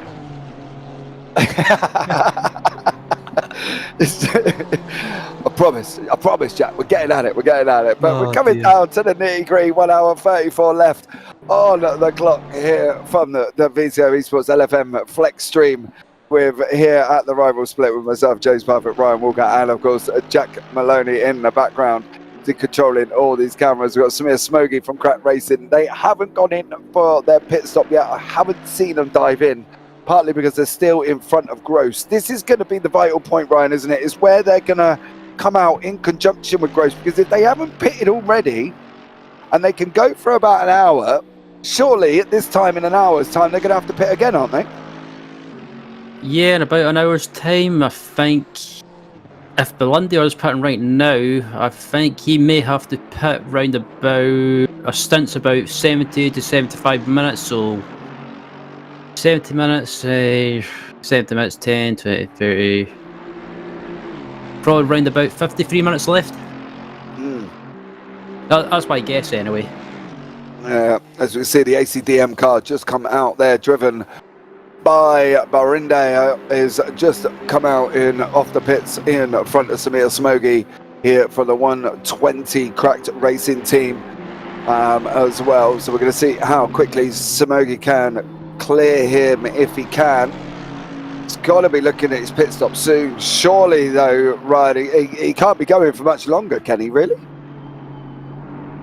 Yeah, I don't think they can. I think I've got a feeling that I don't think I don't think this car's stopped yet. I think they've been going. If they've not stopped yet, that's a heck of a long time to be going trying to stretch the fuel out. But I think I just hope they don't forget about the stint limit, because the stint limit per stint is about 65 minutes, I think. But I think like a full tank of fuel can go about probably 70 or 75. So. Yeah, I think Smoggy's probably just trying to stretch it as long as possible, but just as long as they don't go over that limit. So I think Smoggy will probably be in the pits within the next couple of minutes, possibly, maybe the next 5 minutes. There we go. Well, hopefully on that one they don't forget about the stint limit. Don't forget, guys, as well, we do have other splits going on. You can tune in. The cash split is going ahead currently there as well. I believe that's Ewan O'Leary currently in the booth, isn't he, at the moment? There as well. And then obviously got the rival split with myself and Ryan, and the challenger split with Dean Hopton and Austin Bodek as well. So you can get involved and go and have a look at any one of them ones currently that are taking place at this moment in time as well. So stay tuned, guys. There's a lot going on, and we are now entering into the nit and gritty of this 9-hour endurance from Watkins Glen. And we are on board Smogy, who is currently in first place, Nicholas Gross in second. So there we go. A lot going to be looking forward to within this last hour, Ryan, I think. Yep, absolutely. And yeah, as we've got about about to come up to just under 1 hour and 31 minutes remaining. So Smoggy's still out there, and yeah, I have to say, if he's fuel saving, he's doing a flaming good job of doing it. And but at the moment, is pretty much 1 hour 30 remaining, and I wonder if he'll be into the pits at the end of his lap, because surely he's got to be running on fumes. Yeah, he definitely has as well. It can't be much longer. So, guys, as well, if you do want to go and have a look at the cash split, it is Ewan O'Leary and Luke Crane in the booth currently at the moment. Okay, I did miss Luke's name off when I said there. So Luke is in the booth with Ewan O'Leary. So please go and check them out as well. As I say, there are a couple of other splits happening at the same time as this one. Smokey's got to be going in. We definitely think he's going in. It's just a matter of when he's going to go in. Andrea Miato here from QLash Racing, of course, they were leading the race at the early stages of this race as well, and have had some tech issues. Ryan, isn't that right? They lost a little bit of time due to tech problems. Yeah, QLash Racing, Sim Racing, sorry, they lost a little bit of time because of yeah, they said they had technical issues. They said that they were having the problems of lag, and they lost a couple of laps, I think, or basically about 2 or 3 laps. So good to see them still going, but I think that it's one of those things when you're having a bad race or you're having a good race, and all of a sudden it just goes downhill, and it's a case of what could have been. Yeah, it's always that what if, so isn't it? What if this? What if that? What if we did this differently, or what if you did that differently, or whatever, you know, what if we hadn't relied on the internet with electricity and power to make a difference, because that's what we're relying on, aren't we? You know, we've discussed it before that we're open to real world problems as much as anybody else at the moment. So it has been a tough one for Andrea Miata, and obviously from the QLash Racing team here as well, but unfortunately it just kind of is what it is. They've just made it the best of the bad situation. They could have binned it, couldn't they? They could have turned around and said, we ain't going to finish, we're not going to carry on, but they didn't. They're here in 10th place, still carrying on, which is always good, and you know, still going to get some nice little points at the end of it. Yeah, they are indeed. They're still, like you say, they're still going round, and as we were talking about Smoggy to pit in, he's dived into the pits now with 1 hour 28 minutes remaining. So he's got to pit again, right? There is Nicholas Gross. Gross is coming around the second to last corner. He's got to go again, isn't he? Can't get 1 hour 28 out of a car. Nah, there's no way 1 hour 28. 1 hour 28 is not possible unless I think if Smoggy does have to pit again, but I think he won't have to do 2 more. Well, after this, it'll just be 1 more stop, I think. So yeah. I think, they're out. He's out, isn't he? Smoggy's moved as well. Yes, he hasn't moved. Okay, maybe my eyes were deceiving me there, but there we go. The question is, how big of a gap? 12.5 seconds roughly when they went in. What do we think they're going to have when they come out? Is Smoggy still not moving? Yeah, even now. Yeah, they've done a driver change as well, so that might have changed. That might have explained why they were taking a little bit longer. And yep, as I predicted, it's Jamie Nuttall in for the finish. Right, well, Nuttall has jumped in for the final finish of this 127. Okay, now we've got to be seriously talking that Venari's now in contention, right? Venari are in contention of taking this victory. They've done a good job. They're pitting round about what we expect the times to be. It's looking like the guys at Cracked are a little bit out of where they're expected to be, because they're not pitting in and around everybody else. They're waiting considerably longer. But surely Venari are looking too strong now, aren't they? Yeah, I think it depends what the gap is when Venari come across the line and also Nuttall comes across the line. But I think, honestly, if I did say that my money was on Crack Racing to possibly take this, but I think I have to agree with you, James. I think Venari's managed to drag himself into this, and I think it's going this battle for the win is going to come down right down to the last pit stop.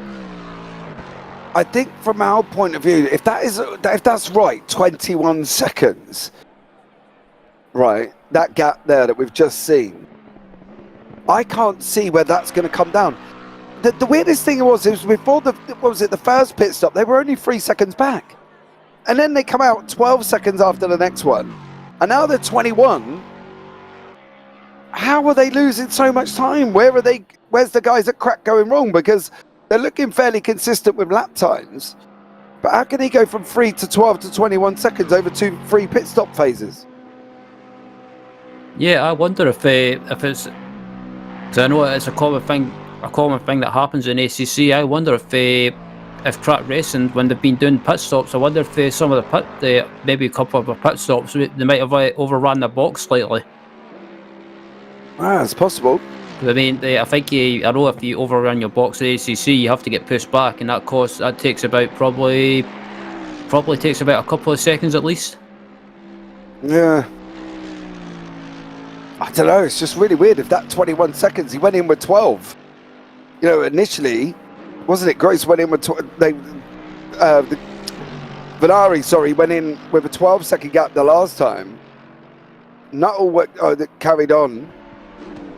And now he's got in the car with a 21-second gap. I can't see past Venari, I've got to be honest. And you know, with the standings the way they are as well, it's going to put Venari even in an even stronger position going forward for the final round, aren't they?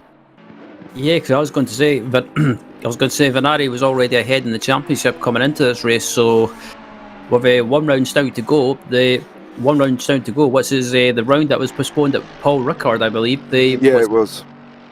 What's has been rescheduled and still has to take place. I think if Venari win this race, I wouldn't say they can feel comfortable going into the final round, but it gives them a bit of a buffer.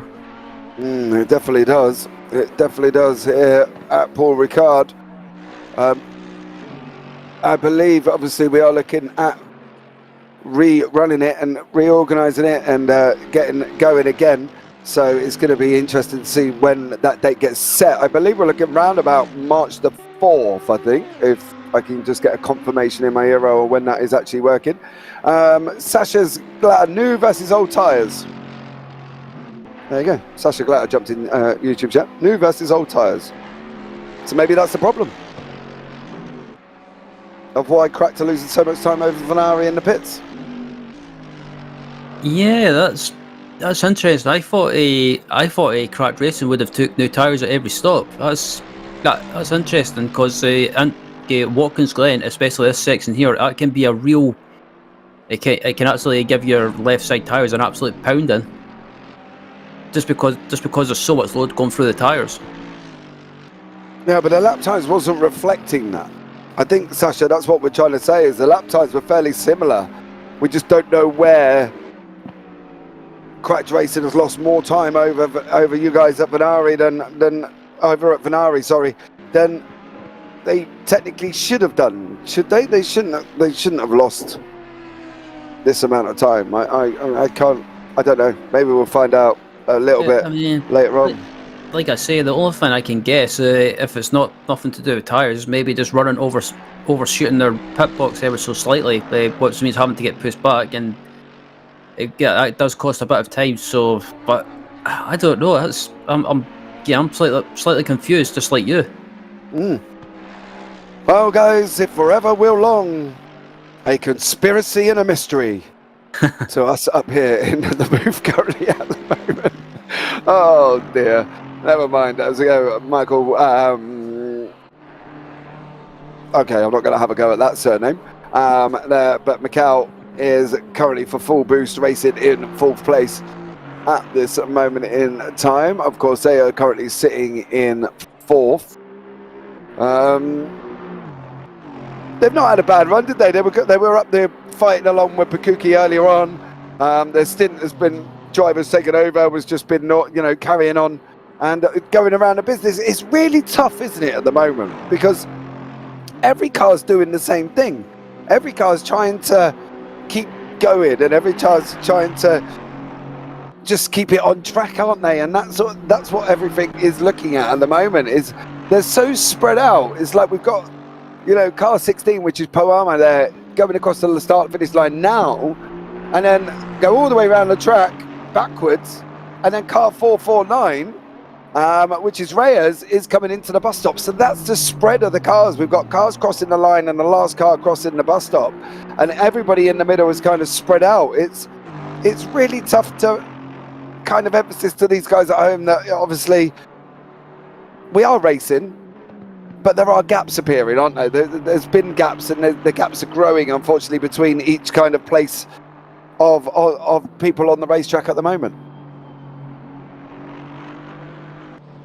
Yeah, absolutely. And just thinking about it as well, I'm still trying to figure out how crack. I shouldn't go on about it, but crack racing, I'm not sure how they could lose that much time, because if someone from Crack Racing's in the chat as well, maybe they could let us know. But yeah, my mind is literally exploding just thinking about it. It's definitely a mind boggle as well, but I'm sure we will try and catch up at the same with somebody who's be able to fill us in and let us know what's happening here as well. But we have got Nuttall currently behind that Mercedes for the Crack Racing 71 team, chasing down Gross in front from Vanari, and Pocobien in fourth on there as well from 467 from Full Boost Racing currently at the moment, with Brewer behind in the 120 ACDM car. That is currently your top 5 here, and we've got 1 hour 19 minutes remaining of this 9-hour endurance. I think you can place it as an endurance, you can place it as a mental mind game, you can place it as a battle of gladiators in cars driving around this circuit. And we have lost some across the way to incidents and accidents and technical issues as well, but we have got the remaining 12 cars fighting it out for everybody's going to score points, I suppose, Ryan. That's the upside of carrying on with the race, aren't they, at the moment? Yeah, that's absolutely. Even if you're not doing as well, maybe further back in the field, someone like Quas Sim Racing, down in 10th place, yeah, you're still going, and they know that if they can finish, they'll pick up points, and yeah, maybe not as many points as they would hope for, but still going around, and if they finish, they'll pick up some points anyway, and at least then it might help them leapfrog some people in the championship. Well, that's the thing. I'm just looking at the point system now, and they're still, if they're down in 10th place, or say we go to 12th, right? So they get participation points, finishing points, which gives them a total of still 146 points. That's not to be sniffed at, is it? There ain't many other leagues that give you 146 points, and the guys from Armament Gold currently as well. Where are they sitting in the championship? I'm just having a scour through. So they're sitting in 10th currently at the moment, and they're only, where are they? So 142, so 700. That would, with some of the teams that are out, that's still going to gain them some points. That will well cement their place within the top 10. So even though we're going around and we're 5 laps down at the moment, it still makes sense to keep going, doesn't it? You still want to get as many points as possible. You still want to gain places and reinforce your lead from the people behind, the likes of Graphics Engineering, who currently aren't here, or Ada Pro Esports that aren't here either, and XRS, another team that aren't here, that are close to Armamentario Gold. They're going to get them extra points and pull away from them. So it just kind of makes sense with 1 round remaining to keep going, surely. Yeah, absolutely. Yeah, it's a good point that going around, even if you're like probably laps back, at least if you still finish, you'll pick up points, and that's so. Especially this team right here, the Armentero team still going around, they'll pick up points, and that'll help them. That'll probably help them to try and cement a place in the top 10 in the standings. But I think some other teams maybe just decided to retire just because of technical issues, not because they couldn't be bothered to keep going. But still, it might be 12 cars still on the track. It's not many cars, but still the ones that are still going are going to going to have a good day and get some points. Yeah, that's what I mean. They're on 4 now, right? Armatario 146. They're currently on, what are they on the championship? 6-18. So if none of the other cars finished, if none of the lead cars finished as they are now, which is highly unlikely, but that would put them on 7-6-4. Technically, that at the moment would be, if none of the other, for hypothetical purposes, so bear with me here, if none of the other cars here scored points, Armatario Gold, 5 laps down, would be leading the championship on 764. Now, obviously, as we know, everybody's going to get 100 points participation, and then obviously through the point system, but it still emphasizes the point of staying in the race. It's like people who do 12 and 24 hours. They crash in the first, I don't know, couple of hours, and then they go, oh, I'm going to quit out with 8-minute repairs. It kind of, sometimes it doesn't make sense to me, because I think 8 minutes out of 24 hours isn't really a massive loss, considering, yeah, you might not be able to be in the chance with the win, but it does show anything can happen in a race anyway. So I would stay in. Good lad. Big shout out to Armatario Gold here for staying in a good few, 8 laps back currently at the moment.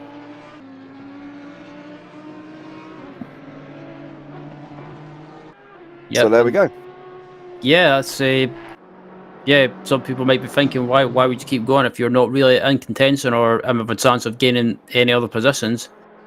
But it's, yeah, still points at the end of the day, and yeah, I've done that in the past in endurance races where we've had probably not the best of luck in probably the first few hours, but yeah, if you stick at it, you're able to pick up positions and benefit from other teams and drivers start having issues, maybe having to go into the pits after being caught up in an incident. It's yeah, never giving up. It always pays off. Exactly. As one of the greatest movies of the 80s said, maybe 90s, have to go back a few years, work that one out. No retreat, no surrender. So there we go. Hoyer is, well, technically, is Hoyer in 501 gonna get points for being still in the session, or are they, how's that gonna work? Are they gonna get anything? They're 83 laps down. Are they gonna gain anything from being here? That's a very good question. I was actually thinking about that. I wonder if they'll still get points just for being on the server. I wonder if that's why they'll stay on the server. But surely, if you wanted to pick up points, if you're still on the server, you've got to be out on the track. Well, maybe we can have Jack can let us know here and let us know what the situation is with the boys from Fusion Racing, whether or not they will get anything for being 84 laps down here, as you say, unless they miraculously appear at the end of the race. But surely any repair isn't going to take as long as what they've had. So surely they would have been able to, in an ideal world, come out on track. But let's see here as well. As you can see, Catalan from Rapid Esports in the number 23 car here as well from Rapid Esports, taking over that BMW. Gone around his business. Univicius earlier on was, well, he had a moment, didn't he, where he started sliding down the order, which was a little bit bizarre, being caught by the cars behind him. But it looks like Catalan is a little bit more consistent here as well. So he seems to be keeping it in third place. Yeah, Ryan's just said that they don't think they're going to be classified. So just have to see what happens on that one. And then Brandon Reyes side by side Esports car number 449 in the Audi. Of course, taking it was in the car, whining, took over, was flying earlier on. Unfortunately for him, he did get a drive-through, and then to top off the punishment, he decided it was going to be, well, he speeded in the pits and he got a stop-go for 30 seconds. So unfortunately for Weininger, didn't go too well in that brief period of time when he was in the car. He did make some exceptional gains, mind you. He was pushing up at car number 467, Apocapien and Brewer as well. So, and battling away with Parama number 16 from Digital Racing Squad. So there was a nice little battle, but he did lose places, didn't he, Ryan? Unfortunately for him, for a drive-through and then stop-go. Yeah, that was unfortunate because they were having a really good race. They were having a good battle as well. But yeah, first of all, they got a drive-through penalty for track limits, and then yeah, coming into the as I say that, clips the walls again. So yeah, I might have just cursed the commentators, cursed the Brandon there. So yeah, I think I'll leave the boost, James. But yeah, I think yeah, just unfortunate. It's one of those things. But they're still going. They're still in the top 10, but about probably 3 laps down. 3 laps down from the 3 laps down. But had confirmation that the 501 car of Martin Hoyer will not be classified if they don't come out on track, and I doubt they will be on. I doubt they'll come back out on track. I get that they're here. We can see them. They're in the pit lane. We can see them every single time. One of the cars go into the pits, they drive past them. I get it, right? We see them. But if you're going to stay in the server and you're hoping to be classified and you're hoping to get your 100 points for participation, you have to kind of participate. And at the moment, they're not participating. So I doubt very much that they're going to get the participation points either. Being that you're 86 laps down, your repairs would have been done by now, and you could have come and joined us on track and had us, myself and Ryan, talking about you for being supermen, for coming out on track. So there we go. As we have done for Schützen down on the 903 car there as well from Armamentario Gold. But Gross and Nuttall not making big gains into each other. Nuttall pulled out half a second over the last lap on a 1:45.057. Gross on a 1:45.667. 16 seconds back, 1 hour 9 to go. That's going to be a tough gap to pull, isn't it?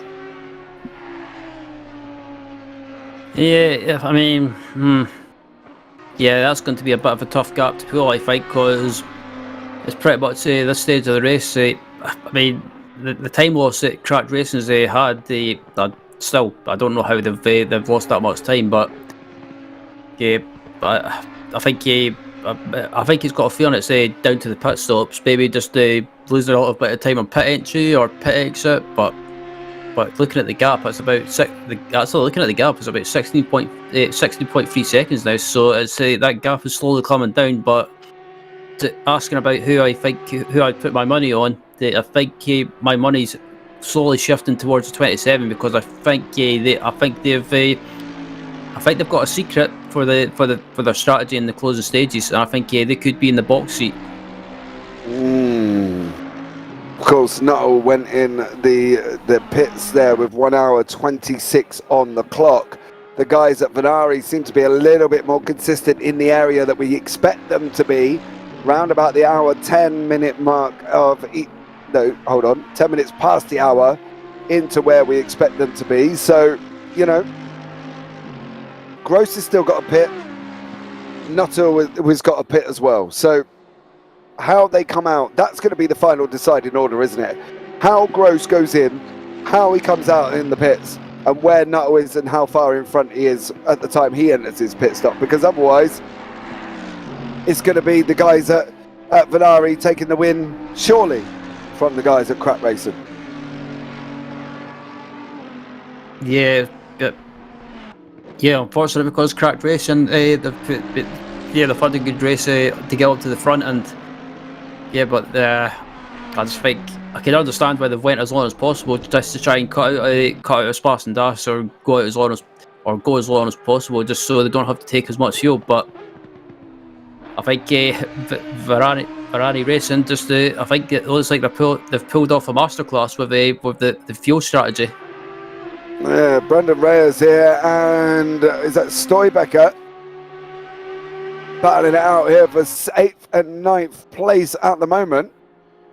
These magically somehow come together as the race has gone on as well. I think Stoybecker's taken over the car, hasn't he, in that 449 machine, of course. That is the guys at Side by Side Esports. That wasn't... Oh, that was Stoybecker in the 47, sorry, that behind him. So Stoybecker in the team Staten Reinkventus car, should we say? TSR, there we go. TSR. So they've come together on track 0.028 at the moment. The gap is as they go round the toe leading us off around hill on Watkins Glen. We did say people were going to come together, and this is kind of the first battle that actually has come together, Ryan, hasn't it, really? Yep, absolutely. And I was just about to say as well, it looks like this battle's been starting to shape up for quite a few laps or quite a while. Yeah, definitely. Looking at Reyes and start by Becker as well, and yeah, this 47 car that ended up falling back earlier on outside the top 10, but with other people having issues, they've managed to get back inside the top 10. Yeah, definitely as well. Stoibacker here in 9th place. Reyes in 8th, car number 449. Battling away here for 8th and 9th in the championship. In the race, of course. Time-wise, they're relatively close to each other. 147.932. Stoibacker looks like he's had a bit of a bad lap there as well, considering what Reyes has done on a 146.922. So it was almost a second slower than Reyes. So just see how it all pans out as it goes on now. As you see, Stoibacker's dropped back a little bit more from Reyes there in 8th and 9th. Gross is literally not coming in as of yet. We expect that to be in within the next 10-15 minutes. Nuttall behind them will take the lead. Got the gap down to 15 seconds. So that's rather important that they try and clear as much gap as they can. The Stoibacker battle's gone out to about a second here as well, over the ACI 449 side-by-side esports car with Bruno Reyes at the wheel. So that's kind of dropped off a little bit, right? Didn't it? They come together, they had a little bit of a ta-ta-ta, and then they've dropped back again. Yep. It looks like Hendrick might have made a mistake possibly, and they just dropped back, but I think Reyes as well just got a bit of breathing space, and he's probably happy about that, about getting a bit of breathing space as we've got about 1 hour and 3 minutes remaining of this race. Yeah, we are. We're going into the last 1 hour free, guys, as well. So this is it. This is going to be crunch time. These gladiators going for nearly 8 hours. They've got an hour left on the clock. They've got to go in for one more pit stop. We know the guys out front in second place, from Cracked Racing are out of sync of everybody. They went in with an hour 26 to go. They're going to have to go in again round about the 26 minutes remaining mark. It's dependent on where Gross goes in from car number 27, which is Venari Racing, and how much of a gap he can keep close to the guys from Cracked Racing. It's almost a game of chess here, Ryan, that we're thinking, well, if one does this, one's going to do that. If one does this, one's going to do that. But at the moment, we don't really know who's going to do what, do we? Let's be real. Yep, and we don't really know yet, and just looking at the gap now between the two leaders, the Gross and the Nuttall, it's the gap is down to 14.8 seconds. But James, I don't think that's going to be enough to pretty much try and overhaul Venari Racing. I think Venari's looking back at it and thinking about it. I think Cracked Racing are going as long as possible. I can understand why, to try and maybe cut some time in the pit stop, but Venari Racing, I think I've just got a sneaky feeling that they've pretty much got this race in the bag. They've pitted early, but it means they might have pitted early and went out of sequence slightly. But I think what they're doing now, pretty much they just need to keep doing what they're doing, and they hopefully they don't jinx them, but hopefully they'll probably hold on for the win. Yep. Hopefully. We did have both myself and you, Ryan, didn't we? We both said Cracked Racing could possibly look at having it. We were talking, where were we at? Nearly 4 hours ago. No, 2 hours ago, sorry. Was it 3 hours ago? I'm so lost. The time has gone so quick here as well. But we'll just have to see how it plans out. Whether or not Jamie Nuttall can do it. He's brought it down from about, what was it, 21? We said he's brought it down to 14. So from that point of view, I guess that he's doing what he needs to be doing, but without heaping pressure on the young man. He's kind of not doing it fast enough, which makes really no sense considering he's pulling out half a second a lap over him. Gross did a 146.1, Nuttall 145.4. So he's pulling out half a second, but that's not enough, is it? I don't think that's going to be enough. Yeah, that's not enough. I think Nuttall needs to be doing about probably, or taking out about 1 second a lap or 1.5 seconds a lap, and he's just not doing that. A few tenths is just not enough. Which is so bizarre when you talk about the kid is literally probably sat in the car. Maybe not a kid, that's probably my presumption, so my bad on that one. This man in the car is probably absolutely driving to the maximum limit he possibly can. And we're sitting here up in the booth, myself and Ryan, just going, it's not enough, mate, you need to give us more. Poor old Jamie Nuttall. He's got it always, unfortunately, at the moment. But let's see how he gets on here as well. If he can get it down below 12, 13 seconds, it'd be interesting to see how that final stint comes out. But it's going to be a tall order for the guys at Crack Racing here before whether or not they can overhaul Ferrari. And it's no disrespect to them, is it really? It's just when you're looking at the gaps, you're looking at the lap times, you're looking at how fast it's coming down, and we can sit here and say it's just not enough. It just isn't enough time. He needs to go, or he needs Gross to have some issue, or something somewhere needs to take place for Nuttall to really be able to close that gap. He's got it down to 13.9. Are we going to eat our words at the end of this hour race, do you reckon? I don't know. I mean, Nuttall's still taking a few tenths out of the leader, but it's not enough. But you never know. Crack Racing might have a plan. I think as we've got under just 1 hour remaining of this race. So what will Ferrari Racing do? Will they dive into the pits within the next maybe 5 to 10 minutes and maybe just get their pit stop out of the way, or will they try and go as long as possible and try and do what Crack Racing's been doing and try and go as long as possible and maybe do a bit of a pit, as I like to call it, pit strategy trickery? Well, Nuttall just pulled out another half a second.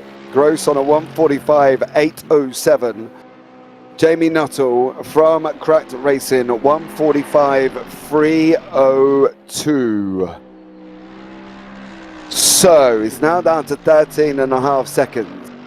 I think the interesting for us thing here, Ryan, will be where he can pull out a chunk of time as much as he likes, but it's got to be us doing the calculations when they complete their next stop, isn't it? Because if they're not going to, it's where they come out after their next stop. And for some resounding issues that we can't quite work out, they seem to be losing a lot of time every pit stop.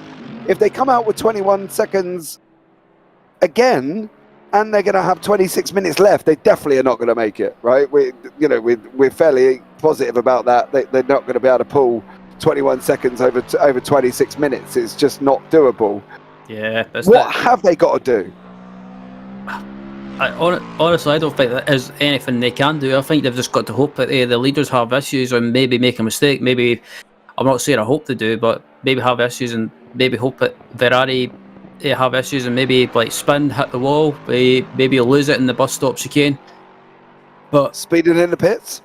Yeah, maybe speeding in the pits as well, and maybe getting a drive-through penalty for track limits. Not that I want any of those things to happen, but it's kind of, you're in second place and as the gap's down to 12.9 seconds, it's one of those situations that you pray that something happens. Yeah, and that's the thing, isn't it? We're not sitting here saying we want this to happen to Nicholas Gross from Ferrari, because they have been outstanding from the time that I've been here, and they seem to have been outstanding all the way through. But that's the kind of thing that, for them to lose this, that's the extreme, let's put it this way, that's the extreme circumstances for something to happen to Ferrari. Track limits, well, careful, because you just went on the grass there, bud. We were joking, all right? We didn't want to actually see that. Track limits, speeding in the pits, having incidents, that's the only thing that can stop Ferrari, we think, winning this race. I don't think Nuttall can get close enough, especially after the pit stops. I don't think they're going to have enough time, but we will eat our words, considering, obviously, as we do up here in the booth, we will admit if we are wrong, and there are opportunities, there are times we are wrong, and it is quite happened. But, from our point of view, we're hoping it don't, but that's the extreme circumstances that Ferrari, that the boys at Cracked can hope that something can happen to Ferrari, as we see Daniel Brewer from ACDM here, or Alex Costago Digital Motorsport in the 120 car. So they are battling, well, not really battling, they've got Jean Blanc behind him in the 79 car here of E-League Esports, or G-League Esports, sorry. So they're not battling for position, this is just how they've ended up on track together. So there we go. See what happens here as these guys go around. Again, everybody's so spread out, Ryan. It's hard to see where the battles are going to come from as they come into the last hour. Yeah, there's not really many battles going on at the moment. I think the only one that's really kind of close, I guess, is the two leaders, but that's about it. Everything else is pretty much settled down, and there's not really many battles going on. I think this is pretty much the stage or part of the race where everyone's just kind of deciding to maybe just get to the end of the race. But looking at the gap between the two leaders down to 11.9 seconds now, so that gap is slowly coming down. I think if that gap gets down to about 10 seconds or even 9 seconds, then you never know, we could have a slight race on our hands. No, definitely on that one. I'm trying to see where Rosu is over Brewer. Brewer's obviously coming up through the S's. Rosu's coming, he's just starting the S's. So he's not too far behind Brewer here. Brewer does have to be a little bit smart to see that Rosu is coming. And of course, then we've got Santana 999. He's going round turn 1. In front of him is the 449 of Reyes, who's just going up through the S's. So after this pit stop, guys, we could have 2 or 3 little pockets of battles here that's going to get a little bit frantic with just under 54 minutes remaining here. So stay tuned, because it still might go off yet, hopefully. Absolutely.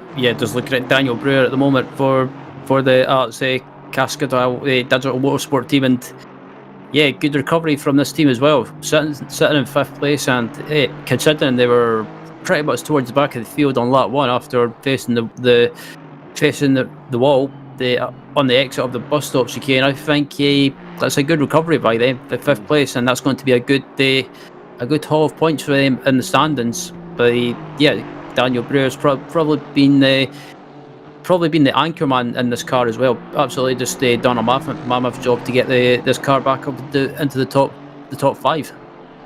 Yeah, definitely on that one as well. Everybody really that's completed this 9 hours has done a stellar job, haven't they? You can't fault them in any shape or form. The fact that they're still here, they're still going, they're still participating almost, as we have seen that obviously some teams have dropped out. So the fact that we've still got people participating and still going for it is great. And Daniel Brewer from ACDM as well has done an absolutely stellar job. Gross is now down to 11.2 behind Nuttall. Still nobody jumped in to their final pit stop that we are expecting these cars to have to make. So it's going to be that round of pit stops, right, and it's going to make it even more exciting, isn't it? Because they're going to be going off big style here. Once they all go into the pits, it's going to kind of, it's almost like a boiling kettle at the moment. We're just simmering around, and then we're going to go into the pits, and then it's just going to start whistling at us, because it's going to go happen. Because we think a lot of people should start coming back in together, shouldn't they? Yeah, I was about to say, I was expecting the last set of pit stops to happen around about 55 minutes left, but I think it's a case of some of the teams up at the front are maybe trying to stretch out as long as possible. If they can get to round about the 45-minute mark, or even 40-minute remaining mark, then they should be good. They should be good on fuel. Yeah, definitely on that one. Let's see how they work out and how it all pans out, but it should be within the next sort of 10-15 minutes. Hopefully we should start seeing a cycle of pit stops come through from these guys. Ivan Santana from XPD Emerald Racing, VCO there, car number 999. He is currently coming around turn 9. Car in front of him is the 449, which actually isn't too far up the road. He's about 4.5 seconds up the road. So this is one little pocket of battle that's going to start coming together here. Ivan Santana and Reyes there. just might, no, he's gone a little bit, yeah, he's just gone down about on a picture, Reyes. So, you know, another one that could start coming together here as the race goes on as well within this last 51 minutes. Indeed, as well. It's an Ivete Santana coming up through the S's now, and yeah, it's been an up and down race for this team as well. But they're still going. They're not really battling anyone. As I say that, talking of pit stops, the leader is into the pits. There we go. Gross has been the first one to make the move. The guys have gone past him. Nuttall's just gone past him now. So what is going to be the time they're going to be able to pull out on this team? They need enough for a pit stop and a little bit more. Can they get it? That's going to be the question. Can Nuttall get the gap he needs? We know he was pulling out half a second. We know that. But now the question is, how much of a gap can he get? For his own pit stop, he needs a good while, doesn't he? He's got to go some now, and this is it for Jamie Nuttall. If he's going to be in any chance of Crack Racing winning this, he's got to go some soon. So let's see how he gets on here, Ryan, and see what gap he can get. Yep, and another question, another question that's just popped into my mind of the final pit stop is, what do you do if you're Nuttall? What do you do if you're this team? Do you take tyres, or do you take tyres or don't take tyres? Just take fuel only. Do you take the risk and run whatever tyres you're on? Okay. So now you're asking questions. Yeah, I know. I mean, or I should rephrase that. What would you do if you were in the situation of Nuttall and they cracked racing? Would you take tyres and would you take fuel only and take new tyres, or would you just take fuel only? Okay, so we've got Glatters in the car, right? We don't expect Crack to make a driver change, do we? I think Nuttall will be in until the finish. Right. Knowing that Nuttall was pulling out over half a second on Gross, okay? It's how over Glatter, sorry. It's now, oh, I don't know. You want the rubber there at the end, don't you, guys, as well? You want the rubber there at the end. So from his point of view, he needs to be able to put the metal, the pedal to the metal and go. And if he hasn't got that grip to go, how's he going to do that? I think he's got to be looking at taking tyres. Surely, I would have thought. In retrospect of where we are on track, Glatter car number 27 is going round turn 9. Nuttall is just going into the bus stop. So that gives you an idea of how much gap they've got. You can see them on screen. There you go. Glatter's going around the second to last corner. Nuttall is all the way round on the right-hand side, going around the chute and dropping down into turn 6. So the gap's there. Pocapien is in as well. And there is Nuttall. He's coming off round the toe. He needs to get a good gap. It's going to be touch and go, guys. It's going to be touch and go, but we think, I don't know. I'm not going to say we think that the guys that, Ferrari are going to have it, Ryan. I think we're so up in arms until they get this pit stop out of the way. We don't really know how it's going to turn out. One part of my brain saying Venari's got it, and then another part of my brain saying that Cracked Racing's got it. If they don't take tyres in the pit stop, if they do take tyres in the pit stop, I think Venari's got this. You reckon? It's just a sense, or it's just a feeling I've got in the back of my mind. As Nuttall coming to the pits. Not coming to the pits. He goes for another lap. So I think Nuttall might be trying to stretch this to if possible, he might be trying to stretch this to the 40-minute remaining mark. Well, we went in with an hour and 26 remaining. That was the last time Cracked went in. So technically for them, they don't have to go in, if we're looking at an hour window, they don't have to go in till 26 minutes to go. So we're not going to really know how this is going to pan out until we've got these 26 minutes out of the way, right? Oh, yeah, I completely forgot about that. That's the theory, because they're not in sync, are they, really, with anyone else? Yeah, plus they've been doing the sort of long stints, basically trying to go as long as possible. But as Nuttall's got a bit of traffic in front of him, and I wonder if this traffic will get out of the way, because if they don't, Nuttall will lose probably a second or two to the Glatter behind him. But yeah, I'm very intrigued to see how this goes. Yeah, Suika needs to either, I'm sure sensibly, he would just move. He's not really. Yeah, blue flags are waving. Blue flags are waving. And Santana has caught up to Reyes. These guys go running down into turn 1 now. This gap was out a couple of seconds. They did come together, then they went back out again, and now they're really clear together. Santana has got the bit between the teeth. Oh, he needs to stay on that curve. He's going to run up, better run out through the S's now. We'll do Vit Santana from XPDM All Racing here. Some good. He's got to get him lined up. Oh, a slight lift to get that car straight through the top part of the S's, but here we go. Can Reyes defend? What are you going to do? What are you going to do? You can't send it. You can't send it. I was going to say, you can't send it from that far back.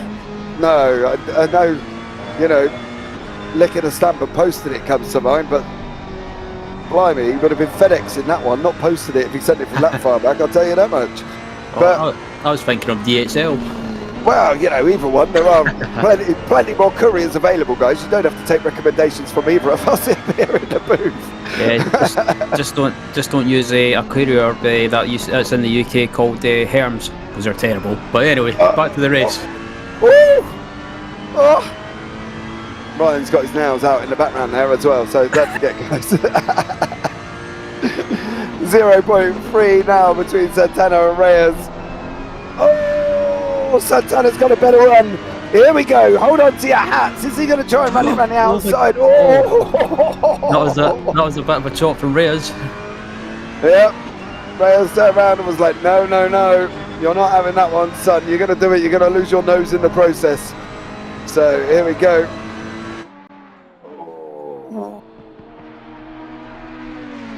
Santana's. Oh, that was a late. That was a late entry.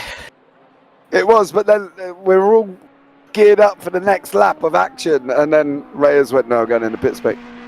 So I don't know if Reyes will get a penalty for that, because it was a bit of a late entry. Yeah, he wasn't necessarily hugging that inside line, was he? It's a bit, you know. So there we go. Brewer's in the pits. Reyes is in.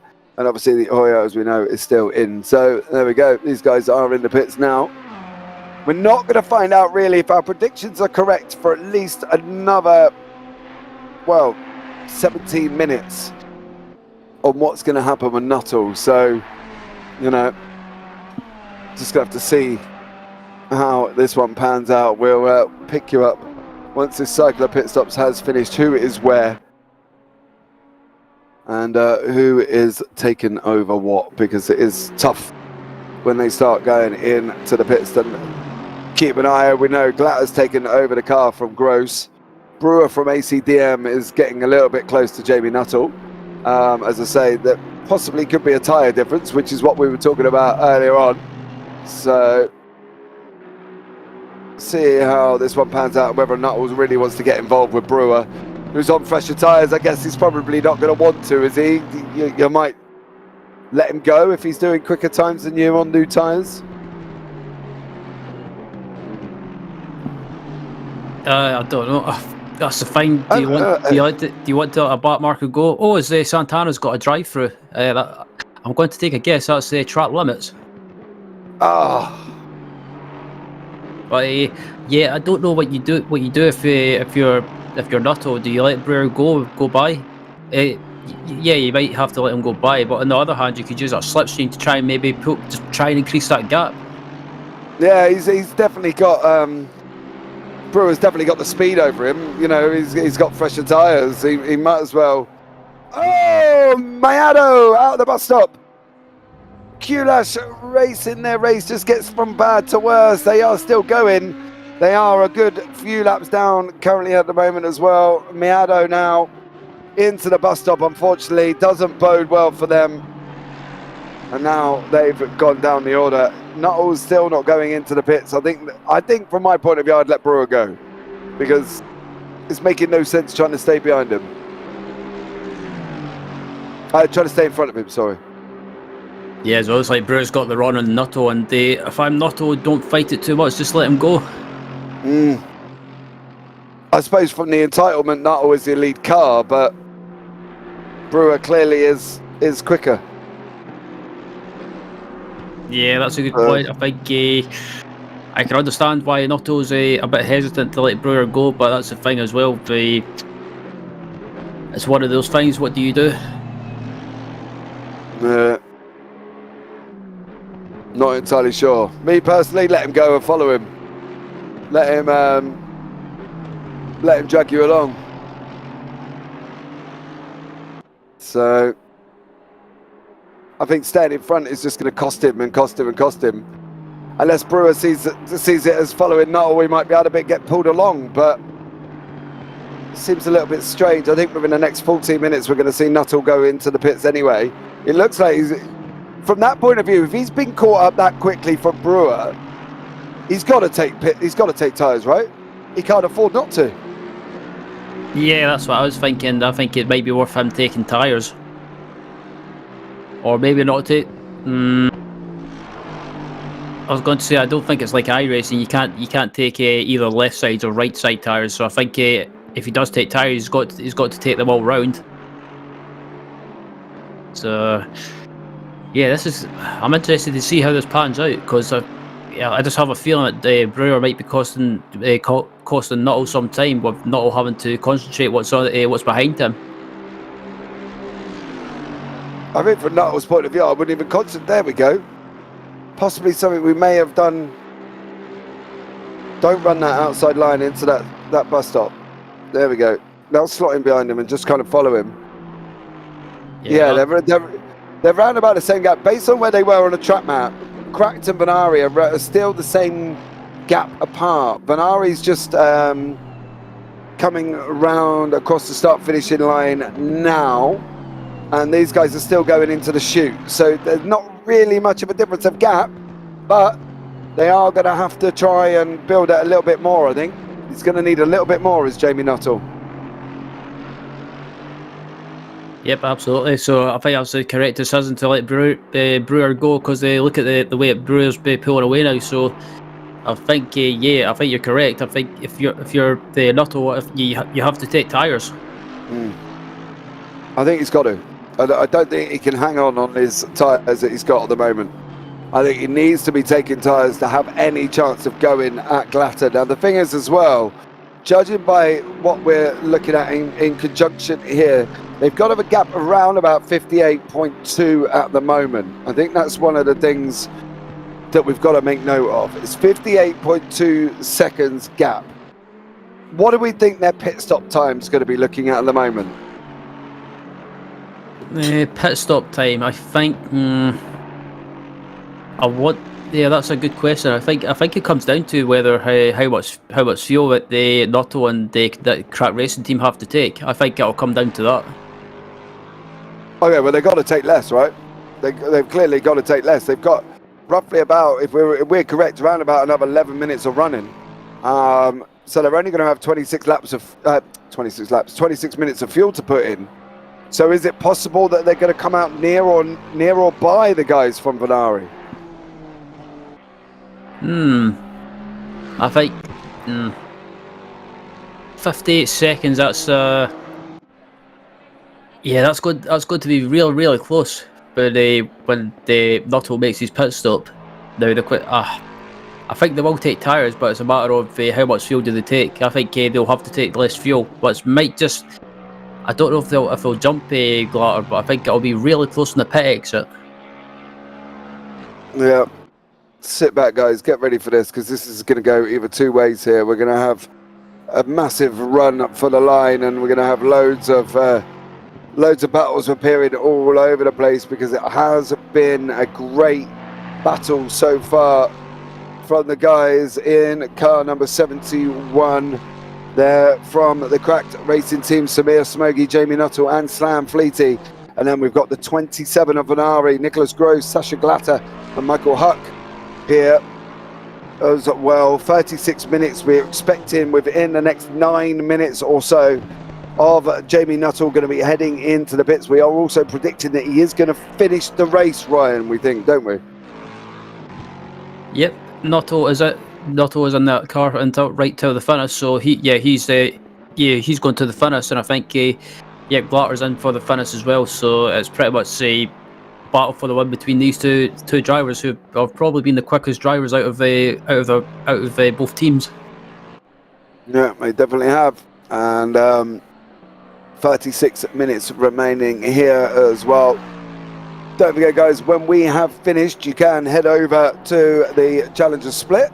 They are still running. They've got an hour and 9, I believe, left on there, and the Cash Split has got an hour 54. So get yourselves, once we're finished in 36 minutes, you can head over there as well, because you still be plenty of racing still going ahead here from the other two splits. 35 minutes on the clock. Nuttall out in front currently at the moment. I got the gap out about 60 seconds at the moment. It's going to be close, Ryan, isn't it, really? Yeah, this is going to be mega close. 60. If Nuttall is still pulling out the same lap times as he has been doing at the moment, increasing that gap over Glatter, I think if he can get that gap up to about 65 seconds, I think he might just come out in front of Glatter, but that's going to be really close. I think it all depends how perfect he can get his pit entry, how perfect he can get his pit exit as well. So, and hopefully, I don't jinx him, but hopefully he doesn't run over his pit box or overshoot his pit box either.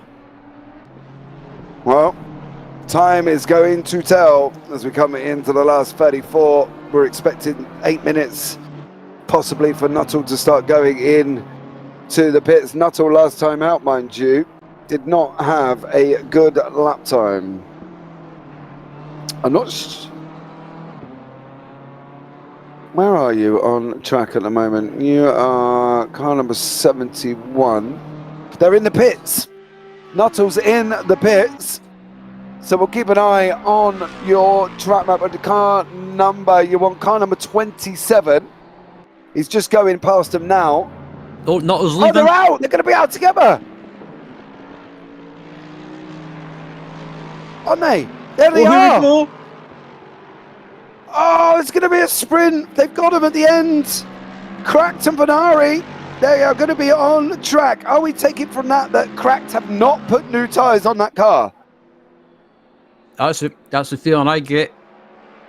Yeah, Cracked does think that they're going to... Vanari's coming now on the left-hand side. Oh, don't do it. Don't take each other off. Come on, boys. Come on, be sensible. 33 minutes remaining here.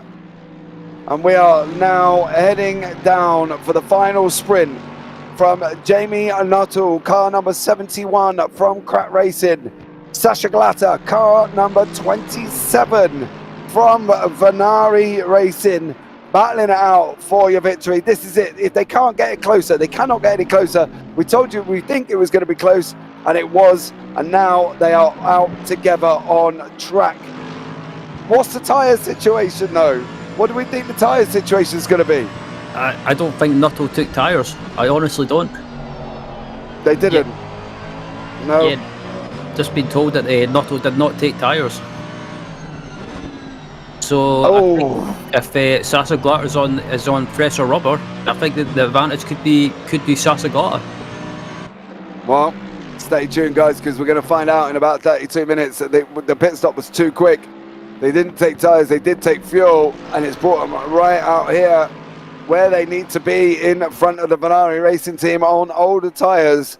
Are they going to be able to make this work? Is Jamie Nuttall going to be able to be that soft on his tyres that he's going to have something to fight Vanari with? Is he going to have something enough to fight Glatter with as we go into the last 32 minutes? Ryan, now we can't sit on the fence. Where are we going? Who's going to be your horse?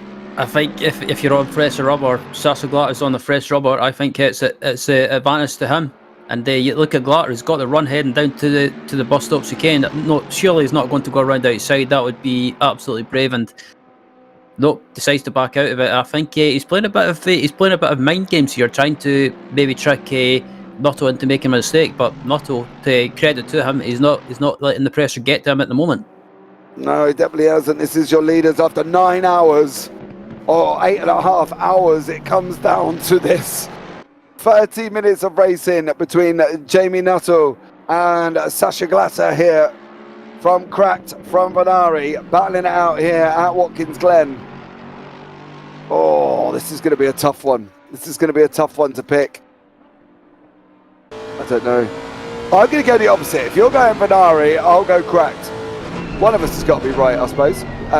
So let's see how he gets on here and whether or not Jamie Nuttall can defend this position. But he is going to have to defend, isn't he? Like absolute crazy to try and stop Sasha Glatter.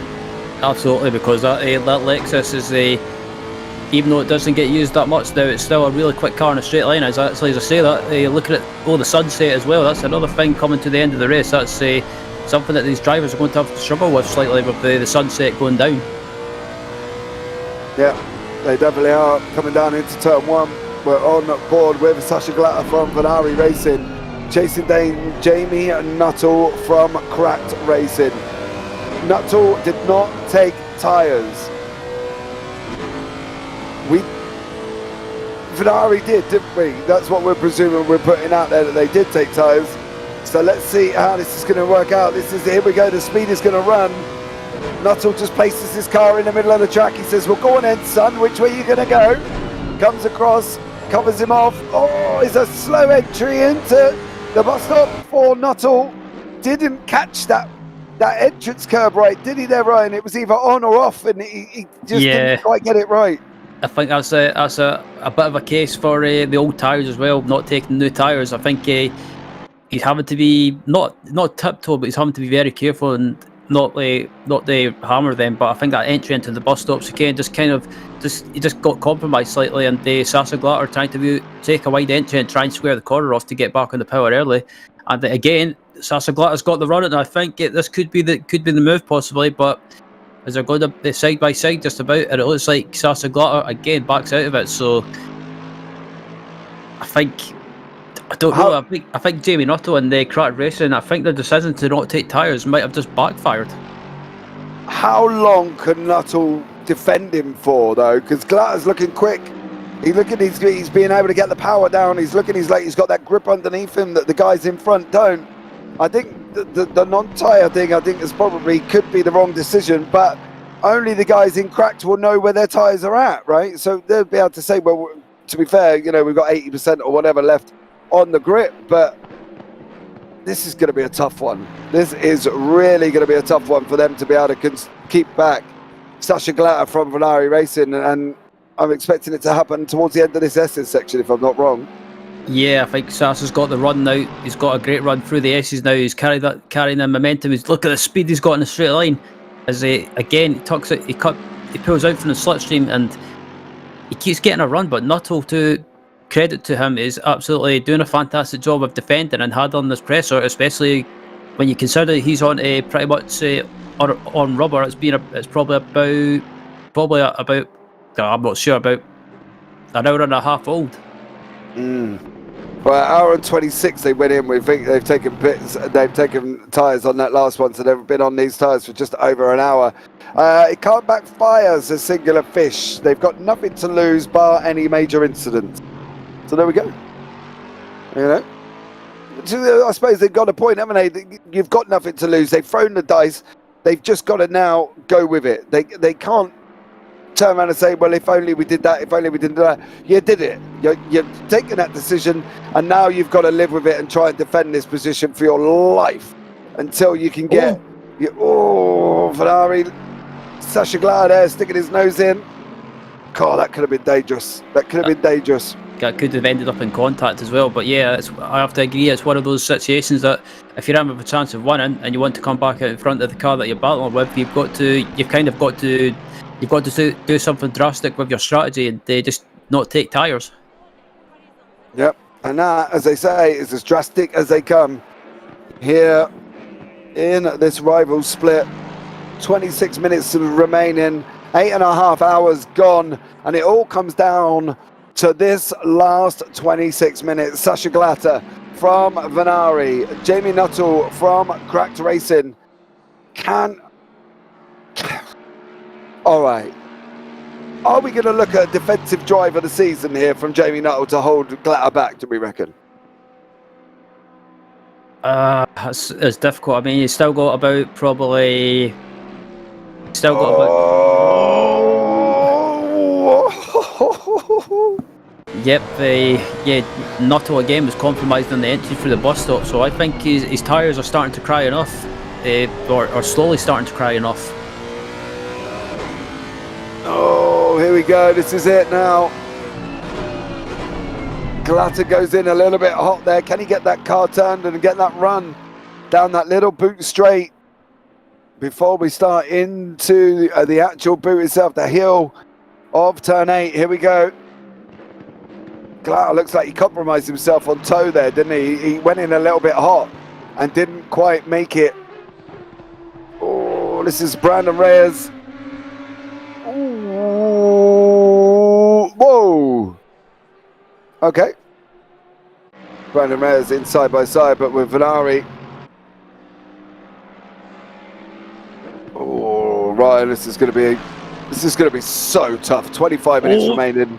It's not. Oh, Nuttall just about clips the wall there, but manages to keep out the wall, and yeah, both these guys are absolutely pushing it. It looks like Sasa Glatter again shows his nose, trying to intimidate Jamie Nuttall, but Nuttall's having none of it as the battle for 8th and 9th is going on as well between Shatska and Reyes, and it looks like they're going side by side. Put it in the bus stop, and well, that was a bit of He's off. Oh, both of them are off. Yeah, it was a different attempt there as well, but here we go. Glatter's on the right, Nuttall, well, they've swapped now. Glatter's on the left, Nuttall's on the right, coming down the straight. Glatter almost puts his car on that outside line, doesn't it? It makes it really hard for Nuttall to take his normal line through the bus stop because he likes coming out and going in. But if Glatter's got this car there, it's difficult. Nuttall lets that car run. He just opens up the steering and says, no, no, no, no, no. Glatter's coming in, saying, yes, yes, yes. Here we go. Oh, this is going to be tough. Gulheim Hamling in YouTube. Easy for Nuttall. I don't know. I don't know if I agree with that. Yeah, especially if you're on older tyres, which have been especially being on older tyres, which are taking a hammer and by having to defend against Glatter. But Glatter tries to go on the outside, and as he goes to try and go on the outside, can he pull it off? Nuttall's defending the line. He's got every right to do so, and it doesn't give Sasa Glatter an inch. No, he's literally opening up that steering, isn't he? He's opening up the steering. He's letting the car run wide as soon as Glatter's on the outside. And he chops him off before he can actually get there. If Glatter was alongside, don't get me wrong, I'm sure Nuttall wouldn't open up the steering as much because they would come together. So, you know, from that point of view, Nuttall goes around the corner. He sees Glatter on the outside. He just opens up that steering, allows that Merc to drift out as if to say, well, if you want it, you've got to come and get it the hard way. So let's see how we go now. 23 minutes remaining here with the two leaders. Well, can't get it any more exciting after 9 hours, Ryan, can you really? Absolutely not. This is absolutely exciting stuff right here. And again, Glatter's got the run, and the blue flag's waving as well, but I'm not sure why they're waving because both these guys are battling for the win. But I think it's Bart Marcus up ahead, and Sasa Glatter tries to go. Oh, Sasa Glatter gets compromised through the bus stop, and that might give Nuttall a bit of breathing space for now. Yeah, for now.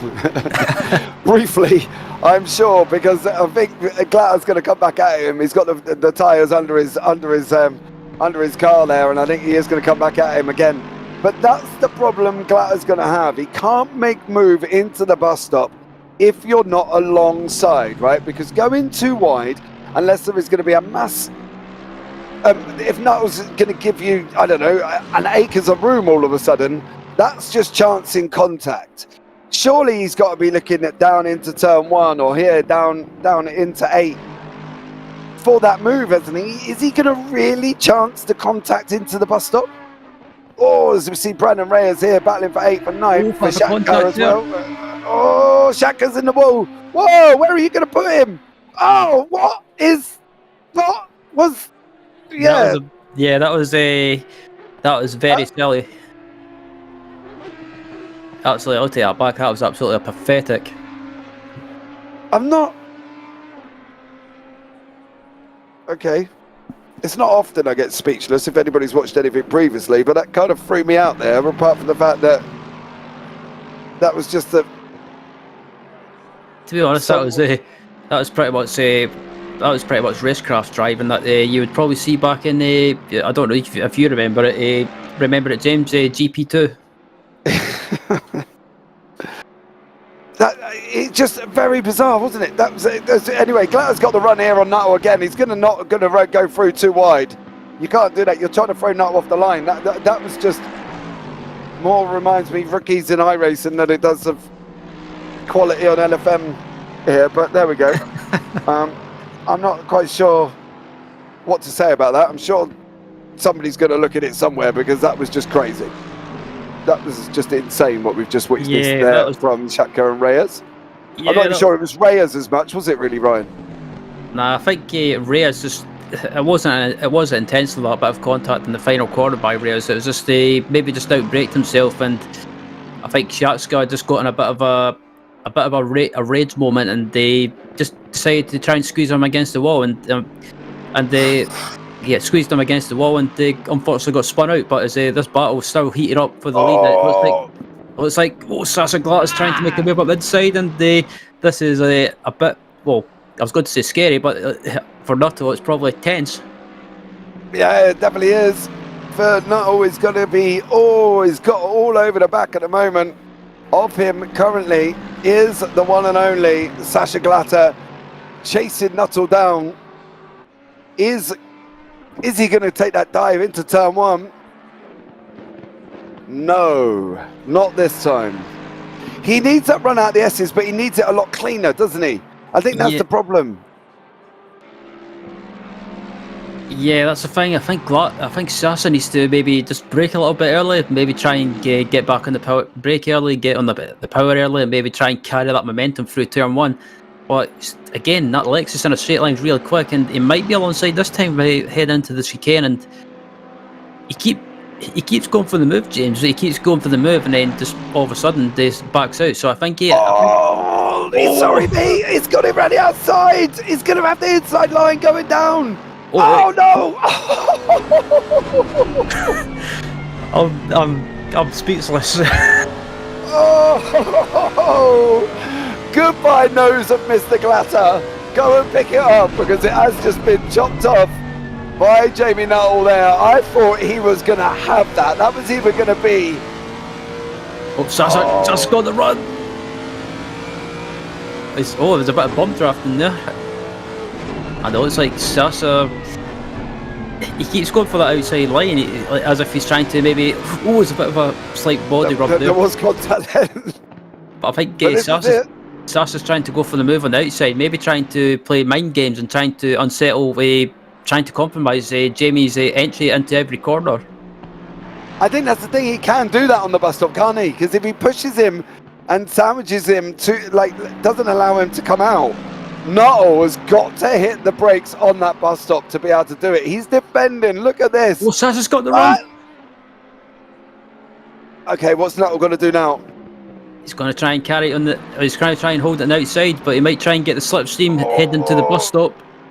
Glatter's got through. We think that could be it. I think that could be it. I think that could be the move that decides this race. Yep. The inside, Jamie Nuttall just didn't get the inside covered going down. He almost thought about it and then didn't. But is he going to try and come back again now? Is he going to be able to hold on to Glatter? Don't forget, they didn't take tyres. He's sitting on an hour plus old tyres at the moment. Glatter did from Ferrari, and we think that's going to be job done. We think that's going to be job done. Because I don't think he's going to be able to hold on. There's not that he hasn't got the speed, he just hasn't got the grip underneath him.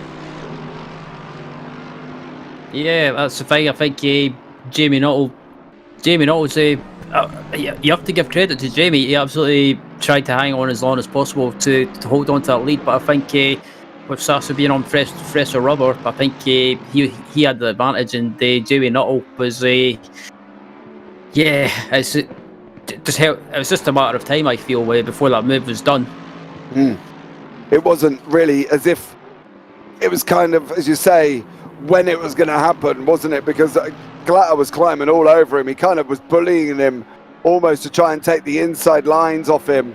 And he did it down into one. He bullied him out of the final corner, took that inside line Nuttall couldn't cover it, and unfortunately for him, that was it. He's down into second place. It's now how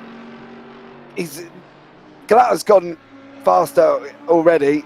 Yeah, Nuttall 147, Glatter 145.5. The gap's out to 1.5 seconds already. So it just goes to show the importance of what the new rubber has paid off for Glatter and the boys, isn't it, really? Yeah, indeed, and I think that's just, yeah, that fresh rubber has definitely paid off for Sasa, and you have to give credit to Nuttall and the Crack Racing as well for trying something different in the last pit stop and not taking tyres. I think that was the only chance they had of getting back in front, and yeah, but Sasa Glatter pulling away already, 1.6 seconds up the road, and further back, the battle for fourth place rather, and the fourth place and fifth place rather is going on between the Cyvic and Brewer at the moment, and Brewer, I think, has been closing this gap down to Cyvic really quickly. Yeah, it does as well. 15 minutes here. We've got Daniel Brewer from ACDM is trying to chase down Cyvic here from the 467 Full Boost Racing team. We did predict that there was going to be a couple of battles coming towards the end, didn't we? We said, like, you know, this is how endurance racing works. You know, you get these battles together, and then you get them. Hey, they're out on track. I had a feeling they were going to do this. What? I'm all right. Okay, Jack. Now, what's the situation going to be? Are they going to get points? Fusion Racing Team out on track after being in the pits for ages. They're 115 laps down. We're on 293. And they come out on track in their Honda. So there we go. What all right. Yeah, I don't know. Yeah, I'm slightly confused by that. Yeah. Yeah, just let me have a look through the rules to see if there's anything about being classified, even if you're like basically thousands of laps down. But well, they went out. If it makes it easier for you, they went out on lap 168, judging the fact that they're 178. Sorry, considering they're 114 laps back. So, but here we've got Daniel Brewer from ACDM battling away with Thomas Suick from Full Boost Racing. These guys have come together after 9 hours. It all comes down to this last 15 minutes here. How is this going to work out? Brewer is chasing him down in the Aston Martin. Suick in the Aston Martin as well. They've come together. The Gladiators on track now, battling it out as they drop down into the chute. We've got Ryan in the background reading rules, trying to figure out what the situation is going to be for the 501 here this evening, who is just 115 laps down. It didn't come out for absolutely ever, and then in the last 15 minutes they have appeared on track. So that is Fusion Racing 501. So we'll wait for final classification. I can hear Ryan reading the rules in the background. Brains are thinking. What have we got, Ryan? I've had a quick look through the rules, and I can't find anything about if you have to do a certain amount or a certain percentage of the race to be classified. So I think that 501 car is 105 laps down behind. So I'm taking a guess. I don't think they'll, even if they do finish, I don't think they'll get points. Or even though they've done 178 laps previous to that. I've not a clue. I'd say. Well, there we go. I think you said earlier. I think even if you turn up for this race, you get attendance points. I think. Well, it said about participation points, but surely the participation points aren't just given out as if that's to say that, you know, here, son, you've turned in the door. All right, so here we go. Participation points include starting and finishing the race. No matter how many laps down, keep driving. If you absolutely can't continue, please let the league admin know how to order to still receive participation points. So technically, they've still kept going, even though they haven't kept going for 115 laps, of course. Technically, they're still going to get 100 points, aren't they? That's what it sounds like to me. And the 13 points for finishing, the points for finishing in 13th. So 143 points. Jack's typing away. We'll find out what the final situation is. I'm sure me and you can only speculate, but somebody somewhere has got to tell us here as well, because the rules does say starting and finishing the race. They started the race. They've had a break. Got some lunch. Gone out for tea. Oh, all right, Jack. Jack's just come out and said he's got no idea either. So there we go. So, I don't know. Where do we go now? But we've got Daniel Brewer. I tell you what, let's go and concentrate on this. Daniel Brewer and Suick here, battling away with 10 minutes remaining. The gap's now 3.2 up front, and it does look like the guys from Venari have taken this victory. I think here from the guys that cracked apart any major racing incidents. How are they going to do here? Daniel Brewer's got to go some, right? He's just got 10 minutes. You've got to just pedal to the metal and are you going to take any gap though, or are you going to be a little bit more sensible than that? I think it's with 10 minutes left in this race, pretty much. I think it's if you get an opportunity, you've just got to go for it. If you can pull the move off it, as not just yeet it into the corner, or send it into the corner, I should say. I know. I'm trying to stay cool with the kids. Oh, you're trying to keep up with the youth for today, have you? I've given up with that, mate. I've given up. I should give up really, but it's one of I love a challenge. But yeah, hey, I'm getting too old, even though I'm only 34. Oh, mate, I had 10 years. Okay, what have you been up to?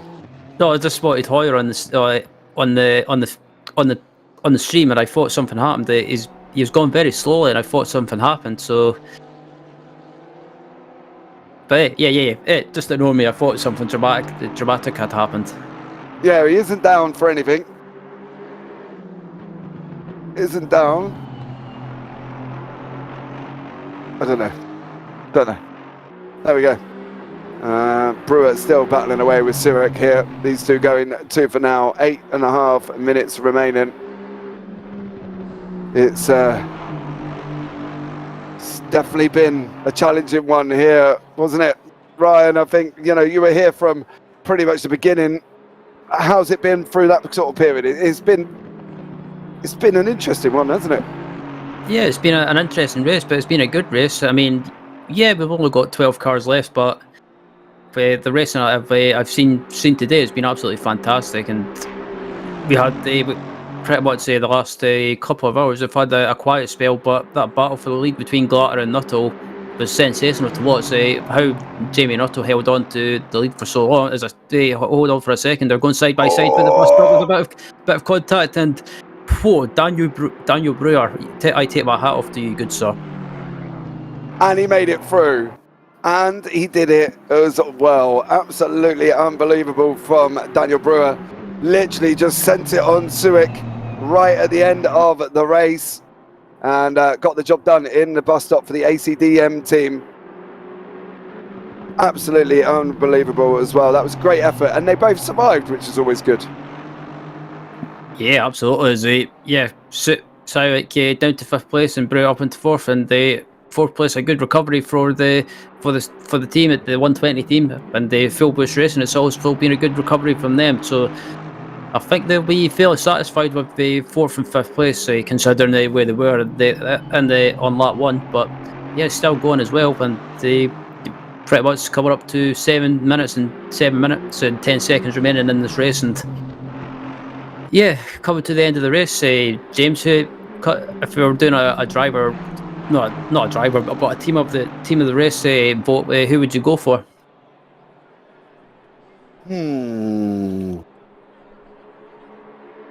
I think it's got. You want to say car number 27, right? You want to say Venari Racing, because since I've been in, they've led all the way through. Yeah. So I think from that one, you want to say Venari Racing. but there's been some great drives from other teams in this, like Daniel Brewer from ACDM. You know, pulled the car up through the order. They've done some as well, but technically you want to go with Vanari. I think they've just been the complete package in the last 4 hours that I've been here, and I've just completely gone about their business and didn't panic when they had the lead. You know, they didn't panic when Nuttall got in front of them. Glatter just did a splendid job. They went around doing the times, pulling out more and more time, and I suppose from that point of view I'd go Vanari. Yeah, I would be tempted to go with Vanari as well, but I think I'm going to go with a different team. I'm going to go with Fuel Boost Racing, considering the issues they had earlier on, when they hit one of the red concrete walls in the chicane. But they managed to keep going. They never gave up, and I have to say my vote goes to that 467 car. Well, there we go. There we go. Who would you go for, chat? Let us know if you are here having a watch of this one for the rivals. If you want to go and tell us who you feel your team of the day will be. But Sasha Glatter is still leading the way with 5 minutes remaining here from this rival split. And it's looking like with that fresh tyres, that move by Nuttall, not taking tyres, didn't quite work out as they planned. So let's see how this one gets on now as well. People are spread out.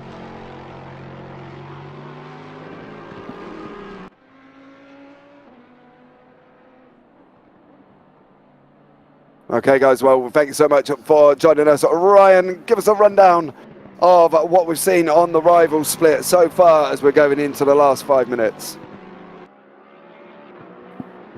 Yep, absolutely. As Sasha Glatter coming round as well. With pretty much come up to about 4 hours, not 4 hours, 4 minutes and 15 seconds left in this race, and this is about two laps remaining, I believe. So Sasha Glatter coming around the final corner onto the home straight, and I have to say, James, that battle for the lead between him and Nuttall is absolutely fantastic stuff, and credit to Nuttall for giving it a go on old tyres. He tried to hold on as long as possible, but just didn't succeed. Sasha Glatter with the new rubber had just had that slight edge, slight advantage, but on the other hand, the Nuttall and the Cracked Racing, they'll be I think they'll be reasonably happy with second place, because I think that'll stand them in good stead in the championship as well.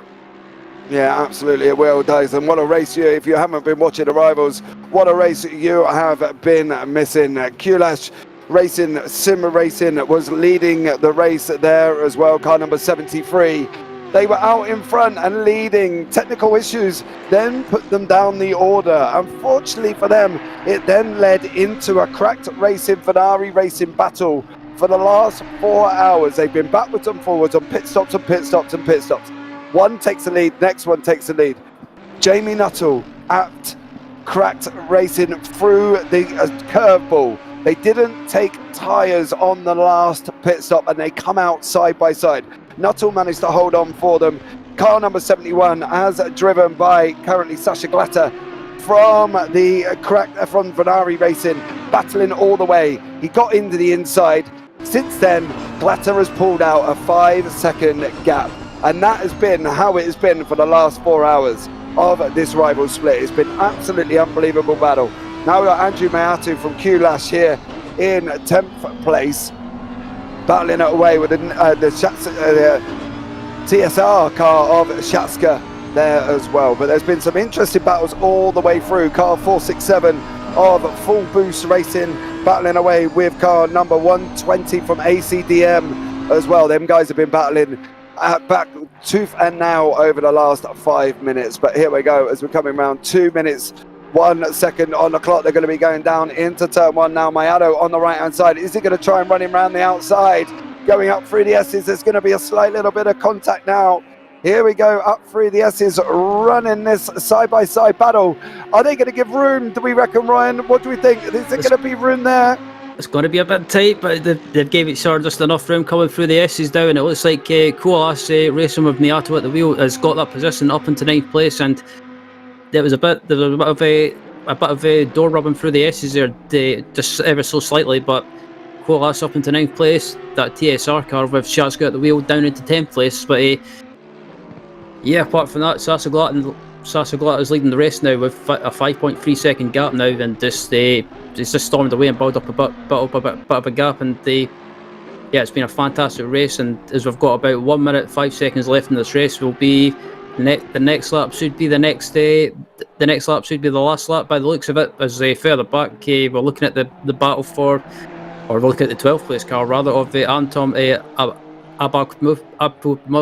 I can never get that name right. Jesus, is it? Abakmov. That's the one. That's the one. Go with that one. Thank you, James. No worries, bud. I can always trust you. I'm trying, mate. I'm not good either on. So early on, there were some names that I was Googling and listening to the pronunciation as I was doing this. But Glatter is going to come round from the Vanari Racing team, taking the final lap here of this race. Currently, at the moment, Sasha Glatter should be your victorious winner, I think, and they deserved it, haven't they? Because let's be real, they could have cracked, they could have tried something different. They didn't. They stuck to their guns. They consistently just did what they did. They went in when they had to. They come out when they had to, and they're just absolutely dominated this period of time. They got in front. They didn't panic, and that's what they could have done when they saw Nuttall come out right by side. Glatter could have just had a world of panic. Don't forget, these guys have been at this for nearly 9 hours. Obviously, there are other people coming in as well. But they could have panicked, and they didn't panic. And that's the best thing about it at the moment, is they've absolutely succeeded their expectations of winning this race, and they've done a stellar job, Ryan, haven't they, really? Yeah, they absolutely have. Considering this team is probably about at one point in the race, they're about 20 seconds behind the Cracked Racing. So to come back from that far back, 20 seconds, and claw back that time is an absolutely fantastic effort. But as Watts Glatter coming round the final few corners now, he just needs to get round the final few corners and get it home. It's been an absolutely fantastic effort from this Ferrari racing team with Sasa Glatter, Michael Hook, and Nicholas Gross, the part of the driving lineup, and Sasa coming round the final few corners now, and I think you'll feel a big weight lifted off his shoulders as he comes across the line now. And Sasa Glatter and Vanari Racing are going to win the 9 hours of Watkins Glen in the FLExTREME series here at Watkins Glen. And in the background, you'll see Jamie Nuttall coming across the line to finish in 2nd place for Cracked Racing. And then rounding out the top 3, still waiting for 3rd place, of course. Coming round the final corner is Andrea Michele for Rapid Esports in that 23 BMW. So a good effort for this team as well to finish in the top 3. And that's the end of the race here in FLExTREME in the rival split rather. We're going to go back to the cast split. So thanks for tuning in, and it's been a pleasure.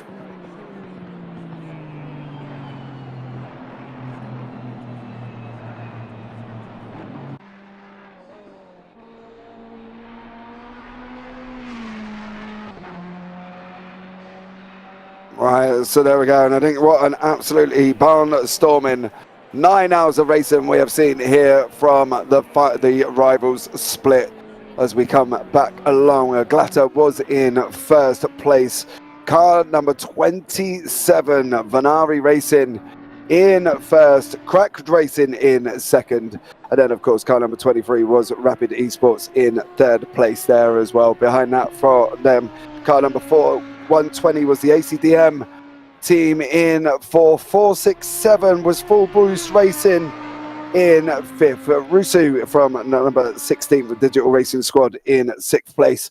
And then we got Santana in 17th. So there we go. That was a stellar job there, Ryan, wasn't it? Well done from all of them. Yeah, it was a fantastic effort, and credit to anyone that stuck with it and managed to get to the finish. 12 cars at the end of the race is maybe not everyone's cup of tea or excitement or whatever way you want to describe it, but the people that stuck with it and made it to the finish, they deserve a pat on the back, and a nice well-deserved drink of champagne. Oh, I'd love a good drink of champagne, but If I said, Ryan, sum it up in one sentence for you, how would you sum up the last 9 hours? When it comes to endurance racing in these races, I say, fantastic. Well, there we go, guys, as well. Thank you so much for joining us here for the rival split from the VCO FLExTREME.